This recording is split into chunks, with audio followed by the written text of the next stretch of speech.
అదే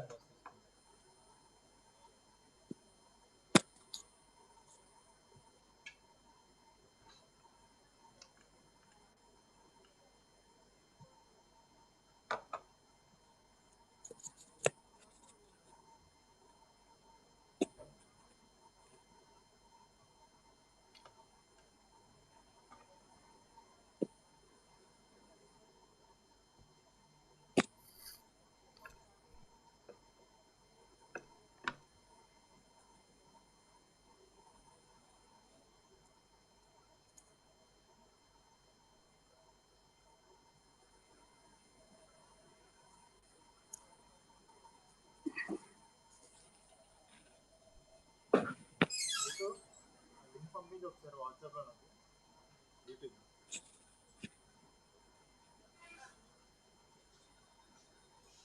చెప్పానా నుంచి కదా యూట్యూబ్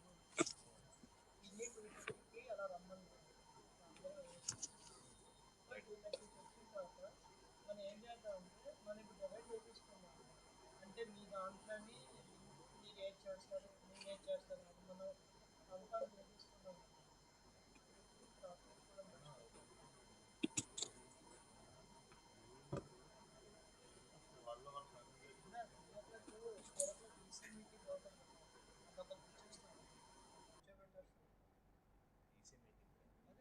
డైలీ అవుతుంది నేను గూగుల్ మీట్ చేశారు కదా 19th వరకు జూమ్ లో అవ్వాల్సింది లింక్ టు గూగుల్ మీట్ చేశారు.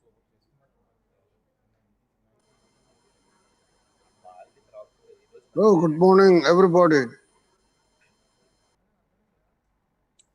Good morning. Sir, good morning, everybody. This is Dr. Balakumar here. Good morning, sir. Good morning, sir. Very good morning. Very good morning to you all. Good morning, Very, sir. very good morning to everybody, sir. Good morning to everybody, sir.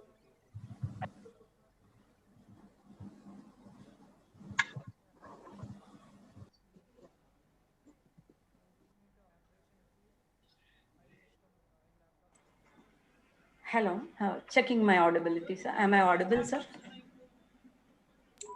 Yeah, you are audible. Thank you, sir.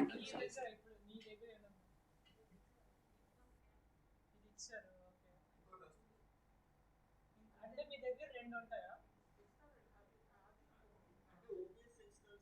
OBS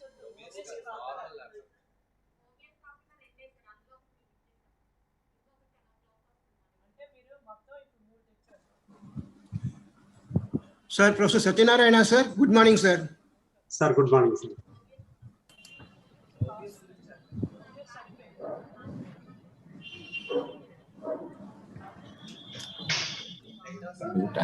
Good morning, Satyanarayana, sir. Ravi Kiran Vaidya here. Good morning, sir. I'm recording. I'm checking Reddy కదా. Sir, Professor Sitaram, sir. Hello. Namaskar. Good morning.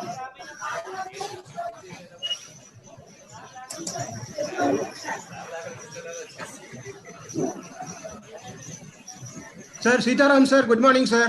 Namaskar. Kumar here. Yeah, namaskar. Good morning, Professor Sitaram. Good morning, Professor Samadhiya. How are you? I'm fine. How are you? We cannot give a hug now. Yeah.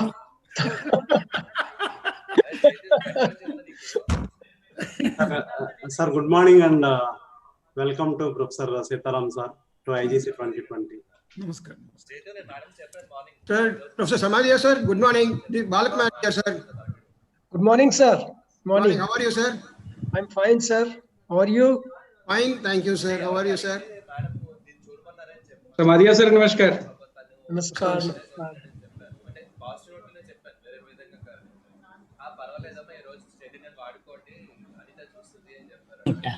ಇಲ್ಲ ಬೇಡ ಬೇಡ mute ಬೇಡ mute ಬೇಡ mute చెప్పాలి కదా so పాపం తను struggle అవుతున్నాడు మేడం అన్ని చూసుకోవడం ఒకేసారి స్ట్రెయిన్ అవుతున్నాడు అని చెప్తే పర్వాలేదు దాన్ని చూసుకోవాలి మాకు 3-4 అవర్స్ ఉంది కదా దాన్ని మీరు వాడుకోండి మార్నింగ్ పర్వాలేదు వాడుకోండి మార్నింగ్ వాడితే పని చేస్తాను ఒక 3 అవర్స్ కావాలి నో ప్రాబ్లం వాడుకోండి అని దాన్ని చూడడం Good morning, Professor Sitaram.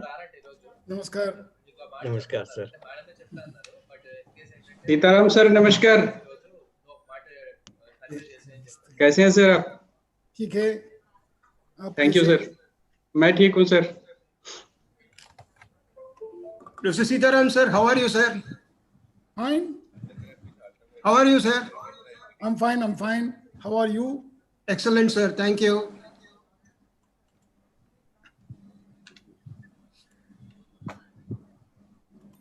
Hello, this is Professor PV Satyanarayana. Good morning to you all. Good morning, Professor PV Satyanarayana. Thank you, sir. Thank you.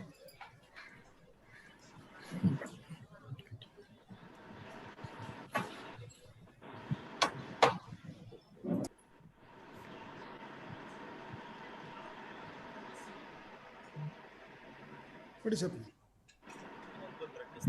Hello, sir. Satyan Reddy garu. Good morning to Satyan Reddy garu. Good morning, Dr. Rajshekhar. Thank you, sir. Rahul sir, good morning. Good morning, Reddy Saab. Thank you, sir. Good morning to you, sir. And welcome to IGC 2020. Thank you. It's too cold at IIT at Delhi in particular. Yes, sir. Hi, Sirish. Hello, sir. Good morning. Good morning. Good morning, everyone. This is the way. Good morning, Suresh ji. Thank you, sir. Good morning. Professor Sitaram is also Good here. morning, Professor Sirish. Professor Samadia, welcome. Professor Navya, good morning. Good morning to everybody. Dr. Shahu, Dr. Parsarthi, Dr. Samadia. Good morning, sir. Good morning, all of you, sir. Very good morning. Good morning, everyone. Hello, good morning. Because of this? Yeah. Vilatkar sir, good morning. Very good morning. How are you, sir? Good morning, sir. Good morning. Good morning. So still about 5 minutes to start. Yeah. Good morning, everybody, sir. Good morning, everybody. Okay. Inaugural function program has come, but background has not come so far. Professor Mahendra, good morning. Good morning. Sir, good morning. Professor Balakumar. No, I didn't receive. Good morning, sir. Good morning. Yesterday. Okay, inaugural function Morning, I sir. have got. Inaugural function. Okay.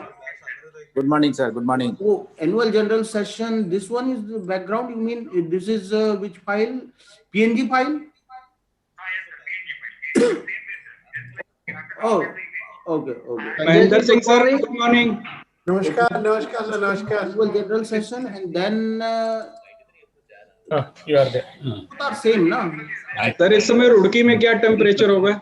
Okay, one is It's cold. It must be, I think, Okay, thank you. 4 or 5. कर रहा हूँ. इस समय 8 है sir. In Delhi it is 8.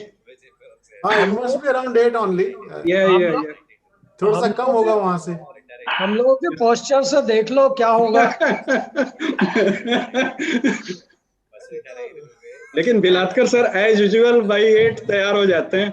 Yes. But we had a good conference in Roorkee, you know, that cold. I remember it was 2012, if I'm not wrong. Yes. 13. आप देखोगे मैं तो अभी ट्रैक सूट में बैठा हूँ. नहीं, it's cold here. आज तो काफी सर्दी है. आज ये मेरा ख्याल 5 डिग्री होगा आज. हाँ, 5 यहाँ दिल्ली में तो 8 है, 8-9 है. हाँ, तो दिल्ली से 2-3 डिग्री कम रहता है रुड़की में.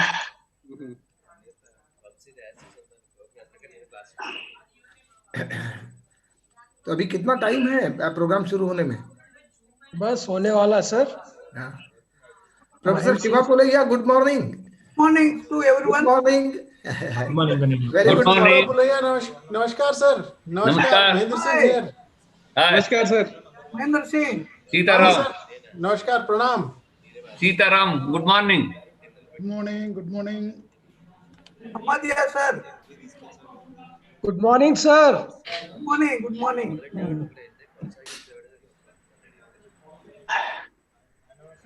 Roorkee is 5 degree. हाँ, वही मैंने कहा ना, रुड़की 5 डिग्री होगा, तो रात को तो और कम होगा, रात को होगा 3-4 degree.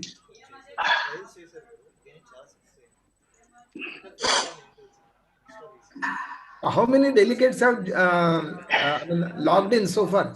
108. 108. Okay, okay.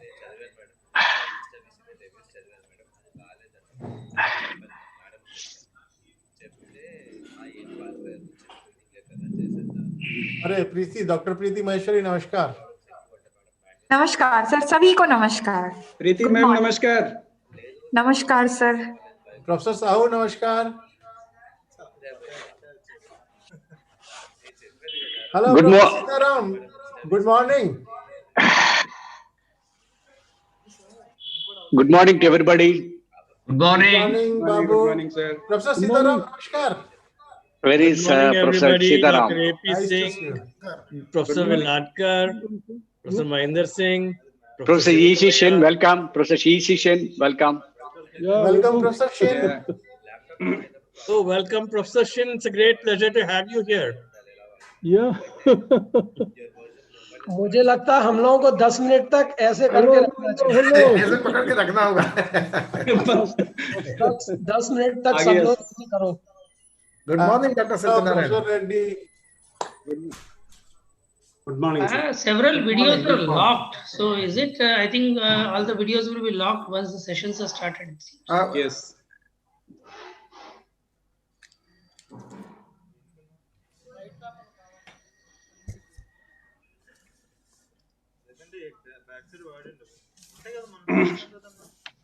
Ready?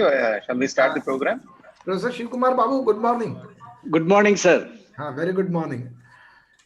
Professor Shin, very good morning. Viladkar here from Roorkee. Good morning. Yeah, that's right. Professor Prasad Reddy, sir. Good morning and welcome to the inaugural function of IGC 2020. Professor Prasad Reddy Garu is Vice Chancellor of Andhra University. He has joined. Yeah.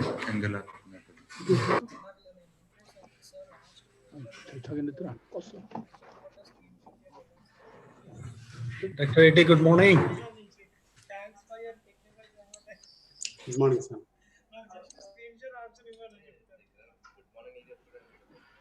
Good morning, sir. Good morning, ladies and gentlemen. Let me extend a very warm welcome to all the participants and delegates to this wonderful seminar, Indian Geotechnical Conference. And Satyanan Reddy, okay, would you please start the program? Professor Babu, sir, shall we start, sir?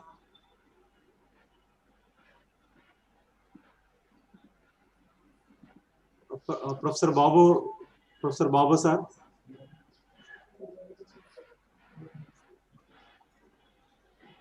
Please go ahead, sir. Please go ahead. Okay, Yeah. Thank you, sir.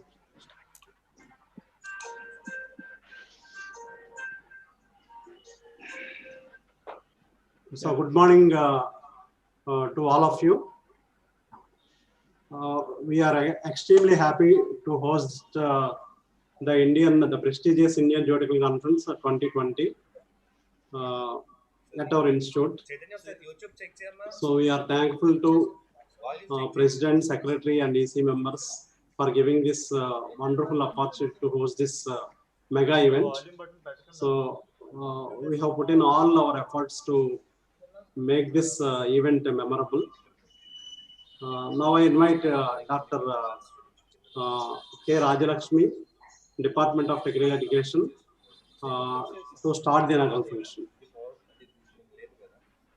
Good morning, sir. My video seems to have been stopped. Okay, I'll go ahead. Ladies and gentlemen, a very good morning to you all. On behalf of the Indian Geotechnical Society, Visakhapatnam chapter, and the Department of Civil Engineering, Andhra University College of Engineering, Visakhapatnam, the organizing team of IGC 2020 extends a warm welcome to you all to the first ever virtual IGC 2020 via Zoom online platform. We can call it the Green Conference as well. The glistening waters, the pristine beaches, and the lush green hills of Visakhapatnam join me in welcoming you all to the IGC on Developments in Geotechnical Engineering for a Sustainable Tomorrow, Digest, to be held from 17th, that is today, to 19th of December 2020. It's indeed a pleasure to meet you all virtually in these difficult times when the most unprecedented COVID pandemic has taught us powerful lessons and helped us recognize the new normal and quickly adapt to change. Appreciate the tenacity of each one of you present here. My special and warm greetings to our chief guest, Professor PVGD Prasad Reddy Garu, Vice Chancellor, Andhra University, without whose support this wouldn't have been a reality. To guest of honor, Brigadier R.S. Rawal, Chief Engineer, Navy, Visakhapatnam. To Professor G.L. Shivakumar Babu Garu, IGS President, to whom the output is only the measure. Professor Charles Wang Wai, President ISSMGE. Professor N. Chul Shin, Vice President of ISSMGE Asia. My salutations to the galaxy of intellectuals out there on the organizing committee, on the advisory committee, and the technical committee. Those who have helped us in strategically implementing IGC 2020 online so as to ensure the safety of our delegates and their families. So I'm very sure that this 3-day conference from 17th to 19th would prove to be a scientific extravaganza. No stone was left unturned to ensure that your virtual experience of the conference is enjoyable and memorable like never before. Watch out for the 42nd IGS annual lecture by Professor T.G. Sitaram, 5 plenary sessions, 11 theme lectures, and technical sessions on 14 themes parallelly. A special Kuchipudi recital by Srimati Bala Kondalrao Garu, a Kuchipudi exponent, awaits to treat you all on the 18th evening. I'm sure that the ideas, discussions, research presented in this conference would help us in making a better world for the generations to come. Enjoy yourself. Thank you. May I now request Kumari Pranita to say the prayer, to invoke the blessings of the divine. Pranita? Yeah, I'm here.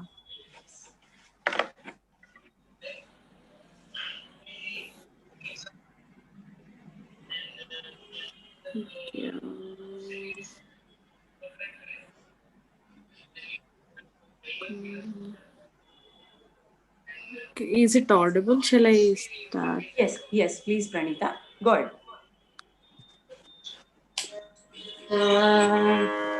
Mahaganapatir manasa smarami Mahaganapatir manasa smarami Mahaganapatir manasa smarami Mahaganapatir manasa smarami Mahaganapatir manasa.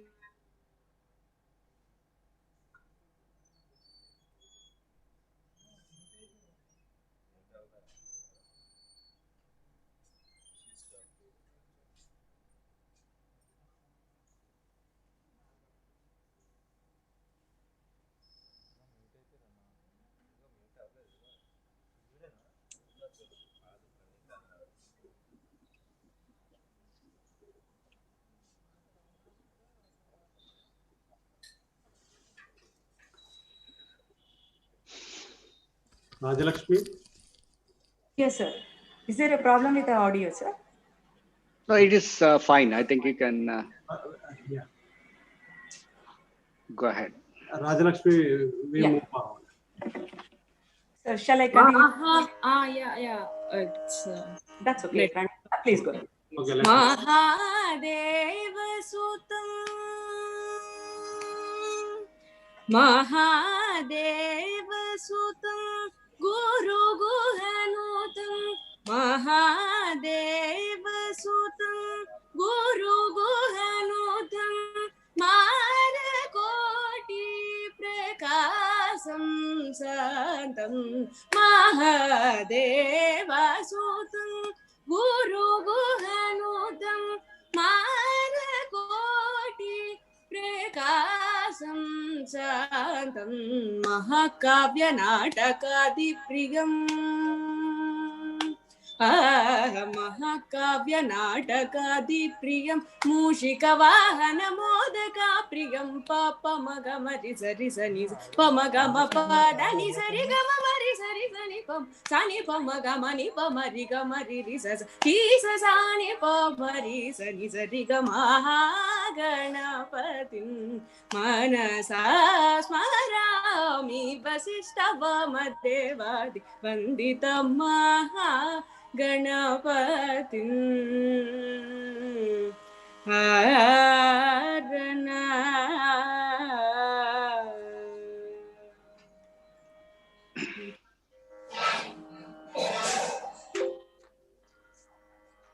Thank you so much, Pranita. I now request Professor GL Shivakumar Babu Garu, President of IGS, to carry out the proceedings. Good morning to all of you. Professor P.V.G.D. Prasad Reddy, the Vice Chancellor, Andhra University, the Chief Guest of the function. Professor N.G. Charles N.G., the President of the International Society for Soil Mechanics and Geotechnical Engineering. Professor E.C. Shin, the Vice President Asia, ISSMG. Professor Praveen, Professor Sahu, and other distinguished delegates of the conference. It's indeed a special moment for the Indian Geotechnical Society to host this conference, which is a regular event. And now this is the first time that perhaps in the history we are doing it online. And I would like to say, a special welcome to Professor Charles N.G., the President of the ISSMG. He is a very good friend of us. He is a very, very distinguished researcher and scientist, contributed significantly. I would like to say a few words about him in our own from the IGS side. Professor Charles, we have done a lot of activities under the umbrella of ISSMG. We had many technical committee events for quite some time. Last year we had about 6 or 7, and this year we had about 2. Particularly in the webinar, last week we had a program on forensic geotechnical engineering. Yesterday we had a program on scour and erosion on TC events. We had a large number of members from India participating in ARCs and other bodies. It's only fitting that we are delighted to have you here. And I should also thank you, because when we wanted from Indian side, in the ICSMG conference, the quota for India to be increased. I think the reply was that it was increased from 11 to 40, which is an amazing, support. Because we are trying to work hard, and it was a very fitting response to us. I would like to thank on behalf of the IGS your support at that time, and also your gracious presence here. And I should just mention a few words about Professor E.C. Shin. He has been a great support in India. Like all the physical conferences, he was with us for nearly 4 years, and always giving lectures on different varieties of topics. Even yesterday he was present, and the day before on another TC event he was present. It was amazing that we have an excellent support from the societies, nearby societies. I'm sure that this is a unique experience for all of us. And I should also specially mention the contribution of the support of Professor Prasad Reddy. Thank you very much. So his support has been fantastic. And your presence on the online platform today, and the enthusiasm that everybody accepted, because when you want to try with the first time, it was a very tough experience. I think we should stand by Professor Satyendra Reddy and his whole team, who have been who could make it possible, discussing every time. So we look forward to great 3-day program, and now I just hand it over to the organizers. Thank you, Dr. Rajalakshmi and Professor Satyanarayana Reddy.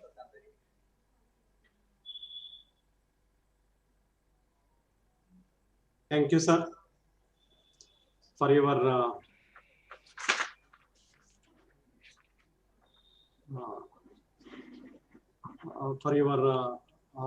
welcome for the inaugural session to the delegates. Professor P.V. Prasad Reddy, Vice Chancellor, Andhra University, Visakhapatnam. Professor Charles M.G., President, International Society for Soil Mechanics and Geotechnical Engineering. Professor E.C. Shin, Vice President, Asia, International Society for Soil Mechanics and Geotechnical Engineering. Professor G.L. Shokumar Babu, President, Indian Geotechnical Society. Professor J.T. Shahu, Honorary Secretary, Indian Geotechnical Society. Professor P.V. Praveen, Head of the Civil Engineering Department, Andhra University College of Engineering. Professor P.V. Satyanarayana, Organizing Secretary, IGC 2020. Invited guests, delegates of the prestigious Indian Geotechnical Conference 2020, and members of press and media. Very good morning to all of you.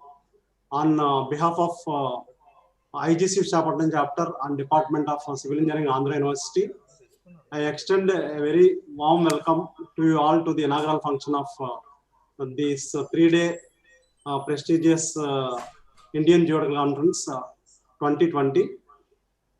So I am happy to inform you all that in spite of the prevailing COVID pandemic situation, we could receive 707 abstracts for the conference, and with the help of 75 eminent reviewers from prestigious institutes, we could finally select 340 papers for the conference, out of which 327 camera-ready papers have been finally received. So all the 327 papers will be presented by the others, and in the plenary sessions of IGC 2020, we are having 14 keynote lectures and 12 team lectures being delivered by eminent academicians and geotechnical professionals from India and abroad. So on behalf of organizing committee, we are very much thankful to all the invited speakers for accepting our invitation and for preparing the papers. So this is the first time that all invited lectures are being published in special issue of our Indian Geotechnical Journal. I thank the editor of Indian Geotechnical Journal, Professor G. Madhavilata. And the conference has 14 themes, 14 sub-themes. The main theme of the conference, as mentioned by Rajalakshmi, is Digest Developments in Geotechnical Engineering for Sustainable Tomorrow. So in line with the theme, we have selected 14 sub-themes, namely soil behavior and characterization of ground, shallow foundations, deep foundations, environmental geotechnology, transportation geotechnics, landslides and slope stability, forensic geotechnical engineering, developments in ground improvement, numerical and physical modeling, geosynthetics and info soil structures, dynamics of soils and foundations, scour and erosion, tunneling and deep excavations, offshore geotechnics. And as the practice of IGCs, as pre-conference workshops of yesterday, we have organized ISSM GE TC 213 workshop on scour and erosion. Yes, sir. Addressing the various issues.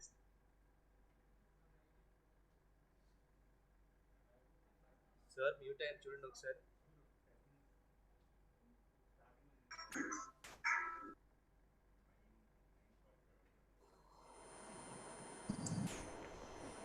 Satyanarayana, you're on mute. You're on mute. Oh, so I think right from beginning it is on mute, sir. No, last 2-3 sentences on mute. Themes are okay, sir. Up to keynote and other things is okay. After that, okay, sir. So I think our administrator has muted by mistake. So in line with theme of our IGC 2020, we have chosen 14 sub-themes for deliberations, namely soil behavior and characterization of ground, shallow foundations, deep foundations, environmental geotechnology, transportation geotechnics, landslides and slope stability, forensic geotechnical engineering, developments in ground improvement, numerical and physical modeling, geosynthetics and info-soil structures, dynamics of soils and foundations, scour and erosion, tunneling and deep foundations, offshore geotechnics. Almost all areas of geotechnical engineering we try to cover through these sub-themes. So yesterday we have organized a pre-conference workshop on scour and erosion as ISSMGE TC213. ISSMGE TC213 activity. The workshop addressed the various issues related to sea erosion, river erosion, and subsoil erosion.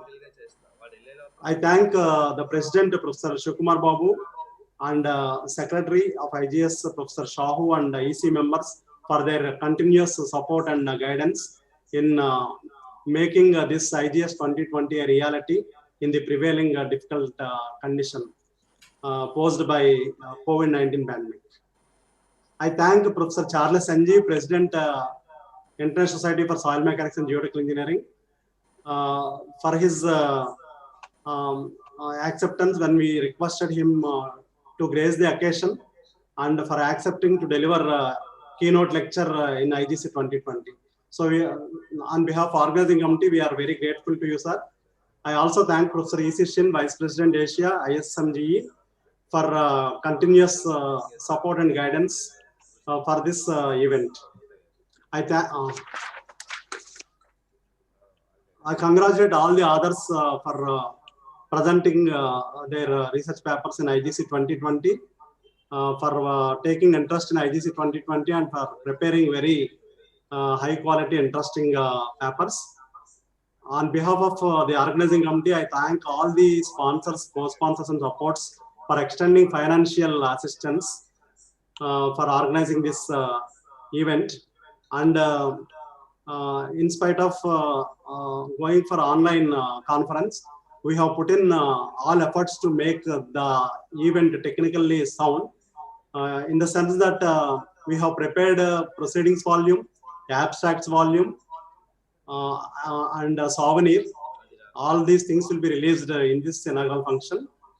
And as usual, we have brought out the IGS annual lecture volume also. All these 4 will be released. So I thank our university administration, particularly our Vice Chancellor, Professor P.V.G. Prasad Reddy, our Principal College of Engineering, Professor Peri Srinivas Rao, and our Head of the Department, Professor T.V. Praveen, for all the encouragement and support right from the instant of starting the activities of the event till today. So without their help, we would not have come to this stage. So I thank all the organizing committee members, technical paper review committee members, session coordinators, session chairman and co-chairman, for supporting us in organizing the event. So I express my deep sense of gratitude to each one of you for supporting us in the difficult period for organizing this event. And finally, I would like to thank co-editors, Professor Sirish from IIT Hyderabad, Professor Murali from IIT Tirupati, Professor Nilima from IIT Indore, Professor Sumanta Haldar from IIT Bhubaneswar, and Mr. Ravikiran Vaidya from Vadodara for having me supported in review of all the papers and for finalizing the papers for Springer volumes. I thank you all. I hope all of you will have a wonderful conference, and the deliberations of the conference will be useful to your profession. Thank you all.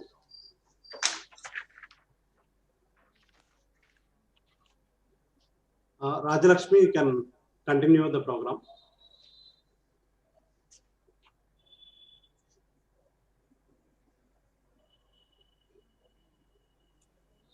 May I now request Professor P.V.G.D. Prasad Reddy Garu to give his remarks.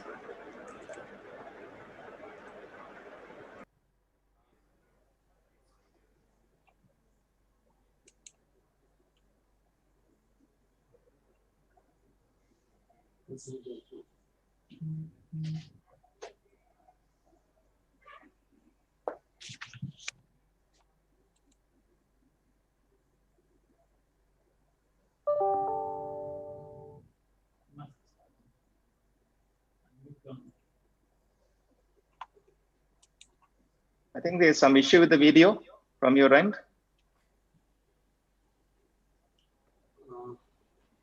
Vamshi?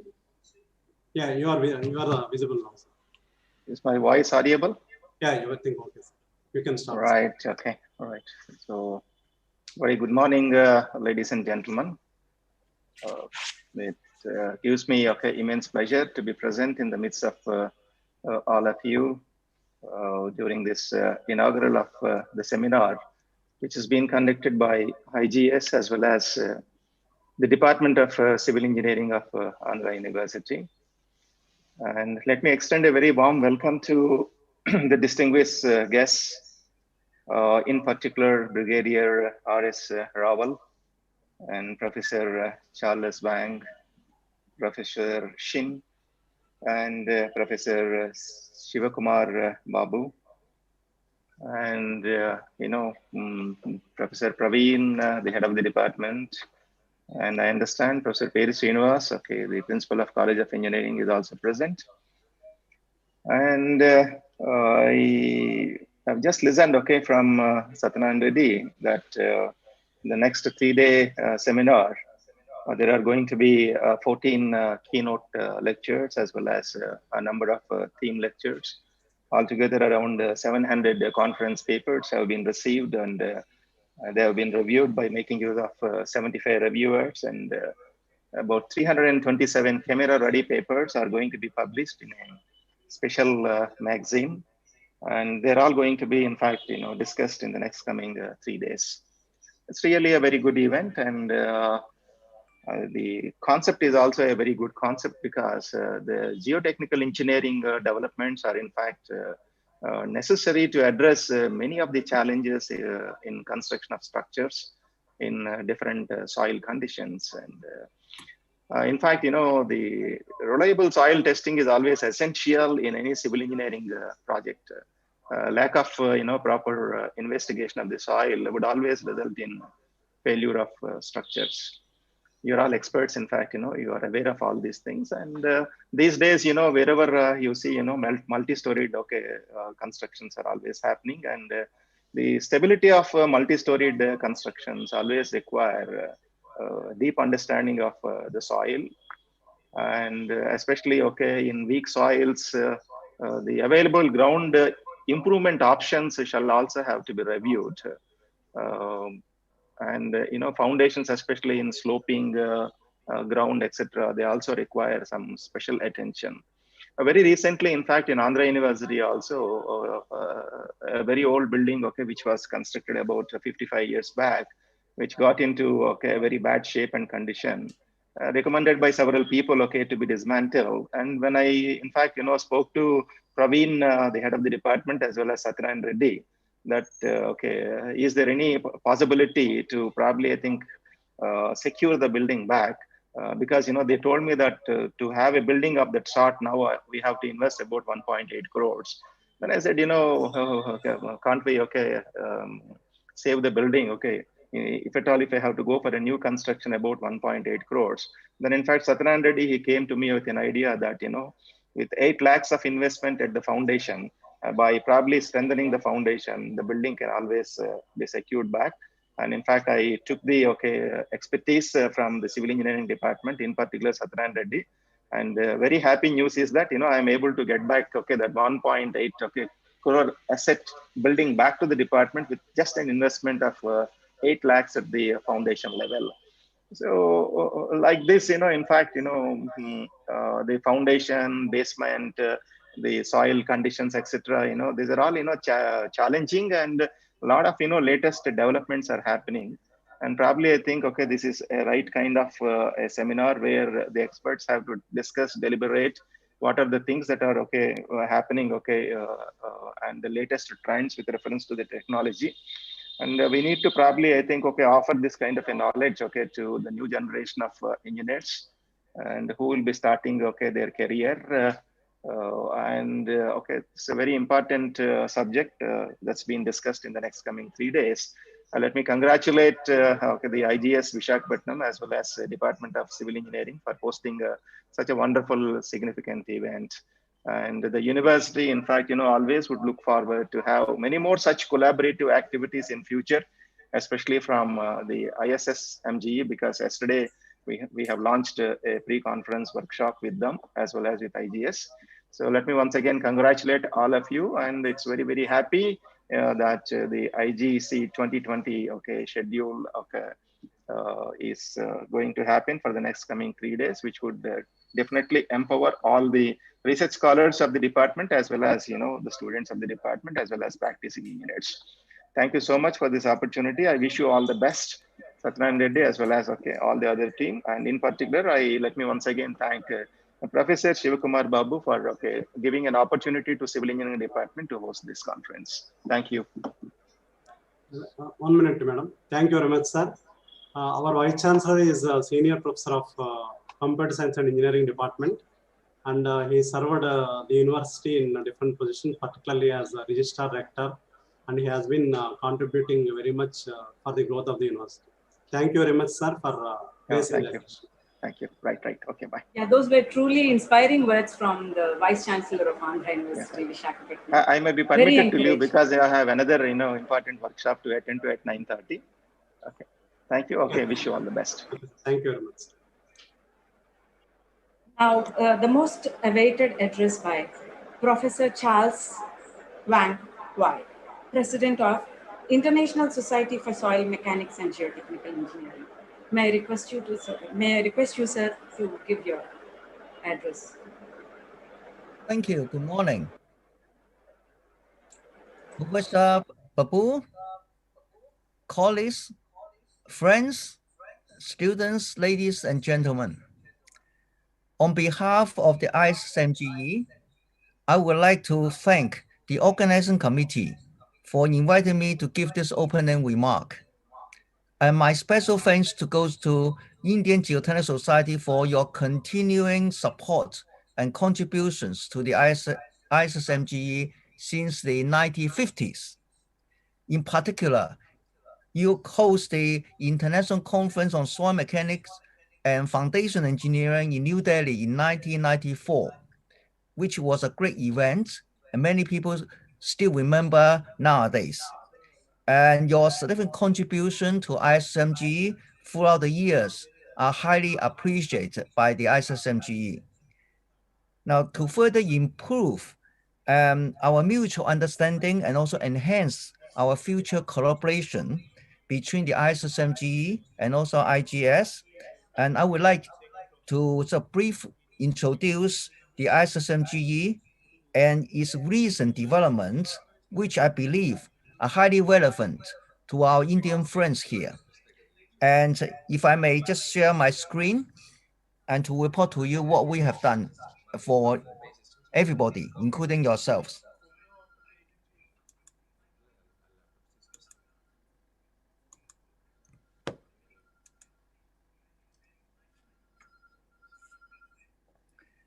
Just a minute.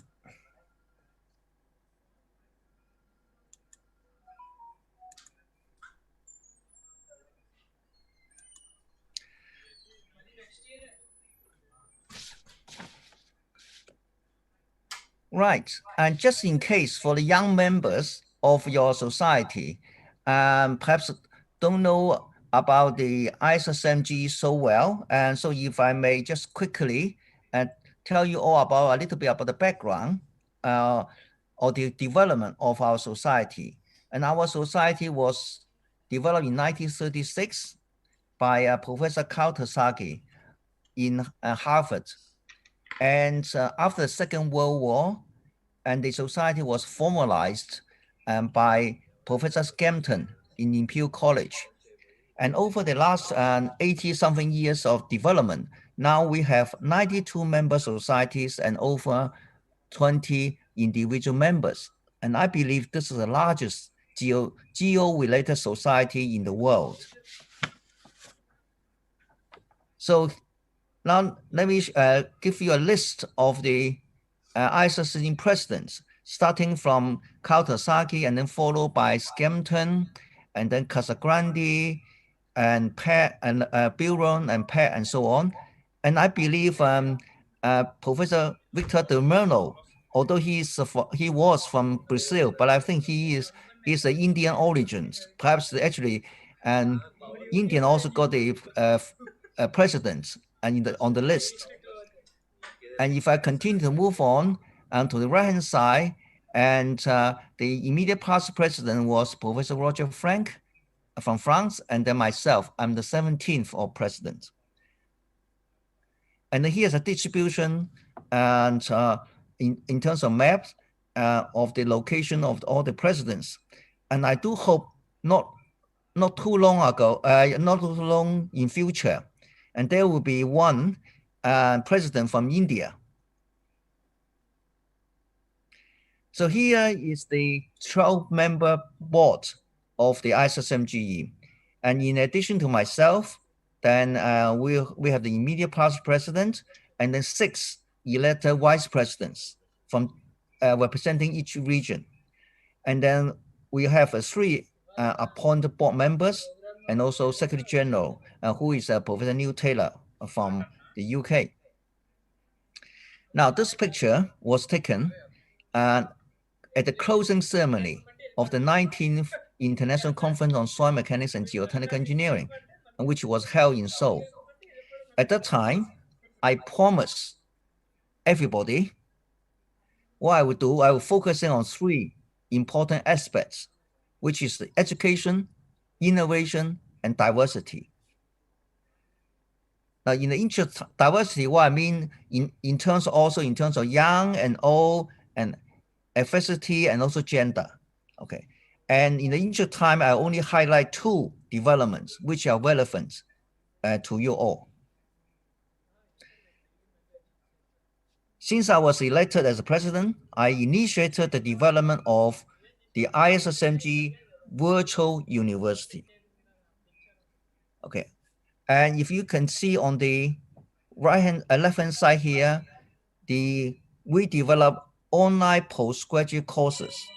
And so far, we have 8 courses developed on soil characterization, in situ testing, foundations, risk mitigation, monitoring, and observation methods, and geoengineering education, unsaturated soil mechanics, geosynthetic 1. And I can guarantee you there are more courses to come. And those postgraduate courses are very useful, especially for developing countries. And their native language is not English. So those help to disseminate geotechnical engineering and soil mechanics to all over the world, particularly under the pandemic. And I understand some universities, some research institutes actually use those courses nowadays. And the second component of the virtual university is the online library, free access. By the way, all the online courses are also free. Okay, and also we have free online library, and we have been actually under the after the legacy of Professor Roger Frank, we continue to develop this library, collecting conference proceedings, publications, online lectures and videos, etc. And the third component of the virtual university is the publisher, and we developing conference paper review platform. What does that mean? Meaning any conference organizer, if they want to use our platform, they can use it and to collect abstracts, papers, and communicating with the authors and then and also invite reviewers to review the abstract and also the full papers. And this can be done all on this platform. And then they're all free. And we are adding new features, okay, and including indexing and DOI, sorry. And that's a second phase of development. And after all the papers are accepted, then they can be automatically upload the papers to our online library. So this is a one-stop shop, okay. And now, if I may invite you to imagine what will happen 20 years later for our society, for our virtual university, what we like to say. So here's my sort of thinking 20 years later, we may have open ethics platform like Moose platform. We should have homework functionality. We could have examination functionality. We could have a credit functionality, and even we may have degree functionality. The sky is the limit. I hope you don't think I'm crazy. Just imagine 20 years ago, will you imagine we could have a conference via Zoom today? That was unthinkable 20 years ago. We have an online conference, isn't it? Now, of course, I cannot do all this. I would like to thank three important persons. One is Monia Boussouda from Tunisia, Dimitrios Soukos from USA, and KK Poon from Singapore. They have helped to develop all this tremendously over the last 2.5 years. Great, we'd like to thank them.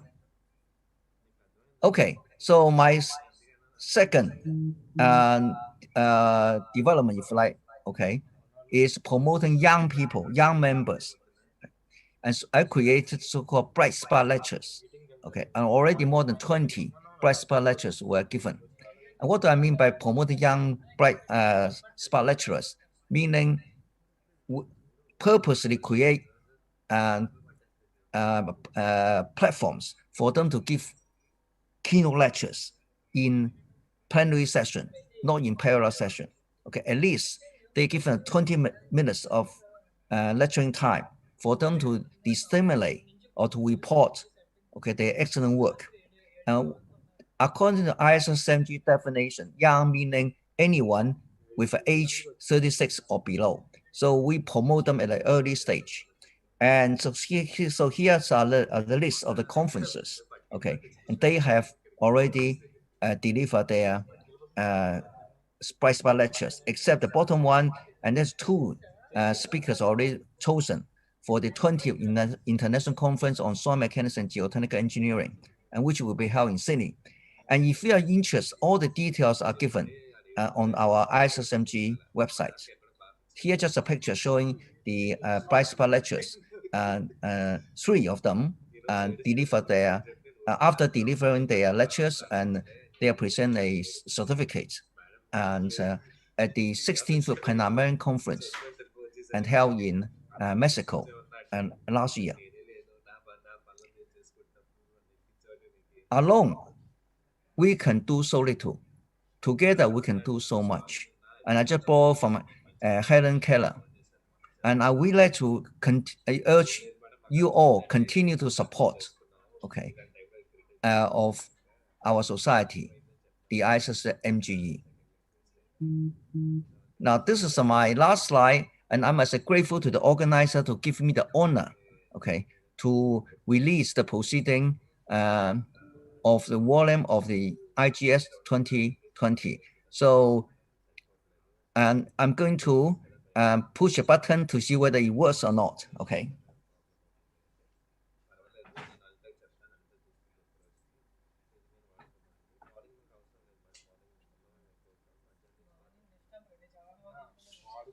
I already pressed a button. I don't know whether it works. Okay, I believe it will work. And may I wish you having a very successful annual conference. And please watch out COVID-19 pandemic and stay healthy. God bless you all. Thank you.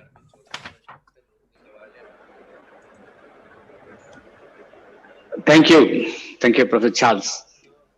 Sir, thank you, sir. Sir, actually, I have sent you a link for the release of proceedings volume. It is in your mail.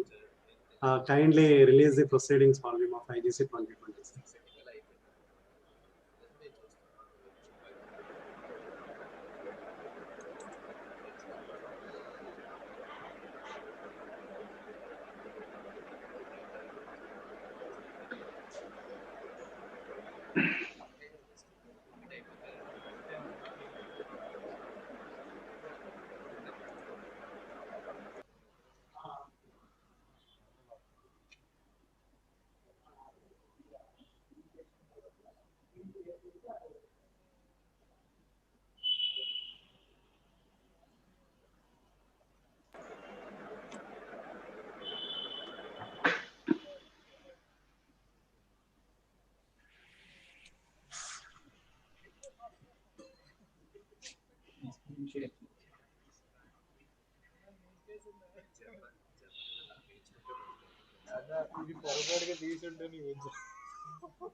We are all awaiting the release of the proceedings of IGC 2020 by Professor Charles Wang. Request Professor Charles to kindly press the link sent to your mail.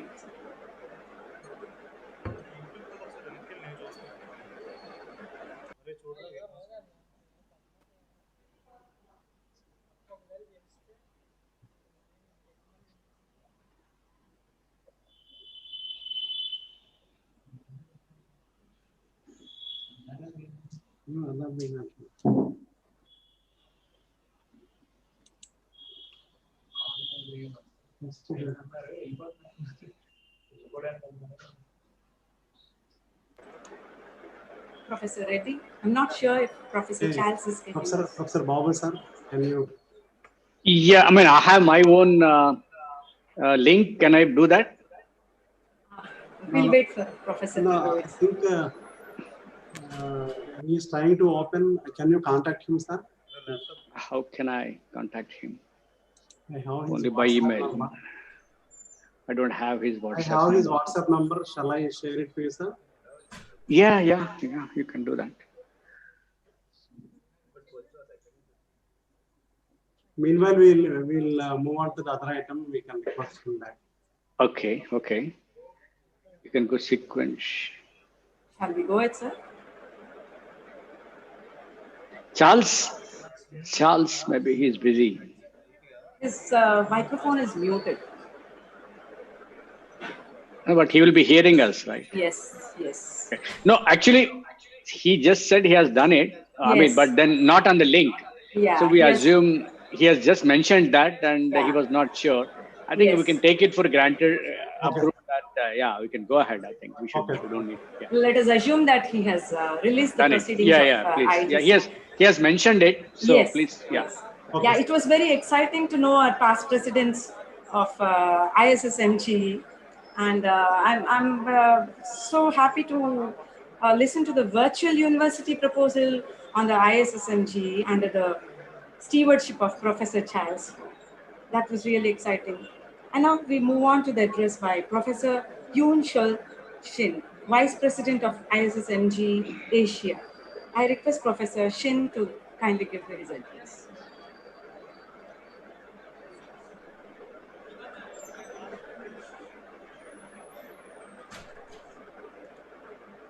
Can you release camera? Okay, anyway, I'll... Yeah, I think you should switch on the camera. Organizers kindly. Good morning, and ladies and gentlemen. As a Vice President of the ISSMG for Asia, and also a life member of Indian Geotechnical Society, it is a great pleasure and honor to meet you through the online for Indian Geotechnical Conference 2020 at Visakhapatnam. I have been attending the Indian Geotechnical Engineering Conference since 2014 and Delhi Conference. I made the trip to India last year 3 times and take a part take part in the geotechnical event and the travel in India like a part of my duty these days. In this year, 2020, I have attended the Philippine Geotechnical Engineering Conference on February 4th, Manila and Manila Hotel. That's before in the COVID pandemic. And I had quite a number of people that attended in the conference, and participants and speakers are from the Korea. We have 3 or 4 companies, and also India from Cochin, Dr. Anil Joseph, and also quite a number of speakers from the Philippines. And we had a very good conference.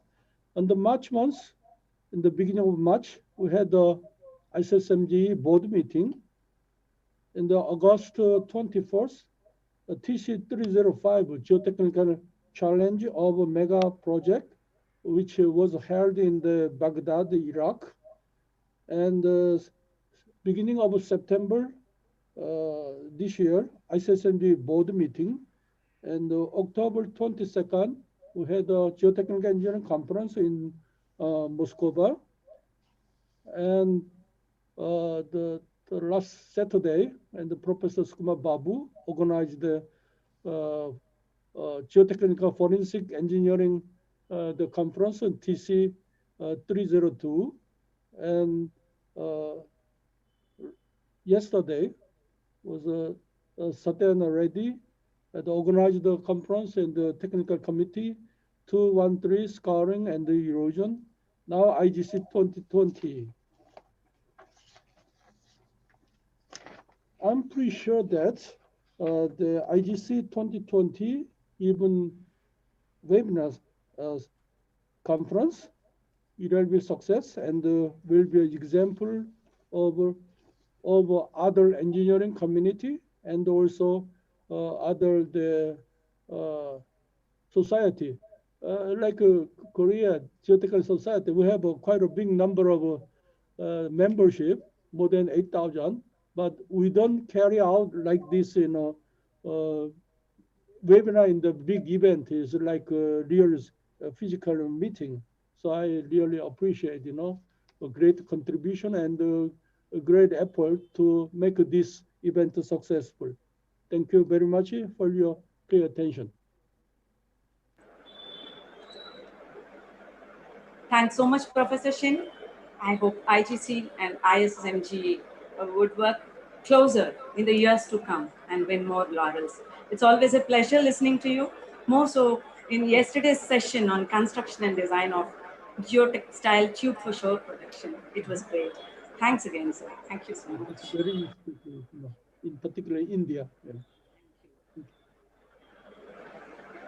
And now for the most awaited address by Professor T.V. Praveen, Head of Department of Civil Engineering, Andhra University College of Engineering, Visakhapatnam, who's so meticulous in his planning and very keen in observation. I request Professor Praveen to say a few words. Thank you, Dr. Rajashmi. Now, I hope I am audible to all. Satyana Reddy, can you? Yes, sir. Is the video okay? Yeah, it's fine. Good morning to you all. IGC 2020 is being organized by the Department of Civil Engineering after 31 years. It's a long wait for us, and we are thankful to the organizers and the committees and for giving us this opportunity.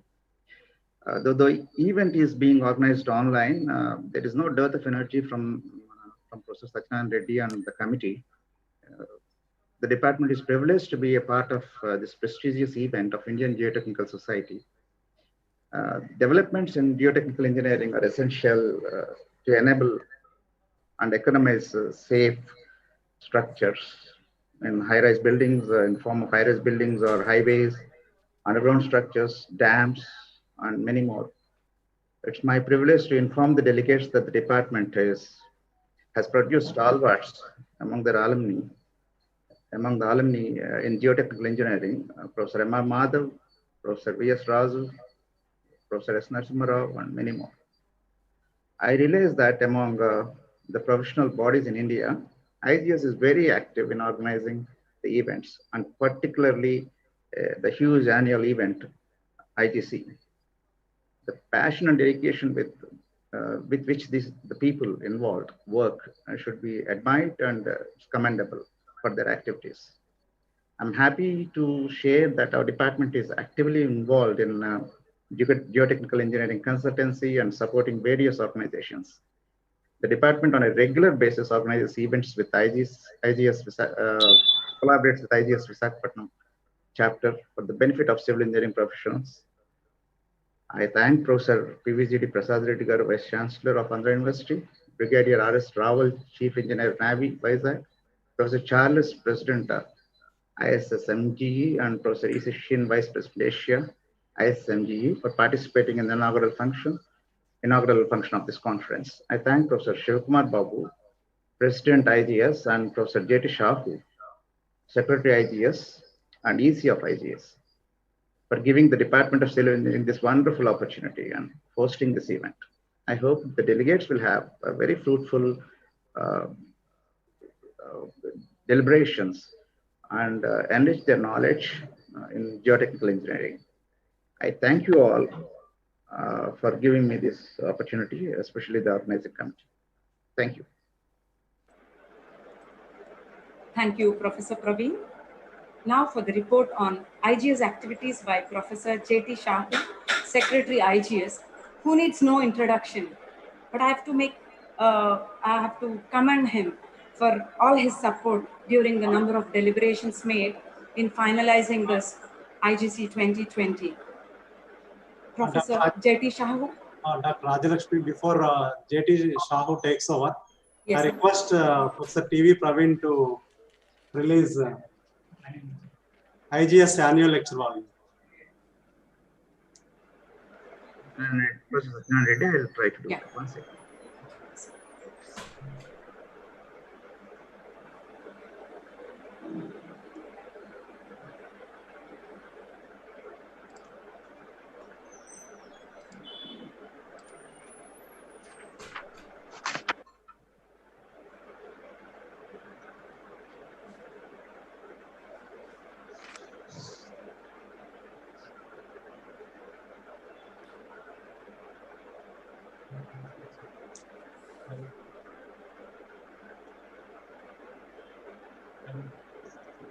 Sir, sir, you click once more on the volume.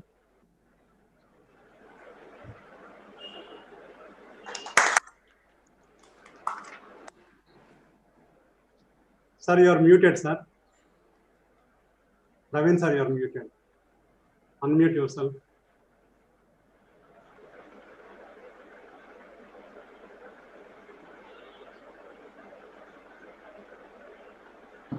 Are you able to hear me now? Yeah. Yes. Thank you, sir, for releasing the 42nd IGS annual lecture volume. The 42nd IGS annual lecture by Professor T.G. Sitaram on the quintessence of 25 years of contribution to geotechnical earthquake engineering has been released by Professor Praveen. Thank you so much, sir, for that. Thank you. I now request Professor J.T. Shahu to take over and submit his report on the IGS activities. Professor Shahu. Thank you, organizers.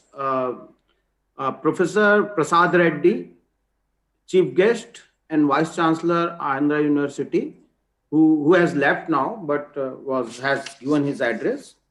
Professor Charles N.G., President, ISSMGE, who has also given his address and is present. Professor E.C. Shin, Vice President, Asia, ISSMGE. Professor Shivakumar Babu, President, IGS. Professor Satyanarayana Reddy, Organizing Chairman, IGC 2020. Professor Praveen, Head of Department, Andhra University, esteemed guests, delegates, participants, students, and volunteers.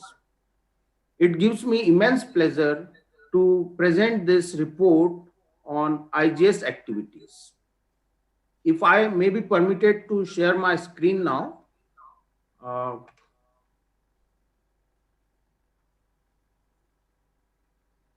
Okay, I will share my screen now. Okay.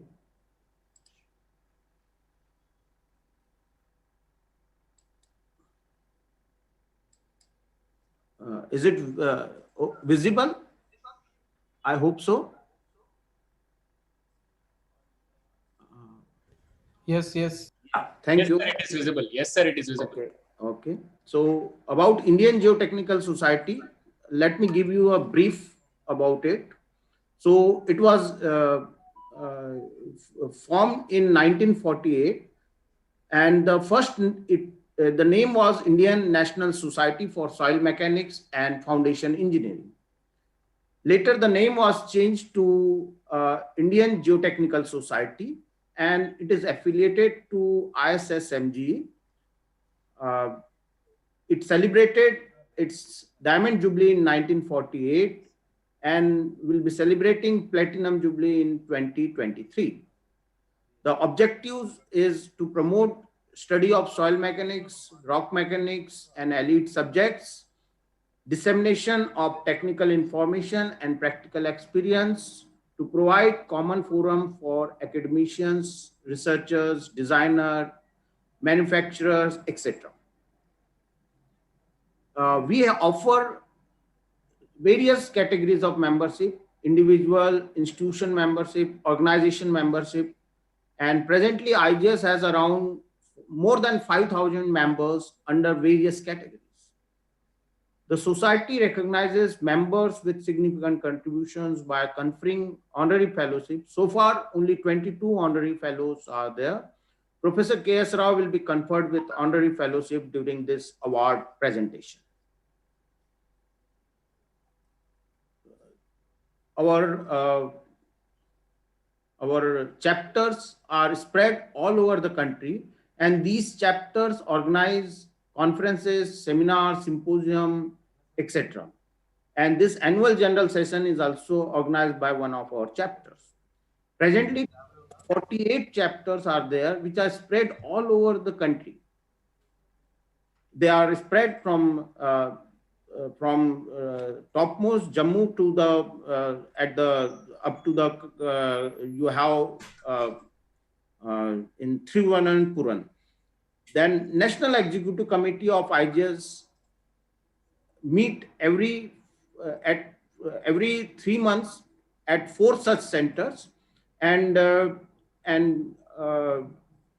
due to this COVID pandemic, now we have organized this year all our NEC meetings in online mode.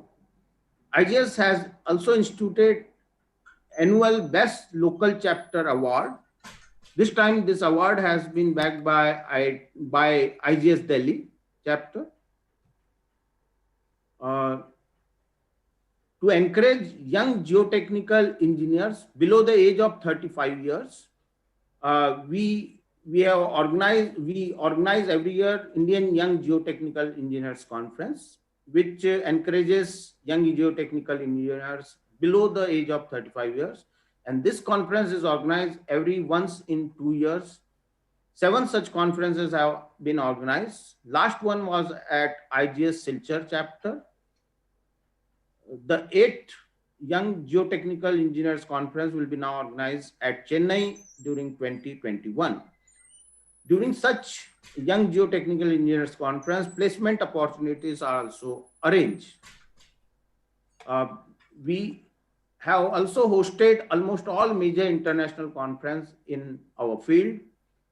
13 international conference, which Professor Charles Ng was mentioning, was held in New Delhi in 1994. Besides that, we have held 3 ARCs, Asian Regional Conferences, then 6th Asian Young Geotechnical Engineering Conference was held at Bangalore in 2008.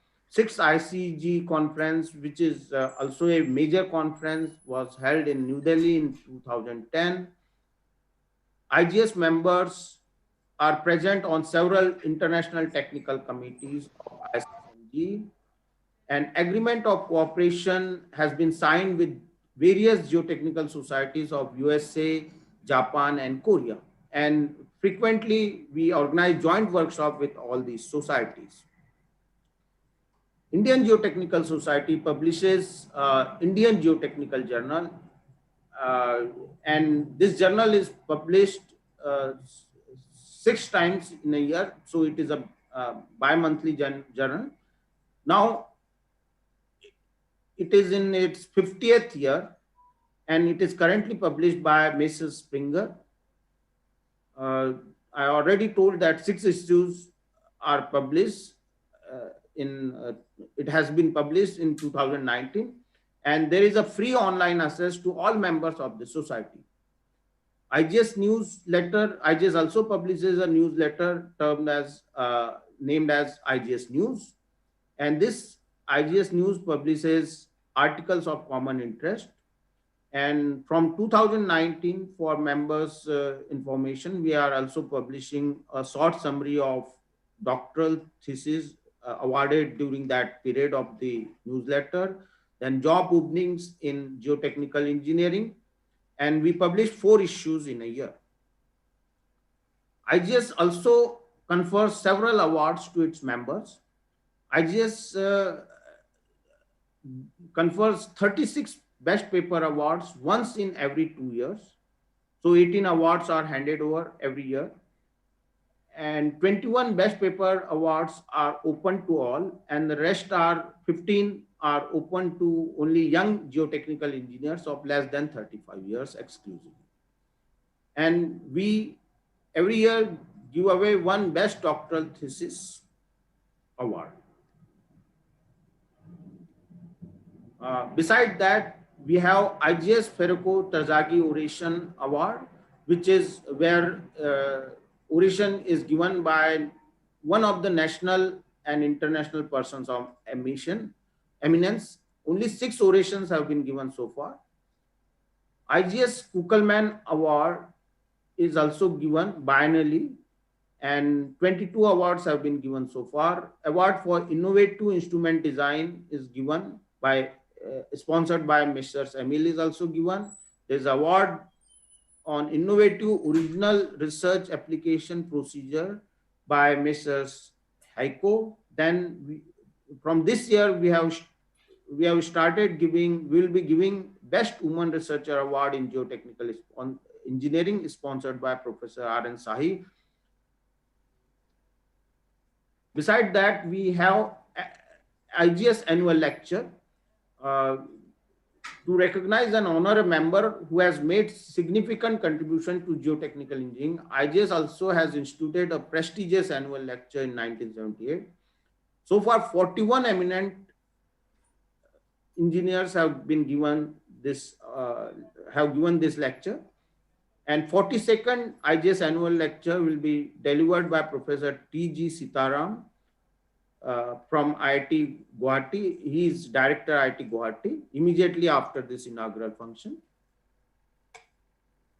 Beside that, IGS also support paper submission by young engineers especially, and also provide travel support grant. So IGS has sent 40 abstracts, and 9 abstracts are submitted under reserve category for full length papers to 20th ICSMG, which will be held in Sydney in 2021. And IGS provides partial financial support to young geotechnical engineers to present their papers in these conferences. Presently, IGS has a vibrant web portal, and recently very soon we are going to completely revamp the web portal, and we already have online voting system. We have online membership. You can apply through online and you can get the membership. We have also introduced a student membership and the student chapters. We have so many student chapters now spread all over the country. Going forward, we are developing e-learning resources and hosting on our website something similar to what Professor Charles Ng mentioned, virtual university, but at a much smaller scale and more relevant to Indian conditions. We are also striving hard to get the impact factor for our journal and improve the journal quality. And we are trying to make complete work of our society paperless. So with that, I thank the organizer for giving me this opportunity. I wish all the best to IGC 2020 and look forward to great interaction during next 3 days of the conference. Thank you so much. Thank you, Professor Shahu. That is really an exemplary work by IGS. Thank you so much. We have now 2 release functions. One is the release of abstracts. May I now request Professor Yoon Chul Shin to kindly release the abstracts. I seek the kind attention of Professor Shin. Yes, I did. Yeah. You have pressed it, sir? Yeah, already I did. Oh, that's wonderful. That's wonderful. Thank you so much. Thank you so much for releasing the abstracts. Thank you, sir. I now call upon Professor GL Shivakumar Babu, President of IGS, to kindly release the souvenir. May I call upon Professor Shivakumar Babu to kindly release the souvenir.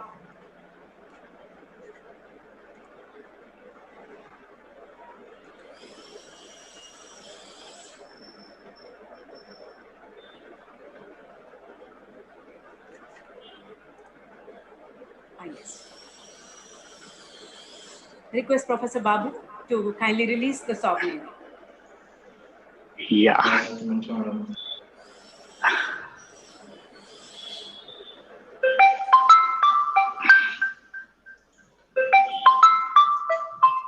Yeah, I just clicked on the link that it was given. You can assume that it is released. Wonderful, sir. That is Thank you very much. Yeah. Thank you so much. Thank you. Yeah. And the next point on the agenda is presentation of IGS awards. Madam, 1 minute. Yes. Just I have one announcement to make. Please, sir. I thank Professor Charles Ng, President ISSMGE, for releasing the proceedings volume. And also I thank Professor E.C. Shin for releasing the abstracts volume of IGC 2020. So now all the volumes have been released, and we will be putting the links in the chat box so that all the participants will have the access to the volumes. Thank you. The most important item on the agenda, it is presentation of IGS awards.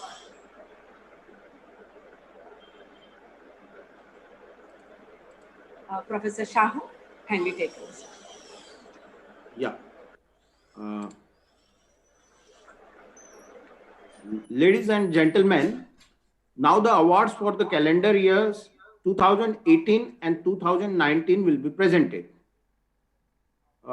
The first award is IGS Kuckelman Award.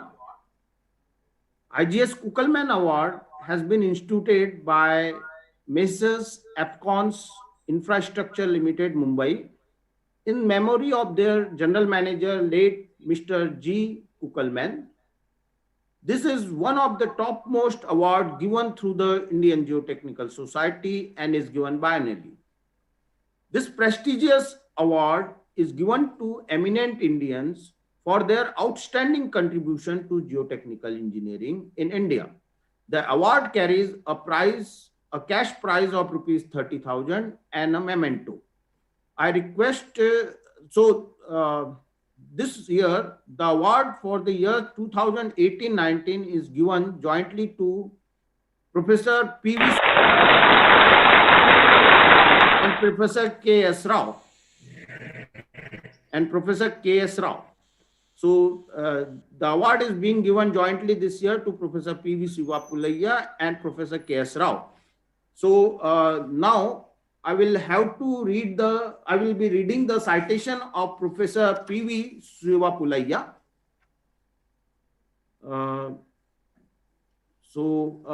Professor P.V. Sivapulaya, is he there? Can you show you? Yes. Please on your video and please show yourself. I can't. Then you have to organize. I have Okay. Cancelled. Okay, it's okay if it is. It can't be permission to open because the organizers to kindly unmute sir or switch on his video. Would be difficult, I think. Is it possible? Technical support, yes, sir. Yes, the technical support can do that. Okay, that would be great. Yes. Yeah. Yes, okay, thanks. So now I will be reading the citation of Professor P.V. Sivapulaya. Professor P.V. Sivapulaya obtained his PhD from Indian Institute of Science in 1977. He superannuated from ISC after nearly 4 decades of service in 2016. Further, he served as Pro-Vice Chancellor, Geetham University during 2016-2019. Presently, he is the Environmental Advisor for Messrs. Shahi Exports Limited. He was visiting professor in the University of Calgary and University of Concordia in Canada. His main research areas include environmental geotechnics, waste management and ground improvement. His major research outcomes are on electrokinetic extraction of pollutants, soil pollutant interaction effects and remediation, mineralogical changes in changed environment with advantages and disadvantages, development of fabric chart of clay soils based on index properties, soft and problematic soil stabilization, landfill designer, barrier system, etc. He has handled many major research projects and challenging consultancy projects in the field of geotechnical and geoenvironmental engineering. He has Indo-French water cell and fly ash mission. He has guided many students for PhD degree, MSc degree, and ME projects. He has served as treasurer and chairman of Indian Geotechnical Society, Bangalore chapter. He has published nearly 300 papers in international and national journals and conference proceedings, 8 chapters in books and 2 edited books. He has delivered several keynote addresses and invited lectures, including IGC annual lecture, Professor B.K. Ramaiah lecture, and Professor T.S. Nagaraj Memorial lecture. He has organized several short-term courses, faculty development programs, and seminar or conferences, including Indian Geotechnical Conference. He has received IGS Industrial Minerals and Chemicals Company Annual Prize for Best Paper in 1995 and 1996. IGS Srimati Indra Joshi Biennial Prize and Lifetime Achievement Award by Department of Botanical and Environmental Science, GND University, Amritsar. In recognition of his outstanding contribution to geotechnical engineering, the Indian Geotechnical Society presents the IGS Kukalman Award for 2018-19 to Professor P.V. Sivapulaya. Thank you, Professor Sivapulaya.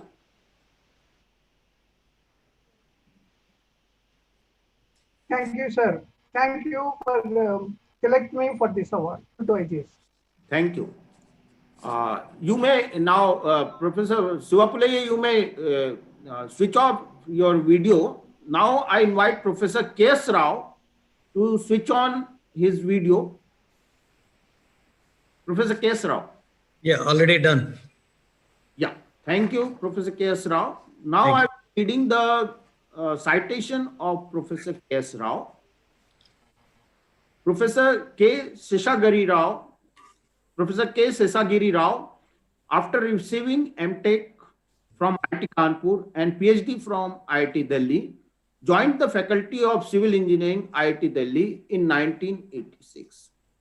His academic and research spanning over 40 years has been on engineering behavior of rock mass, stability of slopes, underground structures, foundations, numerical modeling, and seismic microzonation of megacities.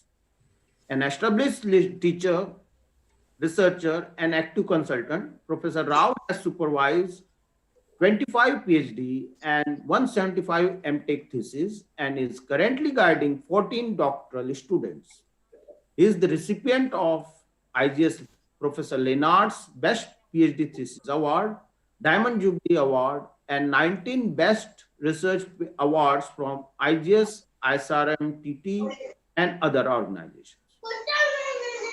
A prolific writer, Professor Rao has published 350 technical papers in national and international journals and conferences. He has been the principal investigator of 12 sponsored research projects. Professor Rao has traveled extensively and has collaborative research with several institutes. He is a member of several technical committees like TC, ATCs, BIS, CSIR, DST, BRO, and academic boards. He has delivered several keynote lectures and was a guest editor for Defense Science Journal. Professor Rao is a regular peer reviewer for international journals. Professor Rao designed and developed a large-scale polyaxial facility, static and cyclic direct shear apparatus, and impact and creep testing facilities, and created a best rock mechanics lab at IIT Delhi. A large-scale direct shear testing facility for mine dump material was established at CMPDI Ranchi under his technical guidance. Professor Rao is the fellow of IGS and has contributed extensively to the growth of IGS for more than 25 years in various capacities. He was the honorary secretary of IGS for 10 years and managed it very professionally. Professor Rao was the editor of IGJ, Indian Geotechnical Journal, and IGS News. He was the joint organizing secretary for highly successful 13 ICSM FE in 1994 and 13 ARC 2008 conferences respectively. He was the president of IGS and president of Indian Society of Engineering Geology for the term 2011-12 and 2018-19 respectively. For his overall contributions, he was awarded Lifetime Achievement Award in 2016 by IGS Delhi chapter. Professor Rao delivered 41st IGS annual lecture for the year 2019. Professor K.S. Rao provided solutions for more than 350 consultancies in the areas of soil, rock, and earthquake geotechnical engineering. His recent geotechnical modeling work for assessing the stability of Chenab and Anjikhed bridge abutments has cleared the way for the construction of Jammu-Baramulla rail link of national importance. He is the consultant of Rohtang, Zedmore, and Jozila tunnels. He is an arbitrator for important national and international projects. In recognition of his outstanding contribution to geotechnical engineering, the Indian Geotechnical Society presents the IGS Kukelman Award for 2018-19 to Professor K.S. Rao. Thank you, Professor J.T. Shahu. And also I thank so the IGS for honoring with the Kukelman Award. And my congratulations to Professor Sympholia for sharing the award, the Kukelman Award today. And IGS has actually given me so much recognition. And I would like to donate the monetary benefits of this particular award to IGS. Thank you very much. Professor K.S. Rao, be there just 1 minute. So we come to the next award, that is honorary fellowship. As you know, IGS confers honorary fellowship on members who have made outstanding contribution to geotechnical engineering. So far, only 22 such eminent members have been conferred with honorary fellowship. Professor K.S. Rao has delivered 41st IGS annual lecture in 2019 and was also conferred with coveted Kuckelman Award this year. He had also been the president of IGS in 2011-12. In recognition of his outstanding contribution to geotechnical engineering and the society, I have great pleasure in announcing that Indian Geotechnical Society confers upon Professor K.S. Rao the honorary fellowship of the society.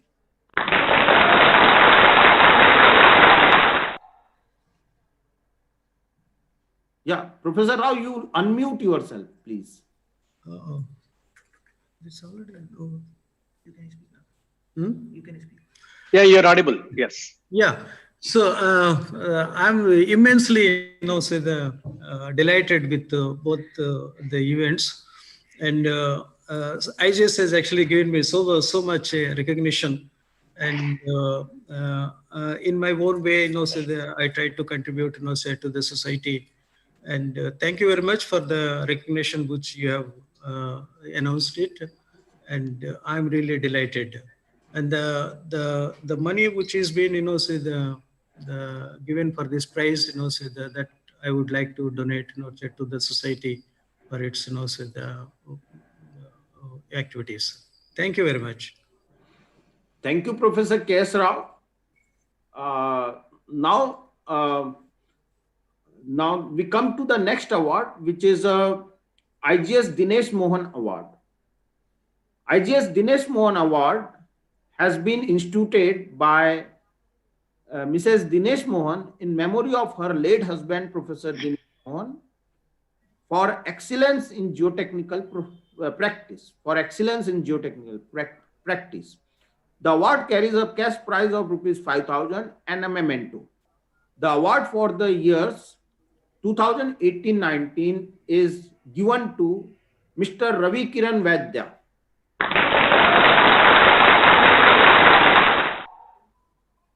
So,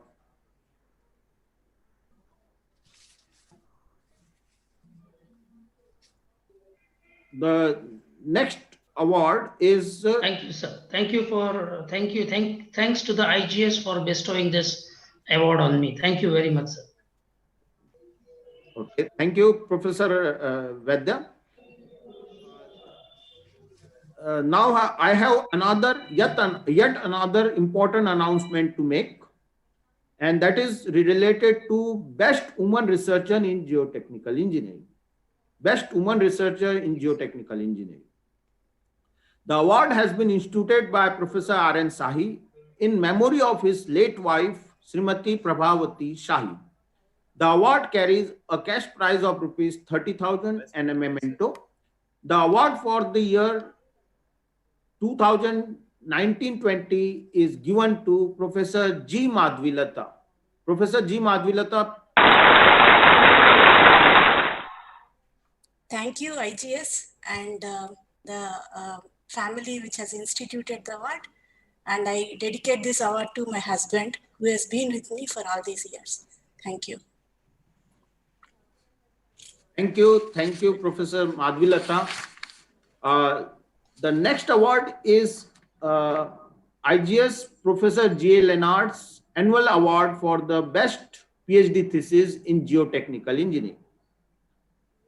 This award has been given to the best thesis, and this year the award goes to Dr. Dheeraj Raj. The award goes to Dr. Dheeraj Raj for his thesis, Seismic Behavior of Foundations and Buildings on Slopes. So, Dr. Dheeraj Raj. Yeah, hello, sir. Thank you, sir, for selecting me for the Best PhD Thesis Award, Professor G.L. Leonard Award. And I would like to thanks to IGS Society for selecting for this opportunity. I would like to dedicate this award to my parents, my supervisor, and my wife, sir. Thank you, sir. Welcome. The next award and the last award of the morning goes to is IGS EMIL Best Local Chapter Award. Is IGS EMIL Best Local Chapter Award for the year 2020. And this award this year goes to IGS Delhi chapter.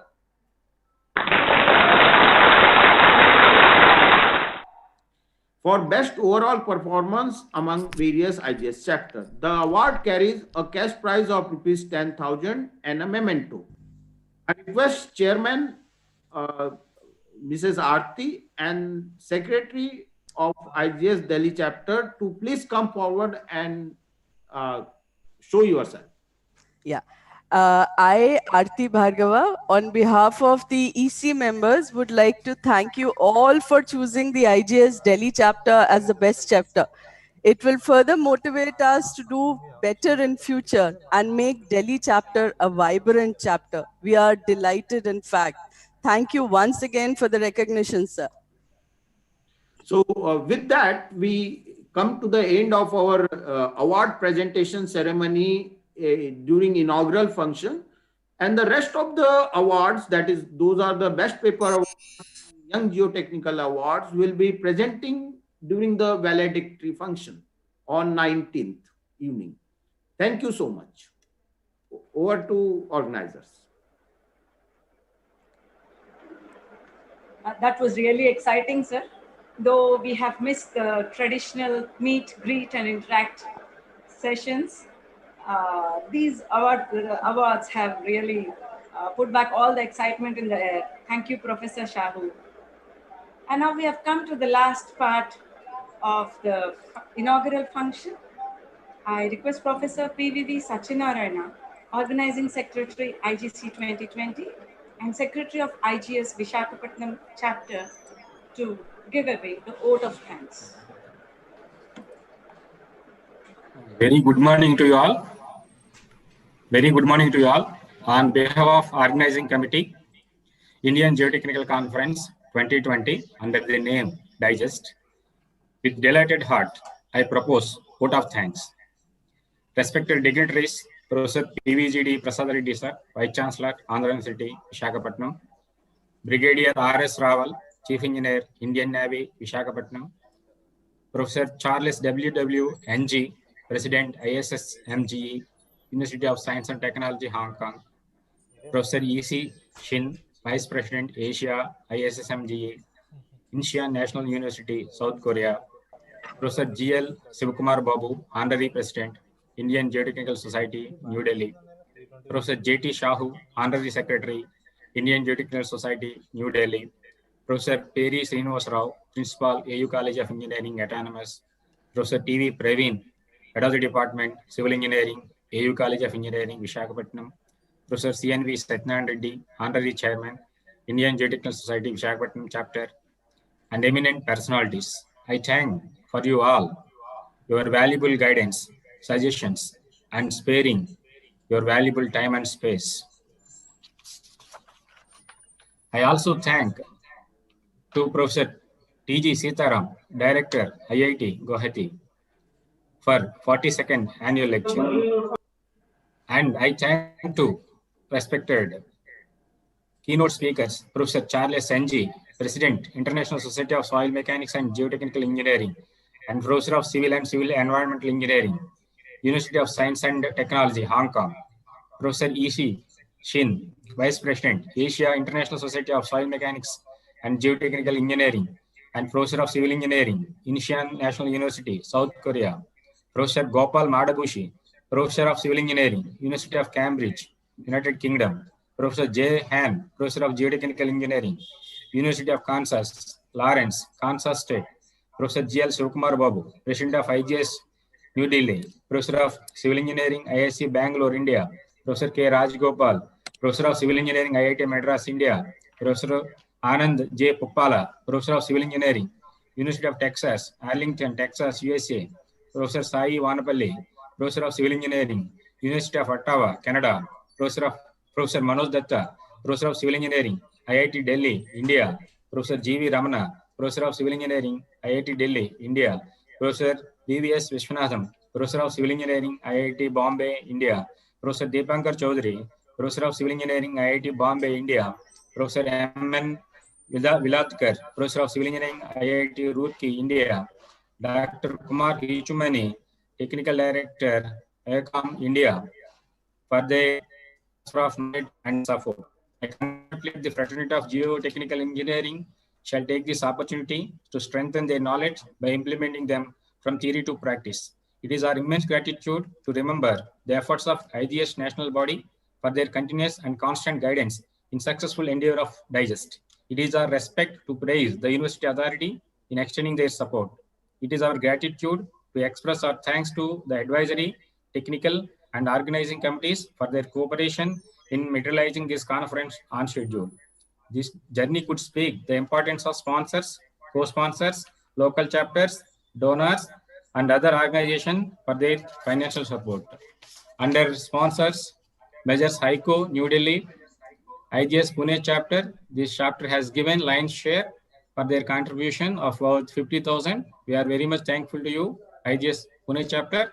Measures Garwari Walropes Private Limited, Measures AML Limited, Measures Mecca Ferry, under co-sponsors, IGS Kochi chapter, IGS Roorkee chapter, IGS Bombay chapter, IGS Chennai chapter, IGS Trichy chapter, IGS Surat chapter, IGS Delhi chapter, Measures Sarthi Geotechnical and Engineering Services Private Limited, Bangalore, Tencat Geosynthetics India Private Limited, Startra Geosystems India Private Limited, Sais Reconstructions, Sarita Infra and Geostructures, COSEX, JH Consulting Group, under supporters, IGS Bangalore chapter, IGS Guntur chapter, IGS Delhi chapter, Sri Sai Geotech, Simhadri Borewells. I special thank to press and media for wide coverage of this program and also technical assistance. With this, I thank one and all. Thank you very much. Thanks, Professor PVV Sachinarayan Garu. And now I request you all to kindly follow the online conference schedule. And the next lecture proposed is the 42nd IGS annual lecture by Professor T.G. Sitaram on the same link. We are just lagging behind by about 10 minutes, which we have to make it up. Thank you all. Kindly wait for the annual lecture by Professor T.G. Sitaram. Thank you, Madam. Now I invite President of IGS, Professor G.L. Shivakumar Babu, and Secretary of IGS, Professor J.T. Shahu, to conduct the technical session, and invite Professor T.G. Sitaram for delivering the prestigious 42nd IGS annual lecture. Please, sir.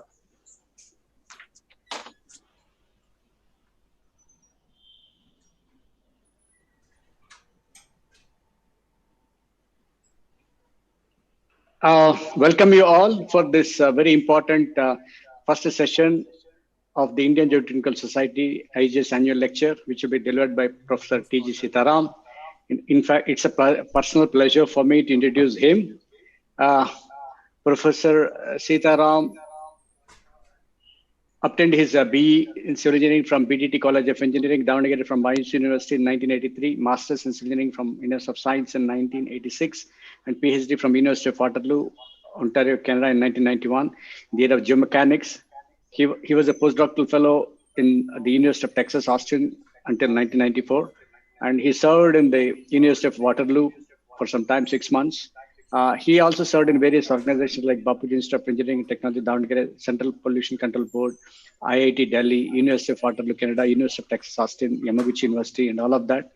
And in 1994, he joined in University of Science, and he's a senior professor in University of Science, and now he's on deputation to IIT as a director, IIT Gauhati as director. He's a founder chairman of the Center for Infrastructure, Sustainable Transport and Urban Planning, and he received he was responsible for several research grants in that department, and he was also responsible for starting MTech and PhD programs in that particular department. And his areas of research include geotechnical engineering, geotechnical earthquake engineering, infrastructure engineering, rock mechanics, and earth ramp designs. He served as convener for developing geotechnical guidelines for seismic microgeneration, supported by National Disaster Mitigation Authority, NDMA, Government of India. His work on seismic microgeneration of urban areas, liquefaction analysis, and earthquake hazard evaluation in the area of geotechnical earthquake engineering has received worldwide recognition. And he's the chief editor of the International Journal of Geotechnical Earthquake Engineering, published by IGI Global, USA. He's also serving as a chief editor of Sustainable Urbanization Planning and Progress Voice Publishers. He served as ACE associate editor on for Journal of Materials ACE, in Civil Engineering ACE. And he is a presently a member on the Soils and Rock Instrumentation, TRB, and for the period 2007 to 16. He guided 25 PhDs for master's thesis per research and more than 25 ME projects. He has currently 8 doctoral students, and he has more than 25 research projects executed, and as a principal investigator, and also many international projects from European Union and German Academy of Sciences. He is served as a PAC on the program advisory committee of the Ministry of Earth Sciences and DST, and he is a PAC member of Landslides, and he has been a consultant on slope stability and foundations for highest elevated bridge across Chenab for Mrs. Afghan, and it is, I think, more than 450 journal publications, and very high index of 24, and has so many consulting projects, 3 patents. The list goes on. I think he's a recipient of Gopal Ranjan Award of IIT Roorkee, and excellent contributions. Recently, he also got the Amulya Reddy Award in IISc in the field of sustainable development, and earlier he was recipient of C.V. Raman State Award for Young Scientists. He's a visiting professor of the Rock Engineering Group of Department of Yamaguchi, and he's incredible. I mean, we know, as a colleague, as a friend, as a person, I know him very well, and it's a pleasure that it is my pleasure and privilege to invite him to deliver this annual lecture. Professor Sitaram, it's yours. Thank you. Namaste to all. Can I share my screen? Yes, sir, you can do that.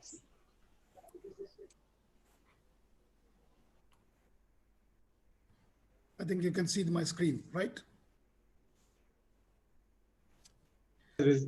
Honorable, yeah, can you see the screen? Yes, sir, it is visible. You can proceed. Thank you. Namaskar. Good friend, Professor G.L. Shivakumar Babu, President of IGS, J.T. Sahu, Honorary Secretary of IGS, Professor C.N.V. Sapnan Reddy, Organizing Chairman of IGAC 2020, and all my distinguished teachers, friends of IGS, and the entire IGS community, and all my students, delegates of this 42nd Indian Geotechnical Conference, ladies and gentlemen.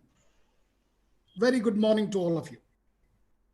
Let me first wish you all very happy New Year 2021. It's not very far away. It's only 13 more days. And also, Merry Christmas to you. This year, people thought that is a washout because of the COVID-19, but really it has put us into a challenging times, but of course, all of us have come out very well. This COVID-19 pandemic has created a new order, and we are attending this IGC from our own offices, our home, and delivering all these lectures for a larger audience. Generally, we attend these IGCs regularly, and meet all our friends. That's the occasion we are going to miss this time. But however, thanks to the technology, and I will tell you, we have leapfrogged using this technology by at least 10 years. If this pandemic was not there, we would not have done any of these, particularly going online, a total conference and many meetings and everything, you know. So thanks to the technology, we have adapted to the all this technology, even including all the senior professors are doing this at every universities. And I would like to take this opportunity to thank Indian Geotechnical Society for selecting me this annual lecture 2020. In this talk, I'm going to highlight our contribution in this area of geotechnical engineering in the last 25 years. The title of my talk, I put it, the quintessence of 25 years of our contributions to geotechnical earthquake engineering. As you all know, geotechnical engineering is a multidisciplinary area. The process of understanding and working with soil and rock, underground water, site and structural conditions in relation to the construction project emphasizes the role of geotechnical engineering in a broad way. A geotechnical engineer in his professional capacity plan, design the structures for buildings, roads, embankments, canals, and hundreds of other construction projects which are needed for the growth of the country. Beyond their construction role, the geotechnical engineer will also deal with the geological hazards like landslides, soil erosion, and in some extreme conditions, earthquakes and other areas as well. Many people ask me, what is this quintessence? The first known use of quintessence word in English dictionary, as per the Oxford Dictionary, was in the 15th century. Quintessence means the essence of a thing in its purest and most concentrated form.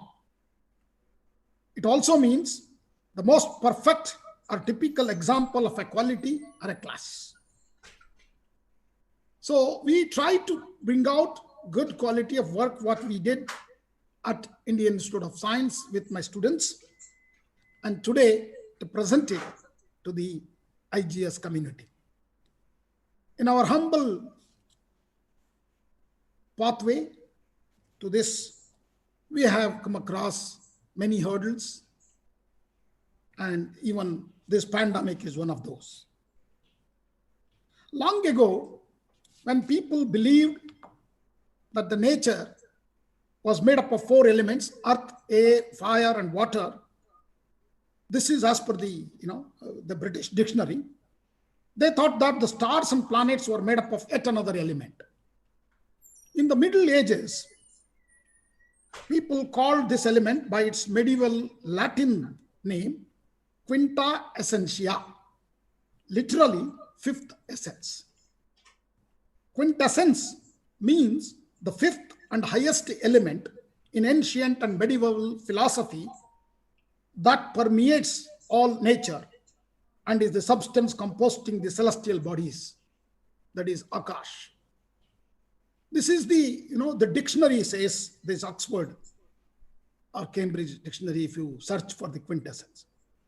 But the Indian knowledge, it is much beyond this. If you go to Yajurveda, it says the 5 elements of life, that is nature, is made up of 5 major elements known as Panchabhutas. But the Panchamahabhuta are the 5 elements of the nature.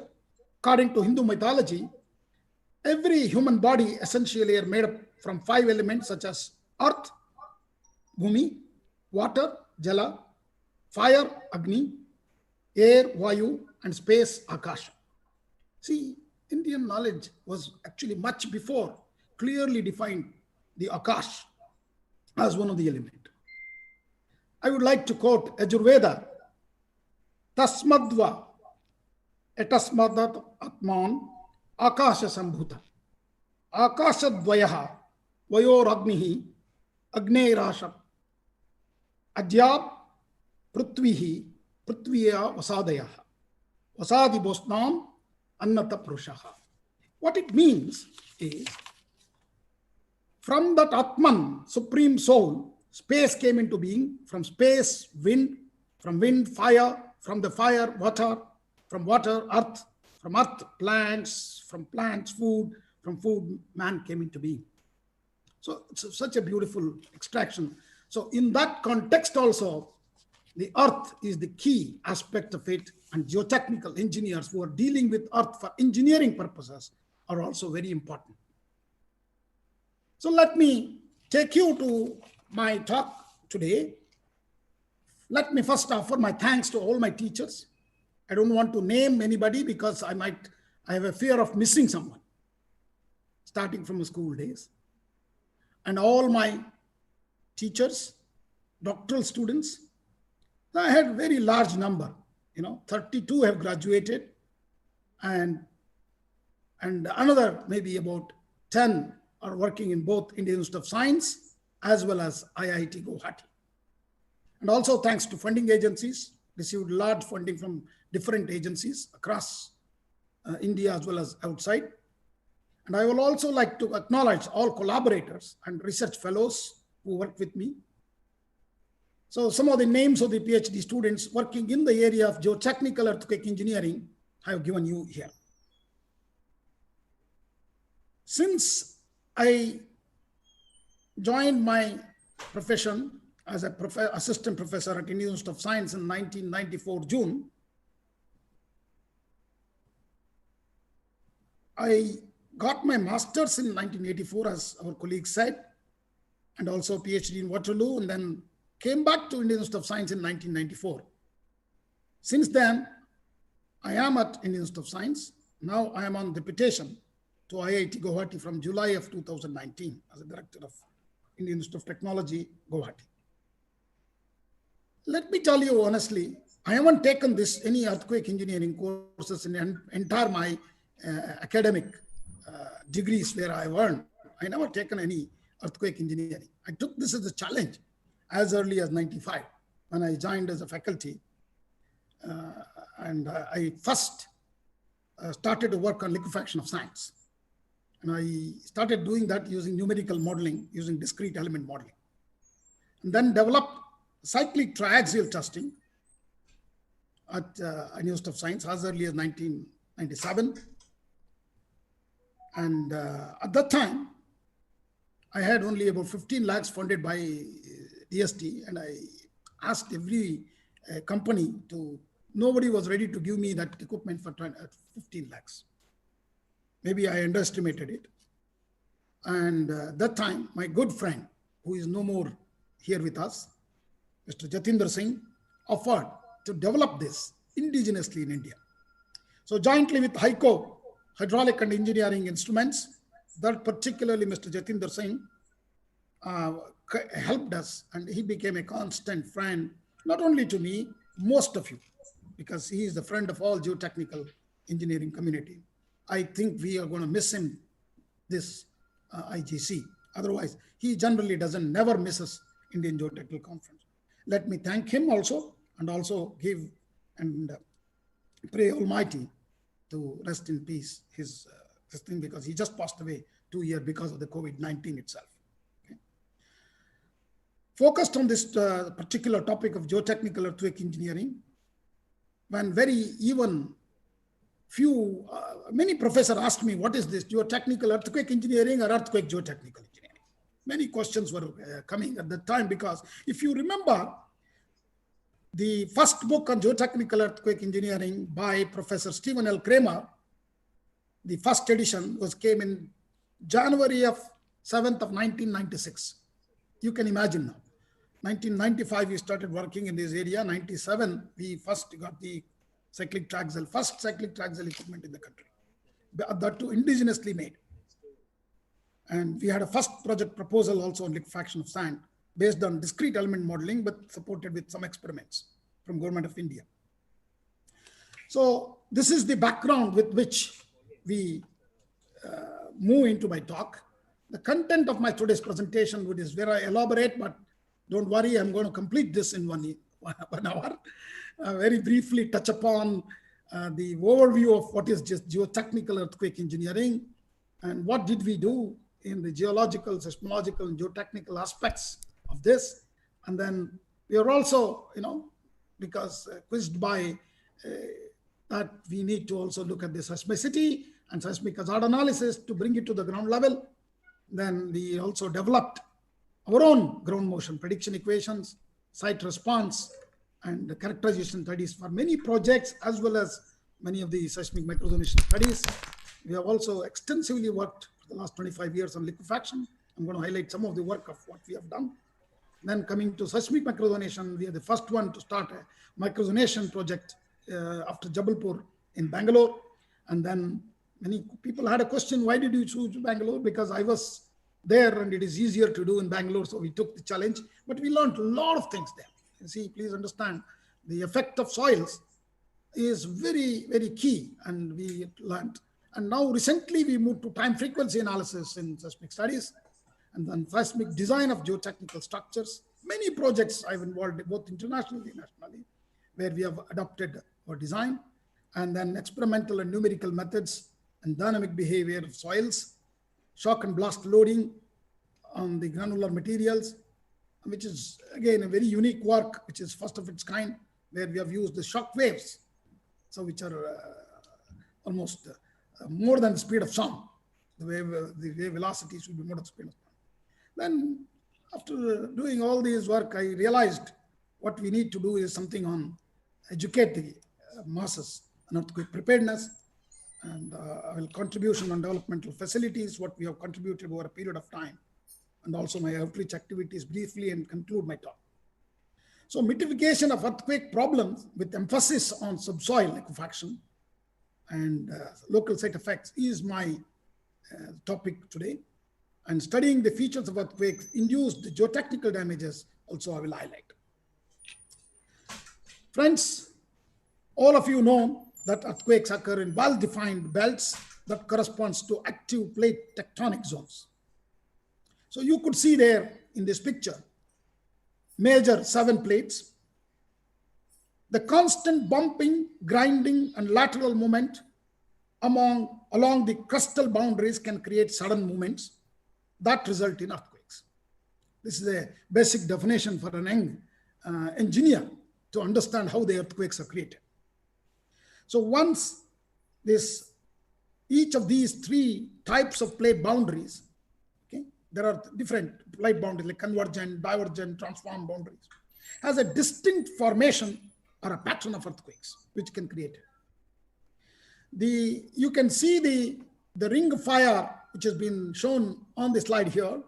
Okay, the red dots are basically the earthquakes, large earthquakes which happen, which generally happens at the interplate between the Eurasian plate to Indo-Australian plate, or Indo-Australian plate to North American plate, between that plate, because of the movement of these crustal boundaries which created the earthquakes, and those are the earthquakes which are measured.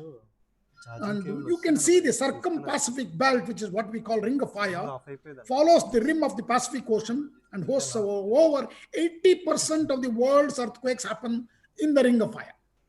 80%. So then, and also 100% of all the deep earthquakes happen only in the Pacific plate, around the Pacific plate. Other earthquake zones are the Mediterranean and the Himalayan belt. This is the belt. You don't see dots here. I will tell you why it is not there. When you closerly look at it and look at very large earthquakes, then we will see some more very carefully. So other earthquake zones are Mediterranean, Himalayan belt, as I showed you, just north of India, and also the bottom of the world's oceans.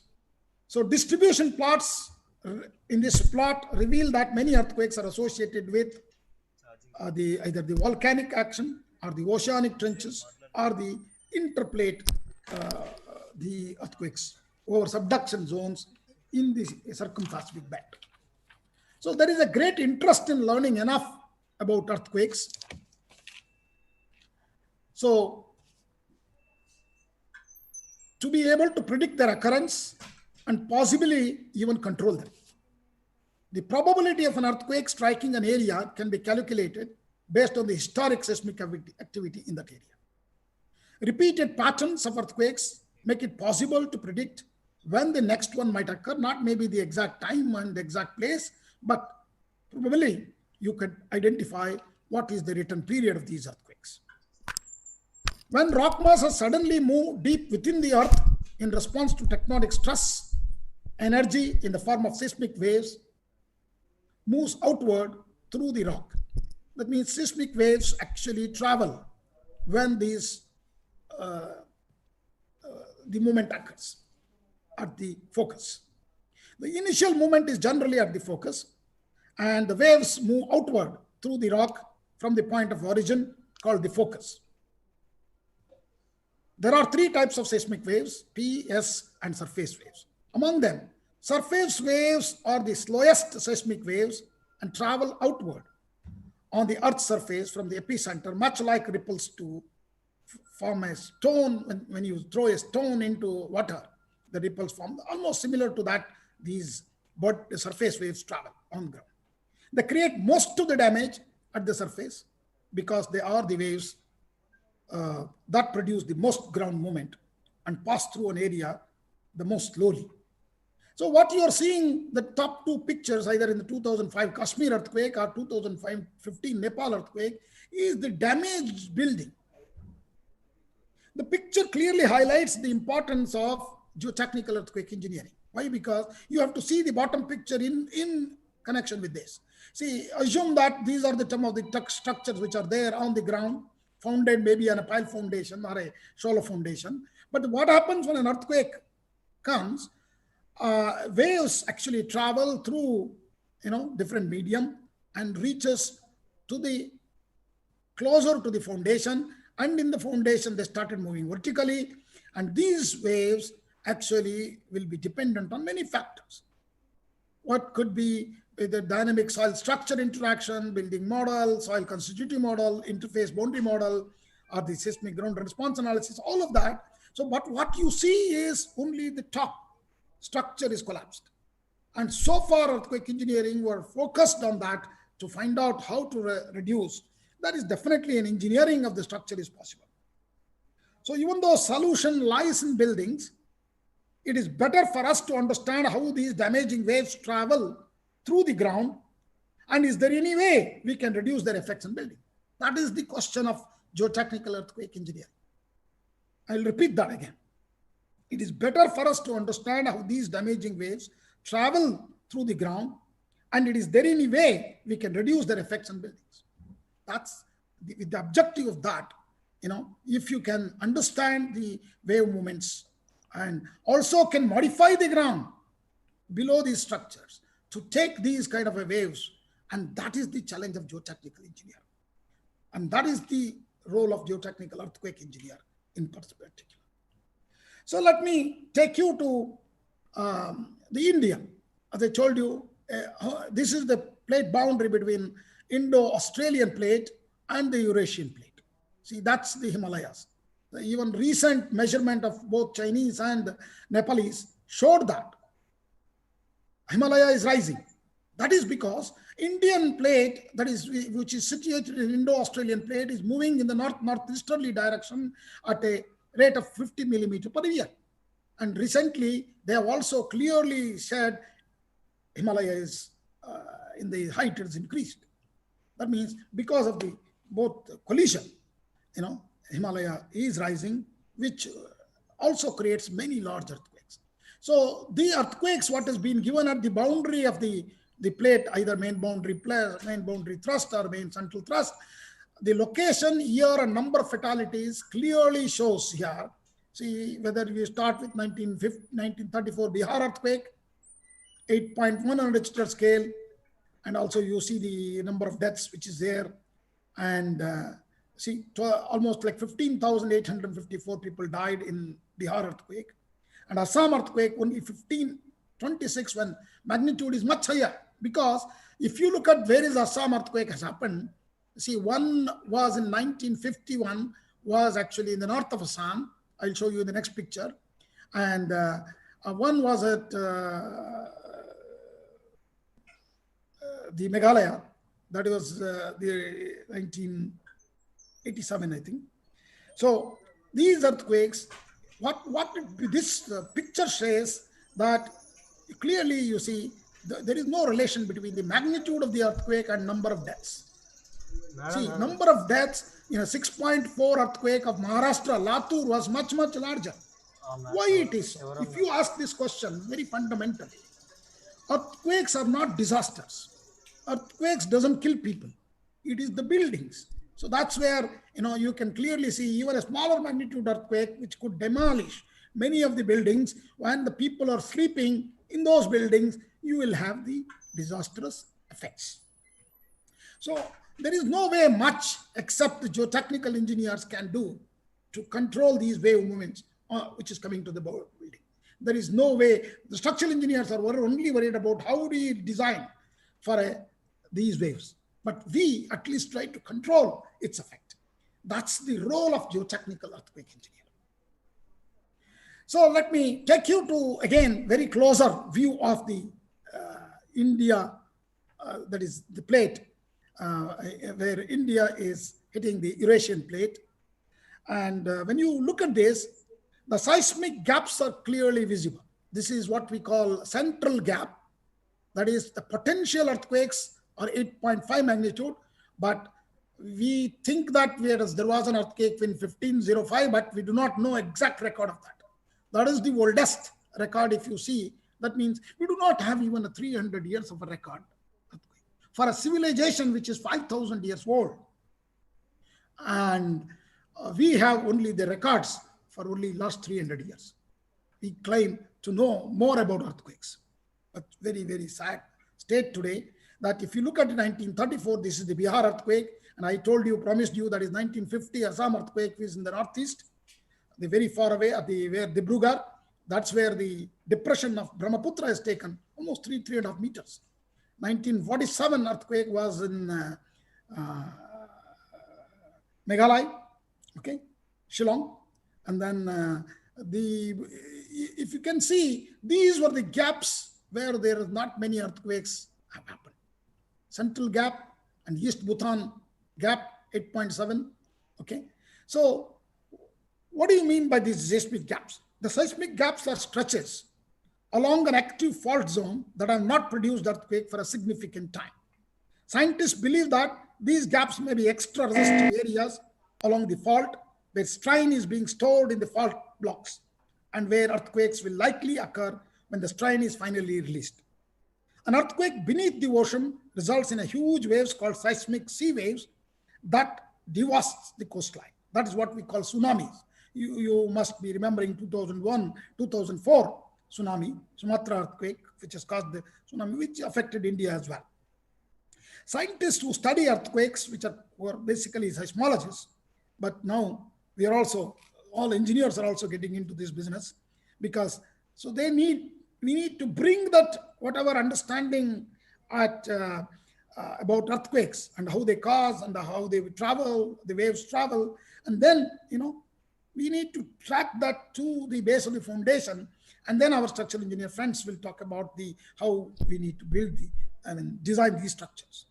So it is better to understand from the beginning. That's the attempt of our group at Indian Institute of Science, starting from the cause of the happening of the earthquake to the moment of these waves, and then properties of the soils, how they change with the waves, and then estimate, and then take it to the ground level and let it to, give it to our structural engineering friends so that design earthquake, so that they can design these structures.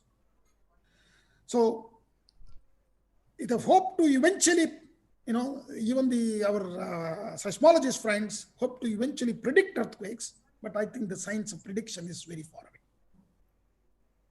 Engineers are actually more challenged to develop the new designs that will enable buildings to withstand the forces of earthquakes.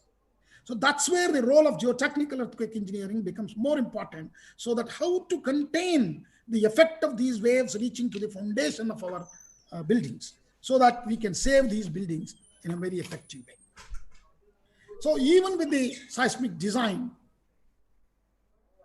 codes and advanced construction practices, recent earthquakes like the 7.8, the Gorkha earthquake in 2015 have caused large losses to life and property, which is nothing in Nepal, which has happened. Fatalities around 9,000, injuries about 21,000, financial losses over $10 billion reported in the Nepal earthquake. Okay. So the major earthquakes in India and adjoining regions I can show you. And again, I would like to highlight to you, there is no correlation between the casualties and the economic loss with the magnitude of the earthquake. That clearly spells that earthquakes, doesn't kill people. Earthquake doesn't kill people, the buildings do. And buildings, and I modify that, buildings and foundation. I'll come back to that again. So the number from the table, basically the previous table, advocate the need for updating the current knowledge and the construction practices in need to curbing these losses.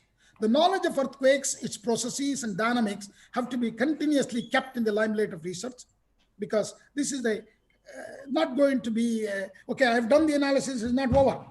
Things will change when there was a new earthquakes and new data is available to us. And new faults are also can be created because of earthquakes.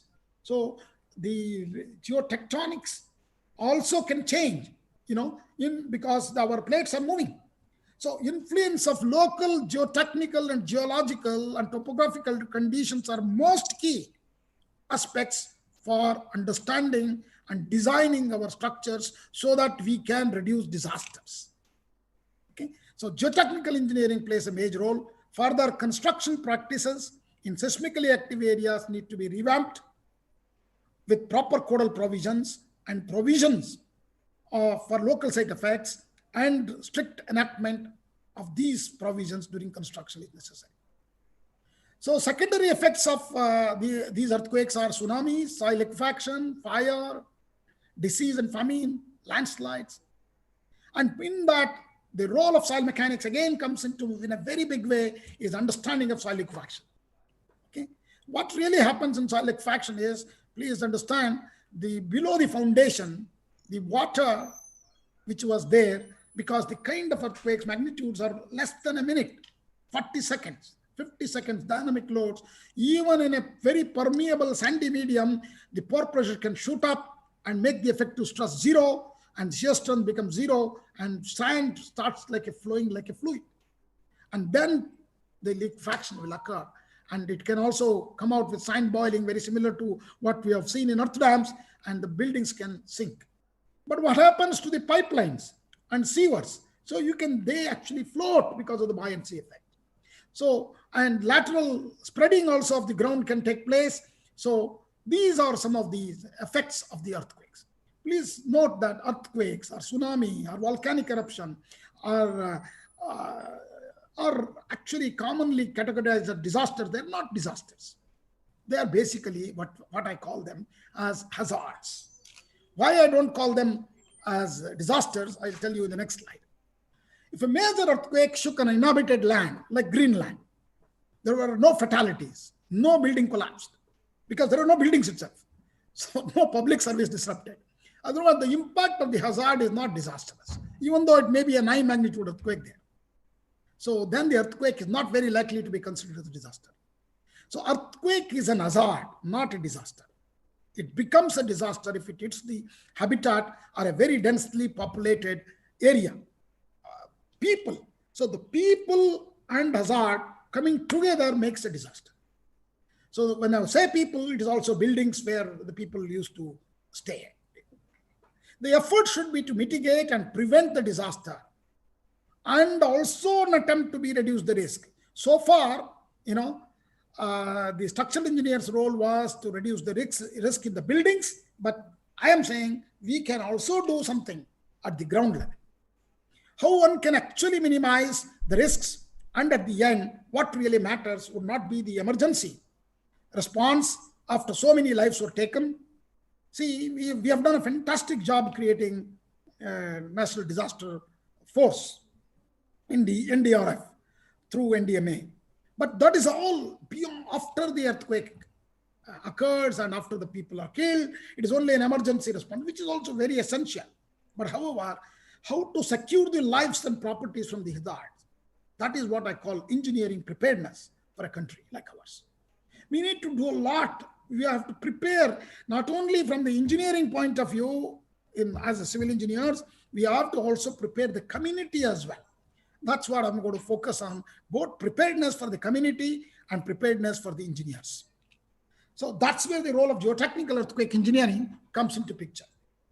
Very young discipline that considers the geotechnical aspects of the wider discipline of earthquake engineering, involves aspects of geology, seismology, geotechnical engineering, and risk analysis, leading to an assessment of earthquake hazard and restrain the associated risk to endurable limits.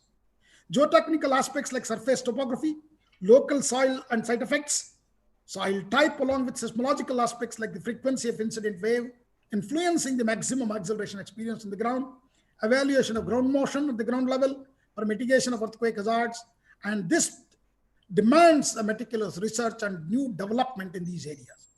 That's where our work has caught the eye of the storm.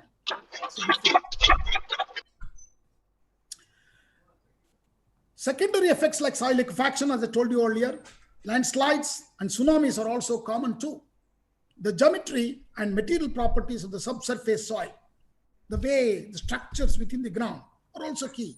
That means we need to understand what are the kinds of structures below the ground before you put in the foundation.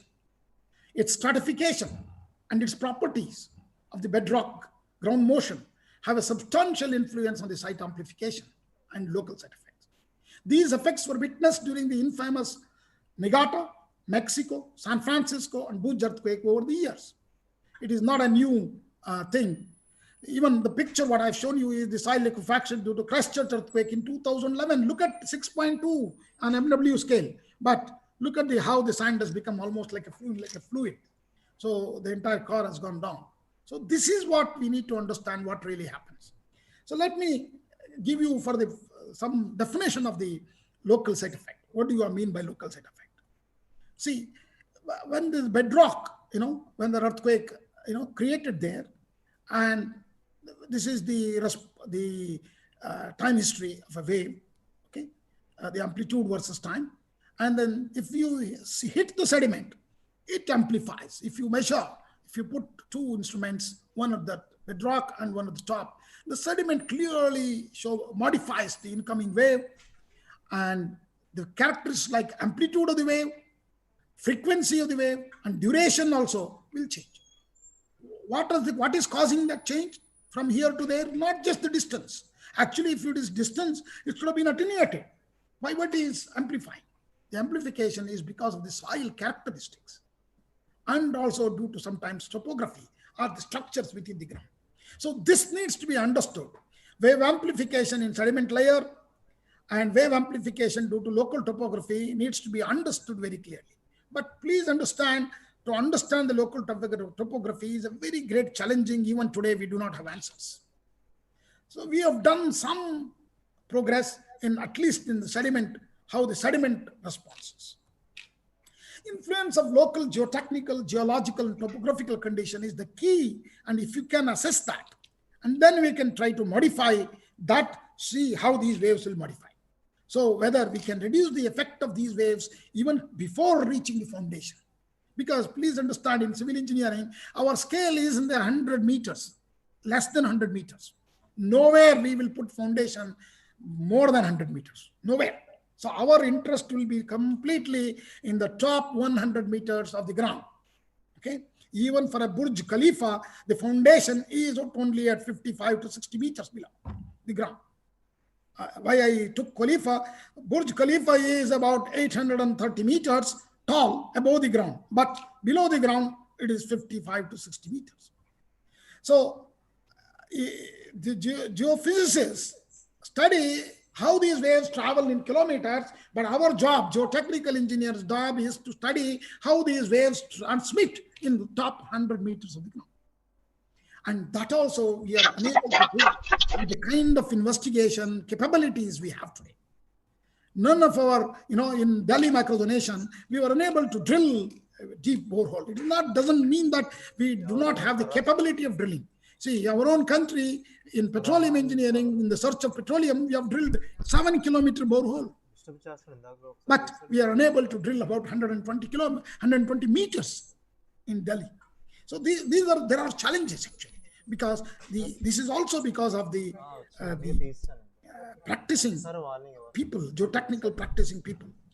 So the amplitude and duration of ground shaking at a specific site depends on different factors.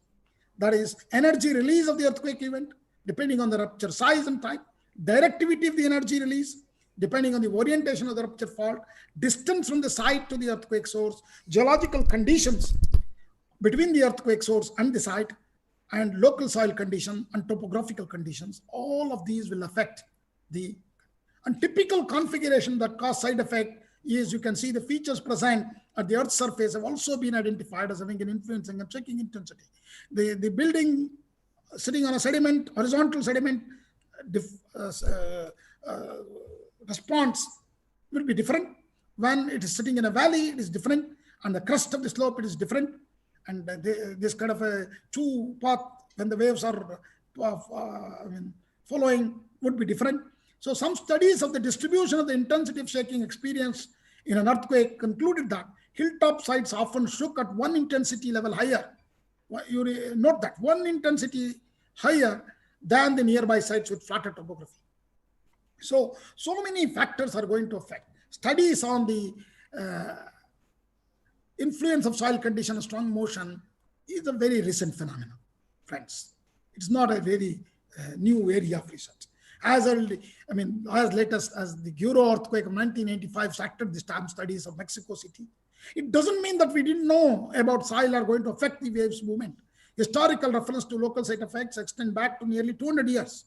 But somehow, geotechnical engineers were never involved in earthquake engineering because they thought it is not our job, it is only structural engineer's job.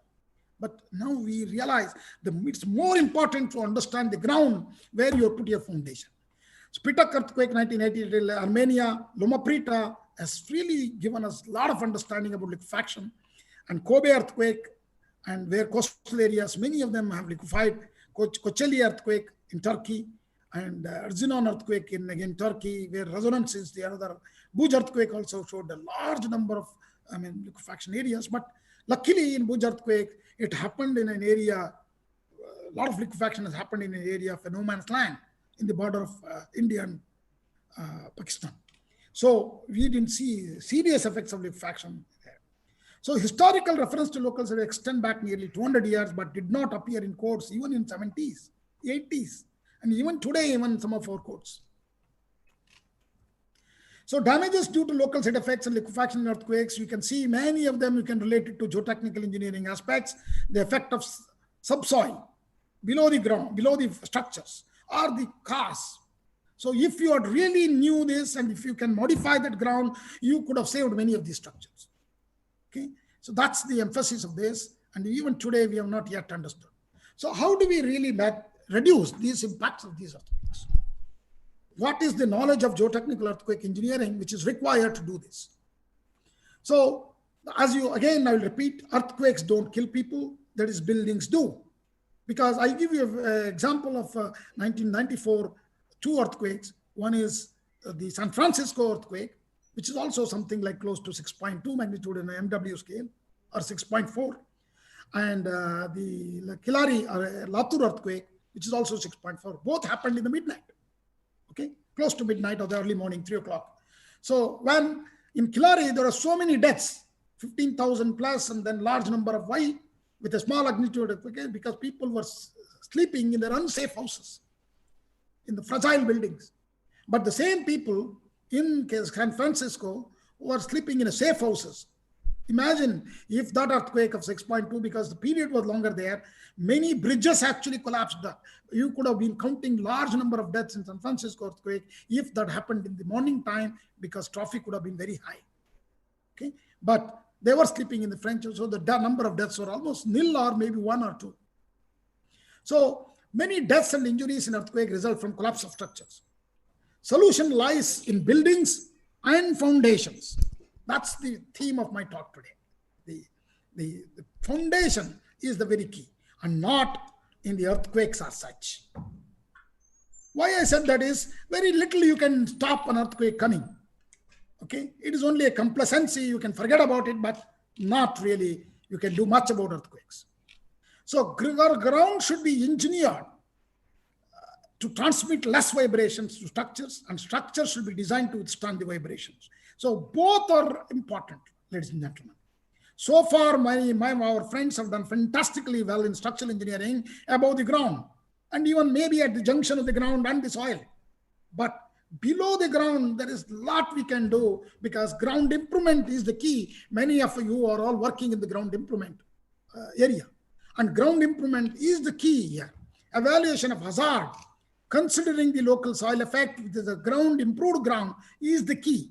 Then we can actually bring down the hazard, and then automatically we can design much better. This is the challenge, actually, even I highlighted for the Sri Ram temple at Ayodhya. So recently, they made a committee. I said, we can improve the ground below that, because it's all unconsolidated alluvium sediments. Coming to the geometry of the subsoil structure, which we can do much, we cannot do much, but we need to understand that. How do we understand the geometry below the ground? So below the ground, what is the kind of geometry we have? What kind of unconsolidated sediment is there? It is the role of the geotechnical engineer. Characterization of the ground is the key. The role of geotechnical testing agencies becomes much more valuable. But considering the state and affairs of the geotechnical testing in the country, this is a very, very challenging job for all of us as a community who have come together, because only one community which is very well together in India is the Geotechnical Society, which has done a fantastic job. So this we need to translate, not only in educating the academic people and the students and this thing, we also need to educate the consulting and the companies who do the investigation, bring up their quality. So we need to characterize the ground very much more accurately, much more elaborately, which can reduce a lot of damages. So geometry of the subsoil structure, the soil type and the variation, the properties with depth and lateral discontinuities, and the surface topography, which influence the amplification of ground motion and hence the intensity of damage during the destructive earthquakes, has to be done very effectively and efficiently. The tests, not much changes, ladies and gentlemen. You know all of that. See, look at the laboratory tests. We do that, but we don't do seriously. We don't do it correctly. So we know all of it. There is nothing really out of the box we have to do here. Grain size, Atterberg, natural water permeability, strength. But as we all said, and all our teachers have told us many times, geotechnical engineering, even though it's a science, its practice is an art. So we need a lot of involvement in understanding the ground and its properties. So we need to study their reports properly, understand who has done that, how they have done it, and what is the results have come, and validate back and forth with the different techniques. So field tests, all are again known, except some of them which are come into the industry, multi-channel associated waves, spectral associated in the last 10 years.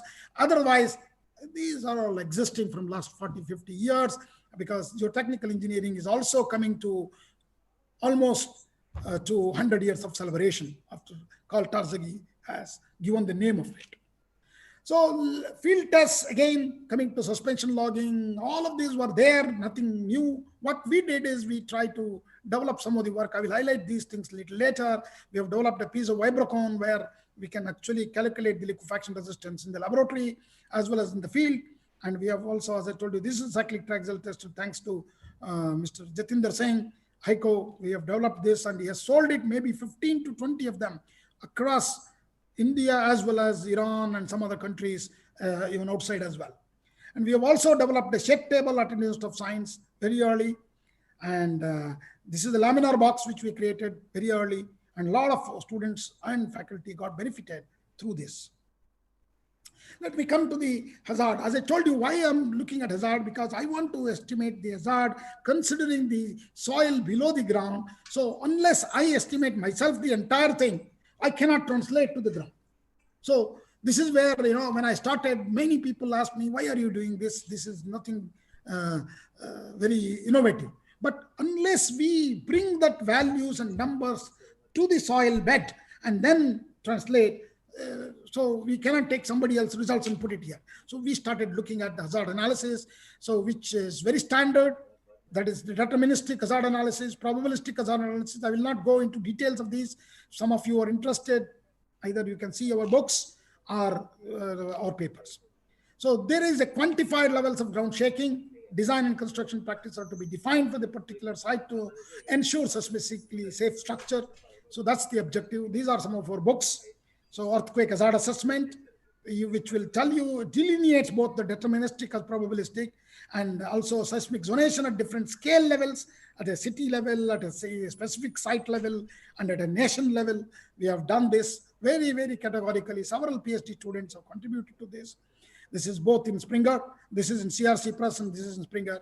And lastly, I told you, I've talked about the preparing for earthquake lessons for India, wherein I will also highlight this about this book a little later. But here, what I've learned is we need to also prepare the community, prepare the engineers, so that there is something you can do to the ground. It is not just the buildings.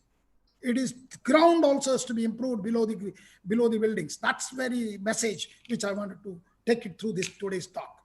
So the ground is, this is the book which we did for the NDMA, Geotechnical and Geophysical Investigation for Seismic Resonation Studies of Urban Centers in India. Again, thanks to many who have contributed into this. So where our book delineates the data collection to homogenization and declustering of events through seismic source characterization, seismicity analysis, and identification of attenuation relationship. This is very important, particularly when it reaches the ground and soil layer, how this attenuation will translate into amplification. Okay. So otherwise the waves would be attenuating over a period of time to rocks only, rocks and soils of some density. But once it sees the loose soil or a material which will amplify, how does this happen? Hazard evaluation is the very key, both from the deterministic, probabilistic, considering the geotechnical and geophysical investigation for microzonation. So as I told you, this is the area where we have received large number of earthquakes, and 15% of the great earthquakes have happened in the 20th century along this plate boundary. But there are gaps, as I showed you earlier, and so far Assam earthquake in this region is the 8.57th largest, but I showed you also very few people killed in that area because it happened in a very remote area when Northeast was not so much habituated. But if it happens today, there are large dams also there we are constructing. So we have to be very careful. So major earthquake are at plate boundaries. There are earthquakes interplate like Latur and other things which are on a known or unknown fault. And Bhuj is also on a fault. So please remember, these are not actually the plate boundary earthquakes. These are the plate boundary earthquakes. So we have done a very detailed analysis considering many zones. We have identified regional seismic zones. So there are more than 100 also we have taken. We have taken 5, 6, 10, 15, many students have done. So I'm not going to go everything here, but Kolatayar has done significant work for the entire India, and that was about 104 or 105, 120 or something, zones we have considered, and we have calculated probabilistically as well as deterministically the peak ground acceleration, considering 10% probability of occurrence in 50 years. So this is where I would like to tell you that now the new temple, what Ram temple, what they are planning to build in Ayodhya, the life of this should be 1,000 years. That means we need to modify this 50 years, because in engineering, generally we do either 50 years or 100 years, or some of the nuclear power structures we might go to 300, 500 years. But we haven't really designed for 1,000 years any structures. Nowhere, not only in India, anywhere else in the world. So we have also, because of the uncertainties are many, so we have also used a logic tree approach. In the earlier days, we didn't have a proper attenuation models. We have chosen many attenuation model, weightage factors for them. This is what is logic tree, which gives you an option to weigh the, okay, this may be better, this may be better, all these concepts and linear sources, aerial sources, point sources, all kinds of analysis we have done. Our book actually highlights that. What is the objective? Finally, we want to get the spectral acceleration versus time period, at the base of the foundation. Okay, so we have also done that, verified it with so many researchers before taking it to the ground. So now coming to the ground motion prediction equations. See, as I told you, we didn't have ground motion equations in India for generated for Indian region. So we used to adopt all the Western ones. Oh, they are similar and all these kinds of reasoning we used to give. And very early days, one researcher had done with synthetic things. We thought that is the final thing. But finally, what we have learned over a period of year, we can do that very effectively. Our students have demonstrated exemplifiedly, fantastically. So these GMPs are basically empirical equations to estimate the level of ground movement during an earthquake event at a particular site, considering the influential source and event parameters. The influential parameters are the event mechanism, site characteristics, properties of the propagation of path, and local soil and site geology. Recorded ground motion data is the one key. So we started with Anbalagan. His contribution is significant on microzonation and many other area. And I'm very happy that he's continuing his work and at our Institute of Science. Simulated the synthetic data. Very early, he used the simulated synthetic data for Lucknow along with our students. And purely, now we are talking about in 2020, purely recorded ground motion data. That is, Ramakrishnan and Srivalsa has contributed exemplifiedly on to develop new GMPs, ground motion prediction, based on the actual data. That's all I'm going to show today. I'm not going to show you all other what we have experimented earlier because there is no time. So this is basically our new GMP what we have developed. We have also compared with various GMPs, and what is interesting is we wanted to calculate 300 kilometers away from the epicenter. So that we can use this for a region like Indo-Gangetic belt, where the side effects would be almost close to about 300 to 400 kilometers away. So seismotectonic, this is the work of Ramakrishnan, which is very new, map of North and Central Himalayas and also Northeast Himalayas, showing seismic sources and recording stations. See here, we have used a total of 33 earthquake events with a total of 278 data entries in the North and Central Himalayas. These are the Himalayas, and these triangled one are the recording stations. The events considered 4.2, 7.8. See, please note that there are not many major earthquakes. It's a complacency built in so that our people are not ready. Any large scale earthquake, as I showed you earlier, 8.7 earthquake can hit this area. When we do not know, it might happen tomorrow even. That's the kind of thing is there. We do not know exactly when this kind of earthquakes can occur. Hypocentral distance of 16 kilometer to 1560 kilometer was available for North Central Himalayas earlier. So we have developed these new attenuation relationships or ground motion prediction equation. Even for Northeast Himalayas, based on 25 earthquake events with a total of 210 data entries, ranging from moment magnitude of 4.2 to 6.9, hypocentral distance of 42 to 640, which has already been published in the Earthquake Engineering Journal. So these are the original recorded data of Nepal-India border earthquake of April 4th of 2011 was put on this. See, very good correlation with our new GMP, what has been developed. Okay, this is for the North and Central Himalayas. This is for the Northeast Himalayas. So we have also very good prediction. So we are quite happy with that. We can develop, based on the actual measured earthquake data, a new GMP is being developed for both North and Central Himalayas and also Northeast Himalayas. So then coming to the site effects, this is the story I'm telling you. Once you do this, bring the bedrock motion too close to about 100 meters or 50 meters below the foundation, look at the soil below the foundations and understand the site effects. That's the challenge of the geotechnical earthquake engineers. and characterization, ground characterization plays a major role. So for a comprehensive site response assessment, micronization, subsurface characterization, considering subsurface profiling is very essential. And understanding of the site soil behavior and response to seismic loading is necessary to assess and mitigate the hazards due to earthquakes. Evaluation of aftermaths of the earthquakes has shown that the intensity of ground motion is directly related to soil stratification. So, what I would like to show you here is, see, we have made the amplification map of Bangalore, and that is directly correlatable to VS30. That's the shear wave velocity at up to top 30 meter, average shear wave velocity in the top 30 meter. And we have also commented on that, whether 30 meter is essential or only soil is essential, or we need to average soil and rock within the 30 meter. All that, you know, a lot of papers are there. One is interested.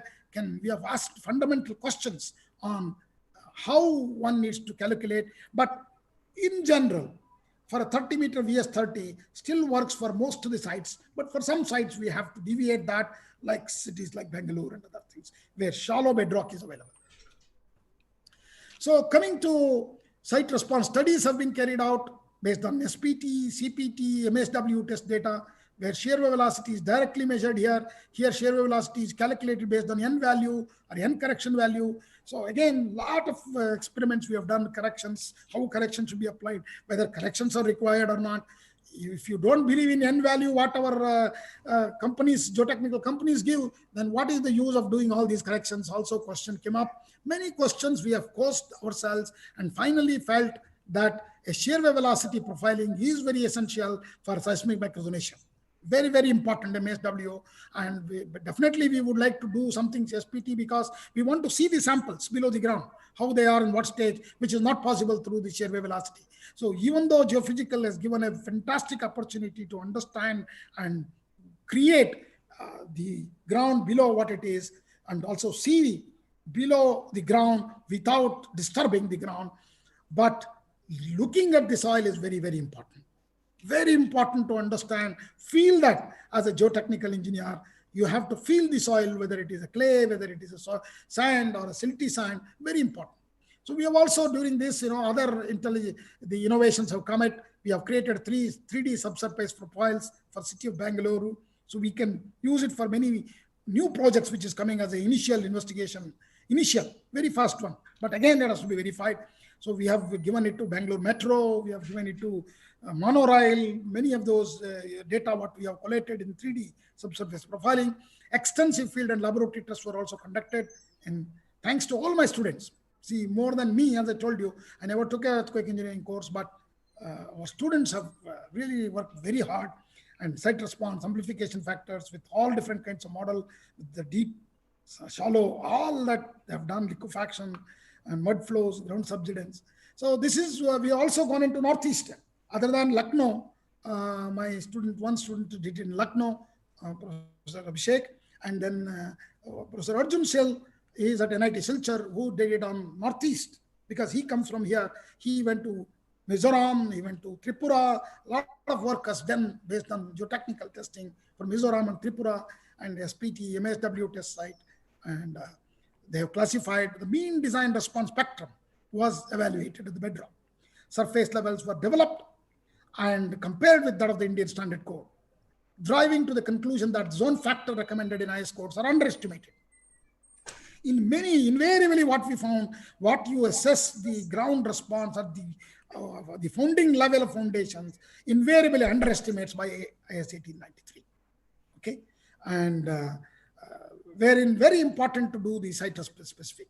The issue of site response, even today, our codes are very, very weak. Please remember, only Eurocode has done reasonably better considering two different magnitude of earthquakes, larger than 5.5 MW and less than 5.5. Soil classification ABCDE 5. This is the Eurocode is much better, covering an entire range of shear wave velocity. But look at the Indian code, we are still with 3 types, rock, medium, and soil. Even the 2016 also is not changed. Ground motion in terms of response spectrum for each soil class is very important to evaluate. 5 different classes are generally used in the Eurocode, supported by strong motion data. These are all supported by strong motion data. Please understand that. So it's very average VS30 I talked about earlier, still valid and you can use it for most of the sites. For some sites, we might have to modify. Let me come to the liquefaction now. Soil tends to flow like a viscous fluid, as I showed you earlier in several pictures, which causes significant drop in soil bearing capacity and induces failure due to settlement in the structures. Bridge and building foundation failure. This is actually after Professor Madhabushi, Gopal Madhabushi from Cambridge. And you can see that 2001 Bhuj earthquake. So a typical scenario of soil liquefaction in India was witnessed during the 2001 Bhuj earthquake with a magnitude of 7.7. So this earthquake, luckily, most of the liquefaction which has occurred in the remote areas, I told you, in the border of India and China. So even today, most of the international agencies, or all agencies, use the very simplified approach of the Sid and Idriss, and this is the methodology. That is, whether the cyclic stress ratio is above this curve, and then it's liquefaction, and below no liquefaction, and these are the procedure we follow for a liquefaction hazard assessment. Okay, but please remember, liquefaction is, and I have to tell you, CITIN has gone very, very carefully looking at very finer things, but I don't know whether it's really required, because many times it's a very complicated equations you generate, but it's not applicable. Cyclic resistance ratio is estimated, and then magnitude scaling factor for because it's only designed for 7 earthquakes, and then 7.5 magnitude, and then you scale it for other earthquakes. So generally, magnitude 5 and above only can cause liquefaction, and only in the top 15 meters or so. So evaluation, what we brought in through our student is there are a lot of uncertainties in this testing. So it's better to also do probabilistic liquefaction potential. So some of you are interested, see our papers on probabilistic liquefaction potential to account for the uncertainties in a better way. A probabilistic performance-based liquefaction potential needs to be evaluated at a first level. As a first level, I'm not saying that is the final level. Final level, we can do site-specific based on Sid and Idriss as well. So here, I would like to quote some of the work what we have done on the with Anbalagan on the responsive overlying soil to evaluate the amplification and liquefaction potential of the city of Bangalore, and wherein we brought the assess of site amplification and response, bedrock level PGA estimated in the past studies, SPT data, and other geotechnical information, and synthetically generated ground motion was also used. And then later on, we modified that to develop a three-dimensional subsurface model, as I explained earlier to you. Using this model, a preliminary liquefaction susceptibility map was generated based on Sid and Idriss approach, and then modified using the probabilistic approach later on. Okay, that is with a written period of 475 years in Bangalore Urban Center by Vipin and other colleagues. So let me come to microzonation of my work. A lot of my work was on microzonation. I've started in Bangalore in as early as 96, 97, and then moved on to Lucknow city, and then I was also involved in the Delhi microzonation of the both scales. One is to 10,000 and also the larger scale.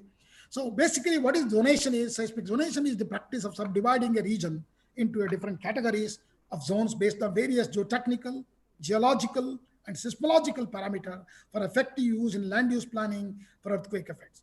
Please note that seismic zonation plays a major role in many decision-making process. It is not just for evaluating the hazard, it is can be used in emergency response and deputing emergency response to certain area also. So these maps, see in California, people used to even, where do I buy next property? So that's the level at which it is reached there. So very important. Today, the zonation maps are used for insurancing your buildings, structures, whatever you are doing. So there is a lot of importance to it. But thanks to the Government of India and through our efforts, we are able to push this agenda to convert through the PAC, saying that India has taken up 64 cities for doing microzonation. Please see the challenge. Challenge is awarding contracts to geotechnical engineers to become a bottleneck for them also. So that's what we have to come out of that. We need to really generate. I request the Honorable President of the ISMGE to really give more focus on the geotechnical testing in the international level. That's not done. See, we do good geotechnical testing in the offshore. Offshore, because we put in a lot of money there. But onshore, whether it is America, whether it is Japan, the quality of onshore against offshore is always different. Okay, because offshore, when you go, you will only get one time to do that. So they do it very carefully and spending a lot of effort and collect a lot of undisturbed sample, even in the difficult environment. But onshore, we don't do that much more effectively what we do in the offshore. So anyway, macrozonation basically is a subdivision of the region into zones that have relatively similar exposure to various earthquake-related effects. This exercise is similar to the macro-level hazard evaluation, but requires more rigorous input about the site-specific geological conditions, geotechnical characteristics of the site, ground response of the soil column to earthquake motion and their effect, ground conditions which would enhance the earthquake effects like liquefaction of soil, groundwater conditions. Why I have put all these? To show that to the audience, role of geotechnical engineers in earthquake hazard evaluation is very important. This cannot be done by structural engineers. They don't even understand what really happens below the ground. They take your the allowable bearing capacity, that is the number for them. But we need to do many things. We need to understand the dynamic characteristics of the soil and foundations and even the slope stability. So why need seismic zonation? So we have one nation. Why not use that? Now I will show you that helps to identify vulnerable regions. That's all. But what we require is a necessary input to the earthquake resistant design. We need to do this zonation much more smaller scale. That's where seismic macrozonation plays. So let me take you through our second book in the Springer on the difference. Professor Sitaram, is it possible to summarize or whatever? You can, yeah. Okay, thank you. Yeah. Aware of the time. Okay, so thank you. I'm going to conclude. Thank you. Yeah. So the micro level, meso level, macro level, seismic hazard at the bedrock level, what is the scale at which we have given all these recommendations. One can see this, and approaches and grid size recommended for micro, meso are also given very clearly, and what kind of testing we have to do also has been given. So many of these works based on methodology of shear wave velocity and SPT, and also we have calculated for many cities. And for study regions of region-specific GMPEs are very, very key, as I highlighted earlier. And probabilistic seismic zonation maps are also very important in many of the nuclear power structures we have involved, and we have given very close. So we have done from small scale to very large scale zonation approaches ourselves, taking in the soil effects. So using the digital elevation models of the data, and all that is covered.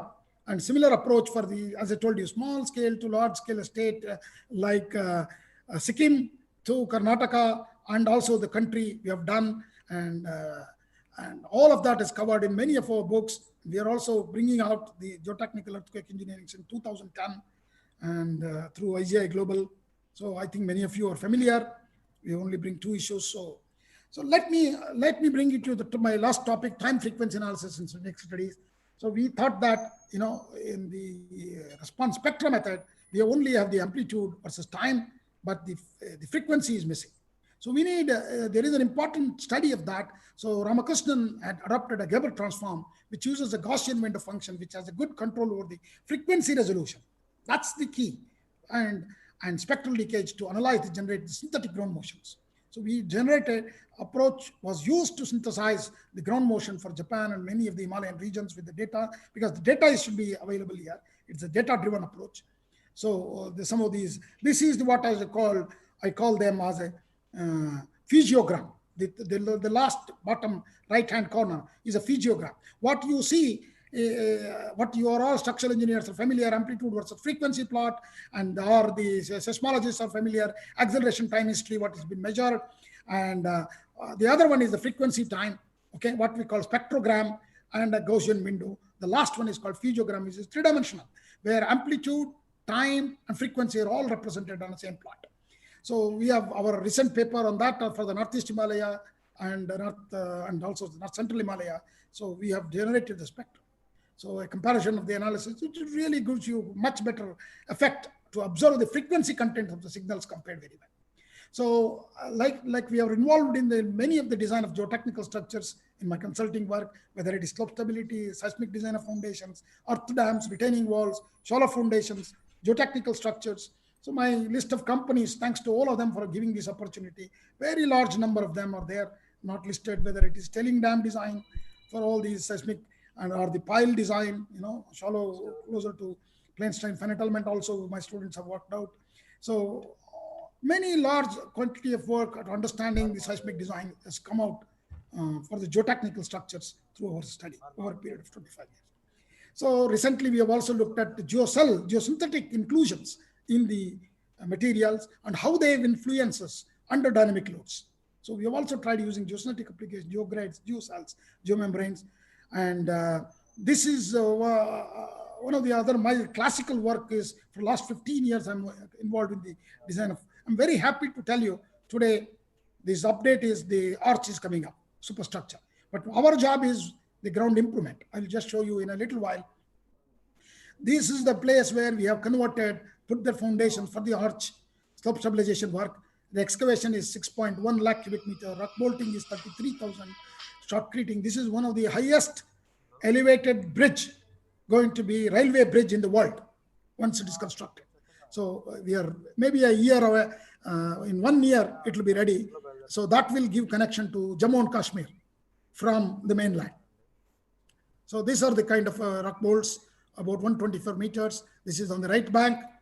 And other related projects, I would have worked for ISRO, foundations of these large, very, very precise instruments, vibration isolation of buildings, housed with sensitive equipment for SAC.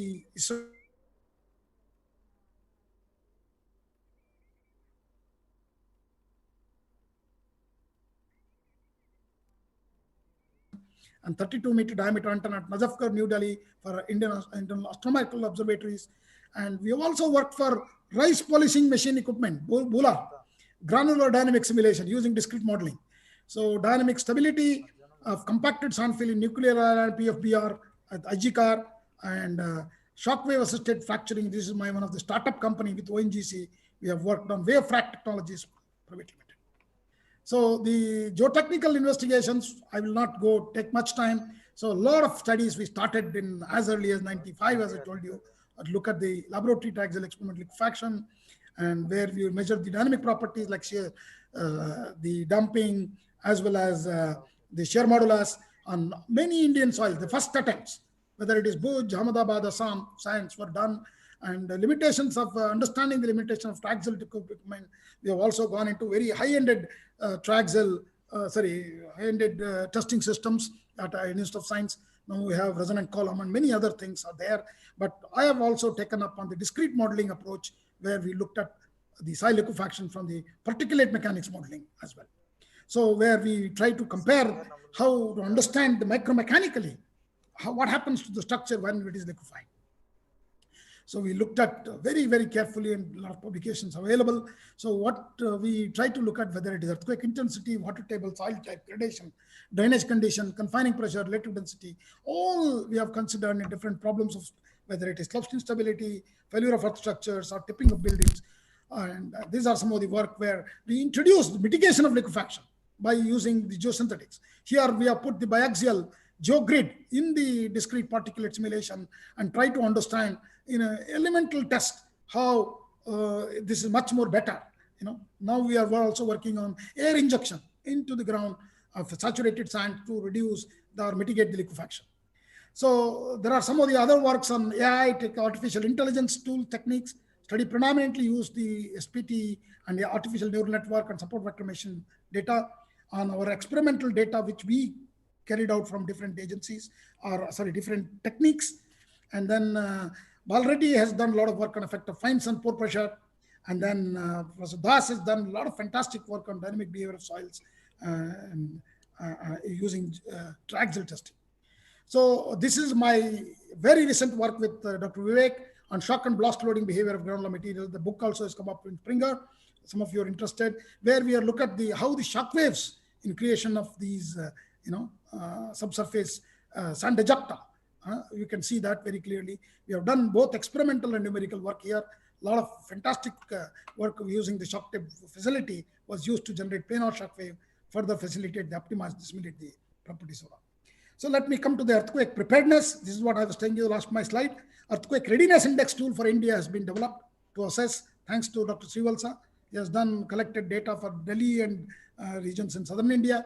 The chapter 4 of this book actually talks about the earthquake readiness index, which will be a very good tool so that we can prepare guidelines for households, schools, and business organizations, make them aware, prepare their community at level. So these are some of the data that we collected.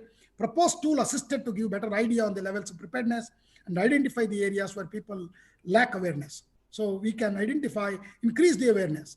So some of the instruments what we have called, even now we have put broadband sensor at Indian Institute of Science at rock site where we're monitoring. We have put borehole sensor at 15-20 meters below the ground and measured earthquakes. So a lot of instrumentation work.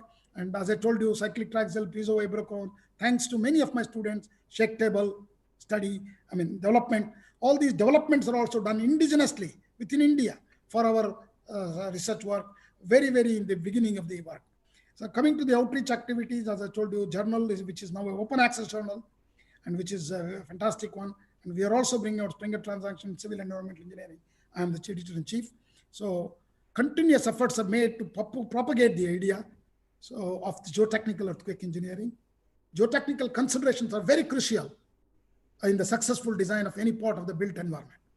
There is a strong need to raise awareness on the importance of the application of geotechnical skills and knowledge in every aspect of building developments. Geotechnical earthquake engineering will involve the review of the following: geological, seismological, geotechnical context of the development site, specific investigation and gathering of geotechnical and related data, development of geotechnical design parameters appropriate to the building development, due account of geotechnical consideration in the design of the building. Ground improvement is very key. Due consideration of the factors like overall land stability before the issue of the resource and building consents. Review of geotechnical condition, modification of design details are necessary during construction. So roadmap to seismic safety, according to me, with a vision of zero tolerance to avoidable deaths due to earthquakes, significant contributions were made in the field of geotechnical earthquake engineering, which helped revamp the perception towards earthquake studies and the need for better design and preparedness in the country. So community awareness and preparedness is the key. Legal framework definitely is required, technical competence, professional ambience, enforcement by authorities is also, all of them are required, but R&D takes us to a new level and innovations have to happen in this area. So I also invite you to the 7th conference on recent advances in geotechnical earthquake engineering and soil dynamics, which is going to happen now because of the COVID-19, 12 to 15 July in 2021. It will be an online one. Please note all the proceedings have come out. Soon we will release them in 5 volumes. These are the contributory papers. There are more than 30 keynote papers which are getting ready. I welcome all of you to this conference. I think the last date of submission of paper, if there is anybody who would like to even now contribute, please contact us. We will see whether we can accommodate, but we request all of you to join for this conference between 12th and 15th of July 2021, supposed to be held at Indian Institute of Science, Bangalore, but now it is going to be online. So I thank all my teachers, all my students who have really worked very hard, toiled, and my institute where 27 years, right now I am sitting at Indian Institute of Technology, Guwahati, which was my first slide. The picture of the institute was in the first slide. My last slide is my parent organization, Indian Institute of Science, where I did my master's as well as my 27 years of career. And I like to thank all my collaborators and research fellows, all funding agencies, and in particular Indian Geotechnical Society. And also I would like to thank Indian Society for Earthquake Technology, for which I'm presently the president. So thank you all. Namaskar. Thank you for this opportunity. Bye. Thank you, Professor Sitaram, for a very, very brilliant lecture. We know that it's your contributions in the area of earthquake, geotechnical earthquake engineering are quite exhaustive. We know it's not possible. And now I say there are no questions on this. We have a lot of questions, but I think they can directly contact you. And I now request Professor J.T. Sahu to conduct the proceedings. Thank you, Professor Sitaram. Oh, mute on, mute on.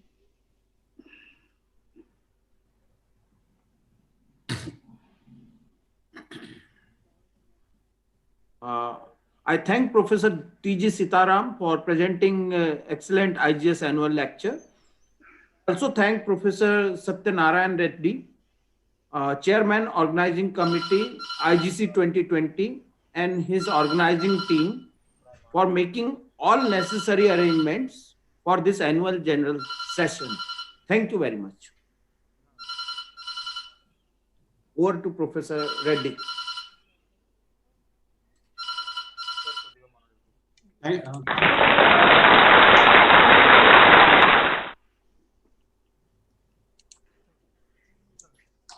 Thank you, Professor Shivkumar Babu, sir, and Professor J.T. Shahu for organizing the session. And I take this opportunity to thank Professor T.G. Sitaram for delivering a highly interesting and informative IGS annual lecture related to geotechnical earthquake engineering. Thank you very much, sir. Now we'll move on to plenary session 1. In this we have keynote lectures by Professor Charles Ng, President of International Society for Soil Mechanics and Geotechnical Engineering, followed by another key lecture by Professor E.C. Shin, Vice President Asia, ISSMGE. So to conduct this session, I invite Professor M.R. Madhav and Dr. V. Balakumar to act as chairman and co-chairman. So as we are lagging behind, I will briefly introduce, say one or two words. Yeah. So just one sentence for our satisfaction, sir. Professor M.R. Madhav does not require any introduction. He is well known worldwide. He is, I can say, a living legend in geotechnical engineering. So, and the other person, co-chairman, Dr. V. Balakumar, he is an active consultant working with Simplex Infrastructure Limited, and he is actively associated with DFI activities in India. He is a fellow of many professional organizations. Since because of shortage of time, I'm unable to give detailed biodata. So with this, I request Professor M.R. Madhav and Dr. V. Balakumar to conduct the proceedings session. Please, sir. A very nice day to all of you. I hope you're able to hear me. Yes. Yeah, we are able to hear you, sir. Okay, very nice day wishing you all.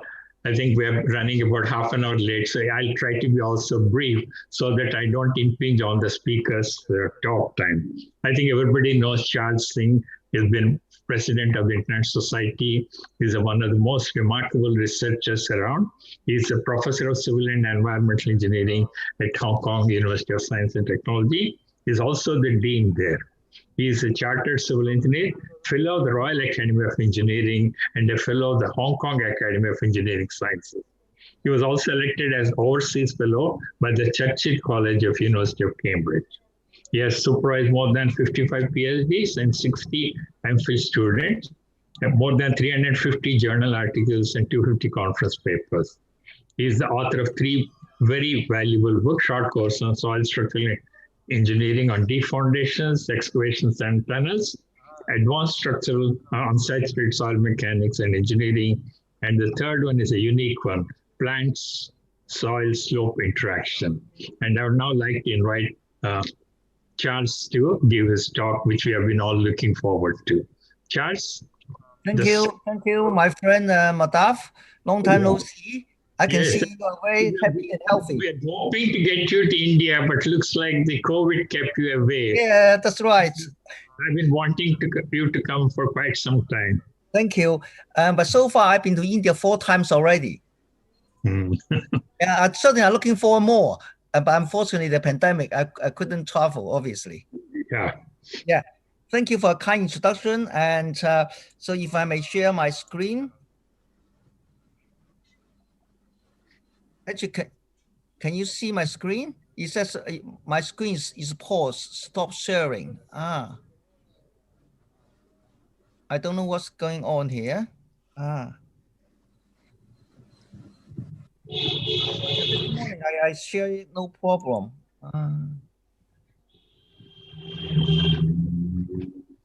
Sorry, just a minute. Let me try to see what happens. Oh.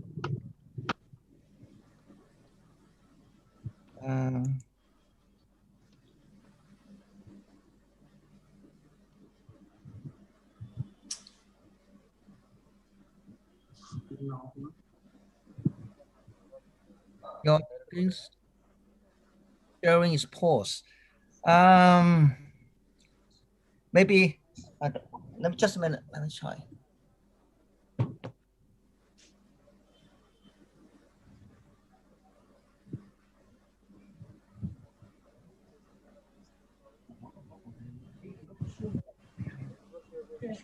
I share screen，佢 post 到唔俾我 share。係咪有人屋企？嗱，我今朝 share 都 OK 嘅。post 咗喎。係啊，我就咁樣又咁都冇反應嘅。係啦，我出翻嚟啦。OK，出翻嚟。Yeah, you're on. Am I on? No, So let no. me try again. Oh yes. Not yet. No, not yet. Not yet. Okay. 係咯，就係 post 咗嘅。你睇先嚇，有冇得 new share 呢個？有冇 new share？試下 new 呢個係呢個。What can you see? No, not yet. Resume share. No, resume. I'm trying resume. Opportunity.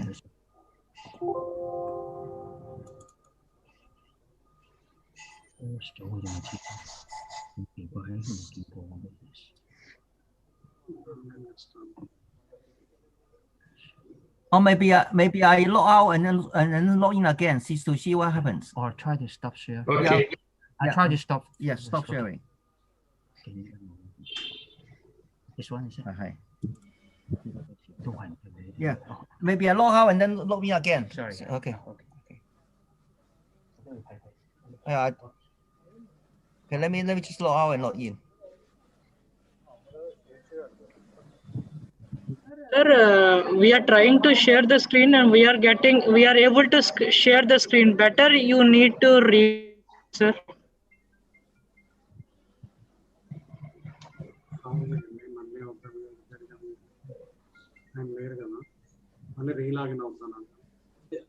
Professor Satyanarayana Reddy asked him to relog in once again. Yeah, that's what he is doing. Yeah, ask him to log out and log in again. He is doing that, sir.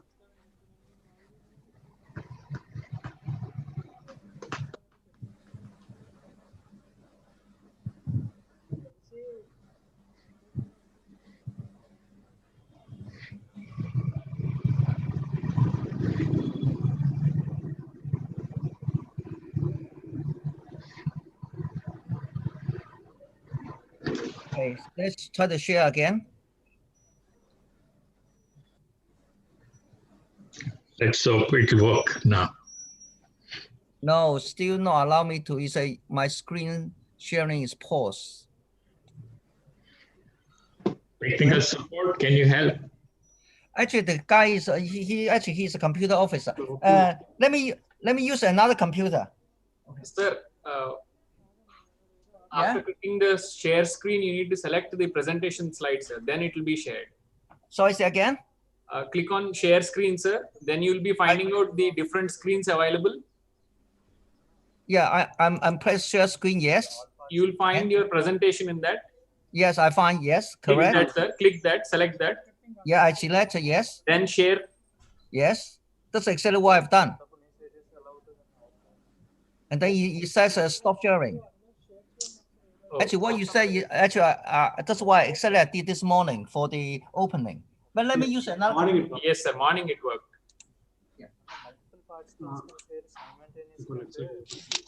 I think you first open your PowerPoint, then minimize it, and then share then the screen. So I say again. So I already opened the PowerPoint. Yeah, yes. In normal mode. In normal mode. Okay. Then minimize it. Minimize it. Okay. Just now start sharing the screen. Okay. Just a minute.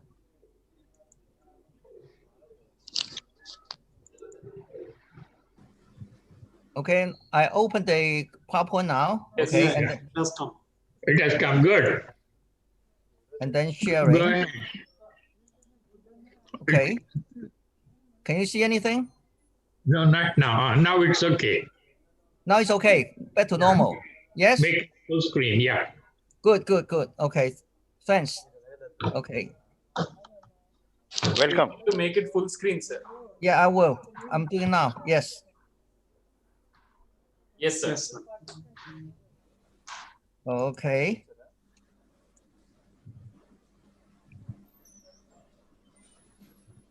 Okay. Sorry for the delay, and thank you everybody for waiting patiently.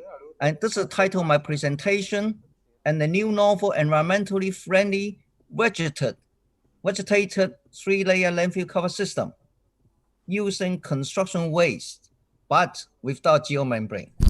And I'm sure probably most of you know that, or almost all of you know that, normally for landfill cover, people use a geomembrane. Right? And I'm going to propose a new one without using a geomembrane based on unsaturated soil mechanics.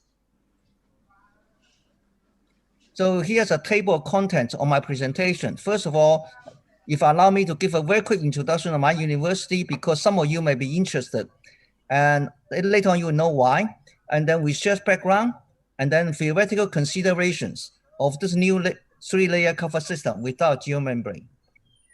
The important keyword is all weathered, okay? It's not in dry, arid region, but also in wet region like in Hong Kong. And then I'll report to you about our one-dimensional soil column tests, focusing on the effects of vegetation, and also using of recycled concrete without geomembrane.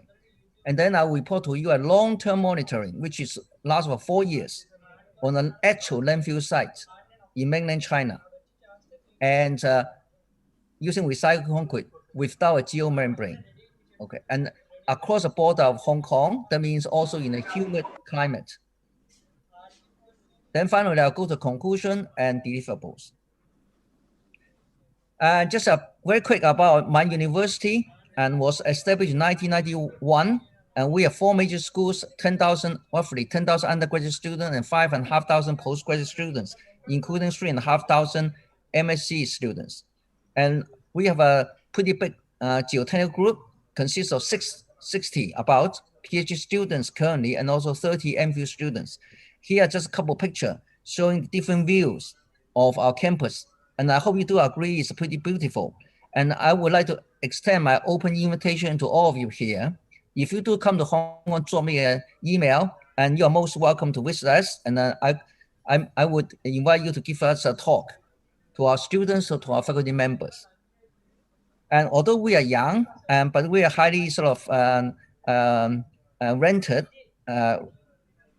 in terms of 2, say, largest ranking agencies in the world. At times, higher education for young university means over the age of below 50. Then we were number 1, and QS went as number 2 in the world. And I will not go into detail for other rankings. Okay.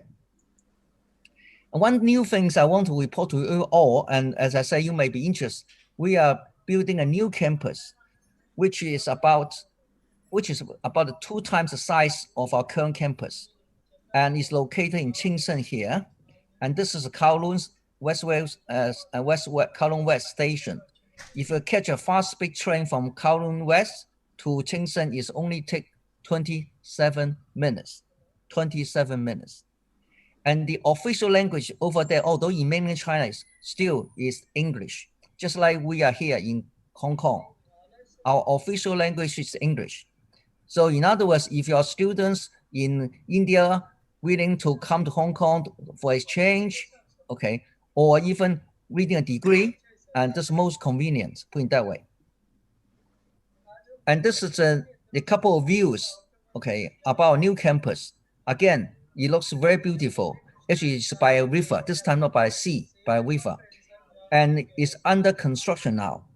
And the campus will be, phase 1 will be completed in September 2012. That means less than 1.5 years from now. And we are going to have 6,000 postgraduate students, mainly research students. in the first 6 years. And then from year 7 to 10, we have 4,000 undergraduate students. So this is another view of the campus, okay, of the new campus in Guangzhou. As I said, the size of the new campus is twice the size of Hong Kong campus. But the style is sort of very similar. We have a red sundial in the middle. Now, the important thing is we encourage, okay, exchange programs, meaning, for example, IIT from India can have an exchange program with us. Then we provide scholarship for students. I'm talking about postgraduate students now, and say about $1,200 per month for visiting up to 6 months. But for full-time research students in our campus, the scholarship ranging from slightly about $2,000 to $3,500 per month. And also we offer dual degree PhD programs, meaning we can have dual degree between 2 universities, any one university in India and with us. Of course, the develop a dual degree program, it takes time a bit, okay? Now, this is a typical group, a typical time of my group, okay? And what you are seeing here, actually, my group is pretty big, including research assistant professor and also postdocs, and from 17 countries. So for example, South Africa, and this guy here is from UK and Bangladesh, Thailand, and actually one from India. He graduates last year, and Iran, for example. So my group is very international, and any student or any professors in the audience, if you're willing to consider to collaborate, do contact me. All right, so let's move on to the lectures today. So background, we all know that landfilling is still at the moment one of the key solutions for municipal solid waste, okay, MSW. And if we want just to review what's the function of a final cover, at least serves 3 mechanisms, okay, or 3 functions: prevent water infiltration, minimize gas emission, and also must be environmentally friendly. Here, just a typical current or modern landfill cover. I'm going to show you on the left-hand side here, a vegetated topsoil, and also a sort of engineered soil layer for the plant to grow, and then a geocomposite drain, and the geomembrane. Okay, that's the material I'm proposing. We can get rid of it, okay, to minimize a lot of problems. And then below that is a compacted clay layer, and then gas collection, and then solid waste. And I'm sure you all know that, okay, many failures at the interface being reported around the world, okay. And by the way, this is the one also in Xiaping, in Shenzhen, just across the border from Hong Kong, okay, in the very southern part of China, mainland China. So you can see again, an interface failure there. And actually, interface instability problem and susceptible to defects, holes of the geomembrane, durability, and also desiccation cracks in the clay here. And high maintenance costs have been widely reported more than 30 years ago, okay, widely around the world. And I did a bit background. I don't know what happens in India, but this is just the composition of waste in Hong Kong. Okay, around 25% of our solid waste actually come from the construction industry. Okay, we call construction waste. That's the data from 2016, and actually there's not much change over the years.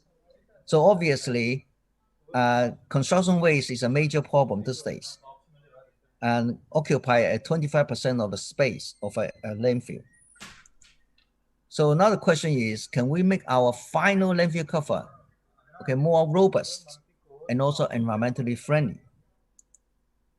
Can we consider to use construction waste again? Okay, recycle them, okay, put back as a landfill cover. Okay, so let me repeat. Can we use concrete construction waste, break them into different particle size distributions, and then put back as to form a landfill cover without the use of geomembrane? So to summarize is to use waste to cover waste. That's the idea. Very simple. Of course, by thinking about that, we have make use of unsaturated soil mechanics. And that was a book I published in 2007. And make use of unsaturated soil mechanics, then we can do something, I believe. Okay. So let me introduce an excellent concept introduced in the 90s in US. It's called CCBE, capillary cover barrier effect. And in effect, it's based on unsaturated soil mechanics, although the intention was used for arid and semi-arid region. So the idea is when rains comes, we have fine-grained soil on top, and then the permeability of the fine-grained soil is more permeable than the coarse grain below. Then you might think I'm crazy, what I'm talking about. If based on saturated soil mechanics, the concept is absolutely wrong, right? But for unsaturated soil, it's different ballgame. So let me emphasize that this is for unsaturated cover. And I do believe nobody will build a final cover system, saturate the cover system. So this is unsaturated phenomenon. So in other words, this is less permeable. Then if I try to explain this diagram to using a permeability function here. So what you are seeing here is a water permeability versus matrix suction. So in the arid and semi-arid region, that's in certain parts of US, then the annual rainfall less than 800 mm per year. And because it's unsaturated, for a given suction, if you draw a vertical line up, actually the coarse material has a lower permeability than the fine-grained soil. Why? Because the coarse material has more air. Air is not a conductor to water. Okay, so let me repeat in the unsaturated zone. Okay, in the unsaturated zone, coarse material has a lower permeability than the fine-grained soil. That's exactly been used, so-called capillary barrier effect, what you can see on the left-hand side here. Now, our traditional saturated soil mechanics is fine-grained soil has a lower permeability. Sorry, coarse-grained material has a higher permeability than the fine-grained soil. Okay, you are absolutely right when you considering the soil is saturated. But on the unsaturated zone, it's just the opposite. So the question is, can we use these characteristics, okay, to form a new all-weathered final cover? Now, for this case, obvious cannot be done because when any rainfall over 800 mm, of course, the number 800 or 700 or 900 is just for illustrative purposes. Then this CCBE two-layer system will break down. It will not work. Okay, so it will not work for humid regions like Hong Kong, Singapore, Malaysia, and southern part of China. So what can we do?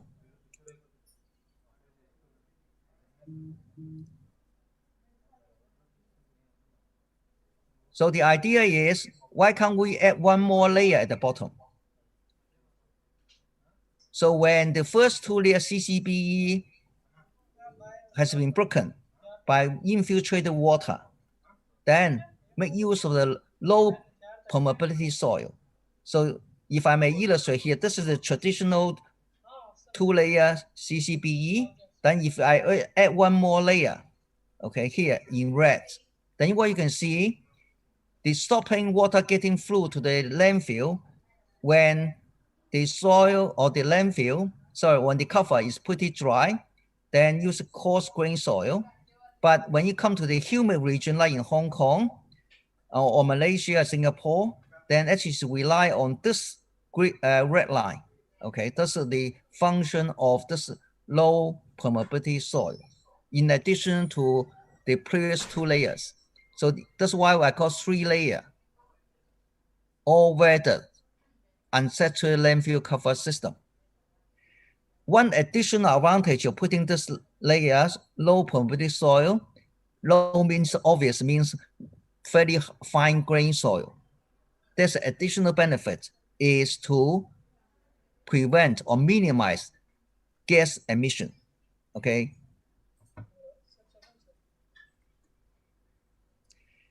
The whole idea is no membrane should be required. By the way, for the 2-layer system, also for the 2-layer system used in the United States, in arid and semi-arid region, membrane was used, okay? And what I'm proposing now is no membrane is required. Of course, I have to prove, okay, both theoretically and also experimentally. So essentially, it's adding 1 layer to cover this region, humid region. Now, talking about gas emission, actually we did tests, even and also published in 2015 on waste management and also Rideau Zone Journal. Okay, using this low permeability soil, fine grain soil, to resist gas pressure, and actually,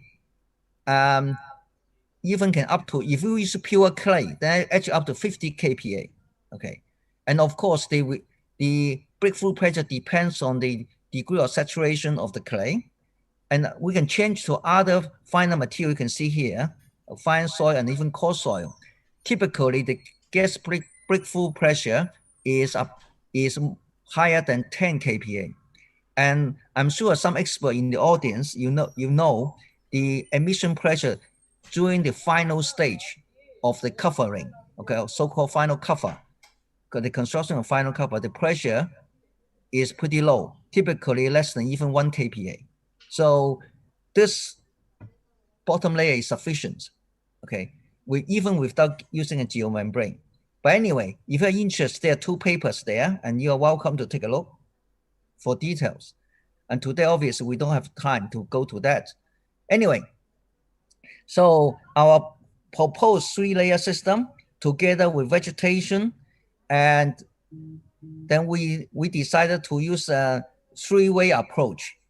One is a field test, and I'm going to report to you very soon.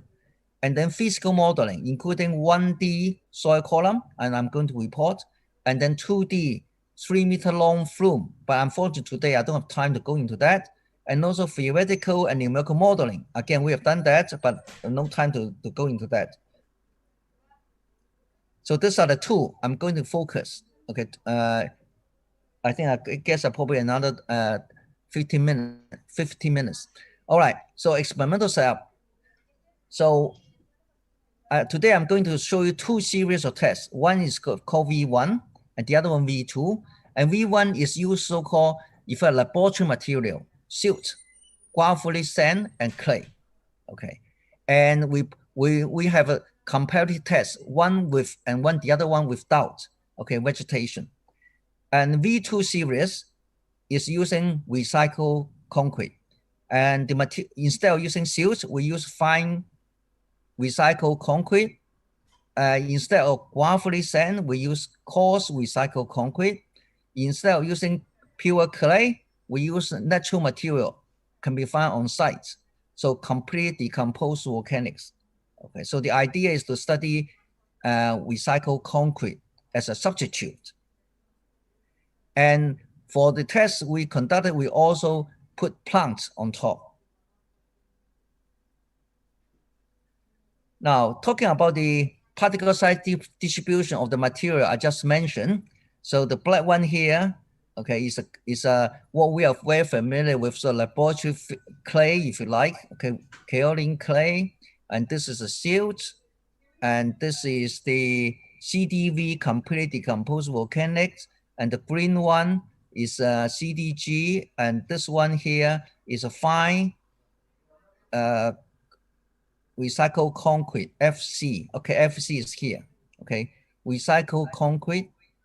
And this one here, triangle, is gravelly sand. And this one here is CC. CC is here. Okay, coarsely recycled concrete. And this is CDV. Okay, you may call it clayey silt. So those are the material we use in our experiments, both in the lab and also in the field. Now, this is one typical setup, and the 1D column is 1.6 meter in height. And then typically we have a 3-layer system here, clay for this one, V1 series, okay, gravelly sand and the silt. And then depends on whether we study vegetation or not. Okay, for this one here, you illustrate with we plant struts inside this column, and we let it grow for 3 months. Okay, and then we start the experiment. And within the soil column, we install quite a number of instrumentation, like a small tube tensiometer, a volumetric water content measurement device, and so on. And we applied a constant head using this Marriott bottle. Okay, and typically it's 0.1 meter constant head, and then measure water content change inside the column, and also suction change inside the column, together with any water coming out from the bottom. Okay, so the bottom is a free drainage arrangement. So this is a schematic diagram for V2, and V2, the setup itself is identical except the material used. Okay, instead of using laboratory material, we use FC. Okay, and then CC and then CDV. They are recycled concrete here. Okay, of course they crushed to different particle size distributions, and you have seen early on. And then again, depends on need, we put plants on top. So this is the actual picture for one of the series V2 tests.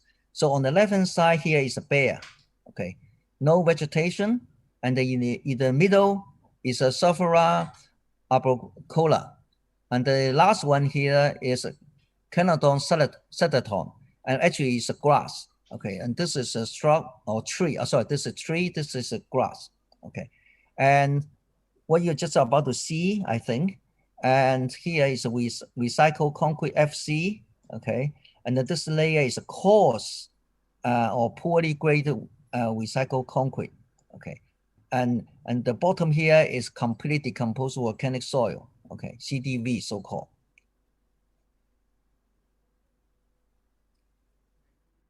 Again, now let me remind everybody, for all our 1D column tests and also for the field tests, no geomembrane whatsoever has been installed. So no membrane whatsoever. So let's see the result from V1. And this is silt, gravelly, sand, and clay. And this is the initial suction before we applied ponding. Okay. And when we expect, okay, and this is a vegetated, that means with a plants there. And when we expect higher suction, because plants suck in water to induce higher suction compared with the bare one. Okay, bare one is just evaporation, this is evapotranspiration. So this is exactly what we expect. We give a high suction. Then we apply ponding, 0.1 meter of water head on top ponding. And for how long? For 8 hours, okay? And then you can see this near the top, the suction immediately destroyed. So the red line here is the measurement after 8 hours of ponding. And the black one is also after 8 hours ponding, but from the bared column. So the important point to note is here, in the gravelly sand layer, actually the soil or the water did not break through. So the two capillary barrier effect works without geomembrane. Water did not break through. Okay, and one can also see the measurement in clay. You can see the suction. Okay, there's not much change. So suction, for both tests, suction did not we turn to 0. So that means there's no water. So we base on major suction measurements, and also physically we measure, see whether any amount of water coming out from the bottom. Again, there's no water coming out from the bottom. So that is a clear proof. And what does it mean? What does it mean by 8 hours ponding? Actually, based on agricultural science, guys, there's an empirical formula. We can convert the 8 hours of ponding should be equivalent to 60-year return period of rainfall in Hong Kong. Okay. Now, Hong Kong typically have about 2,500 mm per year. So Hong Kong is pretty wet. That's why we're a humid region. So 60-year return period of Hong Kong's wet weather means a lot of water. Now, how about V2 using recycled concrete? All right. So we repeat the same procedure. Remember, there's 3 columns. I show you the picture. So the black one is the bare, okay, and the blue one is the grass, and the red one is the straw. Okay, so those are the measured results immediately before ponding.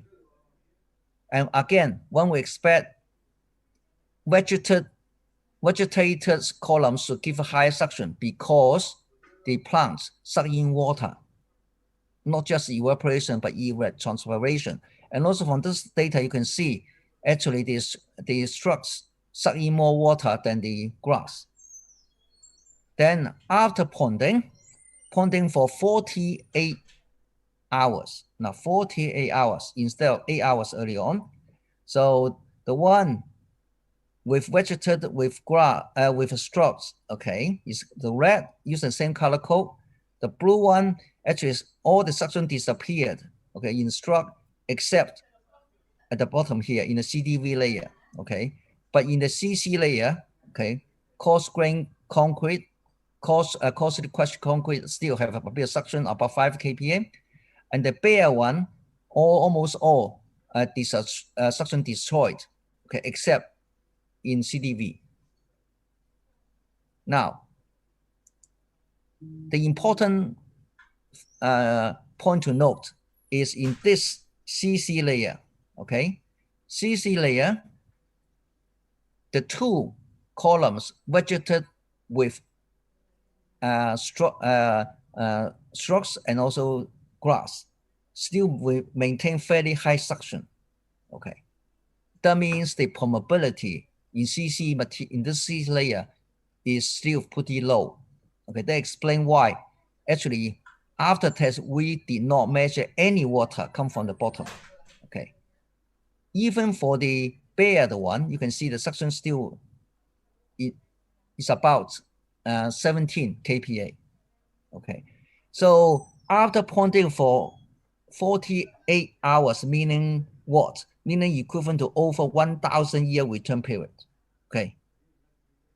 So it's a very heavy rainfall, in other words. Okay. So those are the physical measurements. Okay. 1D column obviously is, as the name says, 1D is probably the most critical condition for a landfill cover. Sloping ground of a landfill certainly is not as severe as the flat ground, means 1D column. But anyway, so this is the result, okay, from small tip tensiometer. Now, actually we have a water content measurement. The results are consistent with the suction measurement, so I will not go into detail in the interest of time. Again, okay. So now let me move on to field tests. I'm sure many engineers will say, come on, this is only laboratory testing. How should I trust you? We like to see field data. Okay, so this is exactly what we have done for last 4 years. So our objective is to verify the effectiveness of the proposed 3-layer landfill cover system using construction waste under natural climate conditions, means under subject to rainfall, or natural rainfall. Okay. And also to compare bare and vegetated 3-layer landfill cover system. So this is So this is the landfill site, and we carry out experiment, and actually the Xiaping landfill site actually is one of the largest landfill in China. Okay, design capacity is about 47 million cubic meter. Okay, and the construction actually was divided into 2 phases. Okay. So this is the location of our test sites given by the owner of the site.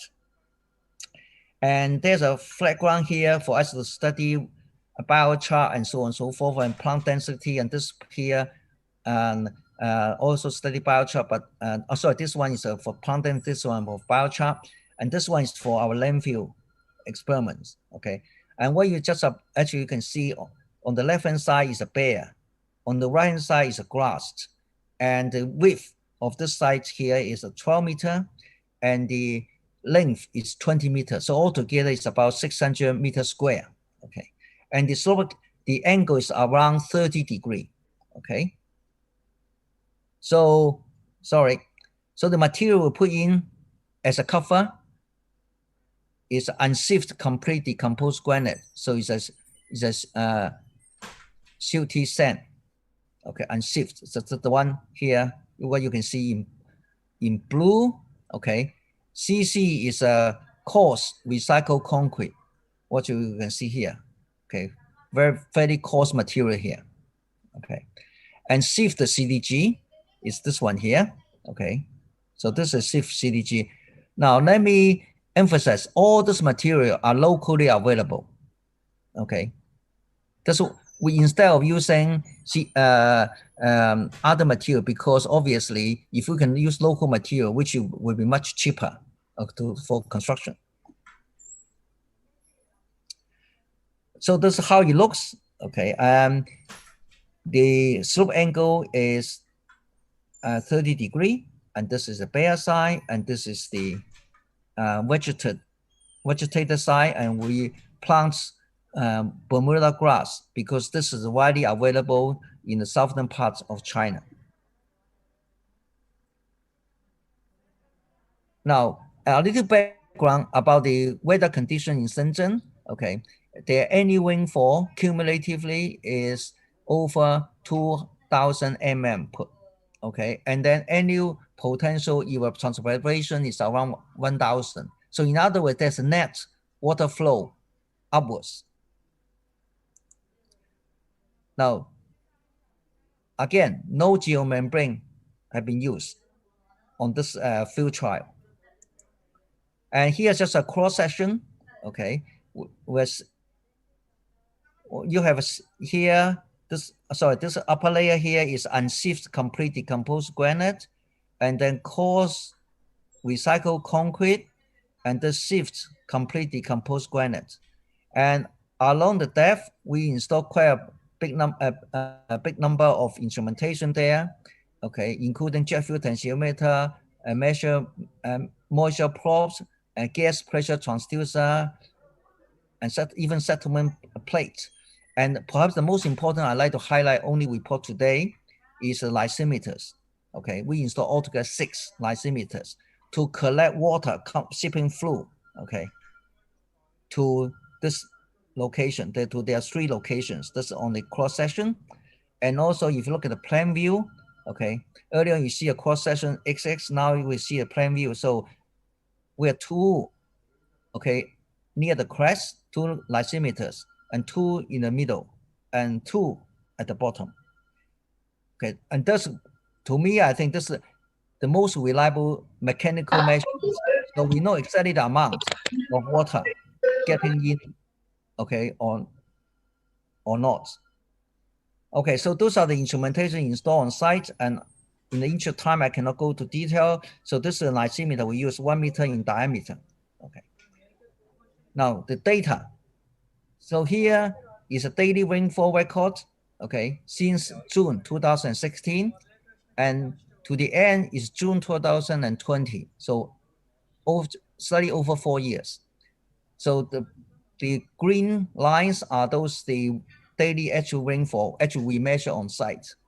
And the black one is accumulated.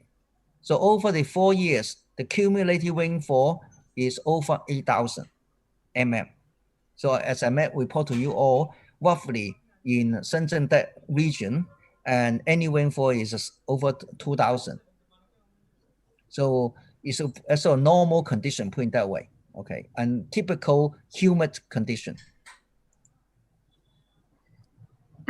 All right, so now let's see the result, okay. And what you're going to see here is a cumulative percolation measured by the 6th lysimeter, okay. Charles, can you kind of... Excuse me, Professor. Yes.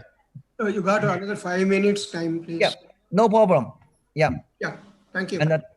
And on the right hand side is a daily rainfall. Okay.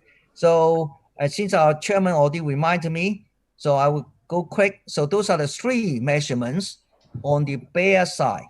Okay. Bare side from the crest, middle, and also toe. Okay. You can see the total cumulated over the 4 years. Okay. For the bare side is around, maximum is around 88 millimeter. If divided by 4 average, okay, is only, sorry, for the bare one, actually is 94. Okay, sorry, it should be 94. So divided by 4 is 24. And all those 3 lysimeters, they give you fairly consistent results. Now, how about on the grass side? Okay, these are the grass side measurements, okay, shown in red here, and they are all less than the bare side. This one we also expect. Okay, and the total is 88. Okay. So in other words, okay, and if 88 divided by 4, okay, it's a 22. It's less than the US Environmental Department guideline 30 mm per year. So no matter whether you got grass or not grass, without geomembrane, still meet the 30 mm per year requirement. Now, and with the grass on top, actually reduce percolation by up to 14%, even better. Okay, if you put grass on. Okay, so how about gas? So we installed quite a number of gas pressure meter, and again, only at the near the solid waste, we measure a bit of gas pressure. Actually, it's around 0.1 kPa. And this is the Chinese standard 0.75 kPa. So it's far less than the gas pressure, okay, specified by the design guideline, even though without a membrane. All right, so let me go to a conclusion. So in the laboratory, we use recycled concrete, okay. As long as we put in sufficient contrast in water permeability of this concrete, then recycled concrete can be useful substitute materials for landfill cover. Again, we tried the same concept to the field. Over the 4 years, I hope I convinced you, okay? And I show you the data. Actually, there's no problem at all, even without using geomembrane. And our rainfall and the rainfall condition in the southern part of China is over 2,000 mm per year. So it's a humid region. So our 3 landfill cover system can cover from the dry to the wet weather, no problem. Okay, and grass can help to, based on our own data here, can help another 14% in reduction of water percolation. And 3-layer system can minimize gas emission even during a dry season. Unfortunately, I don't have time to explain more. And if you're interested, there are 2 papers I already mentioned. Actually, by the way, in my extended extract, I provide lots of references if you're interested. Okay. And both laboratory and field data and also theoretical numerical study, again, and I don't have time to go in, can prove our concept. And also very important, especially in congested city, because we use recycled concrete, the friction angle between the materials is much higher. So in other words, the landfill slope angle of the landfill can be steeper. So you increase the capacity of the landfill. This is also very important. And finally, this are deliverables. Okay, so deliver new vegetative 3-layer, all weather from wet to dry. Okay, final cover using recycled concrete. By the way, we obtained in 2015, we already obtained 2 patents, one from US and one from China. Okay, and the pink one I didn't mention. Actually, if you select the plant properly, this all self-regenerated, sustainable, means very low maintenance cost. Okay, and also as I mentioned, because the angle here can be stiffer once you use recycled concrete without membrane. Now remember membrane causes interface problem. Okay, so this one can, if you make it stiffer, that means you can increase the capacity of the landfill. Final words, no membrane is required. Thank you for your attention. And if you're interested in plant-soil interaction, and this is my new book published last year. And thank you for your attention. Thank you, Professor. Thanks a lot. Okay. Thank you very much for the interesting lecture. Thank you, sir. Thank you. Okay. Thank you. Okay. I think, great, Charles. We'll now pass on to the second keynote lecture in the session, technical session.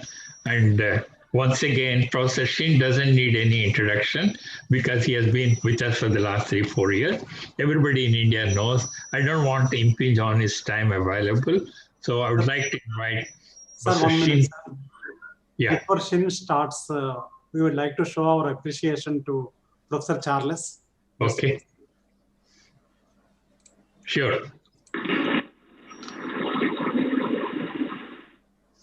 Thank you, sir. Thank you. Thank you. Professor Shin? Professor Shin, are you there? Yeah, I'm here. Okay, the floor is yours. I'm trying to save time. You are well known in India, so I don't want to introduce you. We're looking forward to your lecture. Yeah, yeah. You can start. Yeah, yeah. Just wait.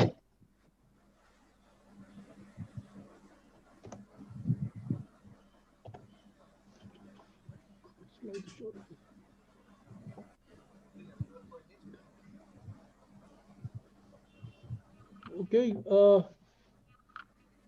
Thank you, Professor Madhav, for your kind introduction. This is my third time participation to the symposium, and first one is the last Saturday, and the other one yesterday, and today is the main event. Okay, the topic of my presentation today: applicability of recycled soil mixed with the bentonite and the polymer as a waste landfill liner.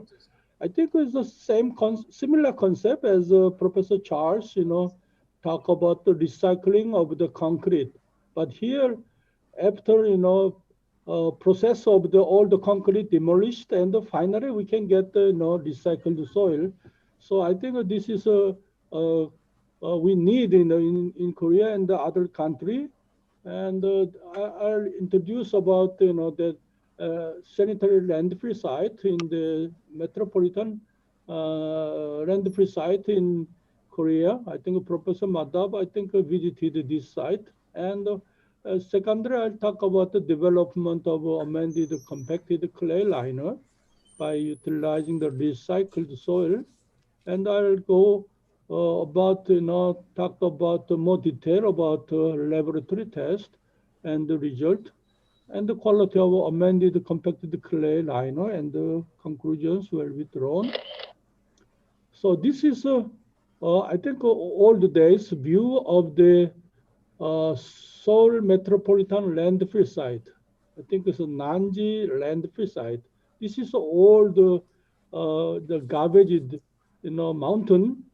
So that I think that's 1970s and 80s or something, So this is after completed this landfill site. This is we say Nanji-do municipal solid waste landfill site. Only this garbage from the Seoul, 1978 to 1993. This is Han River there. I used to work for this highway construction work as a civil engineer, 1983. So I know all this garbage site was, a very severe odor, and also a lot of fryers, and also garbage, and many people coming there to collect the recyclable, material for their, use. And the large area, 2.72 cubic million, square meter, and the waste volume 9.972. So about the height 95 meter. I think so. This most of garbage, that like charcoal ash, we had a lot, and also plastic vinyl bag, those things a lot. But as you see here, the river is here. Now this is a kind of alluvial, the sand around here. So that's why during the time of the landfill, and we found that a lot of that contaminated water leachate and migrate to the seas, the river side, Han River side. So we had to construct it like a vertical cut-off wall. I think half of this by sheet pile and another half is by the deep mixing method, So about 6 kilometer long, vertical cut-off wall. And we have here the monitoring, I think a leachate collection, well 31. And we also has a methane gas collection pipe per minute about 167 cubic meter and the 106 collection holes here. And nowadays this area using as a golf course and another one is Sky Park. I think this is a World Cup soccer place here. And this is Doom, and this is so heating, the power plant and so on. So now this is completed, 1993. Now they need, another landfill. So they moved to the western part of Incheon. So that we called, so maybe I called here Seoul Metropolitan Landfill Site, but this is a Metropolitan Landfill Site. We collected, past 28 years from the Incheon, 19% or MSW, and from Seoul 48%, 33% surrounding metropolitan area we called Gyeonggi province. So the area divided by site 1, 2, 3, 4, and so far up to is completed, and section site 3 is under now land filling. So we need because this is a reclaimed land, so we need a large volume of the cover material. So that here, this is a view from the sky to the site, and this is site 1. Now we are using this site, this completed, and now using the golf course and the 36 holes here. And the second one just completed. And now number site 3-1 section, that's now under land filling. And the other one is now preparing, and next future, land site here. All these areas is reclaimed from the sea. As you see here, this golf course in the left-hand side, we collected all the gas, and we generated 50 megawatt, power generation here. So I think successfully we maintained. I think a previous landfill site is not the sanitary landfill. This is, like uncontrolled landfill.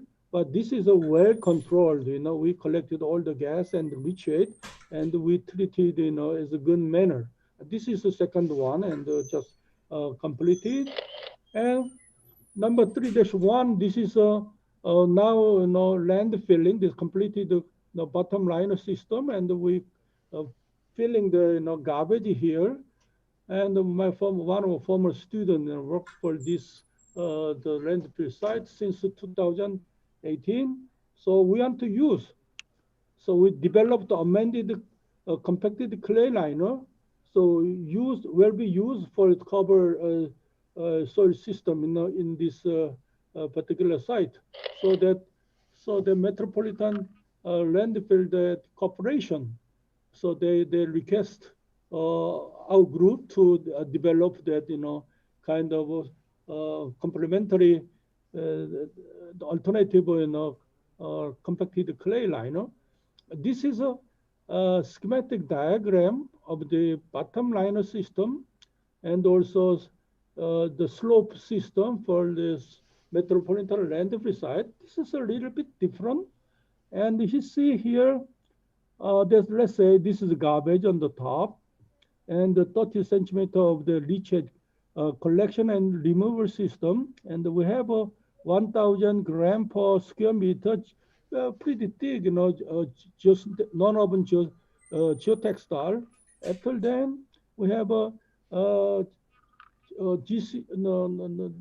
high density polyethylene HDPE 2 millimeter.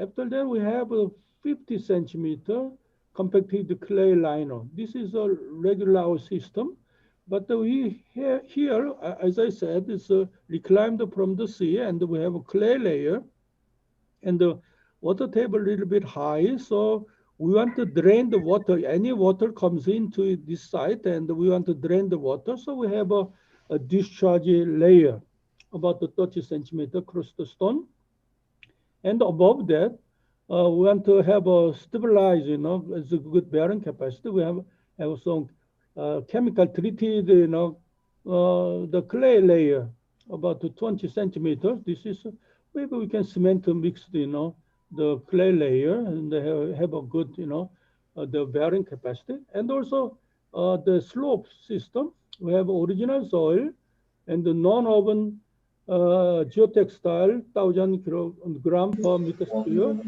Then bentomet instead of because this is slope, maybe the thicker the soil layer, clay layer, maybe sliding, failure. So we have a bentomet, and then HDP 2 millimeter and the geocomposite. After then, see, this is like a geocell layer. Normally we covered it, maybe like here, maybe we normally fix it against the wind blow of the this system. We put in the waste tire, but the waste tire has a problem in the trunk. Then maybe water accumulate inside, and that water is not seeping out, so drain out. So that's why they give us extra load and drag the slope surface. That cause of the failure of the slope. So we alternatively we use that geocell, which Korea developed it, and also I helped in for developing this geocell. And I think there is a connection. This is a problem that they're solving, and we fill the recycled aggregate. So then permeability is very good, and also can certain combine pressure against the slope, and this is successfully now we are using in the field. I think this is I obtained the Professor Manoj Datta. He presented in the Cochin 2011 for this landfill system. I think from different our landfill system, and here you have about drainage layer on the top, but here let's say here you have a thicker, we have a 50 centimeter, but you have a 90 centimeter, and but your membrane we have a 2 millimeter, but you have a 1.5 millimeter, and so this is a typical 1999 the Korean EPA designated, that standard bottom liner system, municipal MSW, and then leachate collection and removal system, the 30 centimeter thicker, and the non-urban geotextile, and then HDPE compacted clay liner 50 centimeter. If we don't have any HDPE, we use a 1 meter thicker compacted clay liner and the original ground. I think this is a view of the completed the bottom liner system and the side, the good sanitary landfill system. This is a leachate collection, the drainage system, and this is a cover system. This is also, you can use HDPE, and Professor Charles say maybe he can eliminate HDPE. That's a good idea. I think we learned something from Charles, and last time we use his the knowledge and the technology for using the plant here, the steep slope, to increase the shearing strength of the cover system, and we adopted some kind of wire mesh in between on the cover system, and we the sprayed of the seed spray on the top and about 10 centimeter thick, so they can increase the stability even in steeper slope. I think that works even in South Korea. Here we have some alternatively, you can use HDPE 1.5 millimeter with a 30 centimeter compacted clay liner, or without HDPE, we can use 35 centimeter of the CCL here. And we have all others, like we can use drainage layer, geocomposite, or recycled stone about 30 centimeter, and then compacted clay liner and gas collection layer. We can use sand or recycled stone and 30 centimeter thick. So all maybe we don't need to use the HDPE, and I think at the Seoul Metropolitan Landfill site we don't use HDPE there.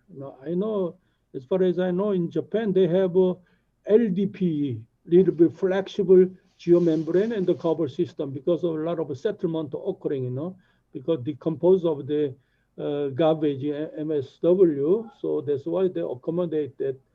So here, but we use geocomposite here, the possible. So this is a view of the cover system. One is Oriental Chemical Industry, the factory they have. We placed here as a lime waste sludge, and this is the populate water pipe for removal of rainwater in the cover system. I think this is a geocomposite. It's a very easy to installation and have a good quality control instead of bring the crushed stone and the compacted or so on. And cost-wise, maybe this is maybe cheaper nowadays. So we prefer to use this in the landfill system. So now we are going to the main event about my research work, development of a amended compacted clay liner by utilizing the recycled soil. So the annual construction waste in Korea, about 64.3 million tons, because of we had the 1988 as a Summer Olympic Games. During that, before and after, we had a lot of the renovation of the apartment, old apartment and the new apartment, a lot of highway construction work and the tunnel construction work. And there's a lot of redevelopment of urban area. So we created a lot of construction waste in South Korea. And all about the recycling aggregate, we sorting all that finally fine sand and also the fine aggregate, and we recycle it. But the waste concrete about this, and the asphalt about this, and the recyclable soil 2.8%. So the recycled portion about 85.1%. Normally we use this sand, residual material for the giving the fertilizer with the mixing with the this material and giving the fertilizer and distributing the golf course, So also like we have snow and we can have the sodium, the chloride and the salt, with mixed with the sand, and we spread it and demelted about, melted about snow, ice area in the winter time, like this. So use of recycling soil, about 50% of that for embankment soil, and the other one for backfilling soil in the retaining structure. So, but problem is metropolitan landfill site. We have a lot of landfill site either in the reclaimed land from the sea, the west coast area, and or is a mountain area. So we don't have any enough clay layer, clay soil for covering and the liner material. So this is we obtained the recycled soil from the construction waste material. I think this is a all process of the somewhere is a larger aggregate, and here some metal detection, and also some non that combustible the garbage, and also here is a combustible garbage. Somewhere we have residual soil that normally these people they dump near to their factory complex, and then that contaminated or recycled soil that goes heavy in the mountain, like 3 million cubic meter like this, so abandon it. So we want to use that those soil as the compacted clay liner. As you see that, so what you can do, we can mix recycled soil mix with the bentonite. That would be good, but the bentonite that sometimes is expensive, So we want to reduce the amount of bentonite with the adopting small portion of the polymer powder here. As you know, the bentonite is very much expand about swelling 10 to 15 times of original volume, and 5 times observing the water of its own weight, and because this is that NH2O, so van der Waals force, and this build weaker bonding power, so that's why the water filtrate, and also that swelling very much. And we collected that recycled soil from the construction waste production company, and we have 1, 2, 3, 4, 5 specimens, and these are the criteria for recycling for this. And all this, I think particularly we are interested in this part, and here this part, see passing 0.075 millimeter, and CBR I think are pretty good here, much better than criteria 10, and also the plastic index I think is none, and here the organic content I think is important, is less than 1. So let's say grain size distribution over here, more likely poorly graded sand. Okay, so by the USCS also. So we preparation for the permeability test using the mold diameter with a 15 centimeter height, 10 centimeter.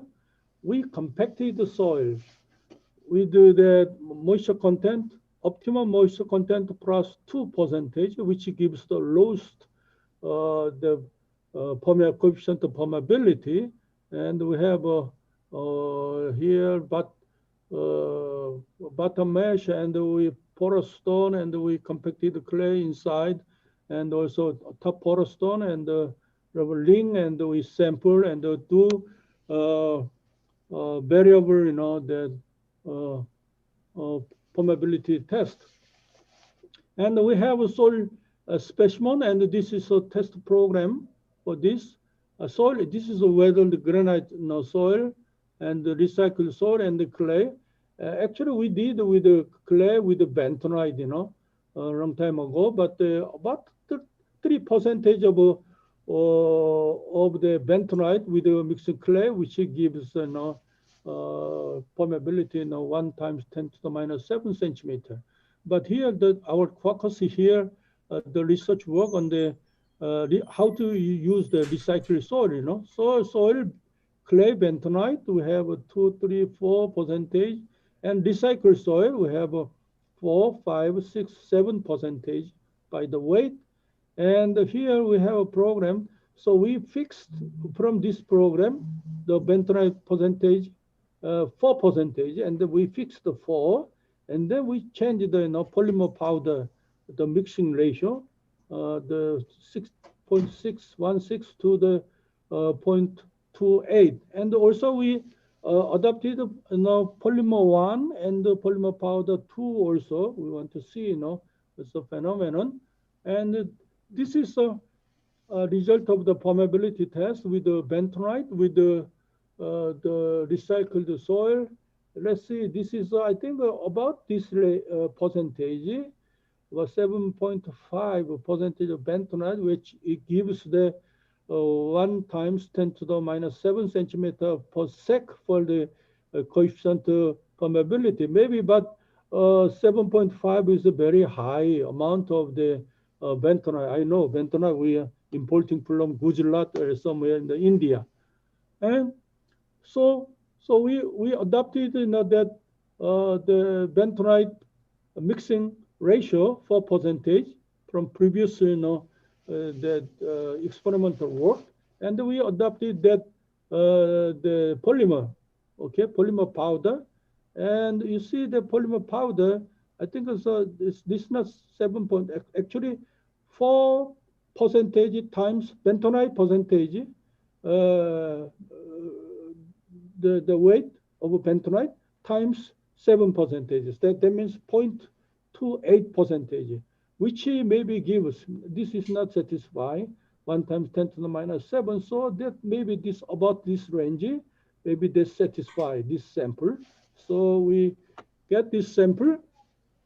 Now we make the soil specimen with the mixing of the recycled soil mixed with the bentonite and also polymer powder, and we made 100 samples with here 0 curing days, 7, 14, 21, 28 days. So make a diameter 5 centimeter, height 10 centimeter specimen. We conducted the unconfined compressible strength test with the curing days. As you see here, with the disease, I think is a bentonite and the recycled soil as 0, and that's about the standard of about 500 kPa. That's a requirement for that bearing capacity for the compacted clay liner. But this is just sorry, that recycled soil does not satisfy. But you see here 4% of mixing ratio, and if you mix more bentonite and unconfined compressible strength is decreasing. So I think we decide to adopt 4% for this, and all this satisfied more than higher than the 500 kPa. And now we adopted polymer powder. As you see, the 4 times 4 multiply 4%, so 0.16%, so that, but this is a non-mixed. Now we mixed with the 4%, but with increasing the increase up to 6%, but 6% gives a higher value, and this is a little bit low value. And the 7% polymer, I think that's slippery, and some the problem and the weakening of the specimen. And also we conducted the shrinkage test for this final specimen, and this sampling plate with the soil sample height about 2.3 centimeter and the diameter 11 centimeter. We follow the ASTM for shrinkage test with the 40 degree Celsius duration of the. Yes. Sorry to interrupt you. You got another 10 minutes time, Professor. Sure. So specimen is the 4 centimeter. We want to measure the that distance of the point, and see that amended compacted clay line specimen. Let's see the shrinkage layer, and the recycled soil is the shrinkage layer is very higher, and also with the bentonite 4% also very higher. But this is a weathered granite soil. Maybe we use this as a compacted liner, but this is expensive. This is mountain soil mostly. I think it's not available very much. So when you mix with the polymer, here, polymer 1, this is very much reduced, See this. So this is very good, We sometimes maybe we are preventing the cracking, about compacted clay liner, and with polymer liner too is much better, situation. But this is it's not available. Maybe we just sampling for this to see, just check, And so this is a swelling test with bentonite and also with the recycled soil bentonite and together, and the bentonite material, and this we use two different size of the graduate cylinder. This is like much bigger swelling, but actually that all total volume this is much higher because of this smaller. The cylinder has a more contact surface, which induce the less swelling problem. And let's see the result of this. I think just pure bentonite about 283% of the swelling, but the recycled soil with the bentonite is not much. But with the inclusion of the polymer powder, increase the swelling, free swelling problem. So that will help when the cracking some surface of the compacted clay liner. This may be function of the sealing. I think the healing of the cracking. So I think it's a good result. And the quality of amended compacted clay liner. So design criteria of compacted clay liner in Korea, the coefficient of permeability 1 × 10⁻⁷ cm/sec, and also unconfined compressive strength in the 500 kPa. So there's no the requirement of the PI value and so on, So I think if we satisfy these two the components, then we can use this. So as from our test result, unconfined compressive strength of RSBT with the bentonite specimen increase with the bentonite mixing up to 4%, but then with the increasing more volume of the bentonite, 8%, at the curing day 28 days they decrease. I think that more mixing with the softening the soil specimen, and with the polymer layer, the RSBT 4%, about the 4, 5, 6, 7% increase, but the final, the 7% polymer, decrease a little bit about unconfined compressible strength. As you see here, this is a recycled soil, and now we have a polymer 4%, 5%, 6%, this 7%. So we adopted all that unconfined compressible strength, higher than 500 kPa, which the criteria Korean EPA, give. So concluding remark, based on the laboratory soil test results, amended compacted clay liner is proposed with utilizing the recycled soil and the bentonite and the polymer powder. Because nowadays we have a lot of industrial waste landfill in the West Coast, and we had a couple of consultancy work to the assessment of the slope stability problem, because that landfill the area you digging out, the slope may be sliding. So how we reinforce it by maybe jet grouting or so on, and also we want to maybe expand the existing the landfill site to the laterally. Then we digging out for the bottom system. Then the slope maybe could failure. Anyway, so recycled soil with the bentonite 4%, and the polymer, I think that's 4% specimen that meets the requirement of the Korean EPA permeability, 1 times 10 to the minus 7 centimeter per second, and also the unconfined compressive strength, the 500 kPa. And the addition of polymer to RSBP4 is significantly reduced shrinkage rate and a higher swelling potential due to absorption of water efficiently. And with increasing the polymer mixing ratio for RSBT4 specimen, the USC increment rate is higher than the reduction rate of water content. And so this is also important for this, because the people, they're aware of the, some groundwater pollution. So we all the time we got to do when you're developing, new grouting material or something. So water quality through the soil column test.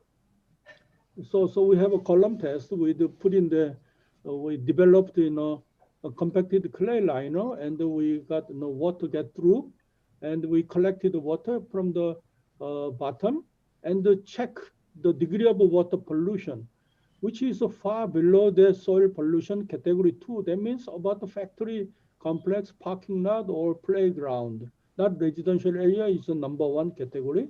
So that meets the requirement by the EPA criteria. So the proposed amended compacted clay liner, BSBT4P7, from this study can be used in the municipal solid waste landfill and also the industrial solid waste landfill. I think this is all my presentation. It's a beautiful view. Last year, October, we had a board meeting in South Africa, and I took a photograph from the west coast of Cape Town. Thank you very much for your pay attention. Okay, Balakumar. Yes, sir. Yeah, please. Sir, Babu here, sir. I want to make a small announcement, if you don't mind. Yes.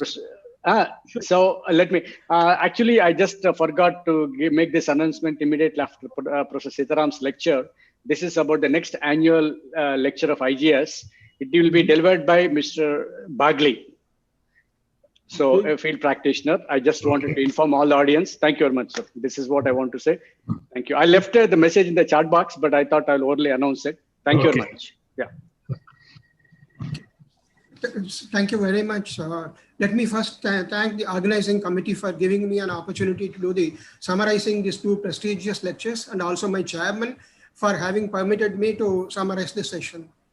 There had been two very interesting lectures on the three-layer land cover system to avoid geosynthetics, geomembrane. In the first case, 3 layers were based. Both the cases, the material used was a construction waste, and in the first instant, we had 3 layers of construction material with different gradations, and then there were 2 sites were made for a field observation. One side without any vegetation. The second side had your grass, which is grown on top of that. It was found that the site which had a grass cover was showing a very low permeability, and it shows that the geomembrane or geosynthetics is not required to have any additional cover requirement. So a very interesting lecture, Professor Charles Singh. It was really a fabulous fabulous invention. Rather, the most appreciable point is that the field study which I have done for more than 4 years, that is something which we will have to take it as a special thing. The second lecture, which was given by Professor Chin, it also used basically construction materials, but with different proportions of bentonite and then the polymer. And with the bentonite and polymer also, it was found that the permeability as well as your question of collecting water below that was very low. And so both the lectures have established that if a proper use of construction materials with a different methodologies, if it is used depending on the site condition, the permeability can be reduced and your geosynthetic liner is not required. With this, let me summarize this session and once again thank the organizers for giving me this opportunity and my chairman, Professor Madhav, for having permitted me to summarize the session in a very, very brief manner. Thank you very much, sir. I thank Professor M.R. Madhav and Dr. V. Balakumar for effectively organizing the session. I take this opportunity to thank the keynote lecturers, Professor Charles N.G., President, International Society for Soil Mechanics and Geotechnical Engineering, and Professor E.C. Shin, Vice President Asia, ISSM GE, for sparing their valuable time and for giving highly informative lectures. Thank you, sir.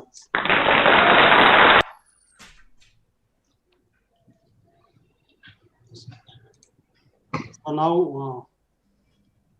now we'll break for lunch and we'll join again at 2 p.m. for plenary session 2. I thank you all. Thank you very much, sir. Thanks a lot. Thank you, sir. Thank you, sir. Thank you.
Start అయింది అనుకోండి వాళ్ళు జల్లు తింటారు ఆ జల్లు తింటే మనకు తెలిసిపోతాయి మనల్ని అలర్ట్ అయిపోవచ్చు నాకు తగ్గుతుంది లీక్ మారడం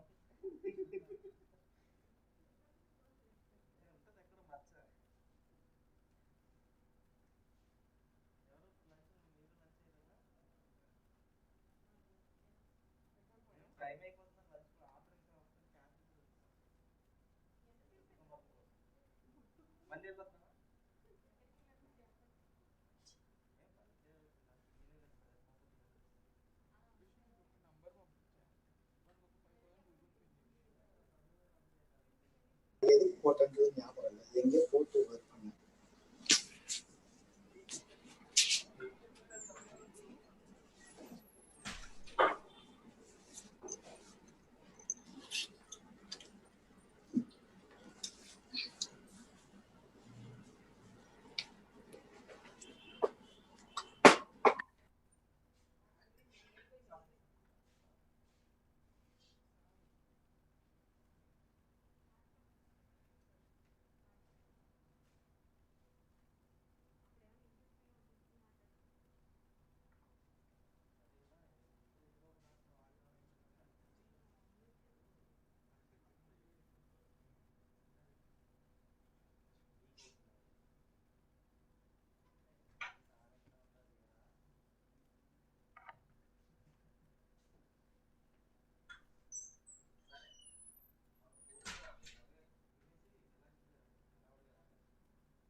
సార్ ఇది రికార్డింగ్ ఎలా కంటిన్యూస్ ఉంచమన్నారా? మళ్ళీ కట్ చేసి చేస్తాను. అది ఫాస్ట్ కట్ ఉంది. ఇదే మెయిన్ కదా. చేయొద్దని చెప్తారు అలా ఉంచేమన్నా. నేను జనరల్ 15 minutes రాసే 700 MB వస్తుంది.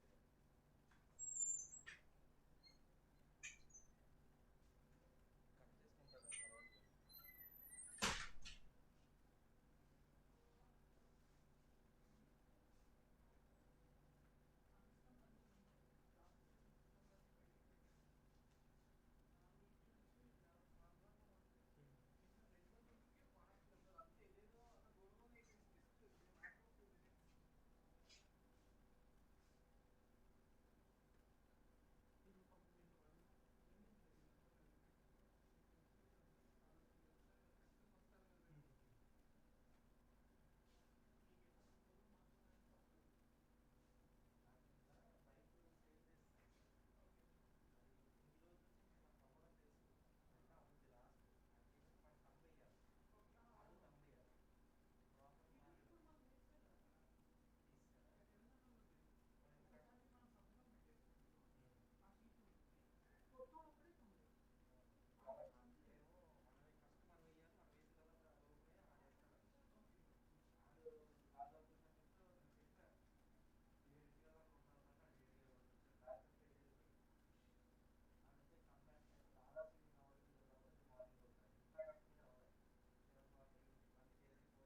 తర్వాత.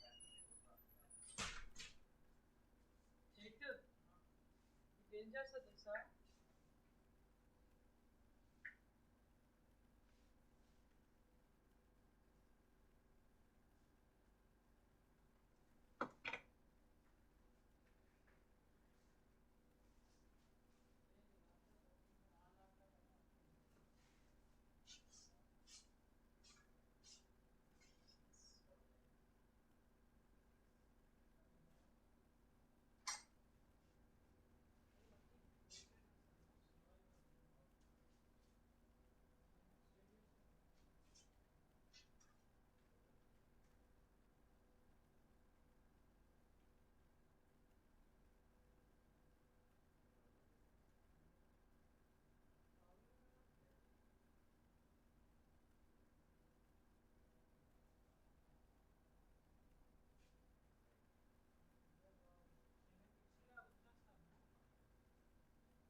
Hello.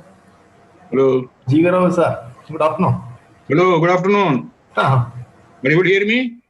Yes, yes. I'm just checking. Yeah. Sir, Professor G.V. Rao, sir. Good afternoon, sir. Good afternoon, sir. Ready? Cheppandi. Yes, sir. Good afternoon. I'm Chandrakar. Nice to hear you. Hello, sir. I'm Shivkumar Babu here. Good afternoon. Good afternoon, sir. Good afternoon. So it is excellent proceedings since morning. Sir? Excellent proceedings since morning. Yeah, thank you, sir. Thank you. Yeah, I think Professor Satyanarayana Reddy has to be congratulated. It's not easy to do it online and all that. Luckily, the first time we are doing it. But it looks as though you are professional in that now. It doesn't look as though. Yeah. Hi, Amit Prashant. Yeah, great. Sharing the screen, these problems are there, but otherwise, I think it's perfect. Yeah. I think the background efforts is spent, in sending the mails and sending the phone numbers, sending who to contact, and I think it's very, very professional actually. No, it was. So now virtual is becoming reality, and reality is becoming virtual now. No, we are indirectly forced to work more and maybe more efficiently, isn't that, sir? Yeah. I think so. That's the way it is.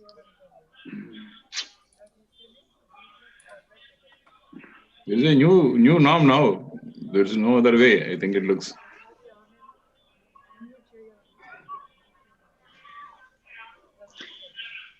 How is Bangalore weather? Good, sir. Very good, actually. Good.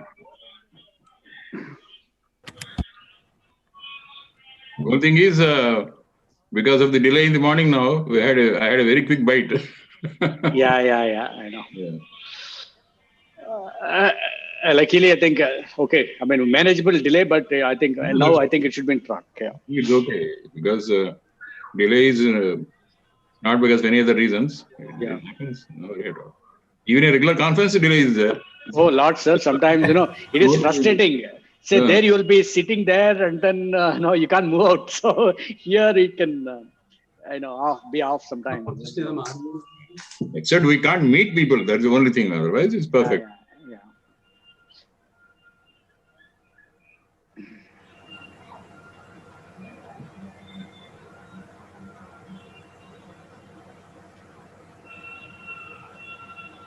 మీ పెద్దాయన vine చేశాడు అంతాను అన్నీ sir మీ పెద్దాయన vine చేశాడు అంతనే కలిపండి గంటను సేపు చావగొట్టాడు అంతా ఎక్కడి నుంచో పెట్టి ఇంకా గంటలు తీసుకున్నాడు ఆయన కదా 1.5 hours తీసుకున్నాడు మీరు ఆఫ్ చేస్తున్నది కూడా మళ్ళీ ఇంకొక 20 నిమిషాలు తీసుకున్నాడు ఆయన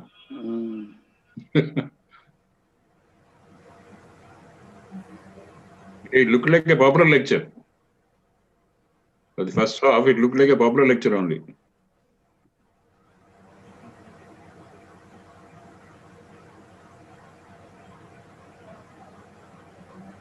Sir, 104 members are there. Shall we start or wait for some more time?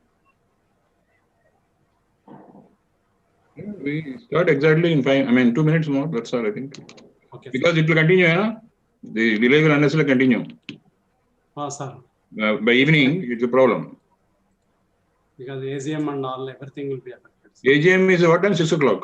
6 o'clock, sir. And we should not delay the AGM anyway. So. Satyanarayana sir. You are recording these videos. So are you going to share with all of us? Yeah. Then even if you start as per timing, even the people are not here, they can listen later, sir. That will do, madam. No problem. Even on YouTube also, all days, all session programs will be available. Okay, sir. Sir, then you can start on time, sir. Then nobody is going to miss anything.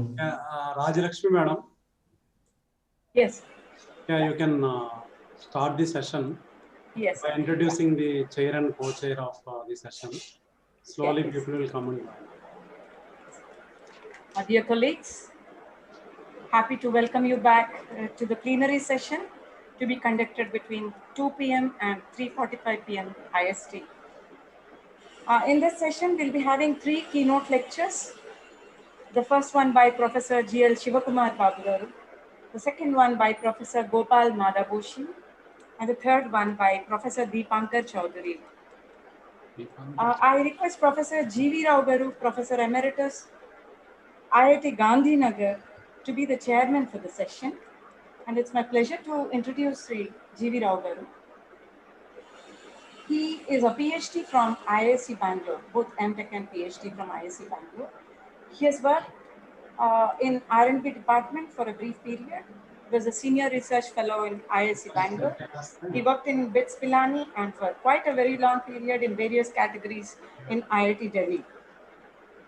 He has quite many awards to his credit: IGS Heiko Prize, IGS ONGC, and Jawaharlal Nehru Birth Centenary Research Award, Annual Lecture Award of IGS in 1995, IGS Award, International Geosynthetic Society Award, and many more. Some of the important books authored by him are the Indian Geo Guide, Use of Geosynthetics in India, Live Load Surcharge Behind Apartments, Airport Engineering, Engineering with Geosynthetics, Principles of Transportation and Highway Engineering, Environmental Geotechnology with Geosynthetics, and many more. We also have Professor S. Chandrakaran from NIT Calicut, who will be the co-chairman for today's plenary session. I request Professor S. Chandrakaran Garu to kindly join us.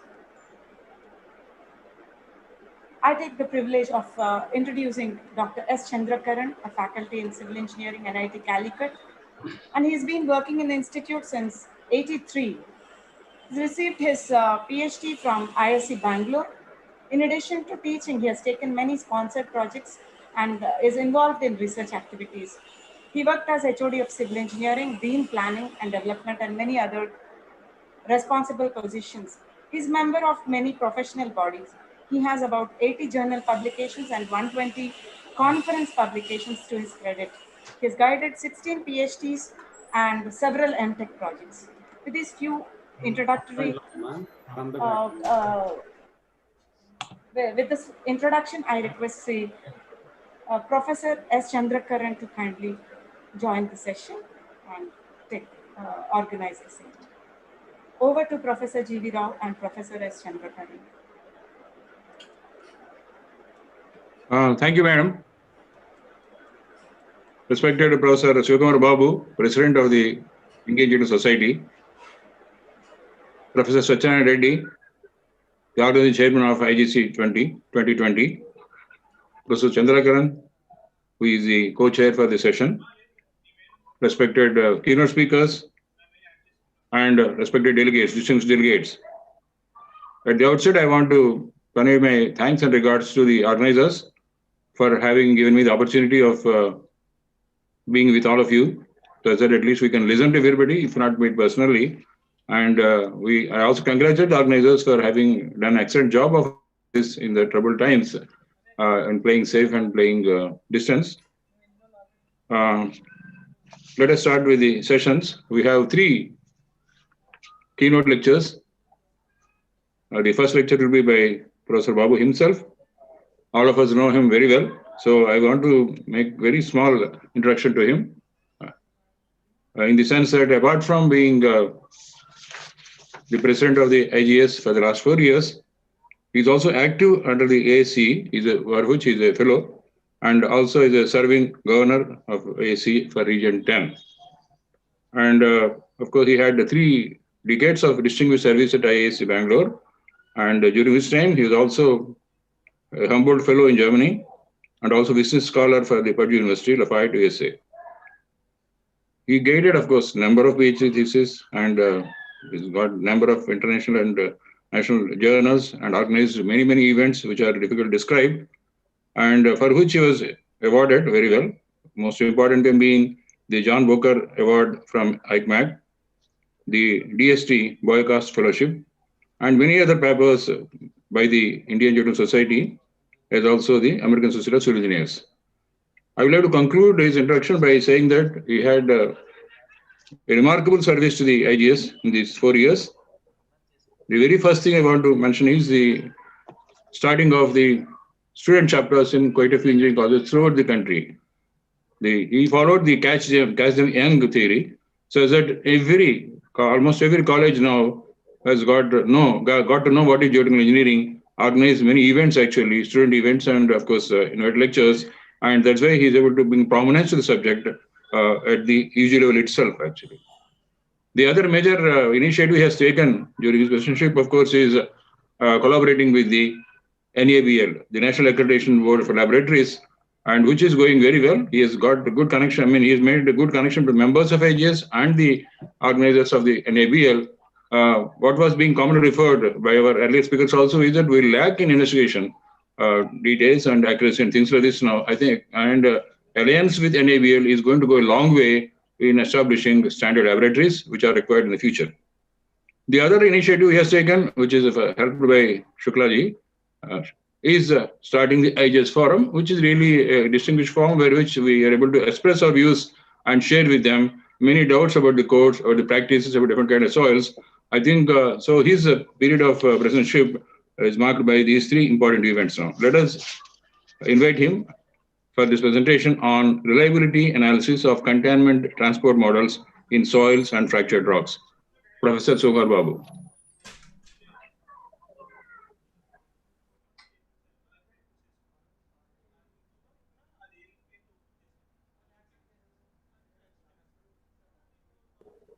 Professor Babu?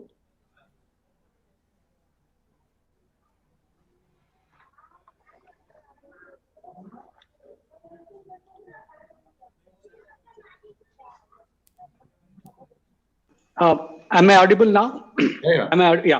Okay. First of all, I would like to thank Professor G.V. Rao for an elaborate introduction and blessings. I should say that.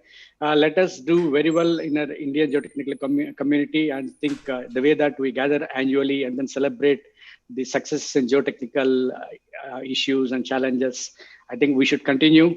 I'd like to present some work that we did on reliability analysis of contaminant transport models in soils and fractured rocks.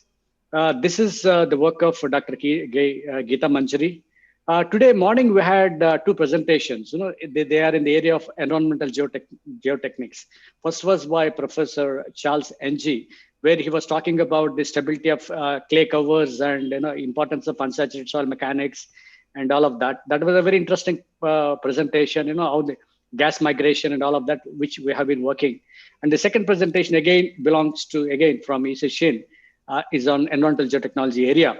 So I think it's nice that we're able to recognize this area, which is somewhat, in practice, less, only a few people are working in IIT Delhi and other places.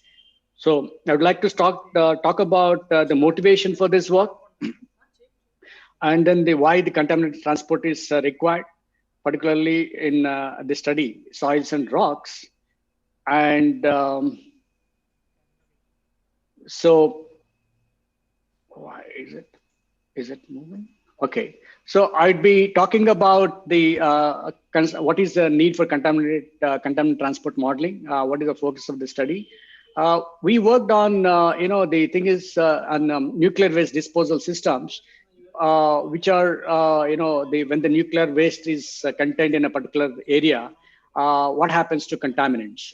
And in fact, the structure of waste disposal and the guidelines are so strong that we should be able to use them in the regular, say, municipal solid waste landfills also. So that was the motivation that we need to really understand why this modeling is important, and particularly for clay liners or large areas of in dump sites are there in India. A lot of contamination is there.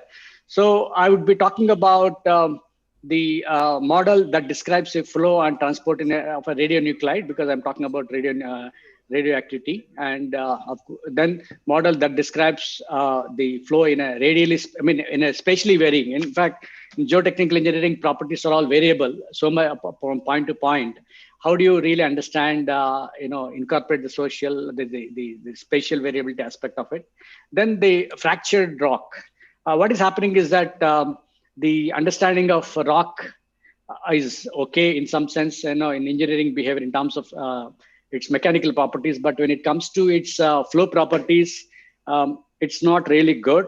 Why? Because the thing is that it's not easy to characterize, the flow, the fractures, and all of that.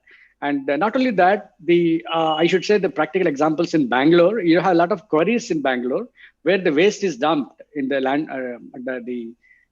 some of the areas, quarries. So there is always a possibility, or there is a lot of contamination. I should say that there is a lot of contamination because the understanding was that the rock may be good in terms of the permeability, but not the fractured rock.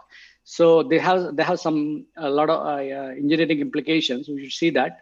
So the contaminant transport modeling itself is a tool, because we should understand. And why is it required is that, contaminant site remediation is important for us because there are so many sites. The Pollution Control Board is trying to identify the number of sites that have been contaminated. I should say that there are about 300 as per the current list.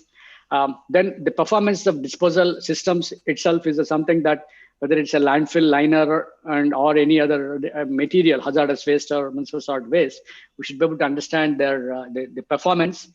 What is the possibility that it's good or not? The seawater intrusion, in fact, it's a serious problem in India in many places.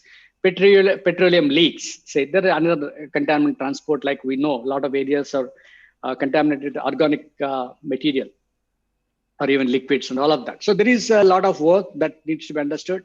And when it comes to modeling, I think one should understand that what are the types of contaminants and what is the geological medium that we have.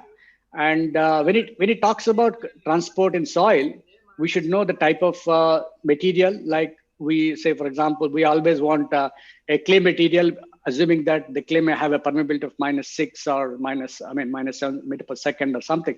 That's what we somewhat arbitrarily know. But then we should really, in the in situ, if you are trying to look at, we should know the type of soil, whether it is different types of soil, sand, clay, or whatever type of contaminant.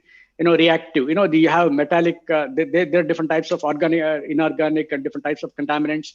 There are some reactive contaminants, and of course, so they can react, and then the clay structure itself will change, and then the permeability will be altered. And non-reactive, sometimes it's just only a passage of the contaminant or diffusion. So type of investigation, people do a lot of experimental work, in the labs. That is quite popular in India. Like we do a lot of studies on clay liners, put some material and then do some work. Field studies are not much, except that, we know that many areas are contaminated, but this is very, very important. I think, I know a lot of field studies done by NGRI. I know I'm looking at a lot of all of them, because there are many areas that are contaminated in India, but we don't know how to do the remediation. In fact, in Bangalore, one of the sites is declared as a critically polluted site. It's about 500 acres. So I'm just looking at what could be done. So to understand the problems of large scale, we need proper models, which can be based on either it could be analytical models, or it could be numerical models, and it could be 1D, 2D, 3D, whatever. When it comes to rocks, it's much more complex. I should say that the modeling is much more complicated, because you have fractures and the intact rock matrix. And here the same type of classification exists, but the scale of study can be microscopic, reactive, non-reactive. There are single fractures, multiple fractures, and fracture network, that can take the flow. Again, type of investigation, it could be experimental, field studies. In fact, I was trying to push for field studies.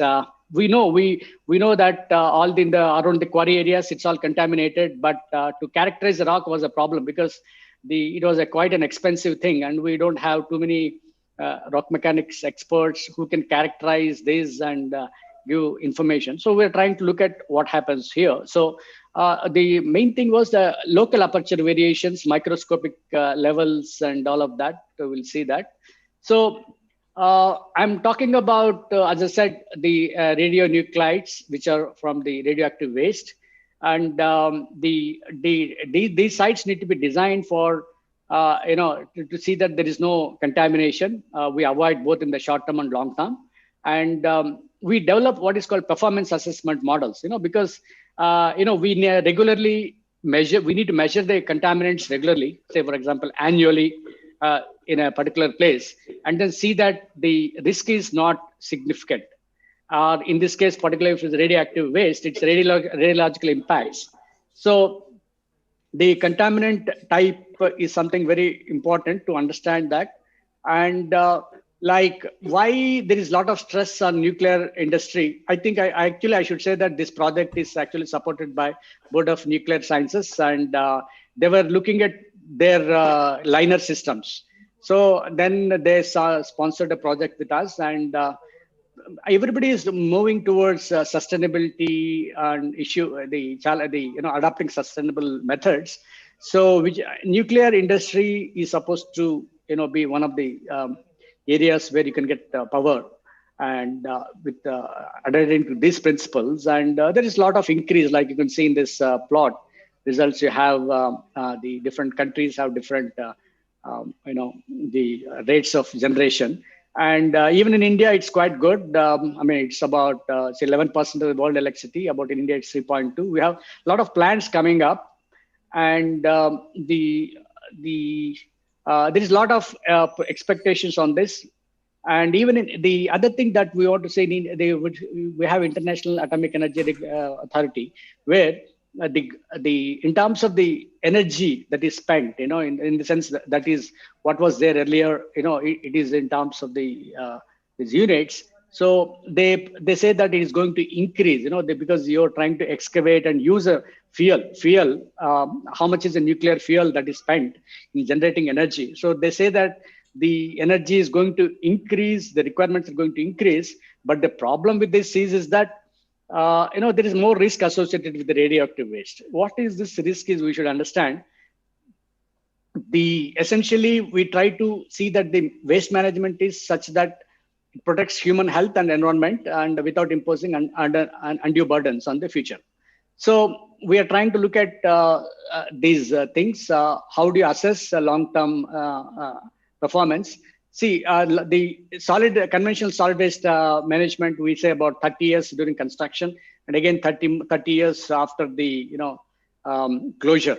I mean, so that's how we'd like to say. But in nuclear waste, it could be much period. It could be, say, for example, the half-life period is say 25 or 30 years. Particularly for short-lived nuclear material like nucleides. It could be 10 times of it. Because you don't want to take, and they're based on their half-life period, one can calculate.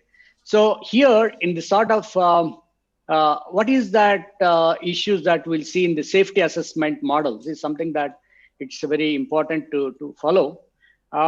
So what are the we need to identify the triggering mechanisms that may lead to failures, whether it's liner system, infiltration. The intensity of rainfall is going to be high. Definitely the leachate collection could be higher. So we must be able to understand. And if the cover liner systems are not good, there is a possibility of a lot of migration. And of course, there are a lot of scenarios, failure scenarios, in the sense that in a particular landfill or even a particular site, people are not supposed to go to the areas so that they get exposed to. So there is a minimum distance one has to follow it, and to what extent it's followed, even this. In fact, they have some suggestions like 1 kilometer away or 500 meters away, some sort of things are there. This is where the need for predictive models are developed, in the sense that you have a source at a particular point, and then what is the distance from the source, so that because of various mechanisms of contaminant transport, the concentration comes down to acceptable values. So so we need to understand the radioactive release concentrations and dosages. Say, like what we do is that we expect some amount of energy requirements. Even that can be even always compared with the kind of solid waste generated. It's all similar. The analogy is similar, that you have say 1 million tons of waste. How much of leachate it can generate, and what could be the probable concentrations of contaminants it can have. That one can always assess and then design the liner system. Here also, we look at, suppose the government of India wants to generate so much of energy, and what should be your power capacity in different countries. You have in Chennai, we have near Chennai, we have Tamil Nadu. There are so many places, nuclear power plants. So they try to estimate what is the quantity of radioactive material that they have to really use it, as a result of which there is a lot of waste that gets generated, because in the radioactive, the moment you start using uranium and other things, the radioactive waste is there. Like they say that if you want 1 kg, you may have 100 times waste there. So it is not easy. And in this process, you have a lot of uncertainties, in the sense that radiation dosage itself is different, concentrations are different, they vary from so many mechanisms. There are a lot of uncertainties, but you should be able to, the ultimate thing that I must say that what is the probability that this radiation dose is not affecting me? I would like to know. Like, what is the probability that the corona is affecting me or not affecting me? I must be able to know. Maybe that's the reason we specify 1 meter distance. So that because the probability comes down. Yeah. Sir, your audio is receiving some disturbance. Maybe some other device is on. No, I don't have any other device here. Okay, sir. Okay. Yeah. Now it is okay, sir.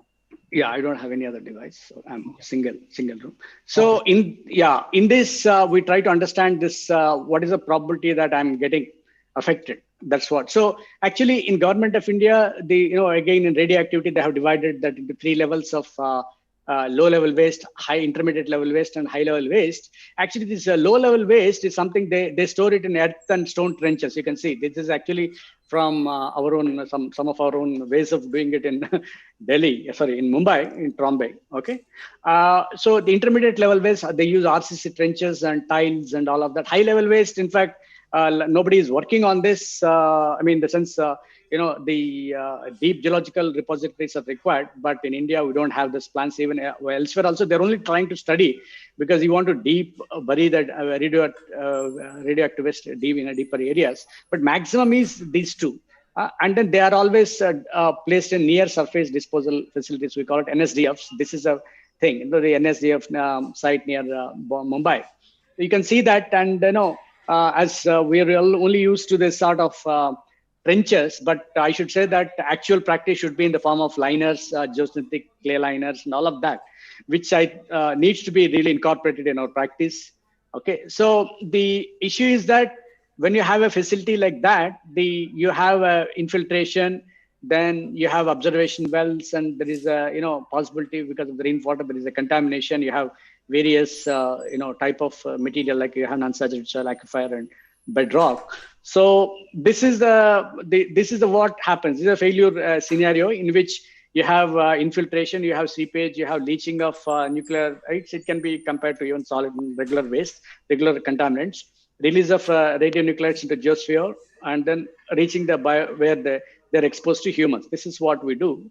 And different pathways. We try actually we call it environmental risk assessment. We would like to see that human people are not affected, cattle, any of fauna, nothing should be affected by our processes. It's a multi-level assessment. So we also look at a lot of uncertainties. I just mentioned that there are 2 types of uncertainties. What you call it is aleatory and epistemic. What it means is that the properties are inherently random. Like, you measure a SPT value, it's random, of course. You measure anything in geotechnical engineering, there are a lot of variations in soil properties, and more so in contaminant transport. Like, I will come back to them. Then uncertainties due to sufficient lack of information. Actually, we don't have any information on most of these things because we don't do proper investigation. So if you do proper investigation modeling, then there is a chance that we understand the problem and come up with proper risk mitigation measures. So we need to understand some of these uncertainties and quantify the performance of the disposal system. That is very critical to us. So what we have is that we have a source term, so a source model. Like, so for example, I was telling about, I wanted, Government of India needs after for 20 years later, so much of energy is required. So so much of radioactive material is there. That is a source, and from that, so much of waste is generated, but it has to be dumped in a particular place. Do you have that containment systems? That's what. Otherwise, it's you can't store them, right? Then other transport model, groundwater movement and radiological decay and other things. So it is a very, it's not easy. It's quite complex because particularly in the geotechnical engineering practice, we call this terminology is from the Atomic Energy the board, but then they call it geosphere because they call it in a global sense. And we need proper transport parameters for value, and insufficient characterization is always very tricky. It leads to a lot of problems, then transport, like say what we do is that here we're trying to simulate the migration process in the case of low and intermediate level waste, because as I just mentioned, India is doing a lot on these things. Because so for example, Bombay, and there are so many other places. Soil is heterogeneous, as I just mentioned. We have to understand that we make the models in a simplistic sense, like make some simple assumptions, but we should realize that soil is highly heterogeneous and spatially variable. So we're trying to look at all of this, and to understand this, I just took a radioactive iodine, because it is supposed to have a lot of effects in India. It is there in all of these waste, and it possesses a bigger risk. And sir, actually, you can tell me whenever you stop. There's no, I can just 5 minutes before I'll conclude. There's no problem. So you have to have uncertainty characterization, like the geological properties, then the transport properties, then the variability, like, how do you characterize the aquifer? Then uncertainty propagation in the source term, then the geosphere model, radiological, they're all there. So how is that uncertainty is propagated? Suppose you do some mistake here in assessment, in the initial stage. What is the consequence of that mistake? One has to understand. Then finally, the question that I would like to answer is that what is the probability that the dosage is exceeding the permissible value, which is supposed to be called failure. If it is less than that, we are okay with that. So this is what we do. Like, say, for example, the source term concentration. In fact, it depends on the concentration at any time is a function of the initial concentration of the radionuclide, the infiltration rate, and the porosity of the soil, and some of leaching rate of these materials that one should find out. And then you calculate those things. So we try to one can model. There are a lot of models here. Say you're dumping it regularly. Like, say, for example, every 1 year you bring in some tons of waste, or it would be a single source. You placed it sometime, and then now you're looking at, it's a decaying, like a decaying mass boundary condition, we call it. So are regularly, putting it every year, collect it, and then so like that. So I think before we go to contaminant transport, one should understand the basic mechanics of contaminant transport. One is the advection, like it's similar to, these are nothing but the permeability. Where we try to understand the contaminant moves along with the speed of the water itself. So then the second thing would be that the hydrodynamic, we call it either diffusion and then the mechanical dispersion. So like they affect the because of we know in geotechnical engineering, diffuse double layer theory and osmotic suction, some of them. So the concentration of the chemicals matters, and then there is a mechanical spreading also happens. There are all certain things. So that dispersion, that's what I mentioned. This dispersion can be longitudinal and transverse. People have measured, from field scales, what should be the dispersion values that are observed. Because what happens is that in the lab we measure something, but in the field, if you're able to measure it continuously over 4 years or a number of years, then you will be able to back calculate some of these numbers, and then that can be used for your design of your remedial measures. Like you don't want the contaminant to go further than this, so you can put a barrier. Then the other one, that molecular diffusion, I just mentioned, because of the concentration gradients, the Fick's law controls are designed here, and this is also well known to some of the people working in this area. So sorption are some other terms that we should understand, that for example, we call it as cation exchange capacity. There are certain materials, our soils have, cation exchange capacity. So there is a possibility that some of the contaminants get absorbed onto the clay surface. So we call it a distribution coefficient. So we try to, whatever is the contaminant that is going, it goes through, some amount goes through water, some amount goes to gets stick on to they get absorbed to the clay surface. So we should calculate how much is one water, how much is there in the soil, and then how much is exchangeable. Like something could be pressed, all of that. So that is one thing. And the radioactive, because you're dealing with radioactive, and it is all more governed by its half-life. So when you have all of this, so we need to build mathematical models there are a lot of final element programs, final difference programs. We use what is called FEFlow. Most of the people working in groundwater and contamination, they use this. So we need, yes, sir. 5 minutes more, please. Oh, thank you, sir. Yeah. So we have certain analytical models that are there, developed inputs that one can give, and deterministic analysis one can give. This is what I was just mentioning about the risk, that it should be lower than that. And then one can do probabilistic analysis, as I just mentioned. And so the input parameters are dispersivity and porosity and all of this. And variabilities can be modeled. There are varieties of techniques. Somebody can get in touch with me later. And so we did for, this modeling was done, and we're able to estimate concentrations. That is the essence of it. And what is the influence of spatial variability? One can model it, and it shows some results. And then this is about what is the result you get out of varying a spatially variable soil or homogeneous soil. And rocks, as I just mentioned, fractures. We have an algorithm to model exactly the fractures. We did that. How do you understand the local variations of aperture sizes? One can determine, and it is there. This is again a validation of the same models that we developed. And in a particular area, if there is a fracture region, how is it contaminant transport is there? We are trying to see here. This is a direction of the rock matrix and all of that. See, we are trying to look at different sets. Here you can see that 45 to 90 degree variations, different sets of what you're trying to do. You can see that the concentrations versus the time. So this will give you about its, the idea of the movement of the contaminant. And so a lot of observations one can make from this. This is modeling. One can get some nice information about this.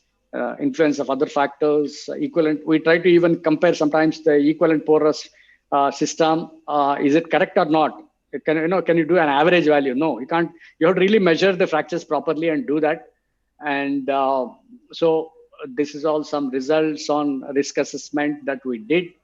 So summary would be that it is important to really understand some of these models, and then understand the field related issues of contaminant transport and quantify the risk associated with that. Thank you very much. Thank you, Professor Babu. It's a wonderful lecture. You have taken us in another dimension of things now. The government trying to focus also on nuclear power. Probably this work will be very useful to us. Thank you, sir.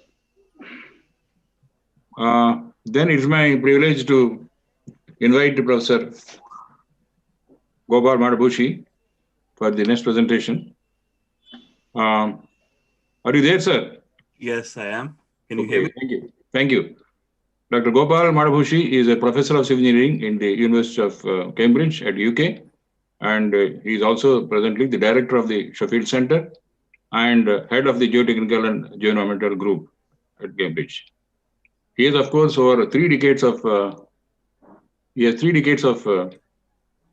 experience, interest in soil dynamics, earthquake engineering, dynamic centrifugal modeling, FEM analysis, liquefaction, and many similar related things now. But what is most important, interesting for all of us is that he used these principles in biomechanics of hip replacement surgeries and applied the theories of liquefaction and excess pore pressure to impaction grafting during revision hip arthroplastics. I think this is going to be wonderful. I mean, using the knowledge he has gathered in centrifugal modeling, FEM, and many other things, actually, he is able to apply these similar principles for our own benefit, and more interesting for people, aged people like me, that these are wonderful things. And he was very well recognized for this kind of work also by the Medical Innovation Award. Professor Madbhushi has also developed numerous equipment at Cambridge University to facilitate study of soil liquefaction. And he was also advising actually the renowned international consultants, that is Matt McNaught, Royal Hoskinick, Ramboll Whitby. All of them are British origin consultant groups. And then I believe is involved with many studies around the world on post-earthquake reconnaissance. And the 2 important activities he has carried out, apart from many others, is the analysis of Gigi earthquake in Taiwan and also the Bhuj earthquake, which occurred in 2001, which all of us are familiar with now. He happens to be chairman of the earthquake engineering field administration team that runs under the auspices of the Institute of Structural Engineers, London. And he also served the BGA as executive committee member from the years 2014 to 16. He has received many awards internationally, but then I'm happy to announce that he also received awards from India, that is by IGS now, the Shamsher Prakash Award, and then the IGS Emil Bainal Award, then IGS ONGC Bainal Award, IGS Professor Shamsher Prakash Bainal Award, and his award actually for the THI Award is even given in 2005, 2010, 2013 by the Institute of Civil Engineers, London. I think this is remarkable that he continues to get it from the same system. Obviously, he's topping and the topic in Britain at least. One of the important things apart from other applications I want to mention is that he authored a very successful book on design of pile foundations in liquefiable soils, published by the Imperial College Press, and then the chapters on geotechnical engineering in the book on designing to Eurocode 8, the second edition, published by the Taylor & Francis, which is very useful to all of us in India. His textbook on centrifuge modeling for civil engineers was published by Swan Press, Taylor and Francis Publishing Group in 2014. With his remarkable achievements in the area of general geotechnical engineering and soil dynamics, and his relevant application to Indian and other issues around the world, it is my great pleasure to invite Professor Gopal Madhubushi for his keynote lecture on solutions for foundation systems.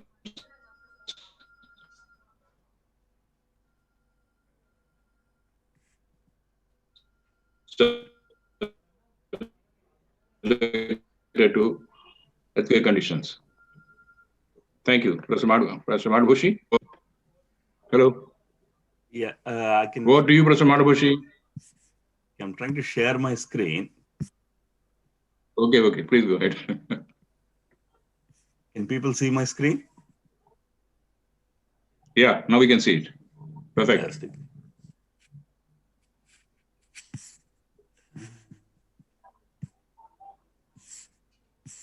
Okay, thank you very much, Professor J.V. Rao, for that very kind introduction.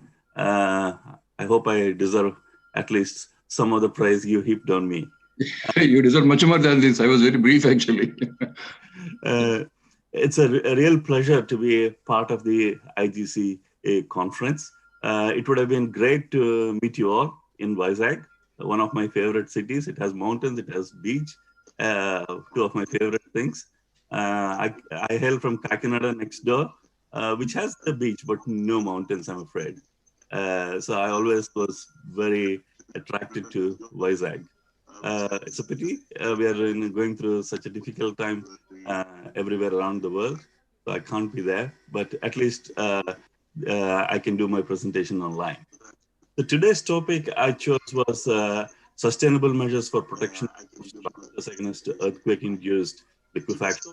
As you all know, sustainability has become quite important, and world is waking up to various risks of endlessly using its resources without any consideration for how sustainable methods of usage are.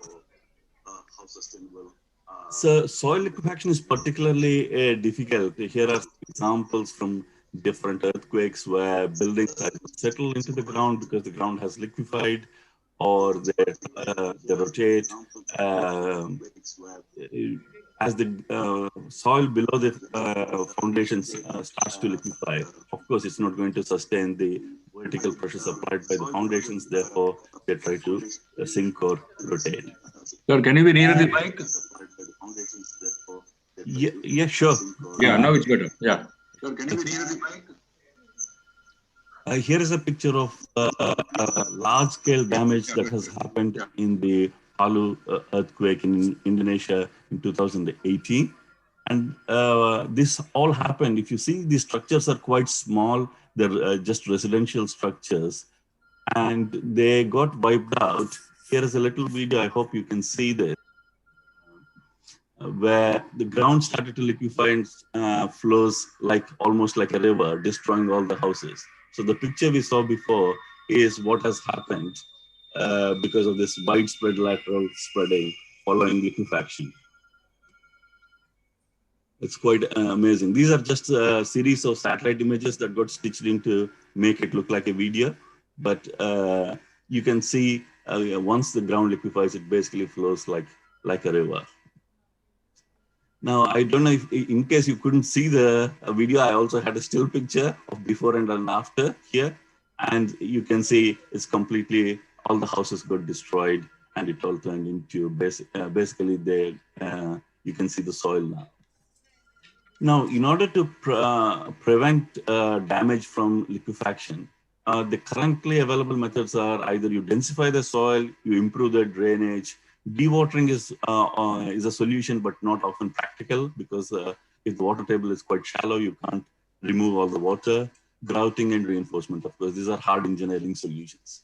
What we want to look at is, so these are the methods available. So you improve the ground below the foundations, either by densifying or putting drains into them. So I'm going to focus today on the drainage. And this work was carried out by my current PhD student, Sammy Garcia. She's from Peru. And she's done a fantastic job, and I'll share some of her results with you. So what we're looking for is drainage using vertical drains as a countermeasure for liquefaction so that we can get rid of the poor pressures that are generated in the ground due to shaking. Now, these are normally carried out, this is a fairly simple solution where you make lots and lots of drains into the ground. And here are some pictures of improved ground by putting drains into it with coarser materials like stone columns are one option, or you can have more specific earthquake drains as well. Now, with the improvements in the directional drilling, we can put vertical drains around the ground, and also some incline. If you have the building already present, you can also place drains in an inclined fashion as shown in this slide. I'm going to focus on the vertical drains for the purpose of this presentation, but we also carried out some tests on the inclined drains. The main focus has been to try and use some recycled materials. For example, gravel is traditionally used for stone columns. Also, there was some research carried out by my good friend Hazarika from Kyushu University, who are looking at old tire chips to use in the drains. So we wanted to evaluate using dynamic centrifuge and numerical modeling how the drains actually function, particularly in the presence of foundation. So firstly, to introduce you, we have this large centrifuge facility, and I've shown this many times in previous IGC conferences, and it's able to go up to 150 G and can carry about a ton of payload. We have a similar facility in Bombay as well, which Professor Chandrasekaran has developed over many years. Now, to do the earthquake modeling, we do, in addition to having this normal gravity, the earthquake events are mimicked by applying large lateral accelerations. To do that, you need powerful earthquake actuators that can shake the models in flight while the thing is spinning around at about 150 RPM at 200 miles an hour. So that's not easy.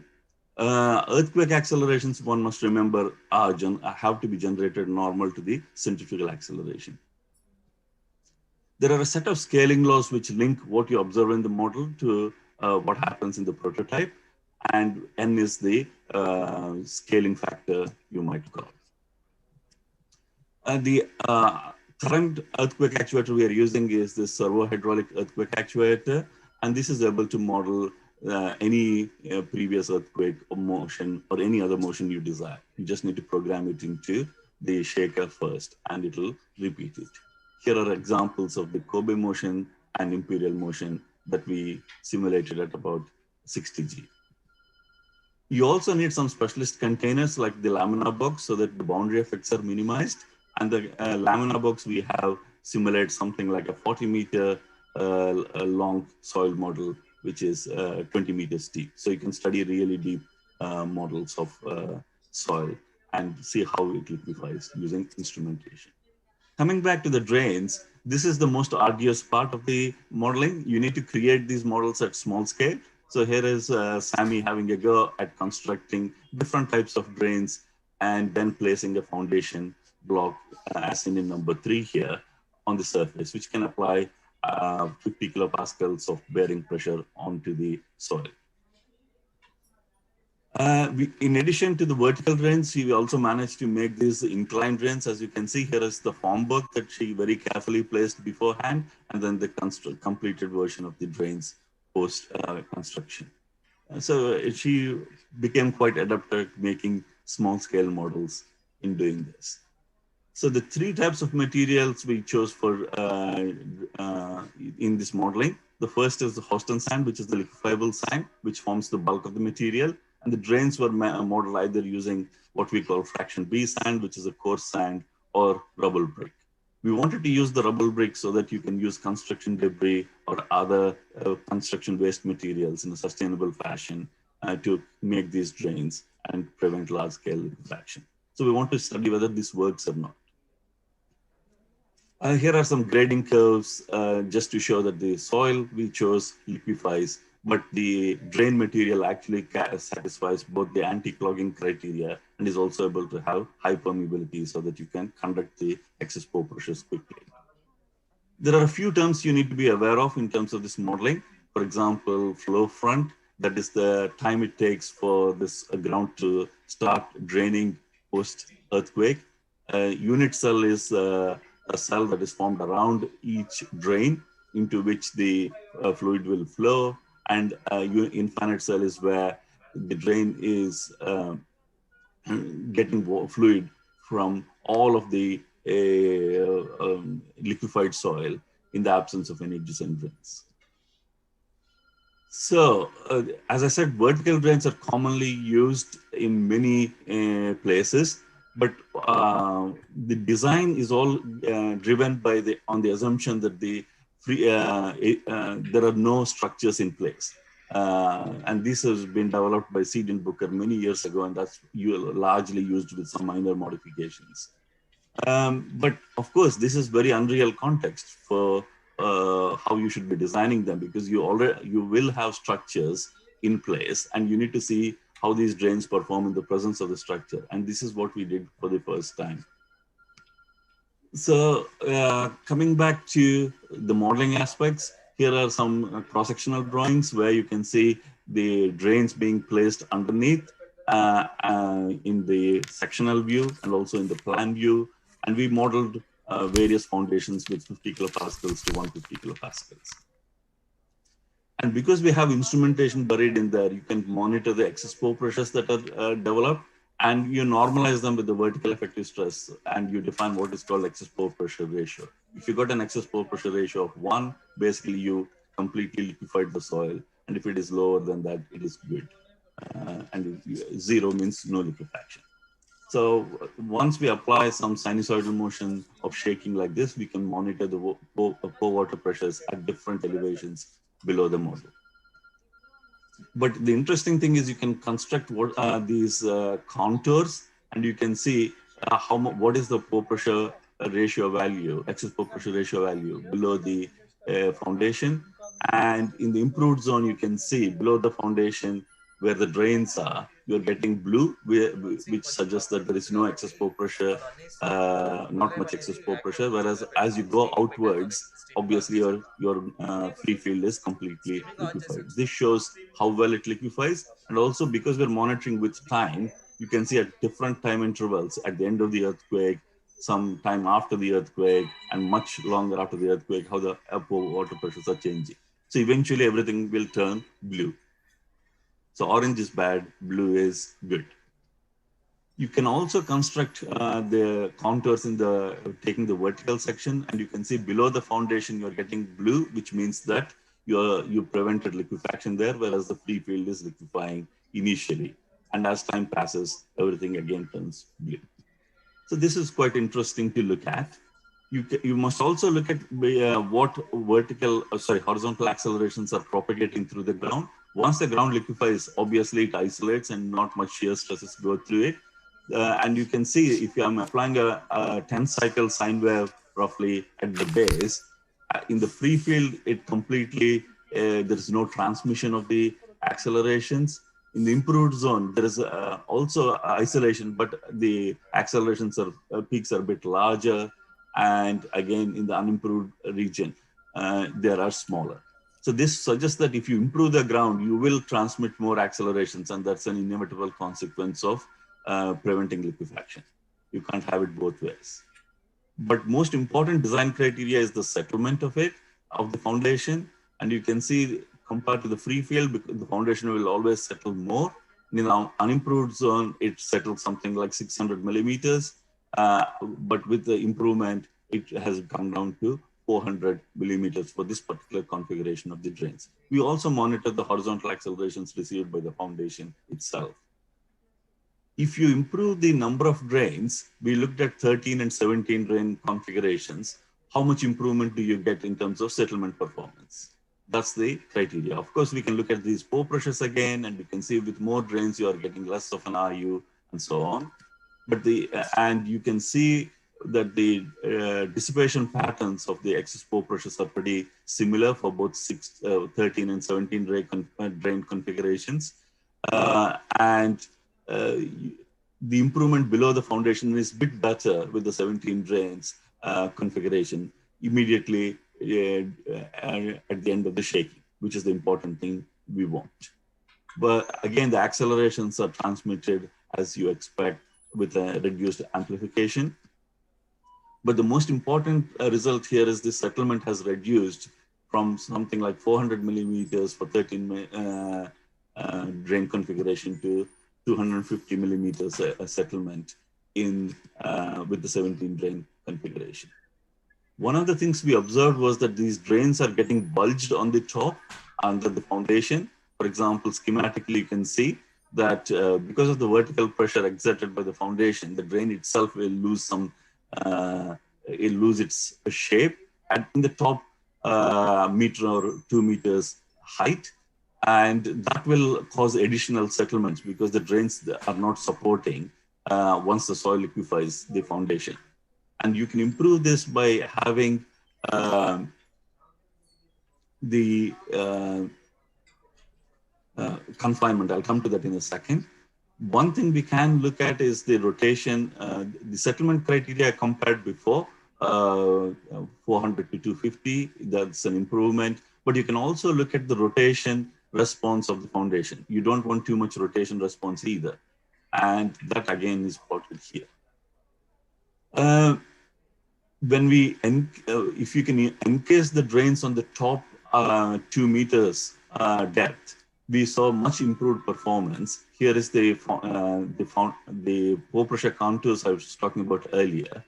When we encase these drains with stiff material like a perforated tube, then you can see the liquefaction happens a lot more around the drains because it's you effectively reduce the permeability of it, but the settlement has reduced much even better than even compared to the 17 drain arrangement. And that's really the big point we can take into design. When you make these stone columns, it's better to protect them for the top 2 meters or so using these encasing of kinds. So centrifuge modeling can give you other ideas on how to improve your design parameters. I briefly want to talk about some of the 3D finite element analysis we have done using Abaqus and CAE platform. The analysis have to be in 3D because drainage and drains are 3D. And we had a complicated procedure of setting this up. I must emphasize here, we are not trying to model the generation of the pore pressure part itself. For that, you need really sophisticated constitutive models, and Abaqus itself can't do it.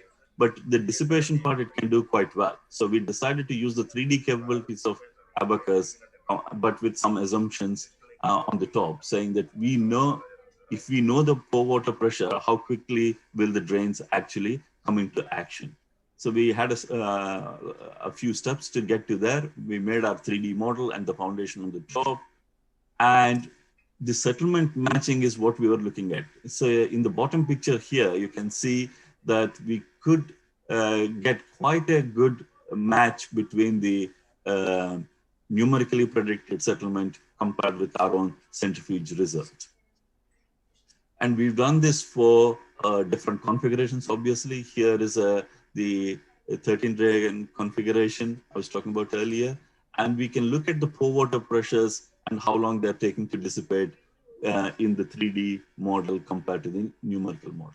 At some locations, it's pretty good. Where the perimeter drains are there, it's pretty good. In the closer to the drains, it's not so good. And sub-perimeter drains, it's also not, it's reasonable, but not great. So you can then construct the same contours and compare what we were seeing in the centrifuge, which is really physical data, to the numerical analysis. Broadly, it matches well, but again, at the end of something like 180 odd seconds, you can see it helped the excess pore pressures are completely dissipated. While we are matching the settlement quite well. So we were kind of concentrating on, can we predict the settlement correctly or not? With that, I'd like to come to my conclusions. Now, soil liquefaction can be very widespread, as illustrated in the Palu earthquake at the beginning. There are many small to medium-rise buildings which need really economical and sustainable methods to prevent liquefaction damage. It's not, you cannot use pile foundations for everything to try and protect them, because the building cost compared to the foundation cost should be reasonable. You cannot make foundations which like you would do for, say, a multi-million-dollar high-rise building for a small house. That just doesn't work.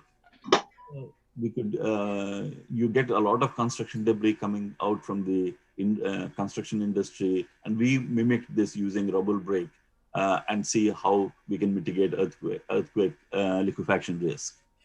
Now, extensive centrifuge testing has demonstrated that these excess pore pressure variations close to the drains, we are actually looking at the mechanics of this and how the settlement, corresponding settlement happens when the buildings are suffering settlements. And we could show that the rubble brick drains can reduce settlement significantly.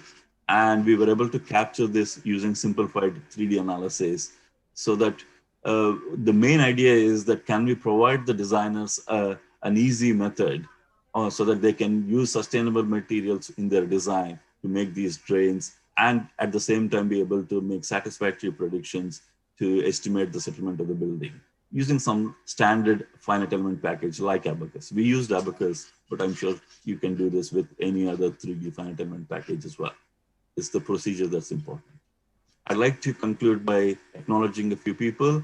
My student obviously wants to thank the Peruvian Science and Technology Council for providing her funding. We'd like to thank, both of us like to thank our technician staff at the Scofield Center who helped us make these complex models, the Department of Engineering and colleagues there, and the Murray Edwards College, to which Simon belongs.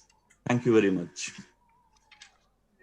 Thank you very much, Professor Gopal. It was a wonderful and brief presentation. We will take up the question answers at the end of the next presentation also. Okay. Okay? Stay online. Thank you very much once again. The next presentation will be done by Professor Deepankar Chaudhary. Currently, he is Institute Chair Professor of Civil Engineering at IIT Mumbai.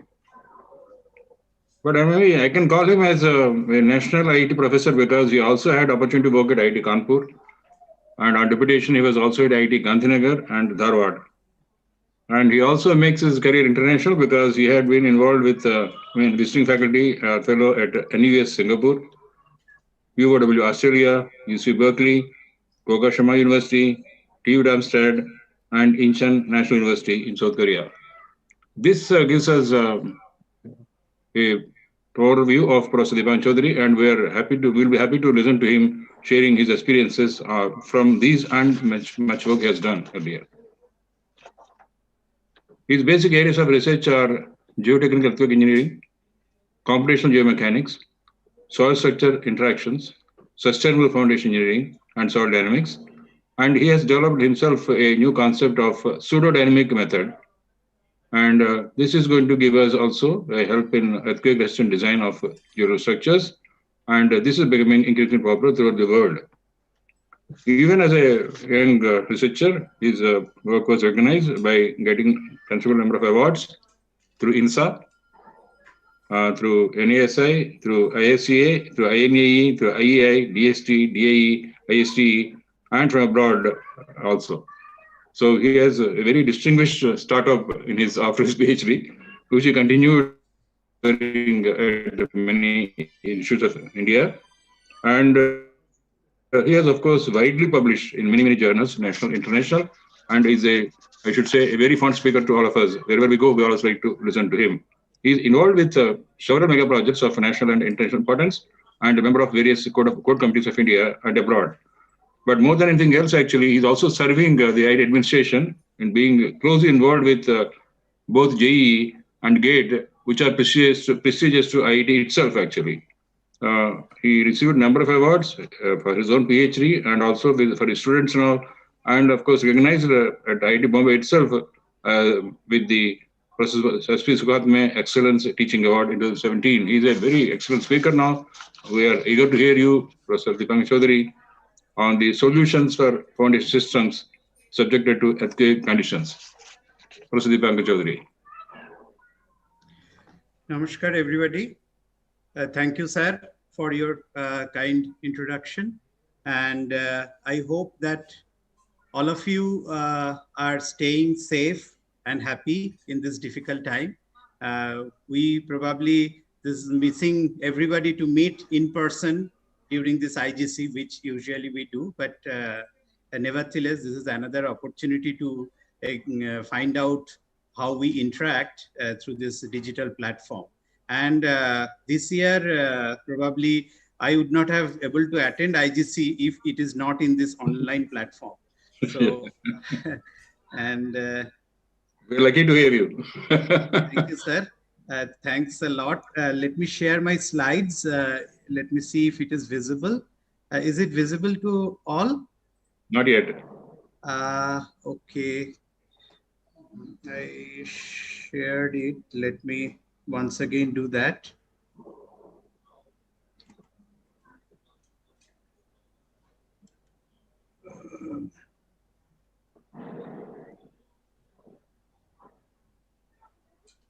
Share screen. This one. Share. Yeah, it's coming. Okay.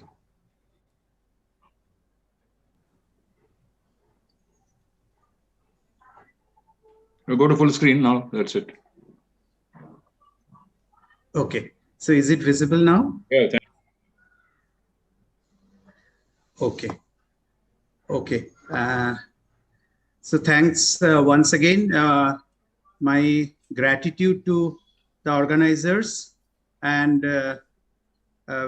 thanks Chairman Sir, Professor G.V. Rao, for your kind words. And it is my immense scholar and researcher, Professor Madhavushi. We work on the similar area, and today morning also we heard the 42nd annual lecture by Professor T.G. Sitaram, and his research group's exemplary work for 25 years on this domain of geotechnical earthquake engineering. So probably after them, when I am starting speaking on similar kind of topic, I was always thinking that what is that I'm going to speak in this IGC in the lecture. So I tried to find out some of the case studies which we have executed recently actually, and those are related to essentially the giving the solutions for the foundation system under earthquake condition. So let me start with this, and first I want to thank my co-authors. Those are my PhD scholars. Actually, Dr. Milind Patil just graduated recently, and Mr. Shivayan Vishwas and Ms. Sujata Manoj. They are the co-authors along with me for this paper.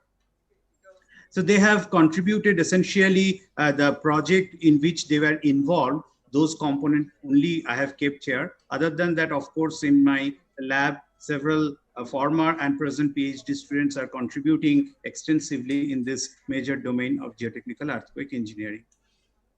We all know about the importance of the structure, and we all know that structure, of course, its stability, everything comes when foundation itself is stable. So that is the basic fundamental work. And also we have to make sure that and overcome the challenges regarding the stability of foundation when it comes in the earthquake prone areas. We all know about several failures of structures, mainly due to the foundation failures. And some of the pictures are shown over here. No need for this introduction, essentially, for this August gathering today. And we also know that how the foundation unit actually, it is quite extensive. It is not that only we talk about the building foundation as a geotechnical engineer, but we also talk about the excavation close to the existing structures or buildings, even tunnels, and so many other things also comes under the domain of foundation engineering. We all are aware about it. And the ongoing construction boom of worldwide, we all know that the super tall towers are essentially in the urban cities are a present day scenario, and across the world, this is the increase in the height of the buildings we all can see and aware about. Coming to this, what is called, what are the various challenges we face when we talk about such a very heavy or tall structures? Essentially, of course, its capacity, then settlement, then differential and settlement in terms of tilt, response to lateral load, moments. All these are kind of parameters which essentially we have to take care of as a foundation engineer. When it comes in the earthquake-prone region, then additional parameters like the dynamic behavior of the foundation system, then the earthquake response of the foundation, then structural strength of the foundation elements, these additionally get added in the challenges what essentially as a geotechnical engineer are supposed to provide solution. Now, if we see this various literature are available in actually on the similar topic, I just want to highlight that this book probably we try to give all the dynamic response of various foundation system for high-rise structures. One can see through that. Coming to the modalities of addressing this problem of how to address, like whether the foundation or the building or the structure which we are going to have in a seismically low risk area or moderate risk area or high risk area probably is the fundamental thing we need to first identify. Because based on this identification, what are the types of testing we should start, that actually is very important. I remember today in the morning also towards the end in conclusion, Professor Sitaram was mentioning that essentially the geotechnical analysis, design, everything, the fundamental basic thing involves or depends on the major quality testing. So that testing, he actually asked Professor Charles Ng that probably ISSMG can take a lead in the form of the type of the testing what we get. So this is very important as well when it comes in the form of the seismically active area, because accordingly whether it is only in situ testing or in situ plus combined high quality undisturbed sample collection and then laboratory testing and site specific correlations, all these are essentially important to address. If we check this curve, actually this is a classical curve, I will say, given by Atkinson in 2004. This is essentially, we talk about under the dynamic behavior, how the soil properties degrade. That is essentially the shear modulus what we talk about. The shear modulus degradation is probably one of the major factor, the stiffness degradation during the earthquake. And until and unless we measure or we are actually able to capture this shear modulus degradation properly in our design and analysis, probably we are not doing the correct thing, and that may lead to danger in our structure, whatever best quality design we do. So this is essentially comes on the shoulder of geotechnical engineers or geotechnical earthquake engineer to check actually what type of degradation of that shear modulus is essentially occurring in the range of the cyclic shear strain in which your structure is subjected to, or you want your structure to be subjected to, or you want your structure to design to. So essentially the stiffness parameter, this damping parameters, Poisson ratio, density of material, all these are important along with these things. Now, coming to the various components, essentially in my today's talk, I tried to touch 3 aspects of foundation system. This is the first case, actually, the first foundation system, which I am actually trying to present over here. Foundation system 1, which is pile foundation. We all know about how the pile foundation need to be designed in earthquake prone areas, etc. So I'm not going into the theoretical detail of it. What I'm trying to highlight here today, that a recent mega project in which we were involved, that project only I'm going to tell you how we have addressed or solved this design problem of seismic stability of foundation to support bridges. So as I said that I'm not going to the fundamental details of pile foundation because today's lecture is not on that essentially. So I am going to talk about this project which we handled at IIT Bombay given by L&T, Heavy Structures and Geostructure divisions of L&T. So this is the foundation for the Mumbai Trans-Harbour Link, MTHL.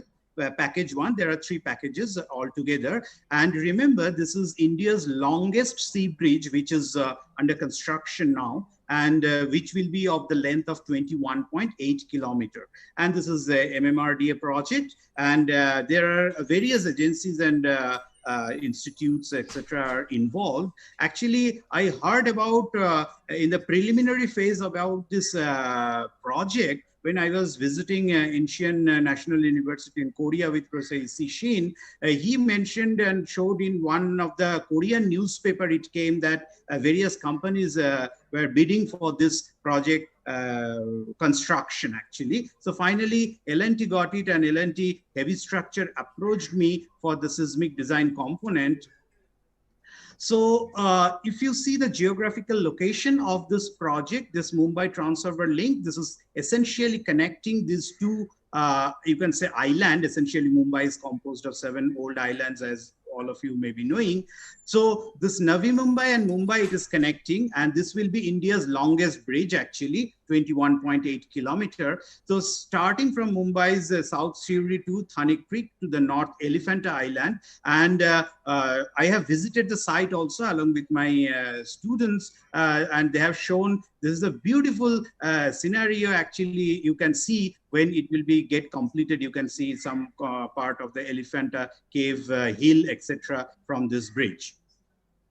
And this will significantly reduce the traffic of Mumbai and the travel path also. So this actually the architect of present day Mumbai city, actually everyone knows, engineer Wilbur Smith, in 63 itself, he proposed that that time name was Uran Bridge, he told. Uran Bridge actually required for the development of Mumbai. And that time cost estimation was about 96 crore. But unfortunately, over the last 40 years, it could not materialize that project. And finally, the government decided that, yes, it is very much essential for Mumbai. And that's why the new estimated budget, you can see several many folds after those many years. And it is expected to get completed now, 2022. Actually, the pier level construction, all those are done.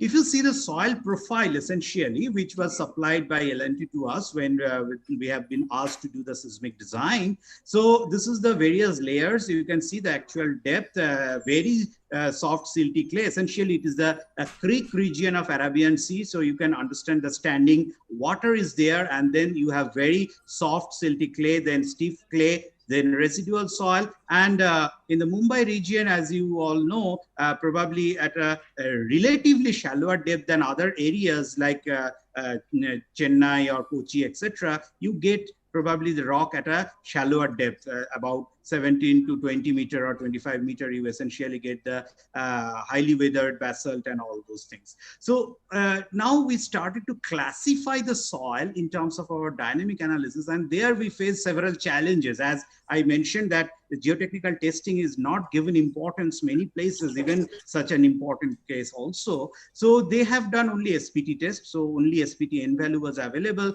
I asked whether they have done any kind of seismic survey test. No, nothing was available. So we have to estimate from available correlations worldwide what are the various shear wave velocity values, and accordingly what can be the IS code wise. The latest IS code actually fortunately gives the classification of the soil based on similar to the NIHARP guideline, that class A, class B, class C, class D type of soil.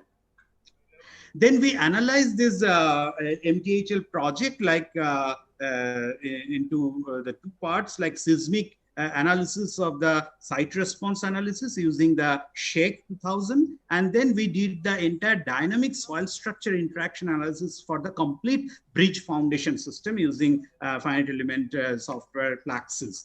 And as you know, Mumbai is in the seismic zone 3 as per IS code, and these are the 8 earthquake ground motions were actually given to us. This is again, this is developed by NGRI. NGRI actually did the initial seismic ground motion analysis for the site, and they gave the 4 horizontal motions and 4 vertical motion for which the design of the foundation need to be done. So you can see over here what are the various values of PGA, then duration, bracketed duration, predominant frequency, and so on. We carried out this one-dimensional equivalent linear analysis for in SHAKE, and we've identified what are the influence of amplification, because as you know, this is being the creek region and with a very soft clay material, and we all know about Mexico City and other places earlier earthquake disasters. So from that, amplification comes as an important parameter to be considered here in the design, and damping factors, then cyclic shear strain and modulus degradation, which I mentioned earlier. So after all our studies and analysis, we found that maximum amplification of about 2.18 times from the bedrock motion. It is happening, of course, depending on the worst case scenario of the ground motions, what NGRI have developed for the site-specific study for this project. Then coming to the, after finding it out, then the next study is the dynamic soil structure interaction for the entire foundation. Now for this foundation, the design, initial design was done, and they asked us to check whether it is seismically stable or not. So the design is like this. Each of the 2 pier and then pile cap over here, and you can see 4 piles actually 2 by 2. So 2 by 2 pile actually is for each pier, and pile length is 36.5 meter, and diameter of each pile you can see over 2.2 meter, which is relatively quite large, as you can see. And the piles are connected to a 3.3 meter thick pile cap over here, you can see, and the pile cap supports 2 pier shafts of 15.134 length and the pier head of 3 meter, and bridge deck, finally it will be resting on this pier head with the help of elastomeric bearing. So that is the design arrangement. You can see after doing all the earthquake analysis, considering of course the maximum critical earthquake, MC values, the various amplification factors for different pier locations, etc. has been obtained, and then the critical pier has been designed.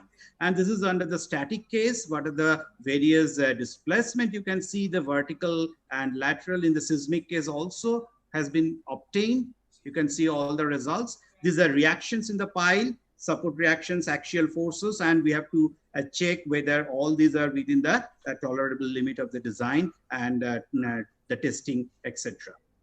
These are the reactions and the bending moments you can see. So finally, our conclusion for this project was like this, like site-specific seismic response analysis, it is carried out and it actually considered in the seismic design. Then one-dimensional liquefaction, one-dimensional equivalent linear earthquake analysis shows that top 16 meter of the clay is susceptible for the significant amplification, and that actually should be considered for the bridge design, and that has been given and analyzed. Then detailed finite element analysis was actually taken care of, considering the dynamic soil structure interaction. And you can see that from the numerical analysis, it may be concluded that the existing foundation system, what has been proposed in the design phase, is able to sustain the earthquake loading of this zone, whatever was been proposed. And with this, actually, we completed and found out that the response of the foundation system also under seismic condition will be in the permissible limit. So with that, actually our proposal was given, and when we went to the site, we have seen that already up to pier level after this they have constructed, and everything hopefully will be fine, and a design life of this is 100+ years. Coming to second category of the foundation system, here we are talking about Barrett foundations. Barrett foundation for tall towers.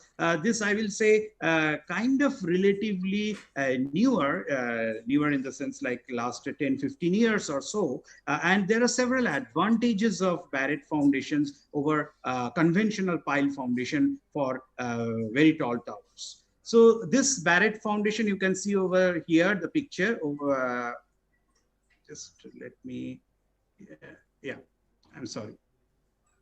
Okay, so this picture actually is talking about the Barrett foundations of Hong Kong in Kowloon Station. You can see total number of Barretts in this region is about 290 Barretts of 125-meter depth. And what are the advantages of Barrett foundation? You can see like these are cast in place reinforced concrete columns of square or rectangular shape typically are used. And this differs from the typical circular shape of the pile, and the method of construction also varies. There are several advantages over board pile, like more suited for the tall towers. The major advantage is essentially you are getting the more skin friction components, so higher skin friction for the same equivalent sectional area compared to pile you get in the Barretts. The verticality of the Barretts, actually the tolerance of 0.3% is given, and the group efficiency also is much better in case of Barretts. And there is a significant reduction in the raft thickness instead of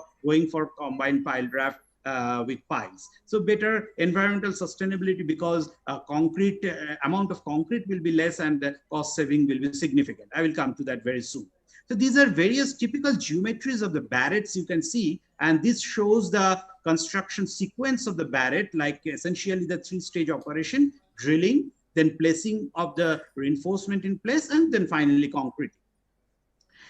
Here, one case study, actually this is done by Ms. Sujata Manoj, my PhD scholar, and also she's was a technical director earlier in the Dubai Fugra office. Right now she is in Singapore with Mott MacDonald. So you can see the Eurocode 7 essentially suggests that it allows the results coming from the static load test to be taken, and then Hobart-Kenny equation can be used for the ultimate skin friction computation in rock-socketed pile. And similar way for the Barretts also, similar equations are proposed or considered to be used. So this is the site profile in Dubai. It is essentially for the La Mission Tower. Actually, the Barrett foundation has been used. You can see the various soil properties of the layers over here. What I want your attention to look over here, you can see the axial capacity in compression versus depth. If you see the comparison between the Barretts of different sizes and equivalent area of the pile of different diameters, of course, equivalent of each of this case, like a red over here, this one and this one. So the dotted lines are for piles and the solid lines are for the Barretts. What it essentially shows, you can see here even much better, the solid line is for the Barrett and this dotted line is for the pile. So for a given settlement, suppose if you restrict your settlement and do the serviceability limit based analysis or design, in that case for a given settlement, obviously the carrying capacity of a Barrett foundation is much higher than a similar area or equivalent area of the pile foundation. So this is very advantageous, which I was highlighting. You can see the lateral capacity wise also, the Barretts are much more capable of taking more load than pile foundations. And there is a huge amount of saving of cost because of the saving of the concrete You can see the cutoff levels and etc. Altogether for this project, actually 14 million AED was saved finally in Dubai for this project in which Sujata was involved in Lemmerson Tower. So for the details, you can refer to our paper. It is available online, Proceedings of IC Geotechnical Engineering, IC London, UK. It is available online. You can see that how the load cells, etc. were used for this barrier advantages were analyzed for Lemmerson Tower. Coming to the third type of foundation, which I am going to highlight here again from our one of the project which we have handled. I am again not going to cover the theoretical aspects or the fundamental aspects over here. So here the stability analysis under the seismic condition for the Cation foundation. So Cation actually is always, since historical ages, Cations are used, and it is you can, whenever we talk about the Cation foundation, this is a very popular picture, I will say, in the website available. Probably it took the longest time of construction in Saraighat Bridge in Brahmaputra River in Guwahati. Because of several issues. Now finally it is complete, and this Cation foundation, we all know about its theory and etc. So what I'm going to talk about here, like we have been approached by this BRPNNL, that is Bihar Rajya Pool Nigam Limited, which is under government of Bihar. They approached us for a bridge on River Ganga in Sultanganj in Bhagalpur district. And so for this bridge foundation, actually, initially there were two sides always, you know, the owner side and the contractor side. They approached two IITs, IIT Roorkee and IIT Delhi, and there were some difference of opinion. So finally they approached us for finally come to what is the design philosophy and what implementation in the design they should do. So this is the kind of 2x2 lane bridge in the river Ganga, and now this is complete. Actually, this is connecting between NH31 and NH80 in the state of Bihar. This is the length of the bridge of the 3.16 kilometer. Foundation is 14-meter diameter of well foundations, and number of wells are 45 numbers. This is the location you can see. This is connecting between these two locations, and this is the various stages of construction over there.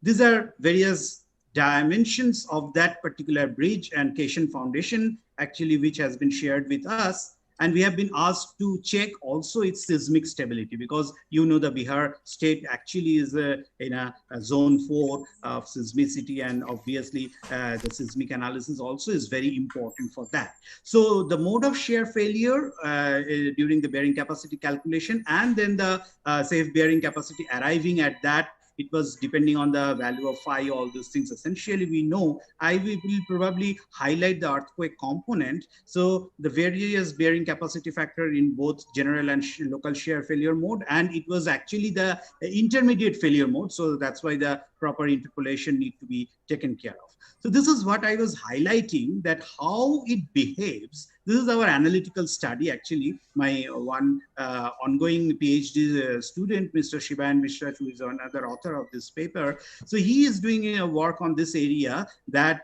how this Cation foundation behave under earthquake loading condition.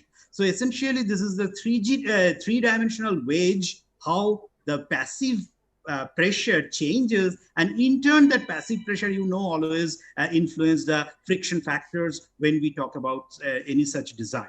So these are the details of the analysis. You can find it in the paper, actually, the details of the equations. I'm not describing those things in this short presentation time. And you can see the comparison of our analytical results with various other researchers' numerical result, and so and there are two extreme conditions, like when you don't consider any side friction and when you consider full friction. And as you know, even recently there was in IGS forum, there were several discussions whether to consider skin friction or not. Essentially, we generally don't consider skin friction, and on the conservative side, we always do. So for that also, you can see what closed form solution or the analytical solution for this 3D wedge seismic analysis can provide from our study. So after this analytical study, what has been done from our lab, Mr. Shiva, and he carried out the dynamic analysis also under a different earthquake motion, and he carried out how this behaves, the Cation foundation for that particular region, for what has been asked for us to do. And these are the various soil resistant, normalized depth, etc. So the final conclusion from this project, what we got essentially, like intermediate shear failure mode has been chosen for SBC calculation, and to incorporate the effect of scouring the submerged unit weight of the soil from the maximum scour level to the founding level was considered. Then initially we did the pseudostatic analysis, as you can see, for the Cation foundation, and then later on we extended to Plaxis 3D analysis with dynamic analysis also, including different seismic motion. And from the numerical analysis result, what we found that it can be concluded that the existing foundation system is able to sustain the transverse load coming from the seismic condition from the site. So that was the summary altogether. So if for further details, if anyone is interested, you can refer to our paper. Last year in 2019, this paper came in IC Geotechnical Engineering, London, by Shiba and Seismic Soil Resistance for Cation Design in Sand. And this year, actually in the present issue of IJOG ASC paper, you can find out this paper, that Cations in cohesionless soil considering 3D wedge effect, what I was describing over here. So with this, I acknowledge, of course, all the companies. There are several who actually encourages us how to connect our theoretical knowledge or the problems with the practical problems or the site-specific problem, etc. So I really thank all the companies, organization, industries coming forward and giving these various challenging projects to us. And I only could talk about 3 of them. There are several others who actually gives us opportunity to explore those things. So with that, I thank all of you actually for joining my presentation, and thank you all. Once again, thanks to the organizers and Professor G.V. Rao for chairing the session. Thank you. Namaskar. Thank you very much, Professor Deepankar. You are true to your word. You have given an excellent presentation on aspects which others are not considered. I think it's very thoughtful of you to make the presentation so useful, and that is what I always like in you, in the sense that whatever you do research on, that has to apply it ultimately. Then only its usefulness is going to grow.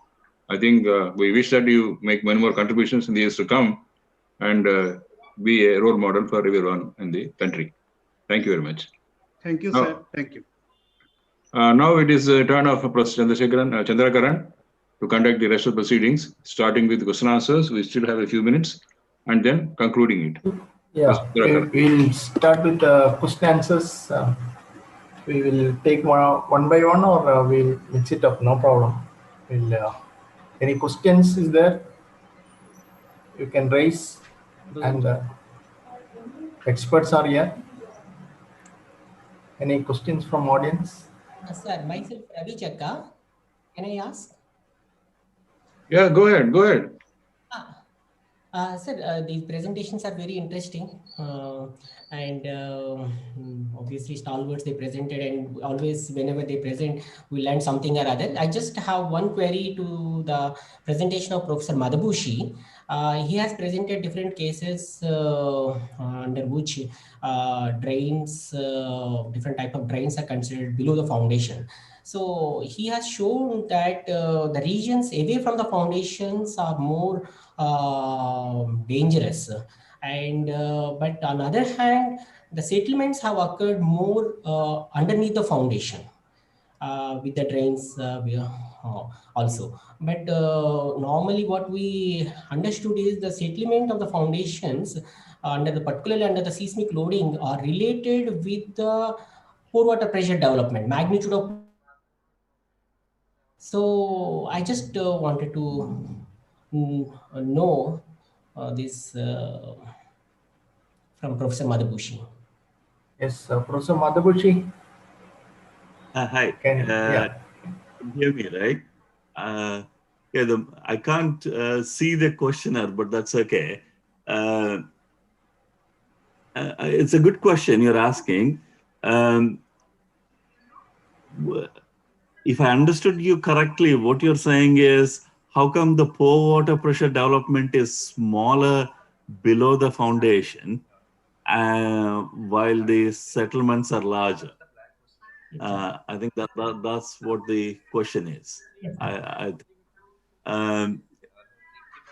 There is, in physics, I guess, the cause and effect relationship, which is a well-known principle. What's happening here is that we are measuring the pore water pressure and settlement, both of them, in the centrifuge test. As the foundation is trying to settle, the liquefied soil, we know, will dilate because you're already on the you're past the phase transformation line and approaching the critical state line. Therefore, it's trying to dilate, and your pore pressures actually reduce at that point.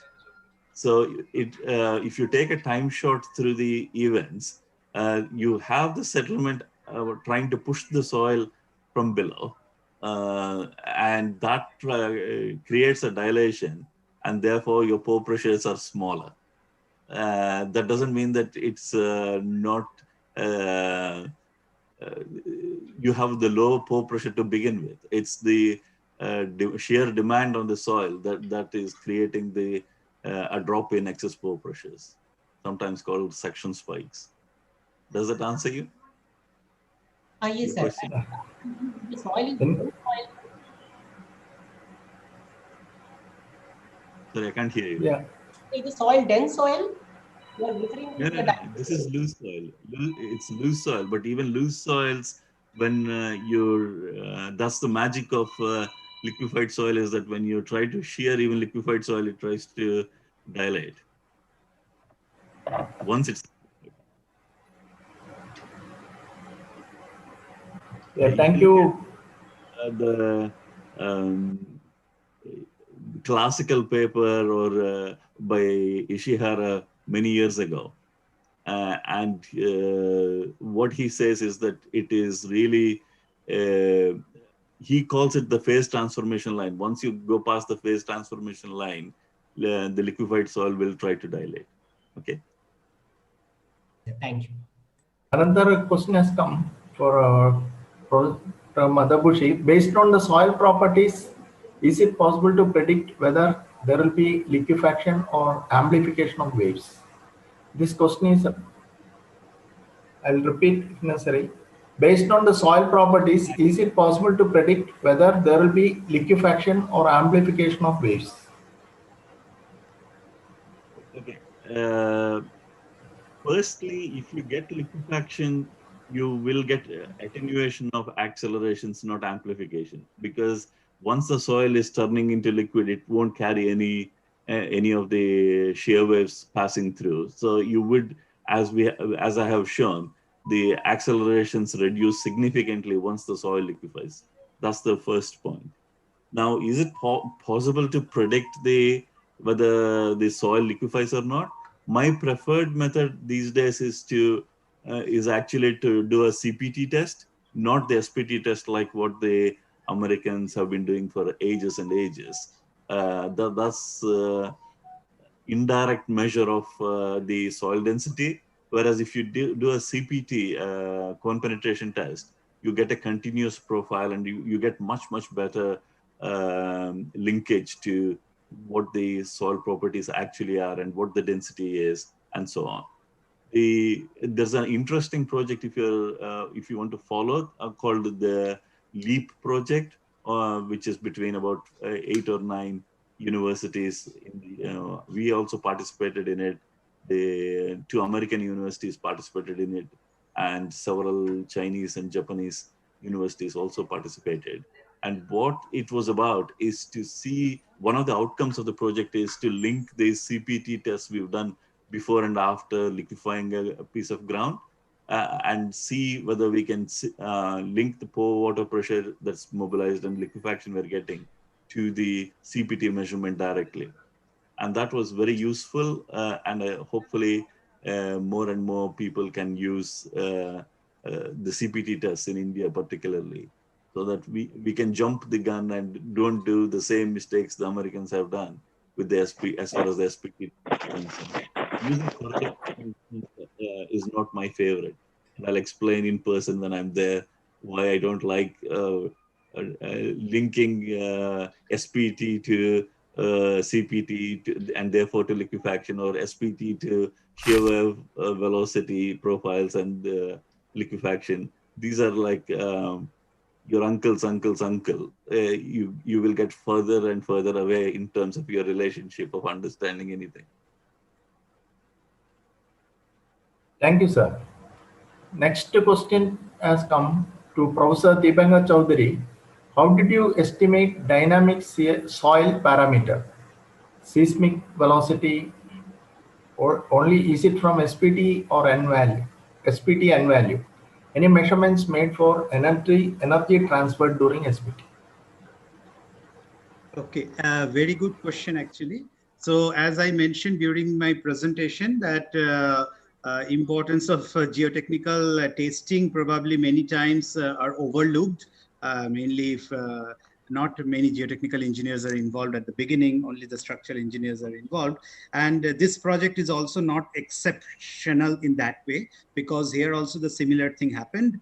Only we didn't had any opportunity to go for again the soil testing in terms of the dynamic parameters. So we were very much restricted in that way, and only from the SPT N value using the worldwide available correlations. Several Japanese and as well several Indian researchers, including our research group, also have proposed various VS versus N correlations. From that, conservatively, we have taken the VS value, and accordingly we have to move ahead, but which is not a good practice, I must say. One should have at least some cross-hole test data, at least, if not a detailed dynamic properties. Yeah, so that is the answer. But of course, yes, so the SPT N value, whatever was carried out and L&T has given us, they mentioned that all other up to the mark, present day scenario, whatever testing procedure they have adopted, and that way we didn't had any other role to check in the site specific data. Sir, one more question. Okay. Yes, I can see the question. So, okay, you can answer. Is there any lab method for shear wave velocity determination? Yes, there are a couple of lab methods. Essentially, as you know, the Bender element method essentially is actually a lab method using the triaxial apparatus actually through Bender element. One can find out the shear wave velocity also. Yeah. If I can add, you can also use the resonant column apparatus that right. Correct. And I fully agree with what Professor Gopal was mentioning to the question of Professor Ravi, that essentially this SPT is not a good way, at least for the dynamic or seismic analysis actually, because we may miss out the thin layers essentially. So CPT is much better method than SPT, though conventionally in India also we are very much comfortable and widely use only SPT. So probably CPT should take over over SPT, and even DMT also is a better method, much better method than SPT. So CPT and DMT probably are much more required tests for a dynamic analysis in comparison to the SPT results. Yeah. I agree. Unfortunately, I can't turn on my video, but yes, I agree with what's being said. Thank you. Thank you. I hope no more questions. Sir, G.V. Rao, sir, can I conclude? Yeah, please conclude. Before concluding, I would like to, I am happy that I am sharing this session with the G.V. Rao as a co-chair. And I would like to conclude. We had 3 presentations today, and the topic is developments in geotechnical engineering for sustainable tomorrow. And all the presentations are touching to this topic, and I'm proud to say that all of them have done their job very well. And the first talk was by Professor Sivakumar Babu on reliability analysis of contaminant transport models in soils and fractured rocks. And he got this idea from the design of the system for nuclear waste disposal. And he has brought out the importance of contaminant transport modeling and various facts involved in the contaminant transport modeling in soils and rocks. And he developed performance assessment models and the various factors he has touched during his talk, and the modeling techniques covering various transport mechanisms, and finally how to quantify the risk assessment. And the second talk was by Dr. Gopal Madbushi, and it was highly focused, or very clarity is there when I am hearing him first time. And he has presented on sustainable measures for the protection of structures against earthquake-induced liquefaction.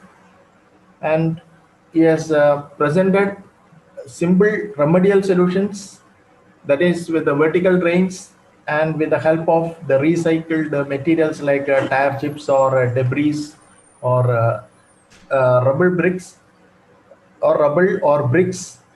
And during his studies, he has used centrifuge modeling for the vertical drains. Various model studies has been presented, and he has seen for the improved area.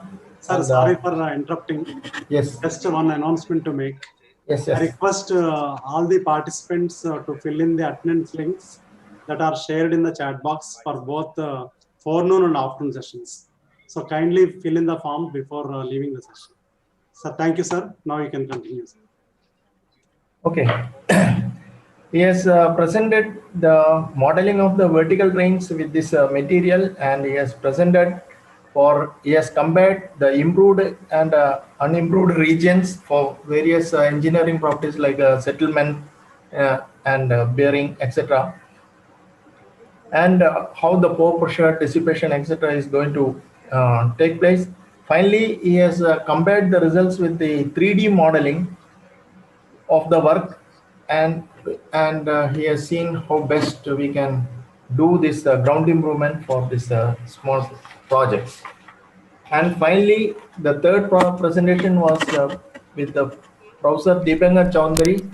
As usual, whenever he takes some works, he will do to the level best. And he has presented 3 case studies, one with the pile foundation for the Bombay Bridge, and the second one was Barrett Foundation for tall towers, and the advantages of these tall towers. And the third one was Quezon Foundation for a Ganga Bridge project. And the whole presentation covers how the analysis has been carried out and how he checked for the stability or the safety of these particular structures.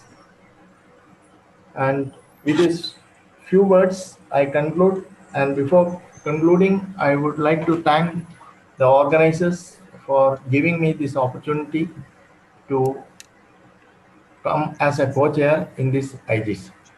Thank you very much.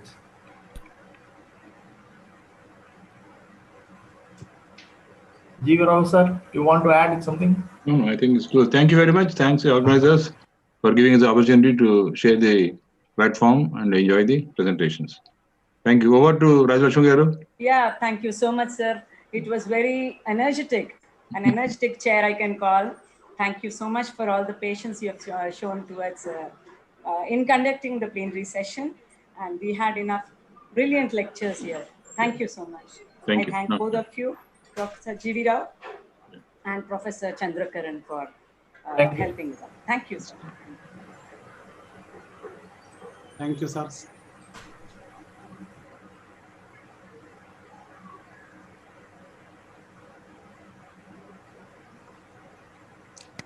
So on behalf of the organizing committee, and on my own behalf, I thank Professor G.V. Rao sir and Chandrakaran sir for chairing the session, requesting, accepting our request at short notice and supporting us. Thank you very much, sir. Thank you. Okay, thank you.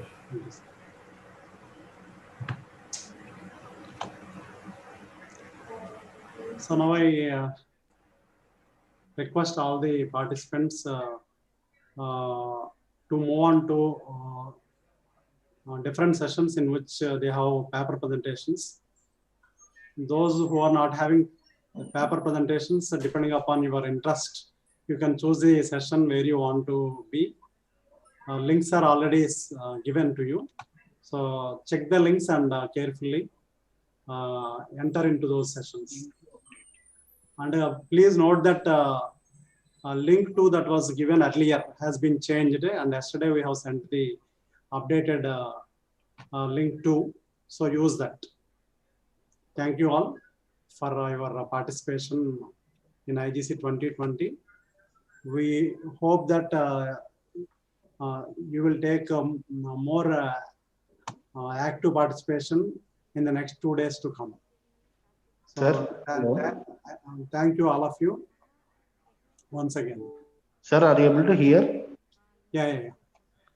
Sir, yesterday I couldn't get the link. Can you please share me the attendance link? Attendance yesterday. Yes, sir. So, yesterday feedback form. Yes, sir. Yes, sir. No, actually, I was present in yesterday, but I couldn't fill. No, it was posted yesterday. Okay, we'll post it again. Right. So those who could not, the link.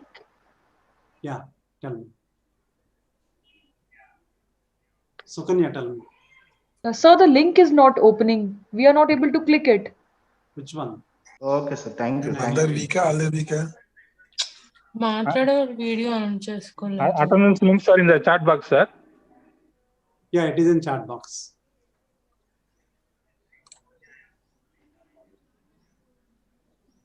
Form is opening. No issue. It is not available in the chat box. The attendance. It is there. It is there. We have kept number of times. Just see. Yes, sir. It has opened for today. Yesterday we are about to put. Yesterday Okay, feedback sir. we are placing it. Just wait. Okay, sir. Thank you. Thank you. So it's not opening. The link is not working. I'm not able to open it to give attendance. For today's attendance, the link is working. It is opening. I have already filled in. If any issue is there, we will share you or your mobile. Ma'am, kindly post it in the chat box so that we'll resolve it. No, already it is posted in chat box. No. Any queries if you have, you can post it in the that is. Okay, ma'am. Madam, you can wind up the session so that at 4 o'clock you have to Yes, sir. have your teammate presentation.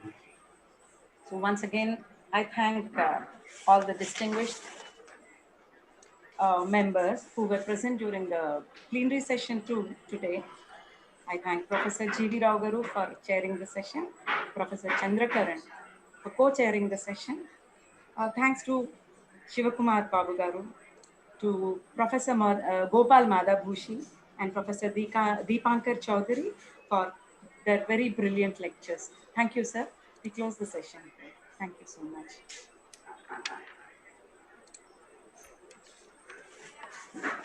In 2 minutes from now, Madam, if Professor Preeti Maheshwari is ready, we can start the technical session. Yes, ma'am. We'll just wait for 2 minutes. Yes, Then, please. This is yes. the same link. This is the same Yes. link. Yeah. Yes. Please share that one additional paper that is the. Yes, I'll be mentioning. Do I send it on WhatsApp, ma'am? Yeah, send it to me on WhatsApp or SMS anyway, that whatever is convenient to you. Actually, we have 16 registered ones and Yes. one paper from theme 5. Yes, yes, ma'am. He has requested that Yes, his ma'am. paper be considered under theme 8. Good afternoon, ma'am. So in theme 5, I mean, if you can just share with me, just give me a moment. Theme 5. The theme 5, it is paper number 22 by Mr. Yes, ma'am. Yeah. Mr. Avik, Yes, Avik. myself, Avik Kumar Mandal. Good afternoon, ma'am. Yeah, we are taking care of it. Yeah, actually, Okay, because so of my. is this design and construction of road embankments in swampy area?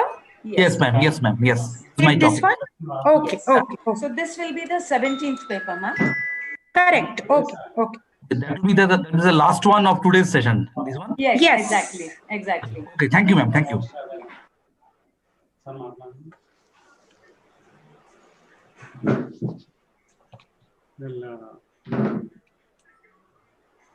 I can post the attendance in the what box and WhatsApp and another.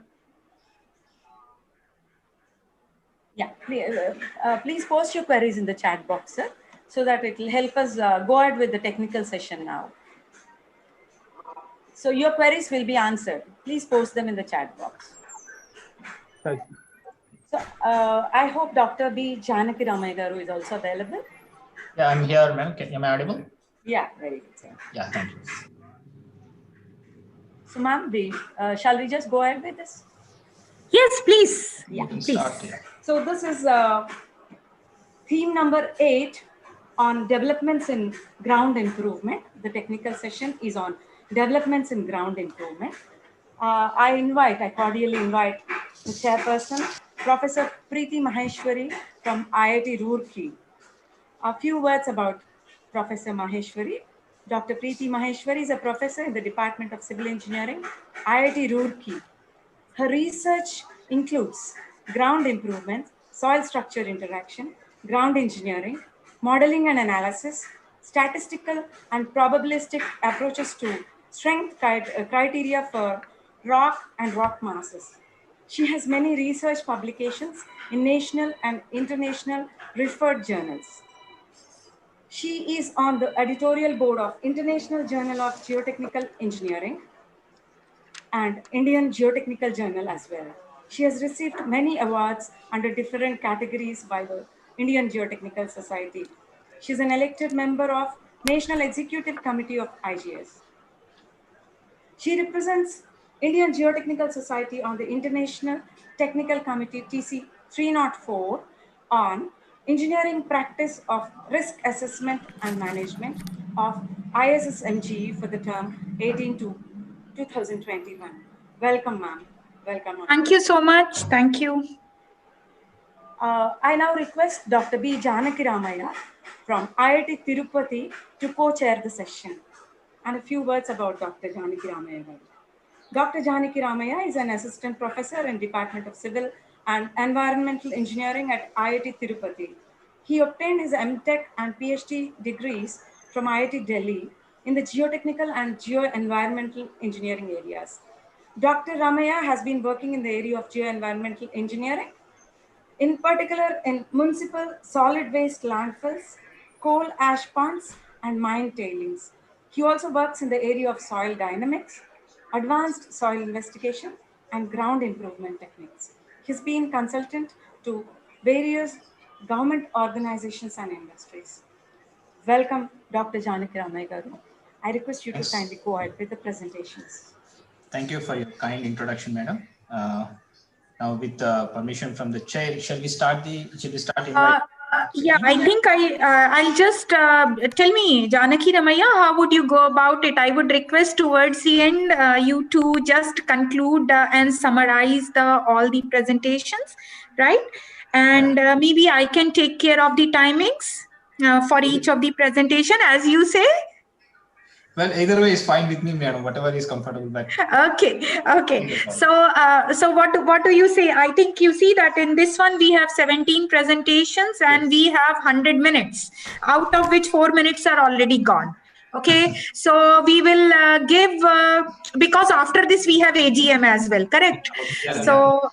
So we will give around 5 minutes for each presenter to present their paper. And if there is any question answer session, people can post it in the chat box. And towards the end, we can take care of that thing. Sure. Correct? Okay. Oh, yeah, please. And before starting, I have a small request to all the participants. Please do not post good evening and good morning, all those things, because so that we'll pay attention to the queries. Yes. So we may miss important discussion also. I request all of you, please. The good morning is over anyway. Thanks, all of you. Yeah. So I hope that all the authors as per the list which has been circulated by the organizers, they are here to present their paper. So we'll be calling one by one. Kindly stick to the time because you know that we have AGM after this. Okay, so the first presentation is TH08001 paper ID, which is on improvement of soft clays using stone columns with and without encasement. May I know who is going to present this paper?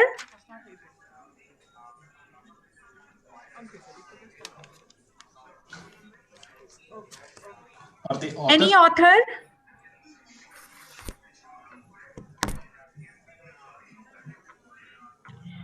Okay, then we will move to the second one, which is geotechnical properties of soft improved ground from in situ time settlement plots by Divya J, Padmavati M, and Madhav MR. Who is going to present? Yes, ma'am, it's me, Divya. Yeah, Divya, please share your screen and start your presentation. You have five minutes for that, okay? Please stick to the time. Thank you. Yes, please. Time starts now.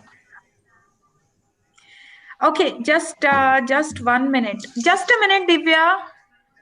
Okay, I think, yes, I received a message from one of the author of the first paper. Maybe because Divya has now shared the screen, let her present, and then maybe after that you can present. That will save some few seconds maybe for us. Yeah. Yes, Divya, please go ahead.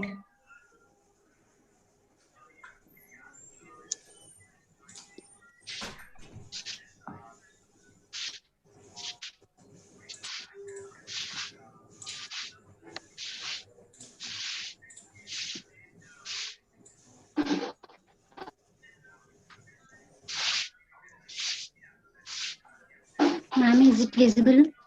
Yes, please. I said go ahead. Yes, we can see your screen.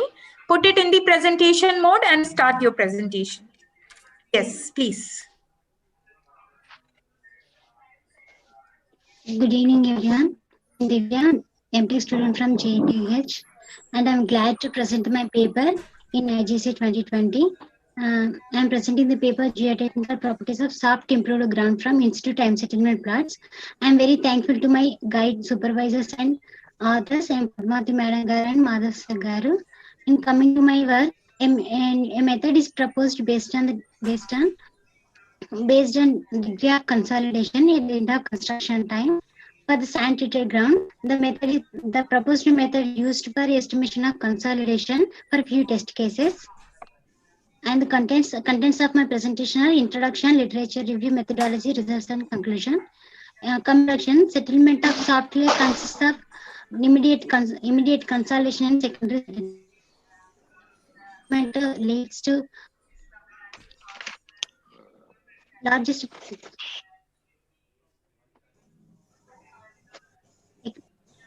These soft clays leads to excessive settlement. So structures constructed on these soft soils face many problems like stability and serviceability.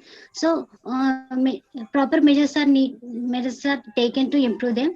Ground improvement techniques are essentially increases the shear strength. One of the most suitable technique is ground improvement method with sand treated with sand rains.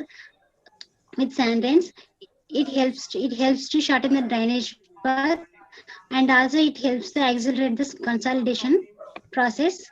And coming to the literature review, in this study I have taken 2 cases. But first one, mud flats south of Iraq.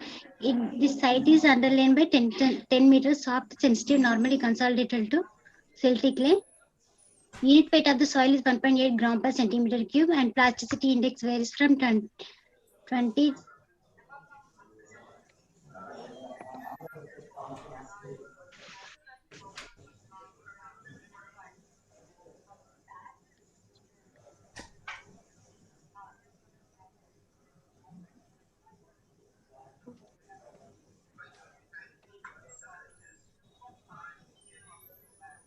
To 28. Initial void ratio is 0.81 and compression index obtained from the laboratory results is 0.346.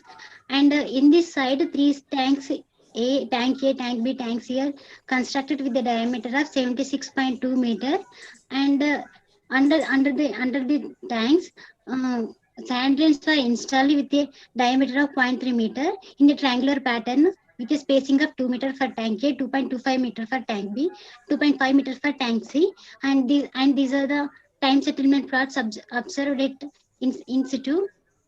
For tank A, load is applied 17 tons per meter square, and also for tank B and tank C, certain load is applied and observed time settlement plots are drawn, shown in figures.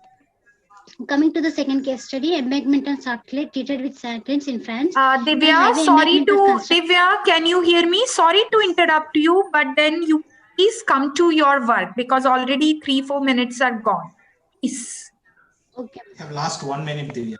Please. Yes. Coming to my work, a Shipman 1958 presented the solution based on the presented solution for degree of consolidation for radial flow for time dependent loading. In this case, there is no smears. S becomes unity. Using this equation, curves are drawn. Degree of consolidation versus time factor with different values of n equals to 5, 10, 15, 20, 30, 40. As we can see in this graph, and as increasing the ratio of n, degree of consolidation decreases, and time factor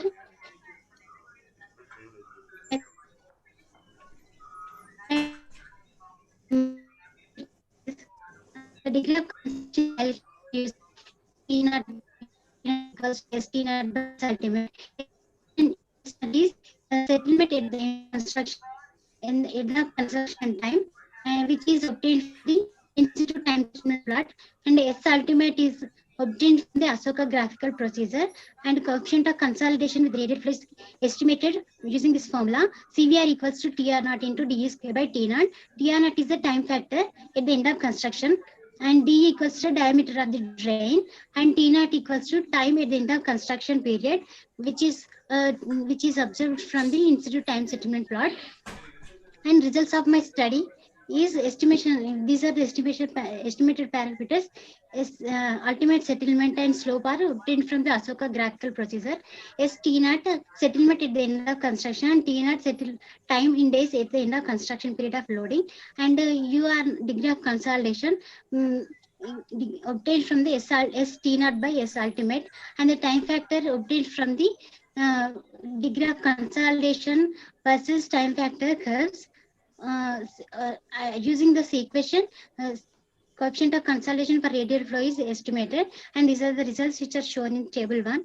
And likewise for case study 2 also, for two profiles T1, T2, T3, for profile P1 and also profile PL4, T1, T2, T3, T4 are estimated.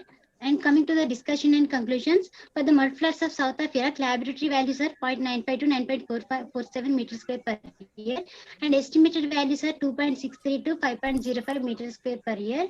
For the second case study, sand treated embankment, laboratory results are 4.73 to 37.87 meters square per year, and the estimated values for profile PL1 2.19 to 4.02 meters square per year.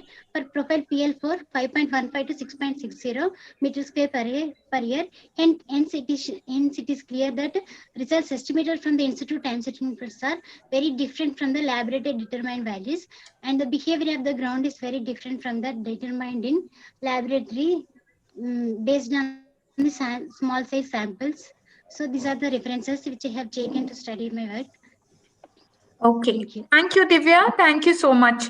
I request the author for the first paper to kindly start their presentation. Please stick to the time. Divya, please stop sharing the screen. Yes, madam. Is it visible? Yeah, it is visible, but we cannot hear you properly.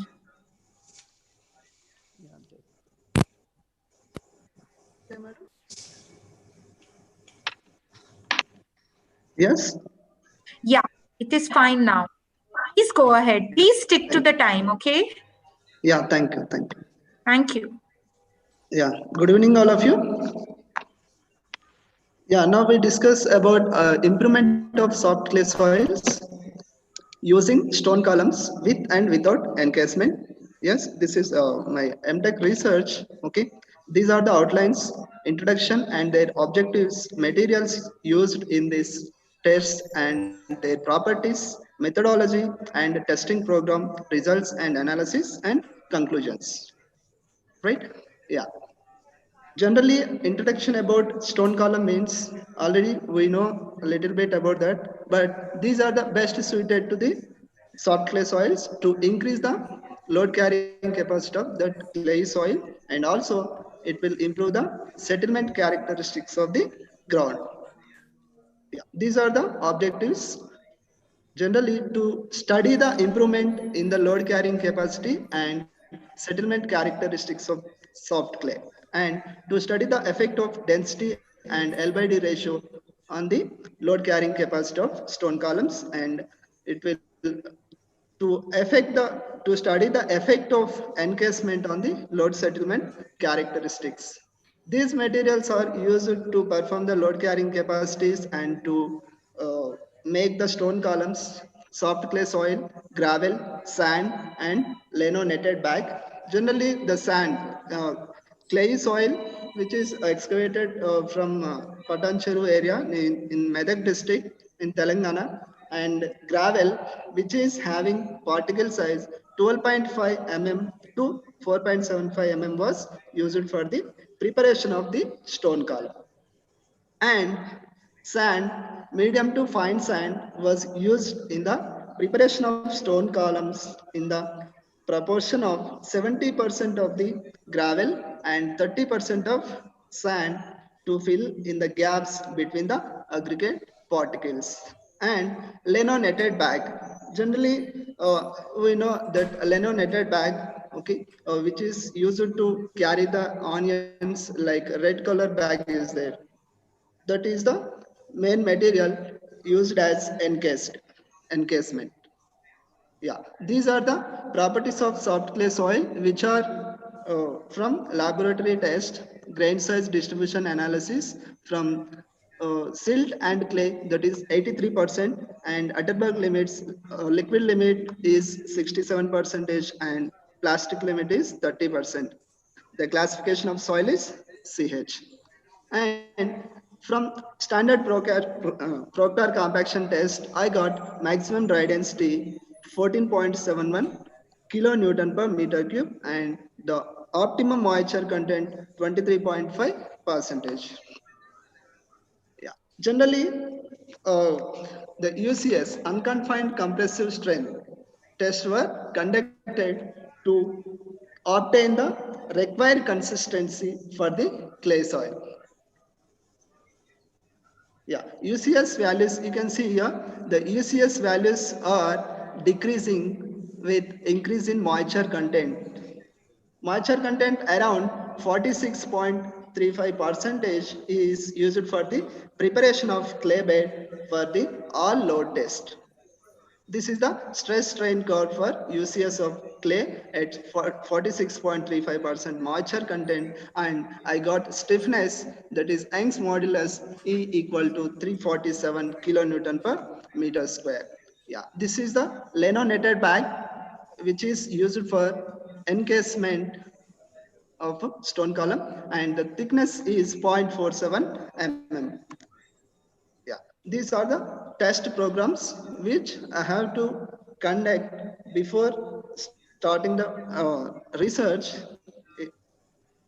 The load test is conducted on unreinforced clay bed by using 6 centimeter diameter loading plate, and the thickness of clay layer is 47 centimeter, and moisture content is 47%, and dry density of clay is 10.14 kilonewton per meter cube, and single stone column without encasement and clay reinforced with encased stone columns. These are the two conditions by using with different loading plates, different diameter of loading plates. I was used 6 centimeter diameter plate and 23.5 centimeter diameter loading plate. I was used in case when without encasement and also with encasement condition. Please start, Hare, please. This is the methodology. Woven-dried sample clay. This is the tank, which is the height is 50 centimeter height and 40 centimeter diameter. And the woven-dried side clay was mixed thoroughly with a water content of 46% is taken in the cylindrical tank, compacted in 4 layers to a total thickness of 47 centimeter. To prepare the stone column, a casing pipe of 6 centimeter diameter was used. Then after that, gravel and sand mixed at 70% and 30% proportions respectively through the pipe was poured in this pipe and pulled out this pipe gently. The mixed proportion was properly compacted with the help of 6 mm diameter rod to maintain the uniform density. After installation of stone column, the loading plate placed on the stone column area was shown in this figure. Here you can see here loading plate I placed here and 2 dial gauges to measure the settlements, and by using hydraulic jack I was applied the load on the loading plate. This is the schematic diagram of preparation of single stone column. This is the clay and this is the tank height, which is having 50 centimeter height and 40 centimeter diameter, and I leave this 3 centimeter means kindly conclude. Resultant analysis. From this, the stress at different settlements, I got the Young's modulus of only unreinforced clay bed is 1313 kilonewton per meter square, and load test on single stone column with and without encasement. This is the without encasement and this is the with encasement, and from this curve we can observe that the stiffness of the encased stone column is increased. This is the diameter. From this, the diameter of stone column is same and the stiffness is, when I'm using without encasement stone column, the stiffness is 3333.3, and with encasement 7888.9. From this, the gamma D here, gamma D is also affects on the stiffness of the stone column. And when I was used 23.5 centimeter loading plate diameter like this, here you can see in this figure. From this I got the stiffness without encasement 2150.5 and with encasement 3000, because the load is applied on the plate and that plate is placed on surrounding at that soil. That's why that load is distributed to that the soil. That's why I got less stiffness. These are the conclusions. From a small diameter pipe with an encasement can give better performance than an uncased pipe. The stiffness of an encased stone column increased by 2.37 times when compared with the stiffness of an unencased stone column. If the diameter of the loading plate decreases, then stiffness of the stone column increases, vice versa.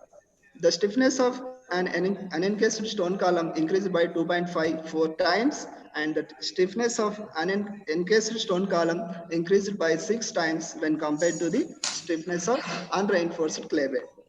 These are the references. Thank you. Okay, thank you. Thank you so much. Now I request the author of the third paper, that is biocementation of flat clay using MICP by Rajni Ji, Ramana GV and Arif Ali Beg M. Who is going to present this paper?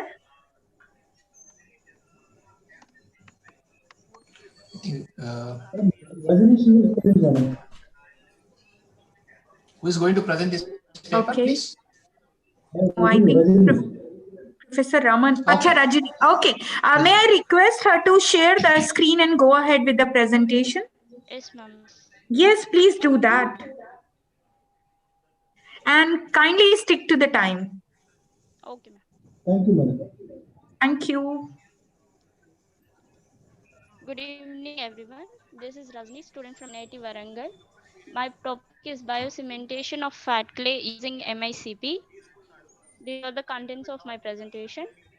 Coming to the introduction, we know that numerous ground improvement techniques are developed to enhance the property of weak soils. And most of the conventional techniques uses mechanical energy and chemicals. Hence, we require a sustainable solution. And biostabilization is one such technique which uses the byproducts that are formed due to metabolism of microorganisms to enhance the soil properties. And microbial induced calcite precipitation is one such biostabilization technique. And this MICP can be achieved through many processes such as denitrification, urea hydrolysis, sulfate reduction, and iron reduction. Among these techniques, urea hydrolysis is found to be effective. And urea hydrolysis itself is a very slow process, and hence it can be catalyzed by using enzyme which is urease enzyme, and it can be secreted by urea positive bacterium. MICP involves these following reactions. And this is the schematic diagram representing MICP through urea hydrolysis. Here we can see that within this bacterial cell, Sporosarcina pasteri, urea decomposes as ammonia and carbon dioxide, and this formed ammonia and carbon dioxide diffuses through the cell walls into the surrounding soil and forms the ammonium ion and bicarbonate ions.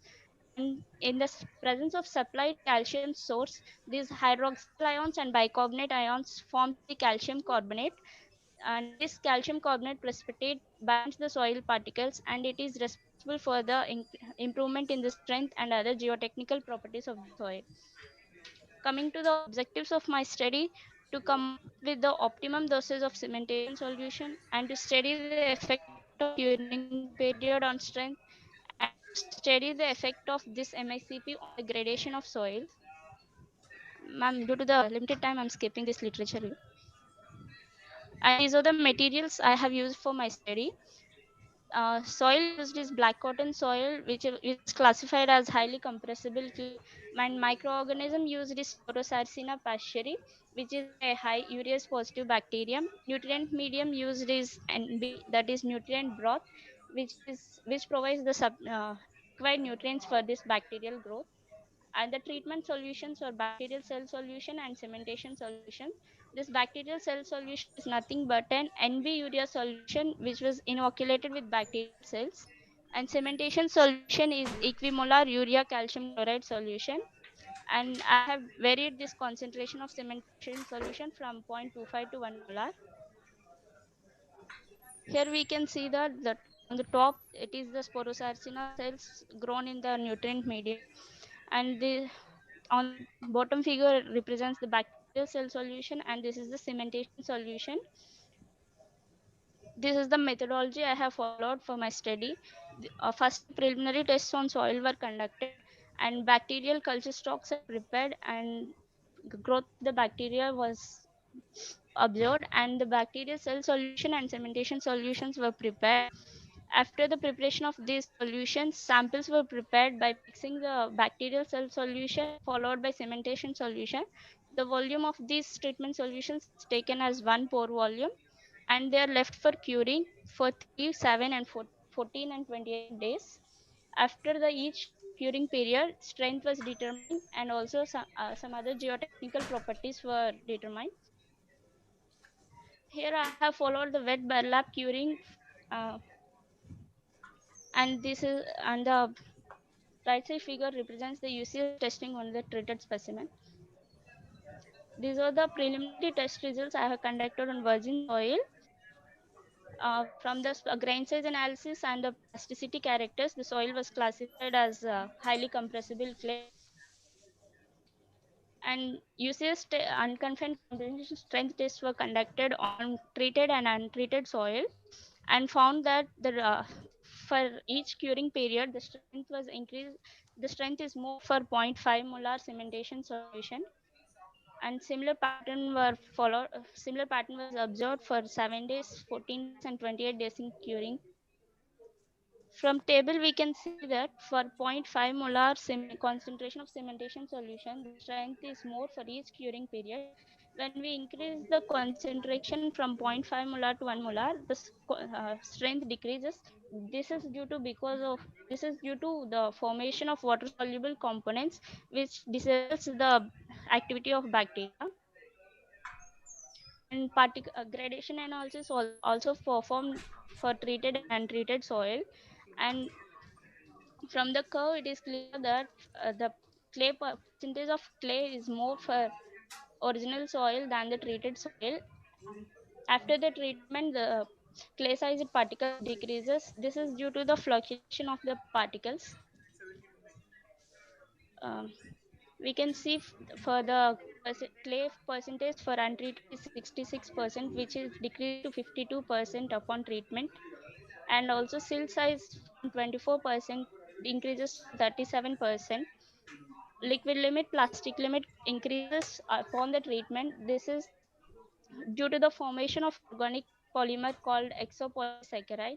However, this formation of organic polymer does not affect the swelling and shrinkage behavior. As we can see from differential free swell index test, the swelling decreases for the treated soil. And scanning electron microscopy tests were also conducted. Kindly conclude. Kindly conclude. Okay, ma'am.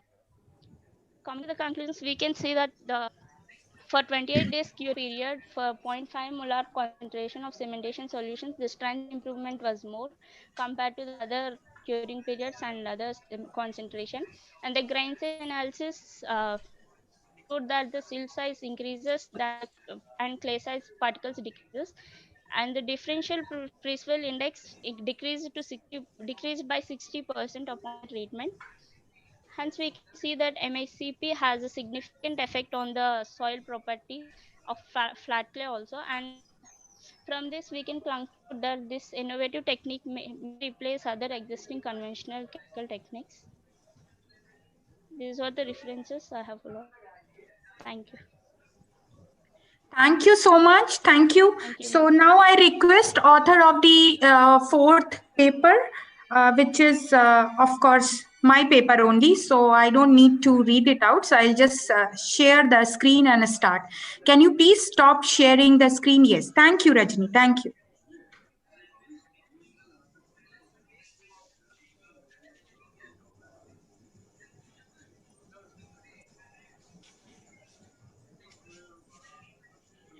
Dr. Janaki Ramaiah, are you able to see my screen? Yes, ma'am. Yes, ma'am. It is visible. Okay.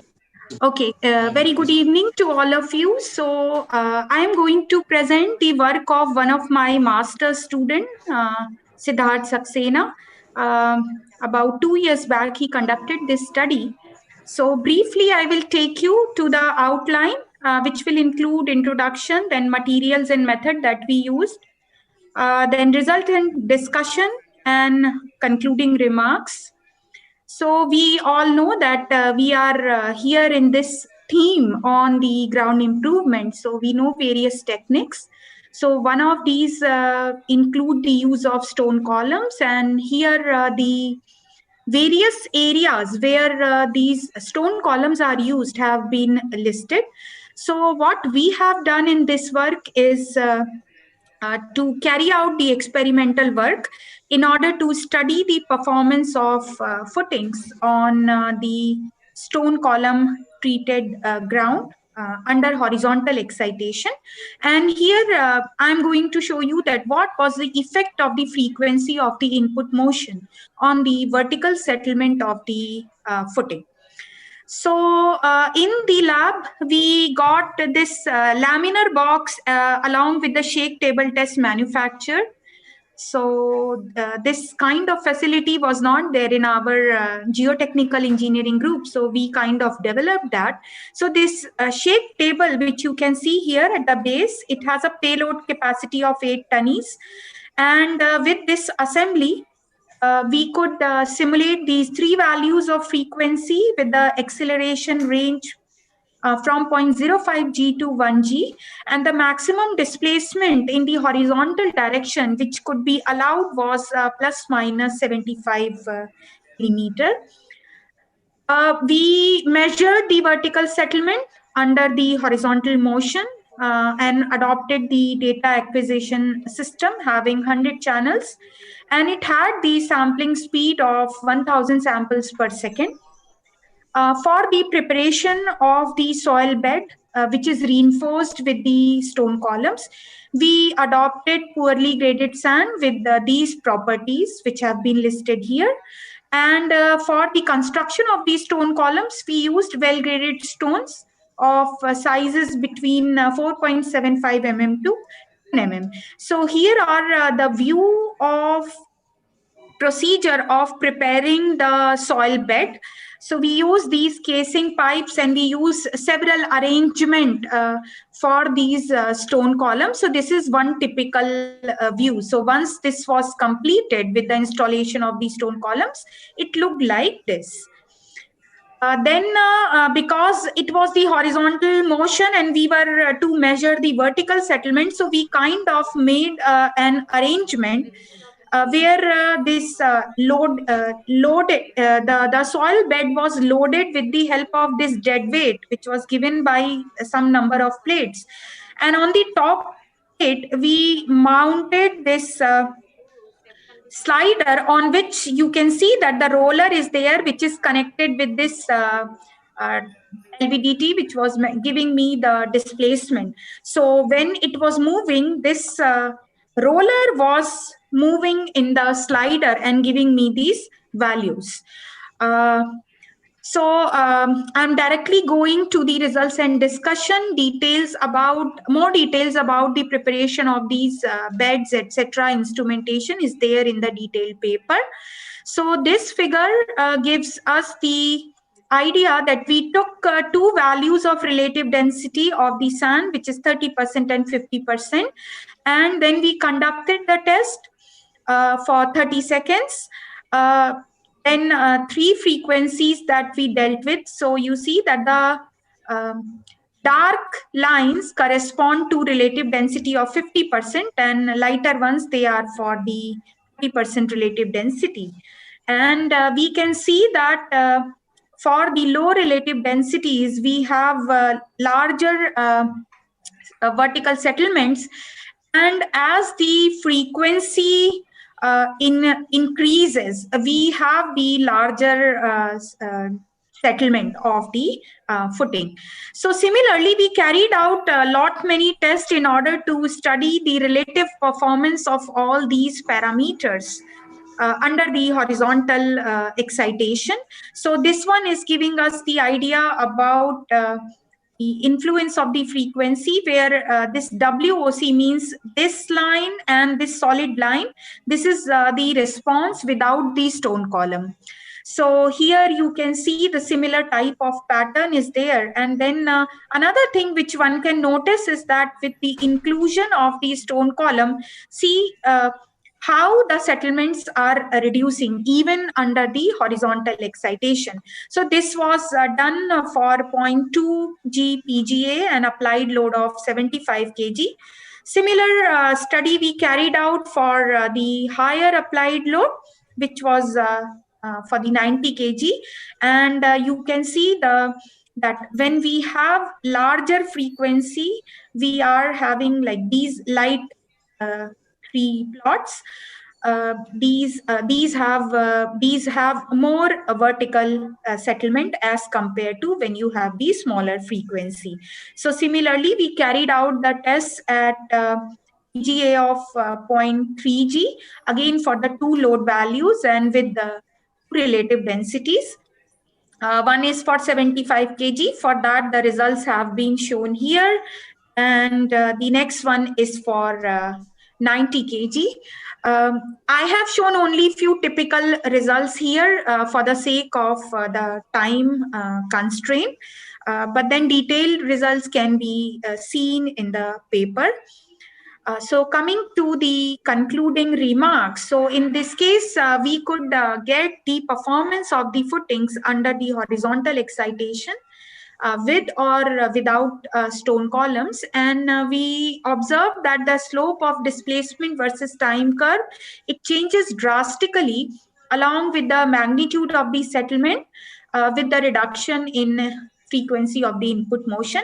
And in some cases, the reduction in the settlement was found to be of the order of as high as 62% when the frequency reduced from 1.73 hertz to 1.23 hertz. So this was really interesting. Right now we did it on the dry sand bed, but then we have the plan to do it for the saturated beds and with the clay beds. That is a part of the future work or ongoing work. So thank you so much for your kind attention. Thank you very much. Thank you, Professor Maheshwari. I hope I finished in time. Yes, ma'am. Yes, ma'am. Right on time. Thanks. Yeah, thanks. Yeah, so you can call the next. Yeah, so can we have the next presenter for experimental study on parametric influences on stone column reinforced foundation systems? Hello, Miss. Yes, please. May I share my screen? Yes, please. Yeah, please.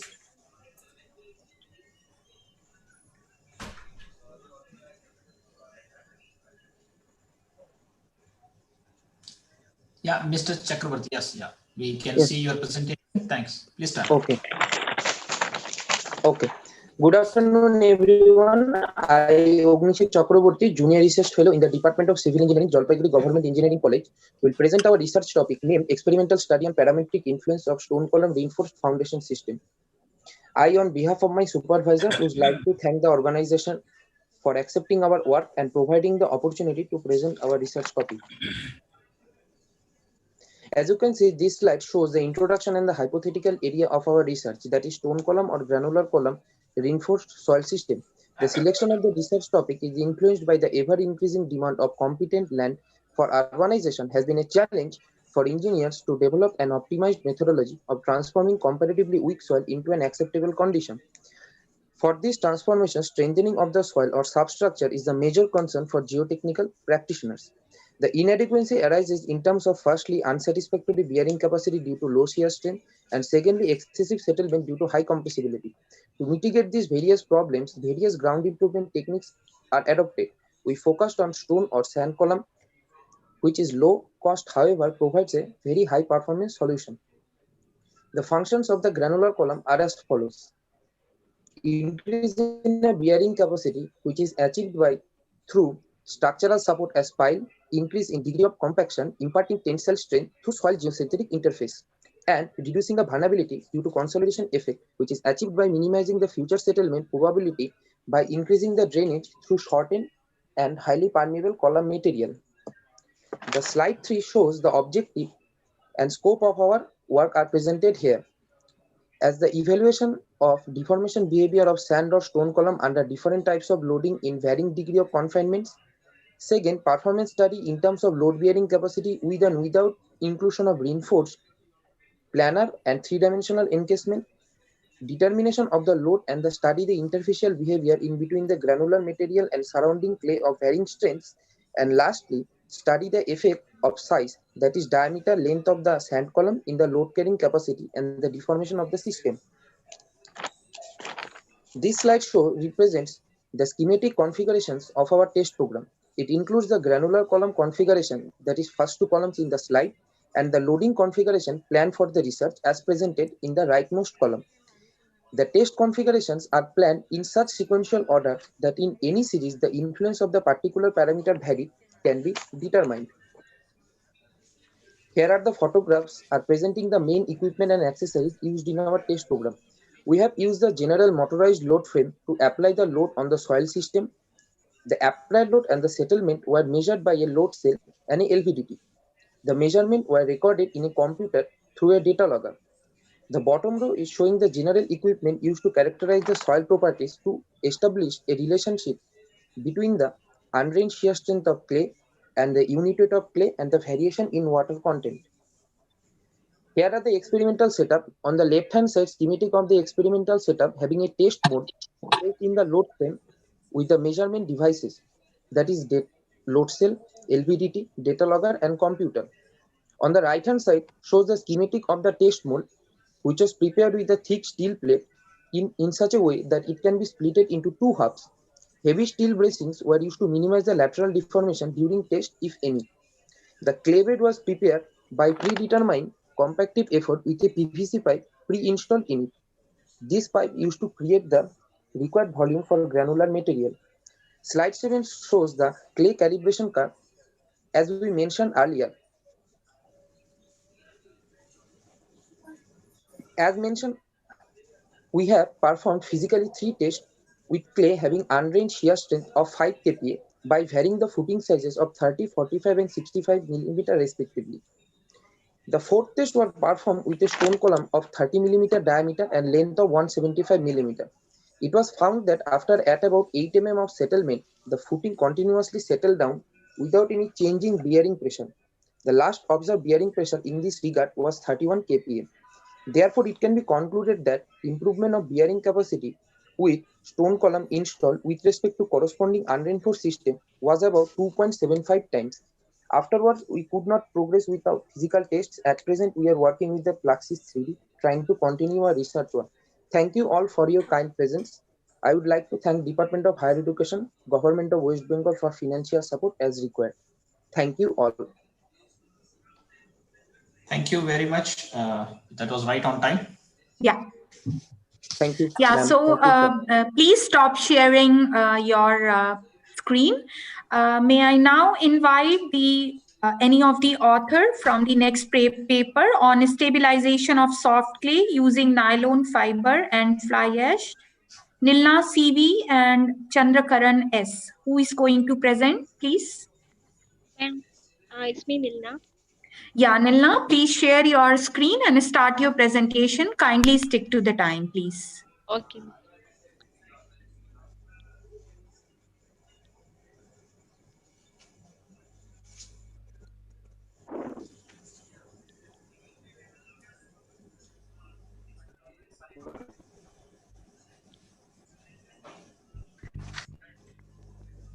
Good evening, all. My paper is on stabilization of soft clay using nylon fiber and fly ash. This is the overview of the presentation: introduction, objective, methodology, result and discussion, conclusion, and references. Almost all foundations are sited on soil. Hence, in place where soil is poor in mechanical property, civil engineers face challenges to improve its properties. To make them more feasible to construction purpose, stabilization has to be done. Soil stabilization is the alteration of any property of soil to improve its engineering performance. My paper deals with stabilization of soft clay using fly ash and nylon fiber. Soft clay has large fraction of fine particles such as silty and clayey materials, and fly ash is a cold combustion product, and nylon fiber is a thermoplastic sticky material that can be melted and processed into fibers, films, or other shapes.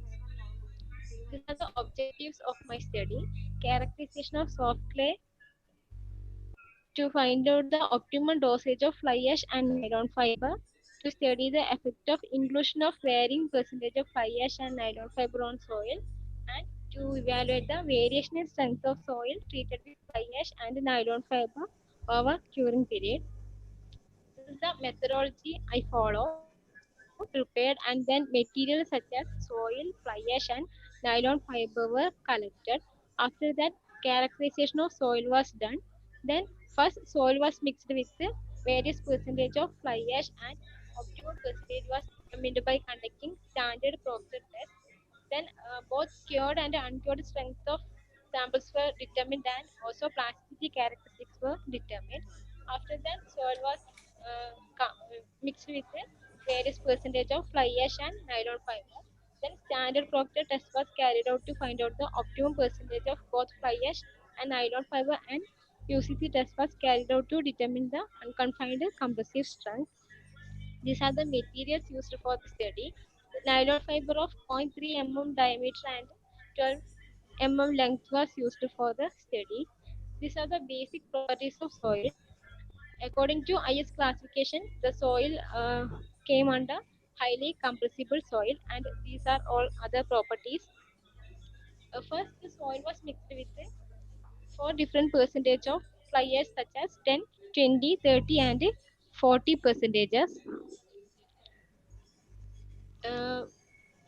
With the increase in fly ash content, the maximum dry density was increased till 30%. After that, it started decreasing. Hence, when soil mixed with the fly ash alone, optimum percentage was obtained as 30%. After that, UCC test was carried out to determine both cured and uncured strength of soil. For each percentage of fly ash, the strength increased with the increase in curing period, and for each curing period, the unconfined compressive strength increased till optimum percentage, and after that it started decreasing. So maximum unconfined compressive strength was obtained for optimum percentage, and it increased with the increase in curing period. After UCC test, both liquid limit and plastic limit of the samples were determined. Both liquid limit and plastic limit were decreased with the increase in curing period and also with the increase in percentage of fly ash. After that, soil was mixed with the various combination of fly ash and nylon fiber together. First, the soil was mixed with 0.25% of fiber and 4 different percentage of fly ash. The maximum dry density was obtained at 20% addition of fly ash, and after that it started decreasing. After that, the soil was mixed with 0.5% fiber and 4 different percentage of fly ash. The trend of variation of maximum dry density was same, but the value is less compared to soil mixed with 0.25% of fiber. After that, both cured and uncured strength of soil was determined. The test samples were prepared at optimum percentage of fly ash and optimum percentage of fiber at a density and moisture content, which was obtained from standard Proctor test. This is the variation in unconfined compressive strength. It increased with the increase in curing period. Last 1 minute. These are the conclusions. When soil mixed with fly ash alone, the optimum percentage of fly ash was obtained as 30%. And in the combination of fly ash and nylon fiber, the optimum percentage of fly ash was obtained as 20%, and that of nylon fiber was obtained as 0.25%. For soil mixed with the optimum percentage of fly ash, unconfined compressive strength was increased about 93% without curing, and after curing period of 28 days, the strength was increased about 37%. Both plastic limit and liquid limit were decreased with the increase in percentage of fly ash and also with the curing period. When soil was mixed with both fly ash and nylon fiber, there is 77% increase in strength without curing compared to fly ash treated soil, and there is 21% increase in strength after a curing period of 28 days. And strength is more in the case of soil mixed with both fly ash and nylon fiber compared to strength of soil mixed with fly ash alone and untreated soil. Hence, combined inclusion gives more strength. These are the references. Thank you. Okay, thank you, Nilna. Thank you so much. Thank you for your presentation. Now, may I invite the author of the next paper titled Enhancing the Properties of Dune Sand Using Marble Dust by Ashish Solanki and KK Sharma. Who is going to present?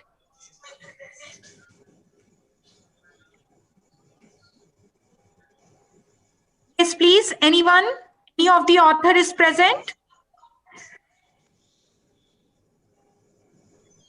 Ashish Solanki or Hitendra Kumar Sharma. Anybody? Okay, so then we will move to the next presentation. That is experimental investigation of expansive soil mixed with shredded rubber by Banti Singh, Vishal Kumar N, and Jitendra Kumar Sharma. Any of the author who is present? Yes, ma'am. Yes, kindly share your screen. Please stick to time and start your presentation, please.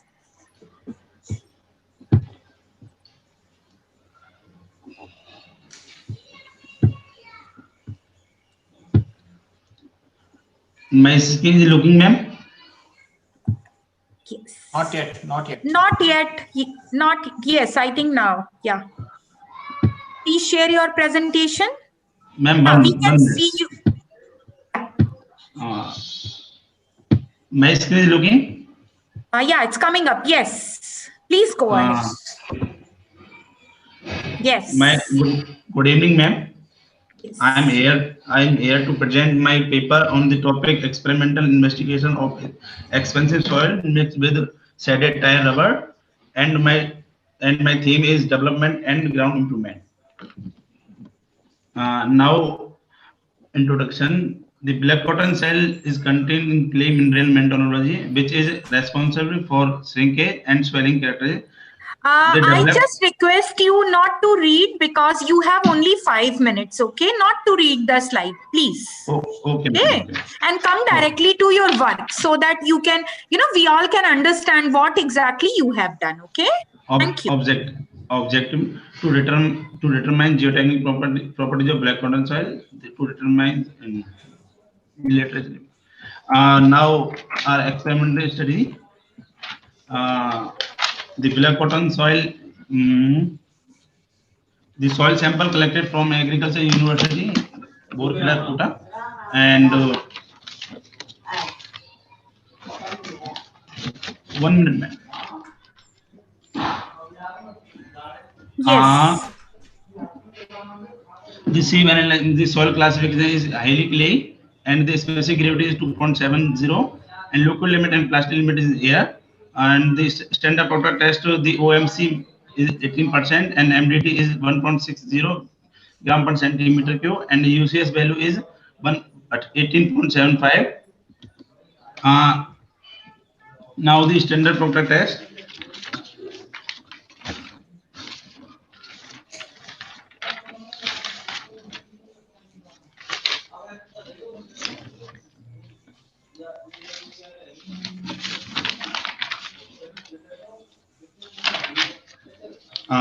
The standard product test was performed to determine the optimum moisture content and maximum dry density.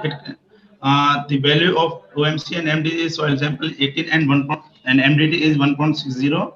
It was absorbed the increase the shaded tire rubber and contained in MDT is decreased, and UCS value is the unconfined compressive strength test was conducted as per IS 2720 part 10 to determine the CF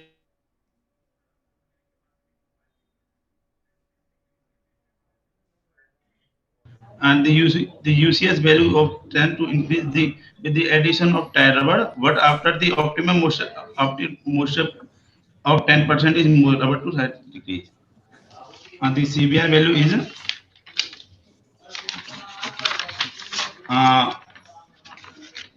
the California bearing ratio test conducted evaluate the behavior of the soil normal and condition. It was observed that the CBR value of virgin soil is 7.74 and soaked condition and unsoaked 2.70. It can be observed that the CBR value increasing by the addition of the tire rubber up to the optimum container 10%. After that, they started decreasing. Now, these are conclusion and these are reference. Thank you, ma'am. Thank you so much for your quick presentation. Thank you. I request you to please stop sharing your screen. Now we'll move to the next paper presentation. I request one of the author. The title of the paper is A Laboratory Study on the Stabilized Expansive Soil with Partial Replacement of Fly Ash and Palm Oil Fuel Ash by Ramu K. and Dayakar Babu R. Who is going to present? Ramu madam. Okay, sir, I saw you. Okay, Yeah, yeah. please share your screen Okay. and kindly stick to the time, please. Okay.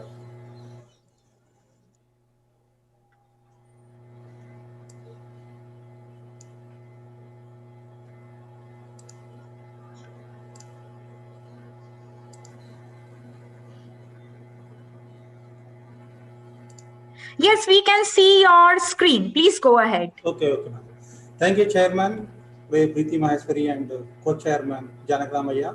First of all, I would like to thank organizers of Indian JD Conference 2020 for giving me this opportunity. Today, I would like to present my paper, a laboratory study on stabilized expansive soil with partial replacement of fly ash and palm oil ash. The expansive soil undergoes volume change with the variation of moisture content in the soil. The construction of civil engineering projects in these types of soil deposits is very difficult. Swelling and shrinking of soil with seasonal moisture variation is always created higher problems for lightly loaded structures than moderate loaded structures by changing its volume, along with unequal settlement may damage the foundation. Hence, stabilization is necessary to improve its properties and behavior. My presentation consists of these things: introduction, literature, experimental program, results and discussion, and conclusions. Now I move to the literature. Katti recommended the use of mechanically stabilized mix. Then in 1999, Subba Rao has found that this mechanical stabilized mix is not useful after few cycles. Then the efficacy of lime as well as the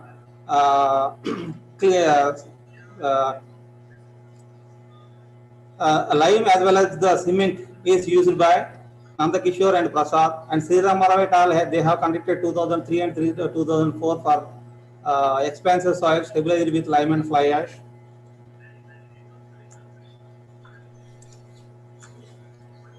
The chemical composition of palm oil fuel ash includes presence of high amount of silica, which may be very useful for the stabilization of expansive soil.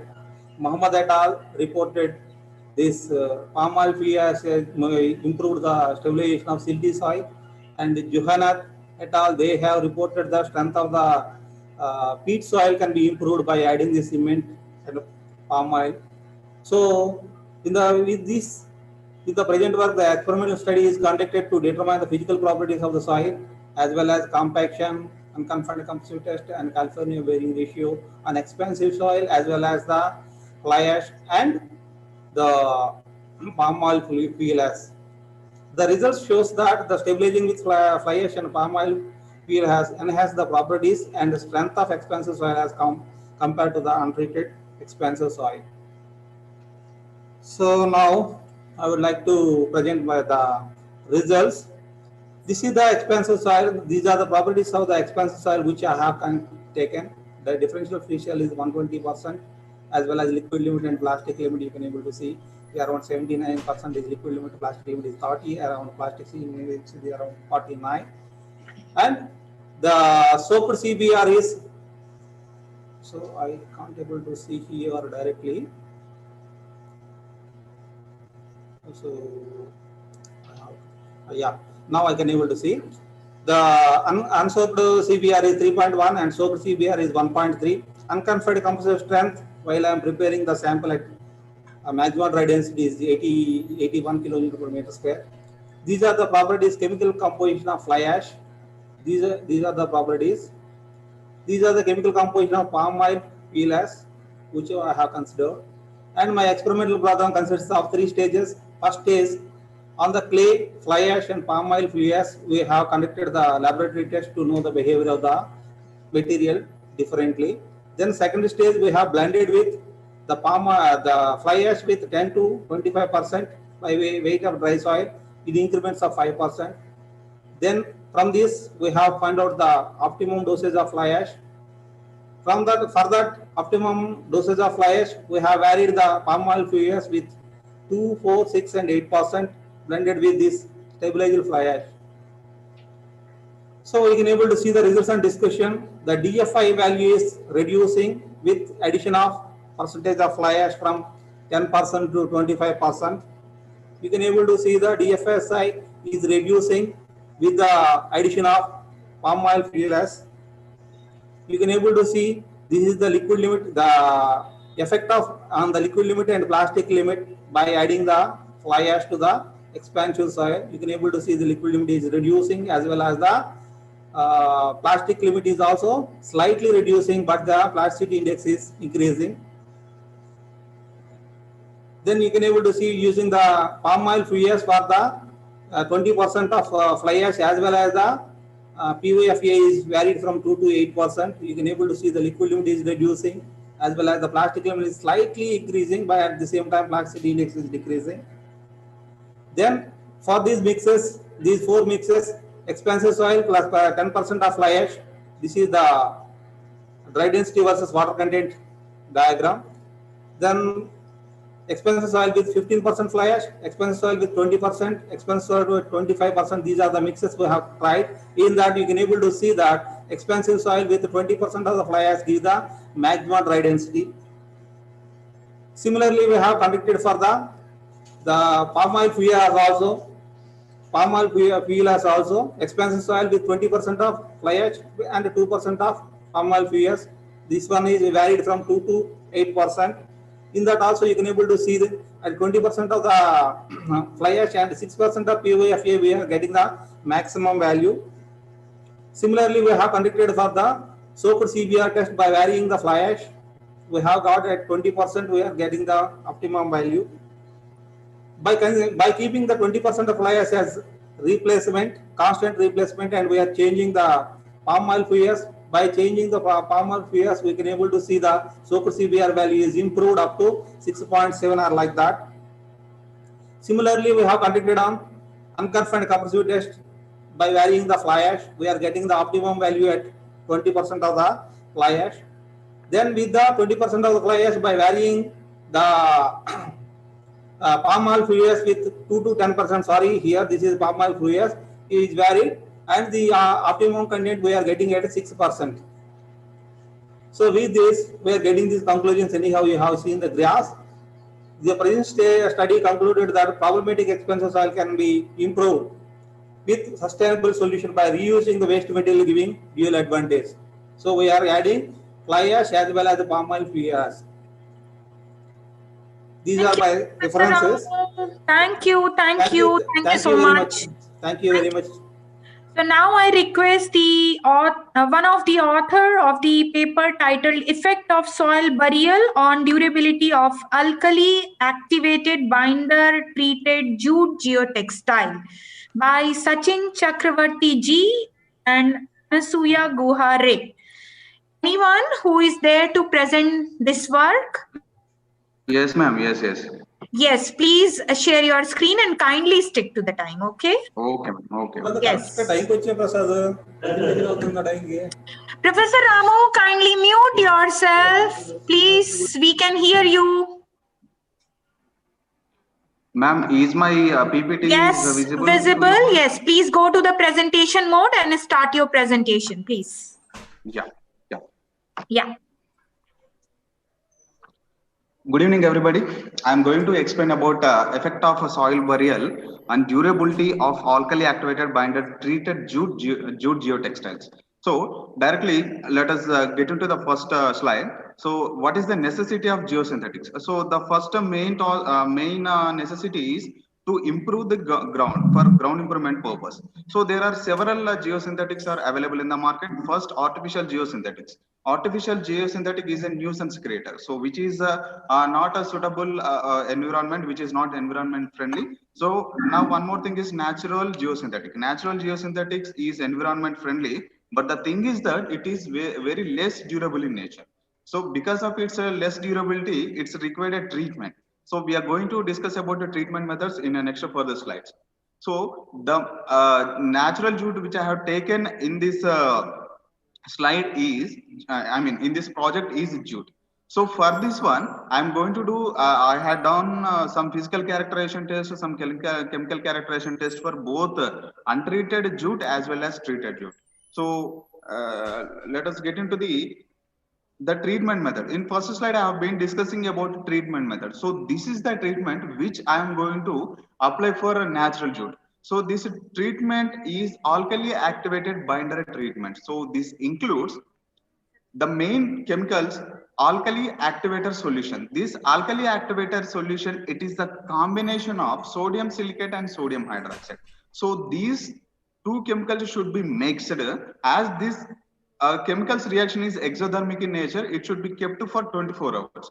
After it's getting cooled down, then class F fly ash along with water is added. Then alkali activated binder solution is ready for use. Then this solution is applied on the jute sheets. Then the untreated jute becomes a treated jute. Then it will be ready for the examination. Now, let us we can have an image here. This is the normal jute and this is the treated jute. And if we consider the components of AAB solution, for different type of water to solid ratio, how much amount of fly ash, how much amount of sodium silicate, how much amount of sodium hydroxide and water, these are tabulated in this table.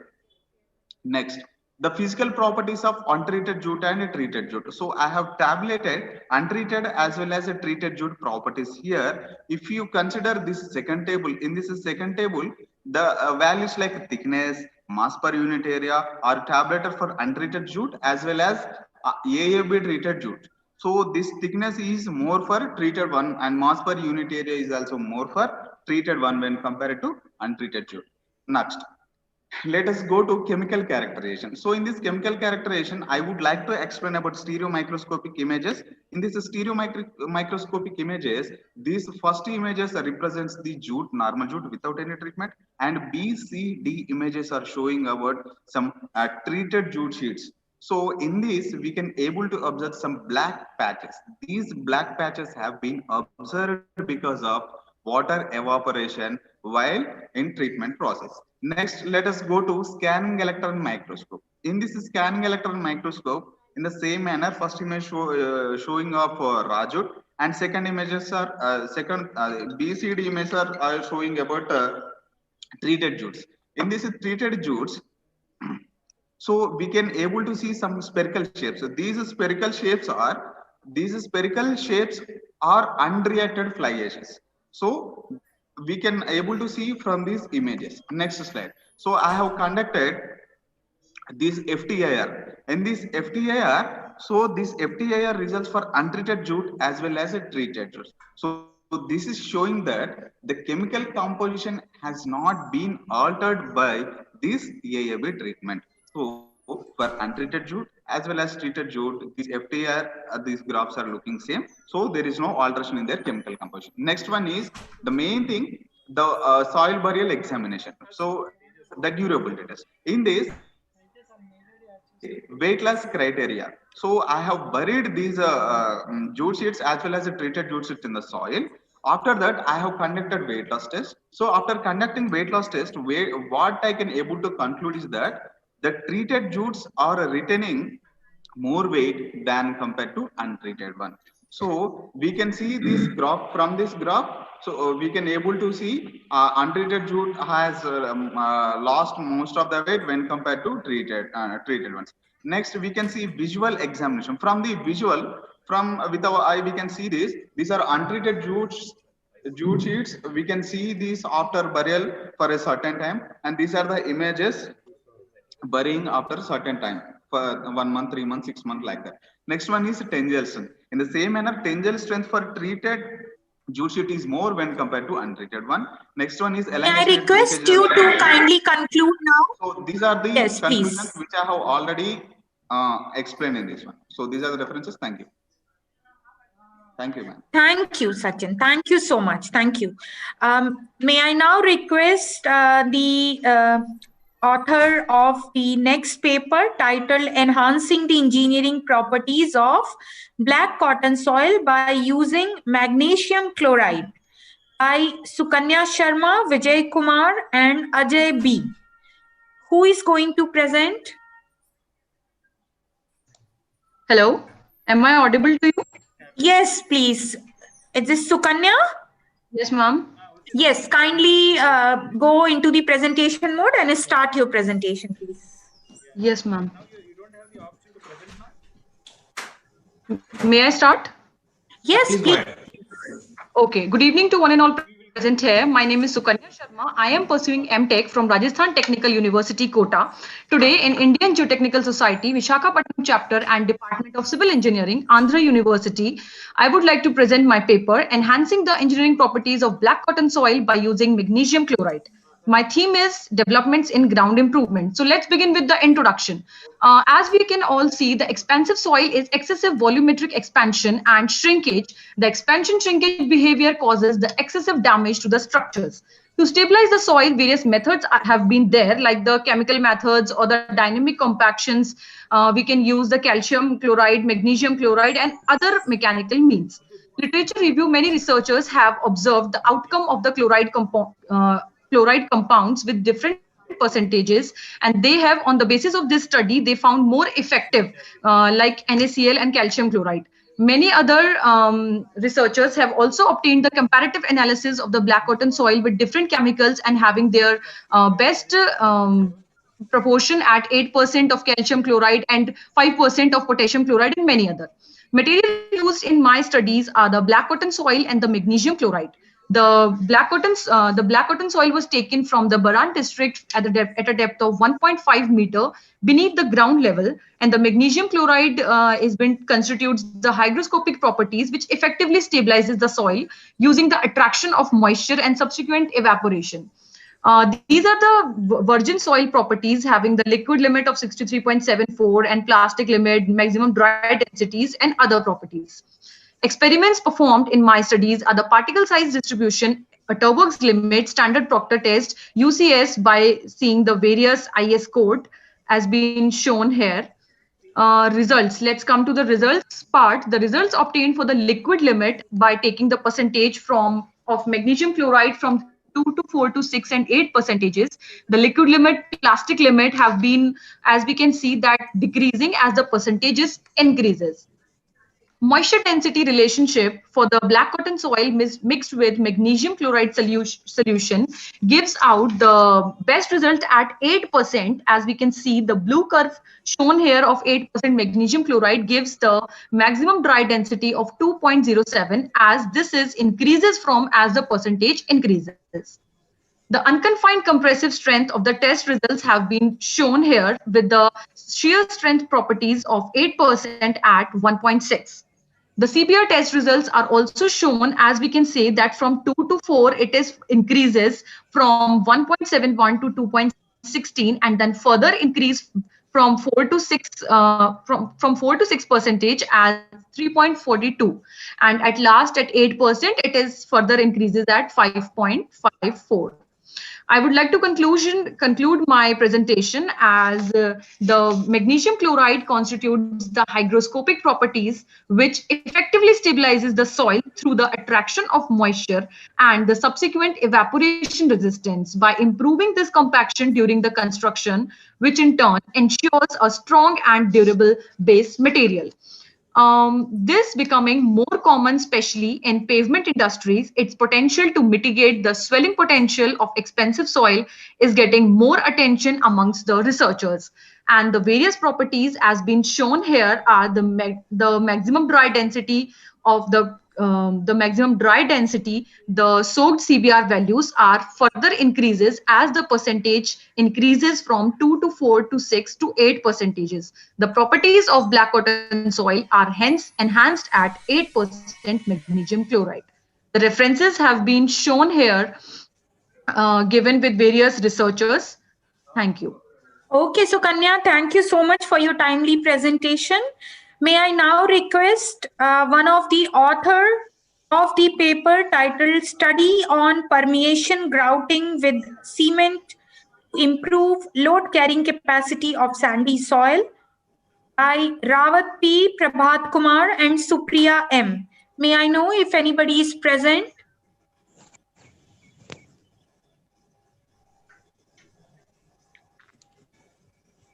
This is the call for paper number TH0822.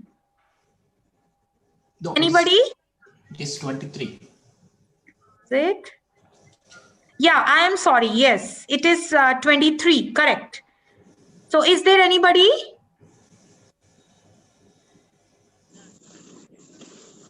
Sukanya, may I request you to kindly stop sharing your screen?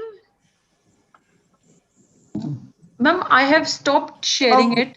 Okay, Sukanya, thank you. Then let us move to the next paper titled Decontamination of Soil by Electrokinetic Treatment by Mudassir Nadav, Kaveri DJ and Vikas G. Anybody present? Yes, ma'am. Yes, ma'am. Present. Okay. Okay. Kindly share your screen and please stick to time of 5 minutes, please.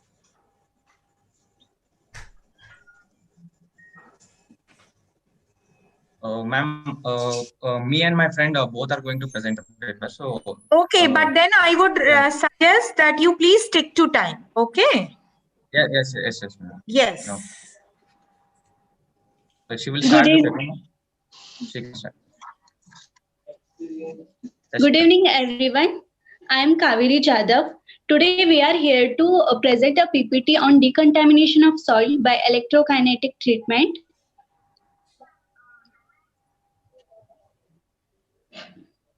These are the main points which our presentation contains.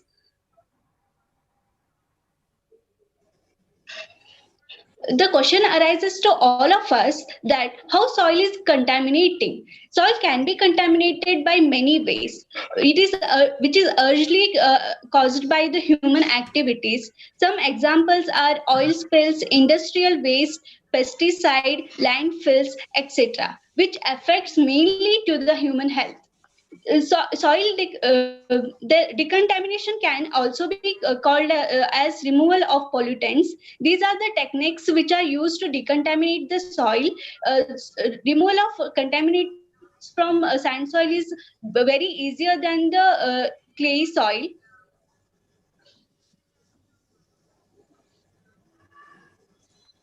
The electrokinetic treatment is a process that separates and extracts the heavy metals, radionuclides, and organic contaminants from the soils. We can see 2 electrodes here, which are implemented on each side of the contaminated mass. A low intensity direct current is applied to both the electrodes, and contaminants in the aqueous phase transferred towards the respective electrodes depending upon their charges.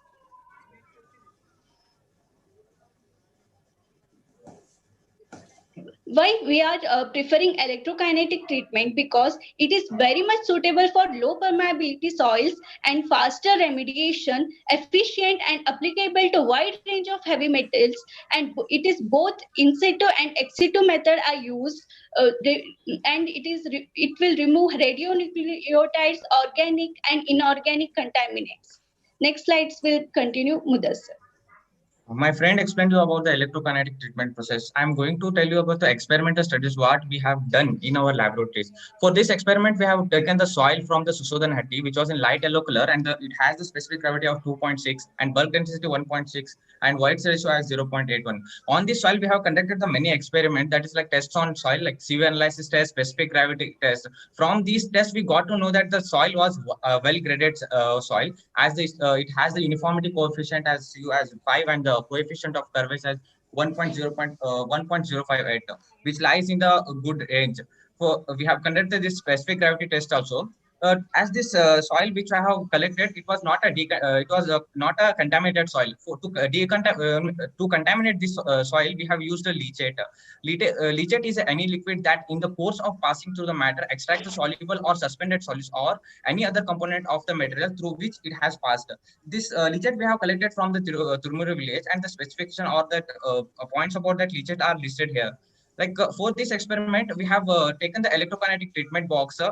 Specification of that treatment box are given here, and as we have used electrode as a graphite electrode and power 30 volt of power supply. The methods which we use for the electrokinetic treatment is we have just took the soil sample and put it into the electrokinetic treatment box, and it compacted it, and we have added the 15% of leachate to it to contaminate it, and we have set it for the saturation. At the final setup, we have put the electrodes at the edges of our electrode treatment box, and we applied the power supply. And we can see the results like as the days passes. We have conducted this experiment for, till like 4 or 5 days. At the days passes, the current which measure along at the edges are started decreasing, because at the present day, at the starting day, the ions which are present or the contaminants which are present in the soils are more. As the days started increasing, the impurities present in the soils are started decreasing. As you can see that from this graph, you can see that as the days passes, the current values are decreasing, so that we can conclude that the soil is decontaminating. And also at the some distances we have placed some nails, and along that we have measured voltage drop. The results which are obtained from the voltage drop, we have shown in the graph. And we have also like the liquid which are present at the edges, we have measured its pH and also the conductivity. And you can see the anode and cathode both liquids pH are measured, and as the days passes, the pH values are started increasing or decreasing with respect to that, and the conductivity values is started decreasing, because at the starting day the ions might be more, but at the last day the ions are very less, so that conductivity was very less. At this electrokinetic treatment field, it can be set up in the field, because you can do it. It can be in situ or ex situ process. So for in situ process, you just go and like a well is constructed, and it is filled with the electrolyte, and electrodes are placed, and our power supply is then. The other details are given here. The conclusion is, from this laboratory experiment conducted on the soil, it is evident that the technique may be further developed. This technique is very useful as it can be used for the clay soils. Like it has a less porosity, but for those kind of soils also this techniques can be used. This technique might be like improved, and it may be used for all type of soils, and it really decontaminates the soil, as we can see all the results and compare the results. So thank you, ma'am. Thank you so much. Thank you. May I now request the author of the paper titled Influence of Curing Methods on the Strength of Nano-Silica Treated Soil by Kannan G and Sujata ER. Anybody present? Ma'am, Kannan is here, ma'am. Yeah, Kannan, please share your screen and start your presentation. Kindly stick to the time limit of 5 minutes, please. Sure, ma'am. Sure, ma'am. Yeah.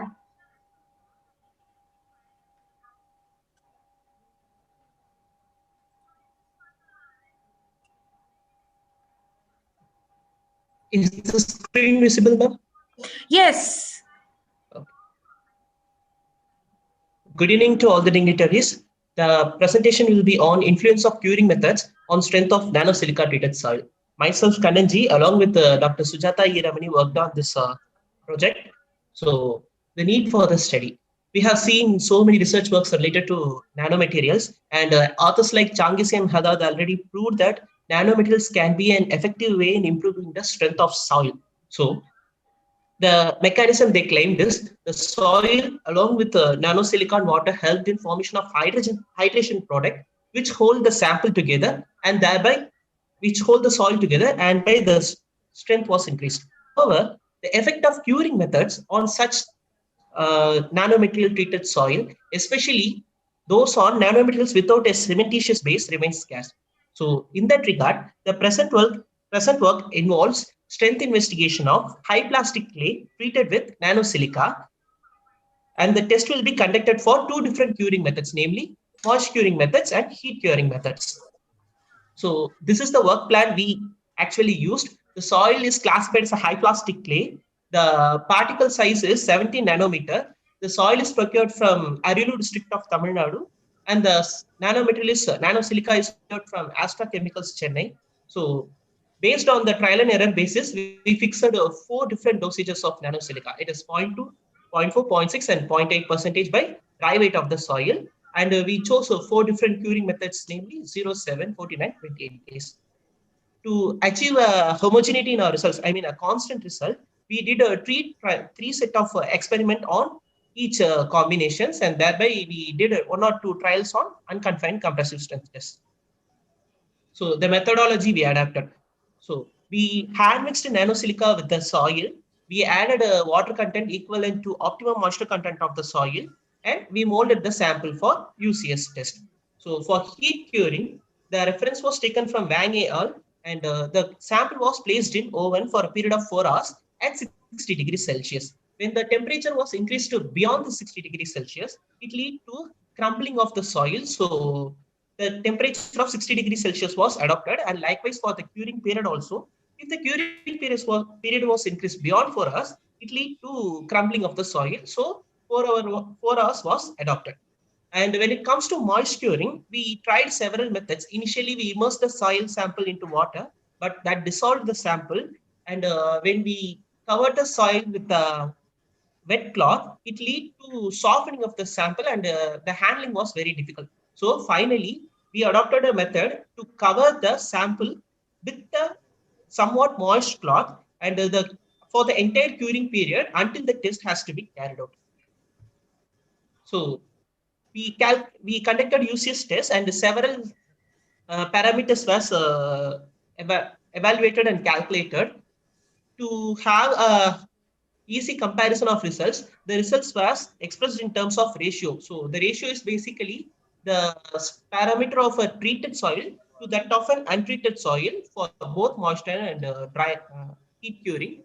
Likewise, the strain ratio was calculated. It can be seen that for all the tests, both for moist curing as well as for heat curing, the strain ratio got reduced when the period of curing as well as the dosage of nanosilica was increased.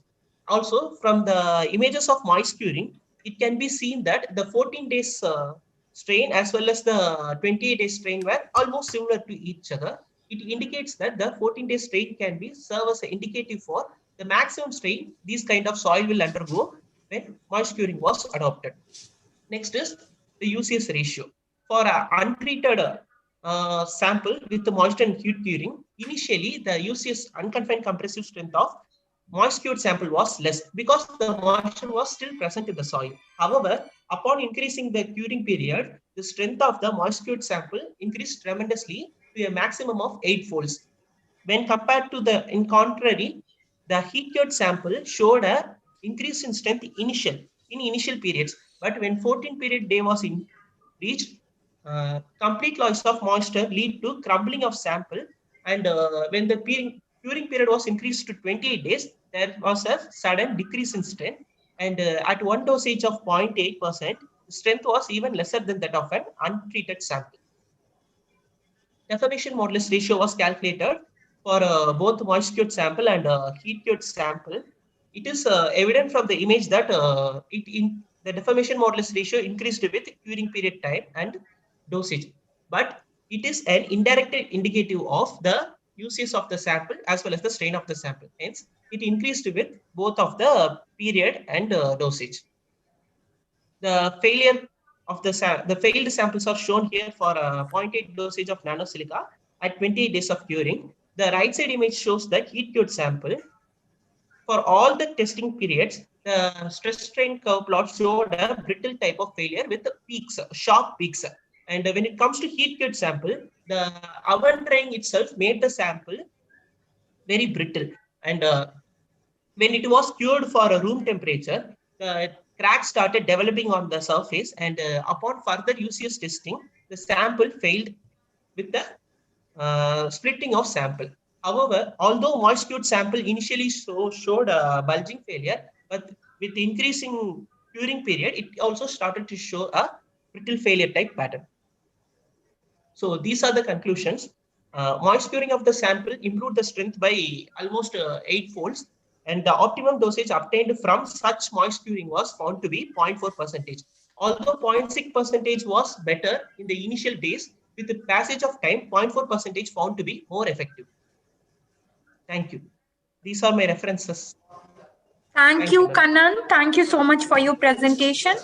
May I now request the author of the paper titled The Behavior of Expansive Soil on the Addition of Kota Stone Slurry and Cement, and authored by Ajay Pratap Singh, Jitendra Kumar Sharma, and Charan HD. Anybody who is there? Yes, ma'am. Ajay Pratap Singh. Am I audible? Yes, yes, you are audible. Please share your screen and stick to the time. Okay, ma'am.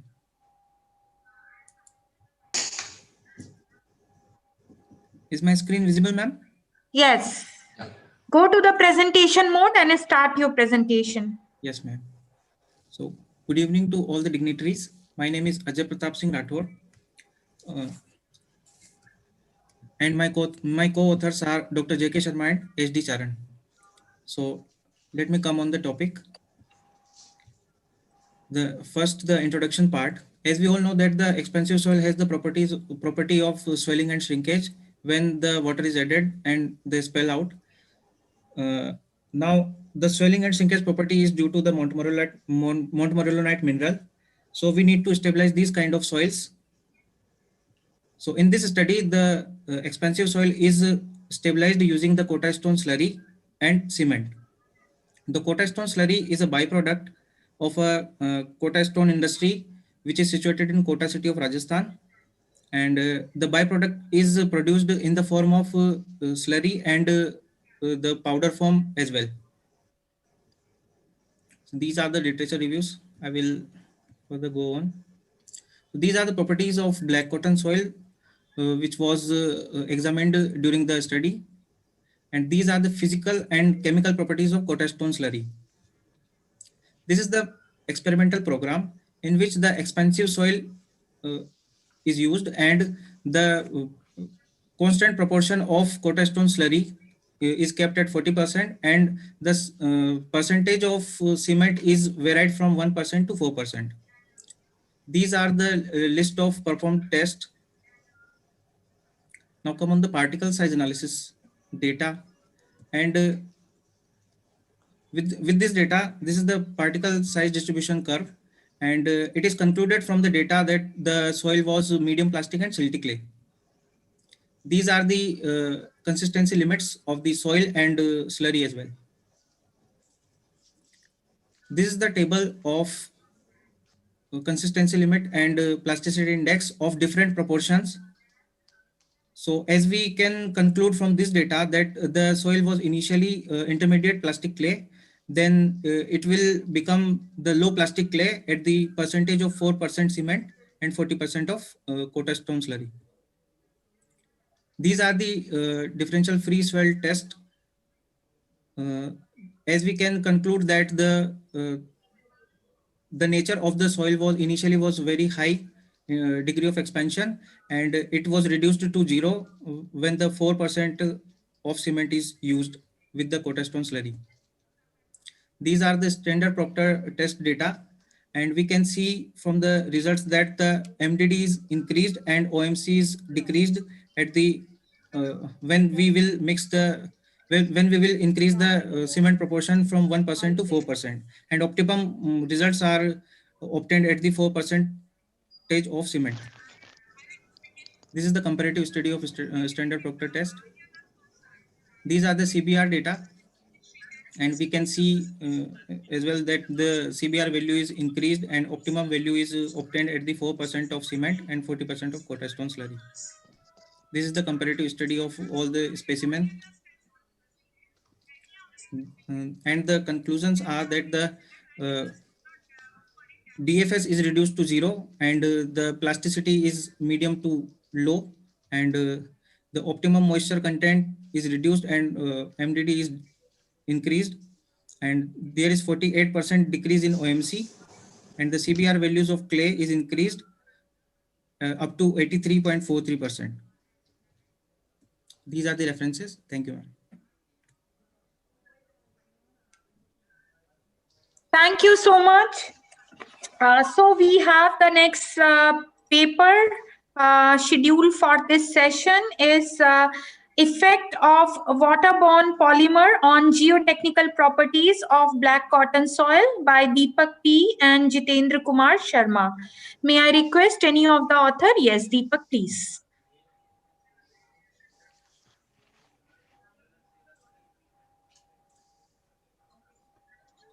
Kindly stick to the time. Yes, we can hear you. We can see your screen. Kindly go to the presentation mode and start your presentation. Good evening, ma'am. Good evening, all of you. My name is Deepak Patak. I am PhD scholar at Rajasthan Technical University, Kota. I am glad to get a chance to present my paper in IGC 2020. I also thankful to Sorry. Keep these. I also thankful to my co-author Professor J.K. Sharma for their valuable guidance as well as their motivation. Here is some outlines to approach my work. Introduction, literature review, material and result discussion, conclusion, references. Now come to the introduction part. Due to higher shrinkage and swelling problem of black cotton soil, we need to stabilize the black cotton soil with the different types of stabilizer like traditional and non-traditional. In this study, we use non-traditional stabilizer like polymer and acrylic copolymer. Sorry. Here is literature review part, which I skipped due to lack of time. Now come to some material. Here is material which were used during this investigation. Here is some geotechnical properties of black cotton soil which were collected from local area of Kota, Rajasthan, Kunadi. Here is acrylic copolymer which were purchased from Ambani Organic Limited. Here is some properties of polymer. Now comes to the experimental investigation. In this investigation, I prepared some mixed specimen with different percentage of acrylic copolymer with 2%, 3%, like up to 15% with black cotton soil. Here is some tests which were performed during this investigation: Atterberg limit, Stender-Proctor test, differential free swell index, swelling pressure, UCS test, and CBR test. Now comes to the graphical representation of different results. First one is liquid limit. From this graphical representation, we observe that the value of liquid limit is decreased with the addition of acrylic copolymer, as well as the value of plastic limit also decreased from 21.3% to 10.39% after 15% of addition of acrylic copolymer.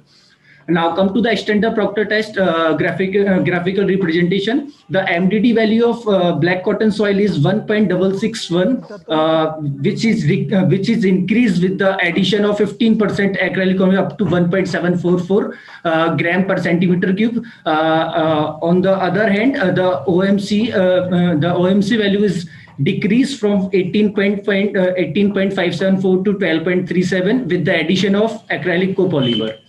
Now comes to the swelling properties of black cotton soil. When we add different percentage of acrylic copolymer, the swelling properties of black cotton soil decrease. In this differential free swell value is 38.89 of black cotton soil, which were decreased up to 0 with the addition of acrylic copolymer. Now comes to the swelling pressure test. The value of swelling pressure is of virgin soil is 1.82 kg per centimeter square, which will be decreased up to 92.30%. Now come to the CVR value. The CVR value of virgin soil is 2.92%, which were increased up to 7.59% with the addition of acrylic copolymer. Here is UCS test value. The UCS value of black cotton soil 0.9162 kg per centimeter square, which will be increased up to 1.7887 with the addition of 15% of SCP. Here is conclusion. In this, we observe that the Atterberg parameter of black cotton soil is decreased with the addition of black cotton soil. And other hand of Stender-Proctor test, the MDD value of black cotton soil is 1.661, which will be increased up to 1.744 gram per centimeter cube, and OMC will be decreased. Now come to the swelling properties of black cotton soil, which will be decreased with the addition of black cotton soil. As well as CVR and UCS value is increased with the addition of acrylic copolymer. Here is some references, and thank you. Thank you so much. In today's this session, we have the last presentation on design and construction of road embankments in swampy area, a case study of Uganda in East Africa. by Avik Kumar M, Shailesh S, and Prajjot B. May I know who is going to present? Yes, ma'am. Good evening, ma'am. Myself, Avik Kumar Mandal. Yes, Avik. Yeah. Yes. Okay. Yes. Please go ahead. Yes. Yes, ma'am. Good evening, ma'am. Actually, Yeah, first of all, good evening to all of you. Can you, ma'am, should I share my screen first? Yes, please. Yes. And start your presentation. Kindly stick to the time. Yeah, I will try to do my best, ma'am. Yeah. Hope. No, because it is already 17:45, and we have the AGM at 6. Yes, ma'am. Yes, ma'am. So please. First of all, I am very much thankful to the chairman, Professor Reddy, for accommodating me today's session, because it was on, as per schedule, it was on tomorrow's session, but because of my preoccupied schedule, I requested I am thankful and grateful for granting my request. Actually, till so far, everybody has given their presentation on the development of ground improvements, what they have done through research works. But being a practicing engineer, it is an opportunity to express one of our experiences, one of our successful projects experiences, which is mostly the design and construction of embankment in swampy area. It is a case study in Eastern Africa, Uganda. Okay, I'll quickly go through my presentation. Actually outlines in that way. First of all, I will give a brief introduction about that swamp and what are the projects and on which my case study will be presented. Then what are the geotechnical investigation, field and laboratory investigation has been taken up. And based on that, the soil characterization was done. Swamp area was been characterized. Then design of embankment as far as the standard practice, checking of different modes of failure and ensuring its stability, settlement, all these things. Then how the embankment has finally been constructed and implemented, and the road was finally being ready for that. Then what are the quality control measures we have followed it during construction will be discussed. And concluding means basically it is a summarization of all these things what has been described in detailed manner in the paper. And the references what we have followed for this paper, I will do. Now introduction. First of all, basically it is in eastern part of Africa, Uganda. It is mostly of topography is rolling terrain. So therefore there are basically lots of swamp areas, because in between the fields, this undulating ground, there are permanent water logging and swamp areas there, which is full of mud and organic components, and some of the typical vegetation growth was also there. Basically, two projects case studies I will be briefing here. Now, the geotechnical characterization, we actually in Uganda, mostly the British guidelines, BS code has been followed, as well as their Ministry of Uganda guidelines has also been followed. We did all the field investigation, including probing test, SPTs, collection of UDS, as well as we did lightweight dynamic cone penetration test as per German guidelines, basically for reassure the depth of swamp and characterization of the swamp in a greater extent. And we did all the laboratory testing for characterization of the material.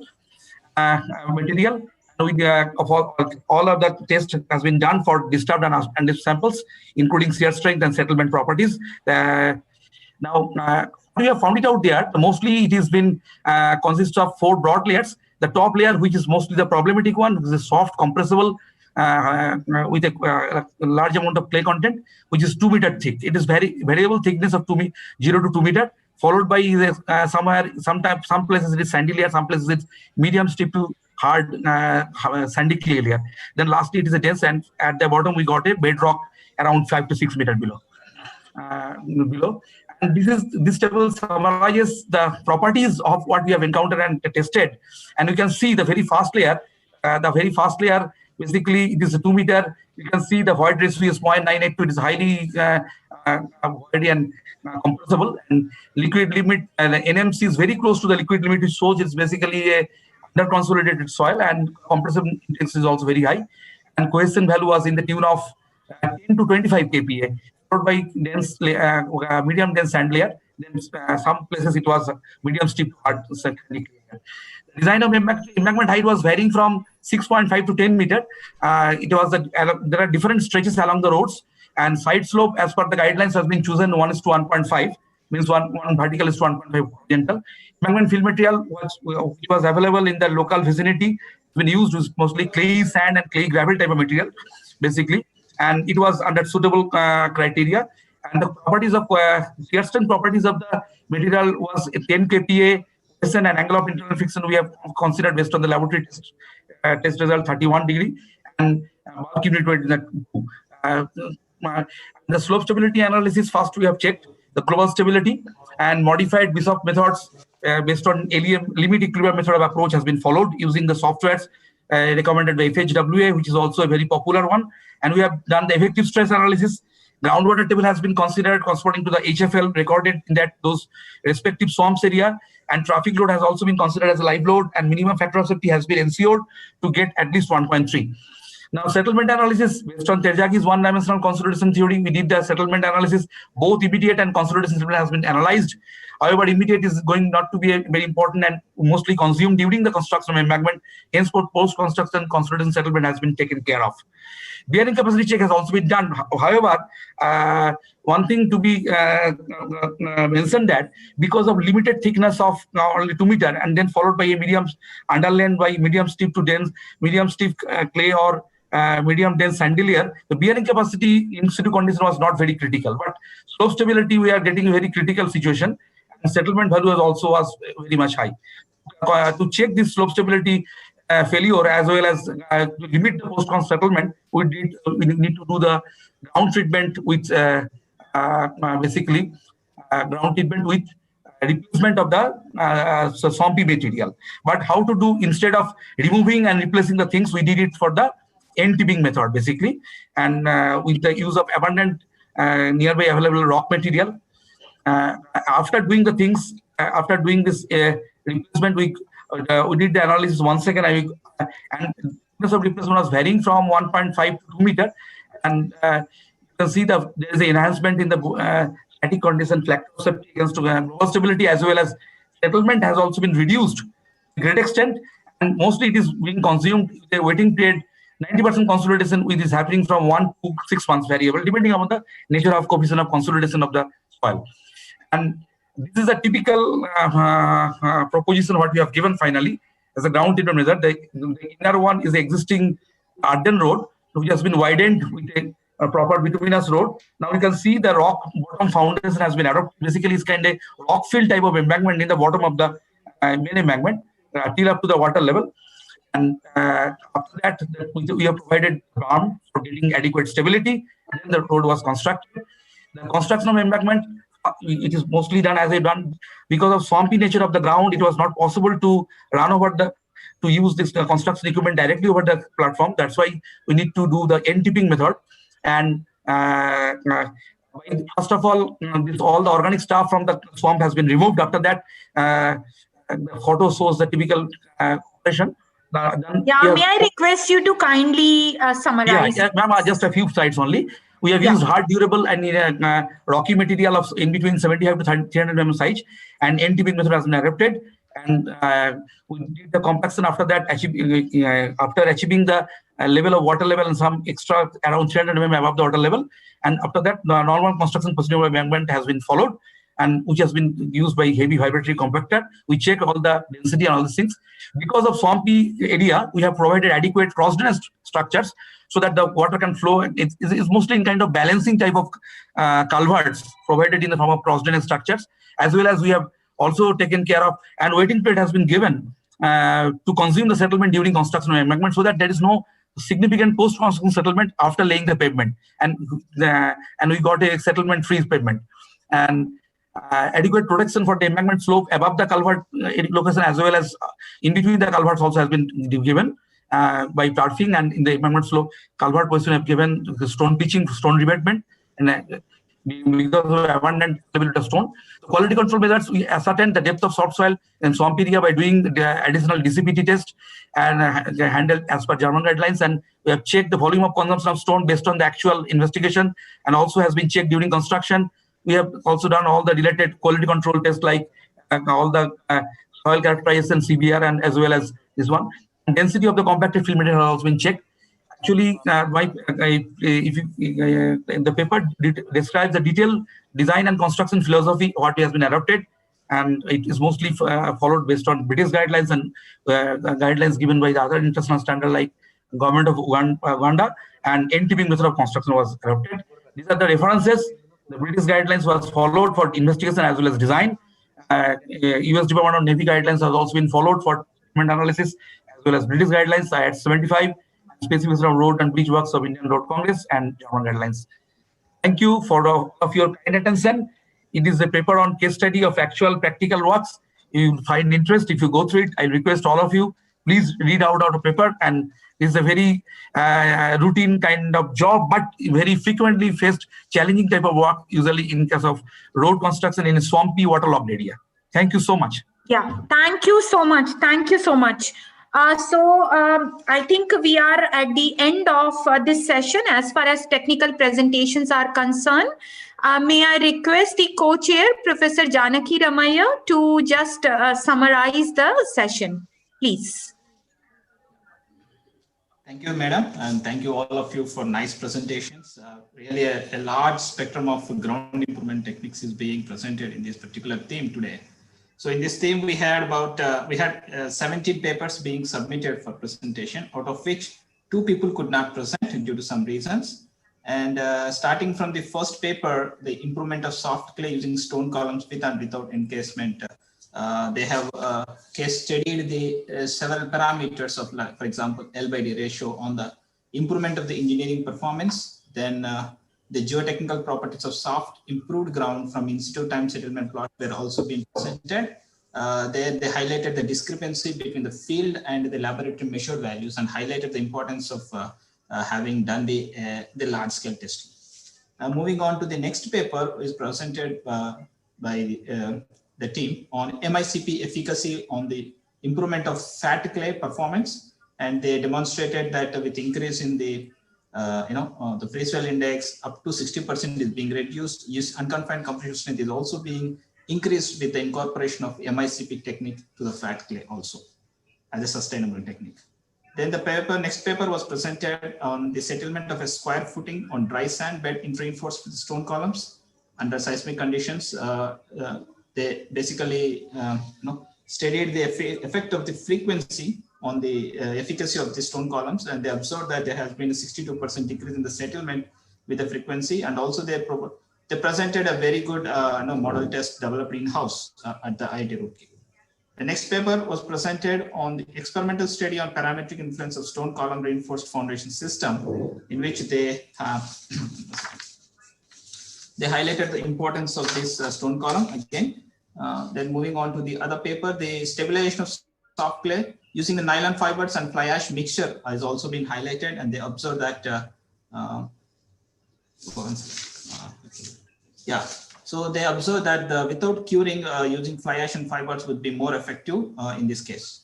And the next paper, they presented the efficacy of using the shredded tire rubber mixtures as a technique for improving the engineering performance of expansor soils. And there has been observed to be a slight increase in the UCS CBR value at about 10% replacement of rubber tire mixtures is optimum. Next paper is also presented on the improvement of the expansive soils with the use of fly ash, also the blended with palm oil flue ash, in which they observed that the performance at 20% fly ash and 6% oil ash will be more effective from their experimental study. And after that, the next team has presented, they attempted to improve the natural geosynthetics using activated alkali sludge through weight loss technique by burying the material into the ground. They observed that the material loss is improved by coating with activated alkali sludge. However, I feel that the engineering performance is also being demonstrated through experimental results on the tensile strength of geosynthetics. The next paper is presented on the improvement of black cotton soils using the magnesium chloride in the range of 2 to 8%, and they observed that the liquid limit plasticity index have been reduced, and it is found very effective at an optimum dosage of 8% of magnesium chloride. And it improved the performance in terms of the decrease in swelling pressure, increase in the soaked CBR value at this 8% magnesium chloride. And the other team presented the efficacy of the electrokinetic remediation as a technique for the soil remediation of the contaminated sites, in which they tested the natural sand purposefully contaminated with the leachate from a municipal solid waste, and they also found the electrokinetic remediation is more effective and it can also be incorporated directly in the field. The another paper studied the nanosil effect on the improvement of the black cotton soils, and they found that moist curing is more preferred compared to heat curing, And there has been an 8-fold increase in the engineering performance at 0.4% optimum dosage. The next paper, primarily they worked on the expansive soil treatment using Kota stone slurry and the cement. They observed that the engineering performance has been improved significantly with the incorporation of cement content along with Kota stone slurry. Then the next paper has discussed about the efficacy of acrylic coal polymers on the swelling and shrinkage behavior of black cotton soils, and it observed that the acrylic coal polymer has the ability to increase the engineering performance. Last, we have very good presentation, but primarily the case study has been presented by the team, the construction of embankment on swampy ground using the end method of construction with rocky material, and they have done a lot of field work, and it is very good. So with this, I briefly presented the various work, and there has been a spectrum of the work, and I congratulate all the participants for presenting nice work in this session. Thank you, one and all. Thank you, Dr. Janaki Ramaiah. On behalf of the organizers and on my own personal behalf, I thank all the authors to contribute towards this conference and make the presentation in this session. And once again, I thank the organizer to give us the opportunity to be there as a chairperson and co-chairperson. I mean, I'm thanking from Janaki Ramaiah's behalf as well. So thank you, Professor Reddy. I think we are late by few minutes. We have to rush to the AGM. So thank you, everybody. Thank you so much. So I'm closing the session now. Thank you. Thank you so much, ma'am. Thank you, Professor. Yeah, Professor Rajalakshmi. Yeah, thank you so much. Thank you. My pleasure, You and ma'am. your team, you are amazing. My pleasure. Thank My you. Thank pleasure. you. Thank you so much. Both the chair and co-chair have been so pleasant and made it Thank you, like, ma'am. so Thank easy you. for us. Thank you. Thank you.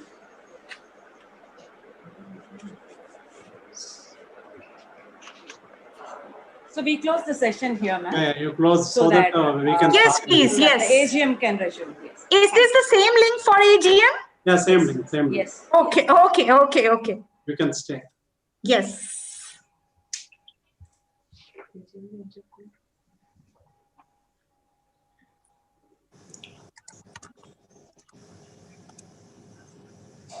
Since the technical session is over, I request only IGS members to stay in this link. Non-IGS members should leave the link. AGM will start in about 5 to 10 minutes.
How are you, Preeti? Hi, sir. Namaste. How are you? I'm good. Nice seeing you. Yes, sir. Good to see you. But this time we could not meet in person, but this is nice. Professor Madhav, Yes. Namaskar, sir. Namaskar. Maheshwari. All the best to you. Yes, sir. कैसे हैं sir आप? How are you? Good. I'm okay. Good. Hello, sir. Namaste, sir. Hi. President elect. Namaste, sir. Namaste. Good show. Thank Two you, days sir. more. Wow, it's Thank going you. on well. Thank you, sir. Thank you so much. Good to see you. Good evening, sir. How are you? I'm good. Good. Narendra, all the best to you. You're shouldering a Thank you, major sir. responsibility. Thank you, sir. Thank you. Hi, Preeti. Hi, How are you? I'm fine. How are you? So your Roorkee trip did not materialize, right? No, it didn't materialize because of COVID. Yeah, I could guess so. See, on the screen, Guru and two Shishyas are together. Well, don't count. I have many. Not No, two. no, to be close. Next screen. Adjacent screens. Left and right. Yes. Yeah. Everybody is my student in this country. I've been such a senior. I got connections with almost everybody. Yeah, yeah. And we have Ramu here in the same row on the top on my screen. Rajalakshmi, Mahesh. That's good.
Have you decided on the 2022 IGC? Yeah, Kochi, sir. Kochi. Oh, Kochi, is it? Oh, good.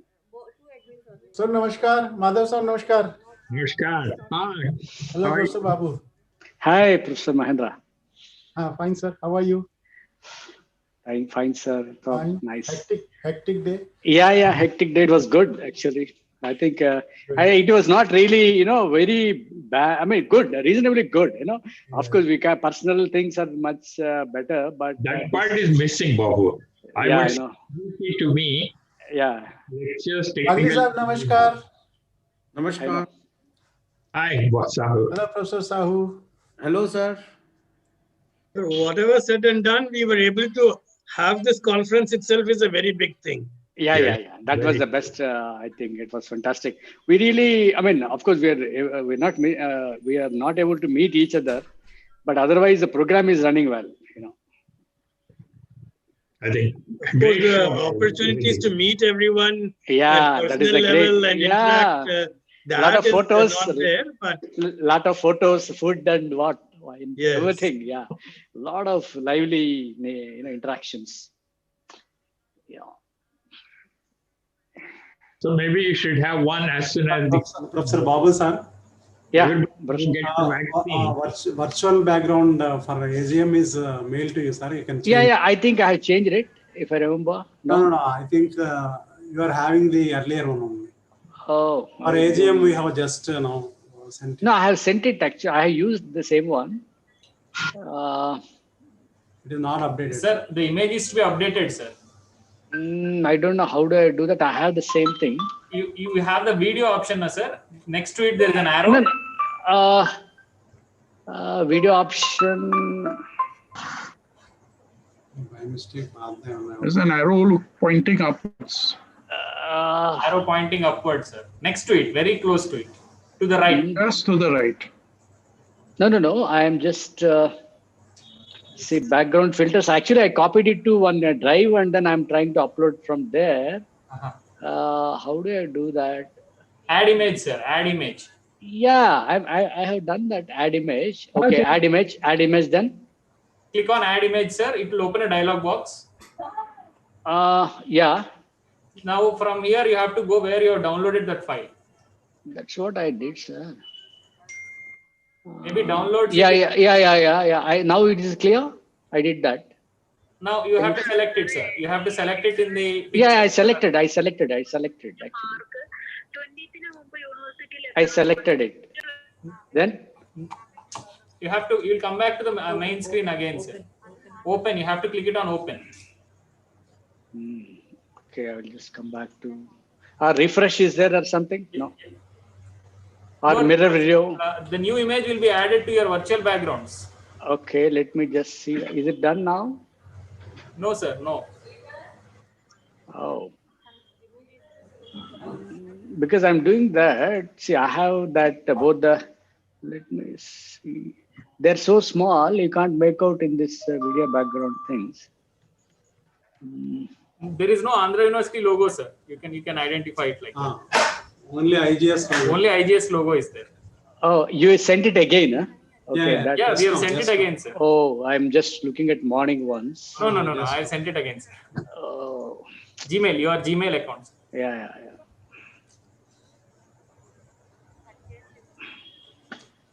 Yeah, I got it.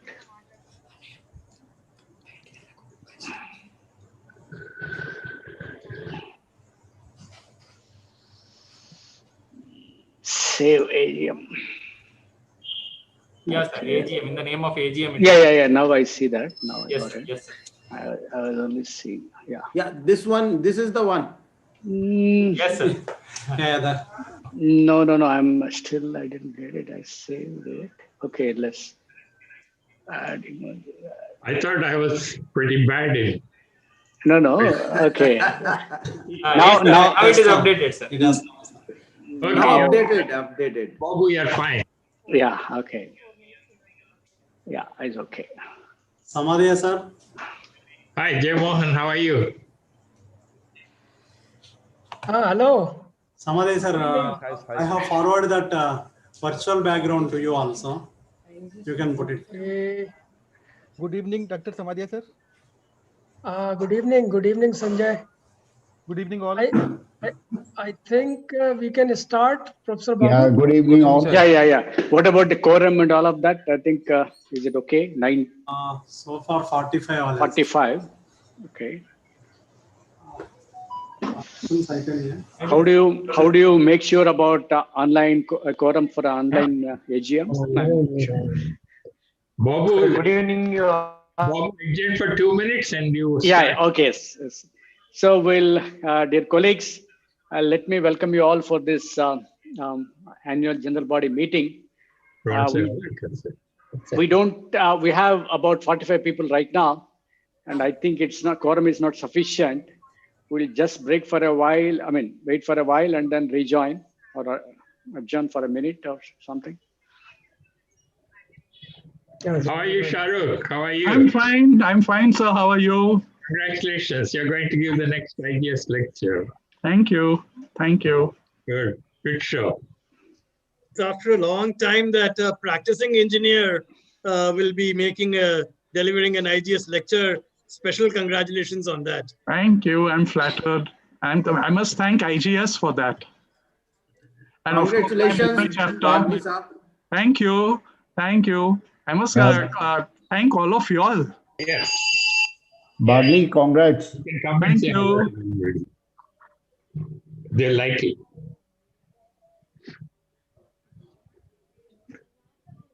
Now we have 46. So we have got still 46. And shall we start, sir? Sure, you can do that. Maybe Professor Sahu, I think we'll Can start I share with the. the Yeah. screen? Hi, Sanjay. Sir, one thing, sir. Now, tell us. 3 technical sessions are still running. Shall we wait or we can start, sir? So how much time will be, it will take? Only 4 papers are remaining, it seems. No. Each, there are how many parallel sessions? 5? 4? 5, sir. Out of 5, 1 and 3 are complete. Two are completed, sir. 3 are still running. So They can maybe join, we postpone it by 15 minutes or 20 minutes. That will be. You lose some people, Sahu. Some more can join, I think. No, we can. We may have to wait. Is it? I think they should have. I think we should have taken things under control. Maybe 5 to 10 minutes. 5 minutes. Yeah. Well, maybe you kindly send that information to them that they should come back here. I'll just call them. Yeah, call the chairman and co-chairman. Some papers are there, 1 or 2. I'll ask them to postpone to. I don't know. How can you postpone? If that session is running, if the team sessions are running, we can do that, sir. Otherwise, we have to finish. So we can wait for 5 minutes more. Okay. Yeah. Professor Reddy, you can announce them that after their session, they can. That we have going on, so they can join here. That we have informed. Not even after, you can say that those who are interested, the meeting is going to start, you join there, link 1. Already we have posted in chat boxes of all the links. That AGM is at 6 p.m. Okay, doesn't matter. It happens every time, Sanjay, how are you? All good, sir. How are you doing? Good. Yeah. Nice seeing you. I hope you are keeping well. You and family are all keeping well. That's more important. Sanjay sir, namaskar. Mahendra Singh here. Namaskar, sir. How are you doing? Fine, sir. Hello, sir. Sanjay. Yeah, how are you? Great. Fine. Yeah, Sanjay, hi. Off and on the screen. Yeah. Physically. Yeah. We are. Yes.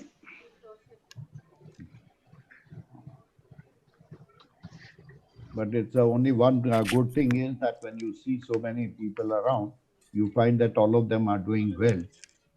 Yeah. In spite of all this epidemic. If we are fine, then that's a big boon for us. Yeah, Delhi, how is it? Things are now better? Or yeah, much second better wave now. Much second better. wave. I mean, third wave over. Second or third wave or the fourth wave. But I lost count of the number of waves. Yeah. But the number of cases have come down to about 3,500, which had gone up to 5,500. But still, it's more than 1,500 per day. Yeah. How are the farmers doing, Sanjay? Farmers, they're enjoying life. You must be getting free milk every day, free wheat. No. That you can only get once you join them and sit on the border. Then you will get a complete food, everything. I believe they're enjoying pizzas. Yeah, some videos are circulating. Yeah. They are getting all good food here. From various gurdwaras, the food is coming. But today it is really cold in Delhi. Yeah, it is very cold in Delhi, and in fact, it is quite windy also. Yes. Temperature has come down. Even Bombay is cool, you won't believe it. Is it? Really? Yeah, Bombay feels like winter. It's not summer. It's not summer. Good. Otherwise, December, January are normal summers. Yeah. So, I mean, the fans are off. No fans. You're right. Fans. Yeah. Delhi right now is around 14 degrees. लिख देता हूँ IGS पे तो नहीं मिल कर Now we have 52. Headquarter पे किया हुआ ना हम Gmail देखो ना ये क्या देखते हैं नहीं है ना ये लास्ट में ये है बस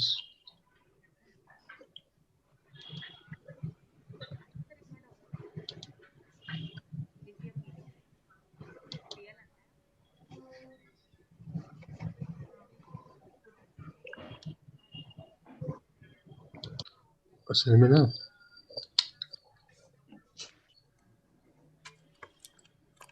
Now we have 54. Yeah.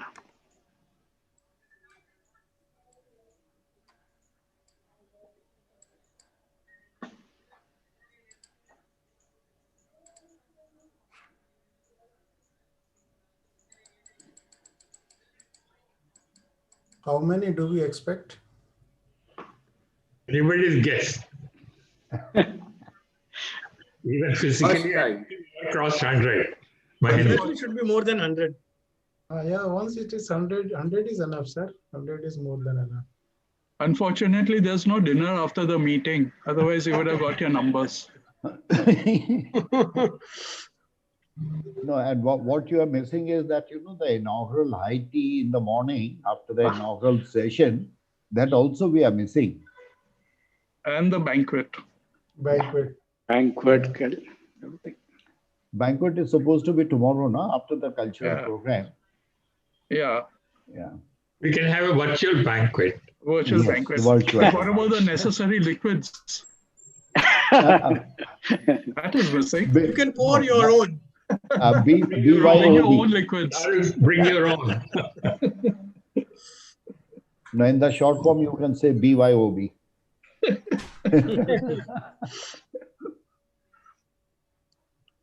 And also, along with it, the snacks also.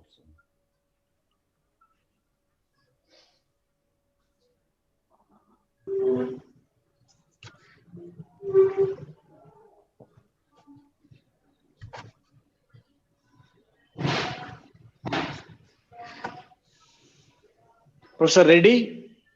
Professor Reddy, all the sessions are over. Maybe he can just check and then.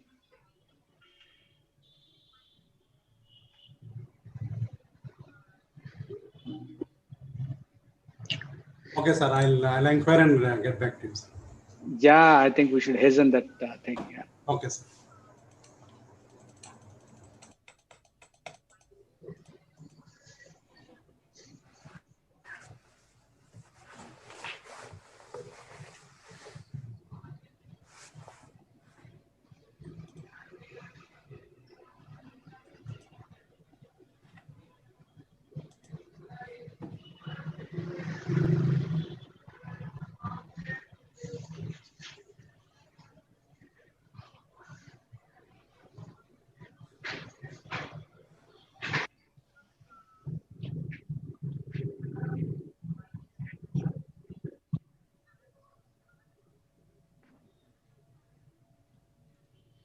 Chandresh, you must be enjoying because last year you were working hard. Yes, sir. Hello. You're enjoying this. Yes, yes. We are enjoying, and we enjoyed a lot last year in Yeah, Surat. but you had to work hard while enjoying. Yeah. Somebody is working for you. We had a very good group of the research scholar and students to work, and that's why it would have been possible, sir. It's always true. We depend a lot on.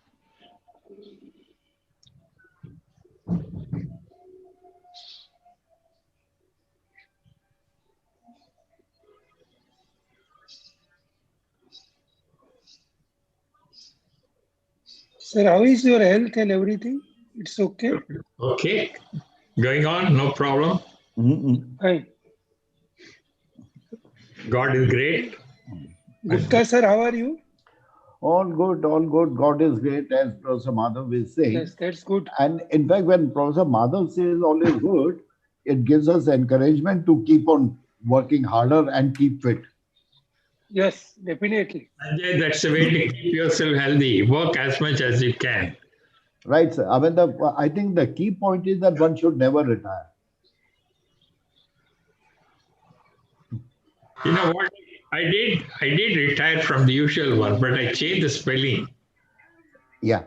What I did was R-E-T-Y-R-E-D. I put new. Right.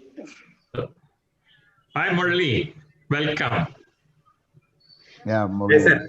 Murali is there. Yeah, Murali is there. Yeah. Hi, Baba. Ready.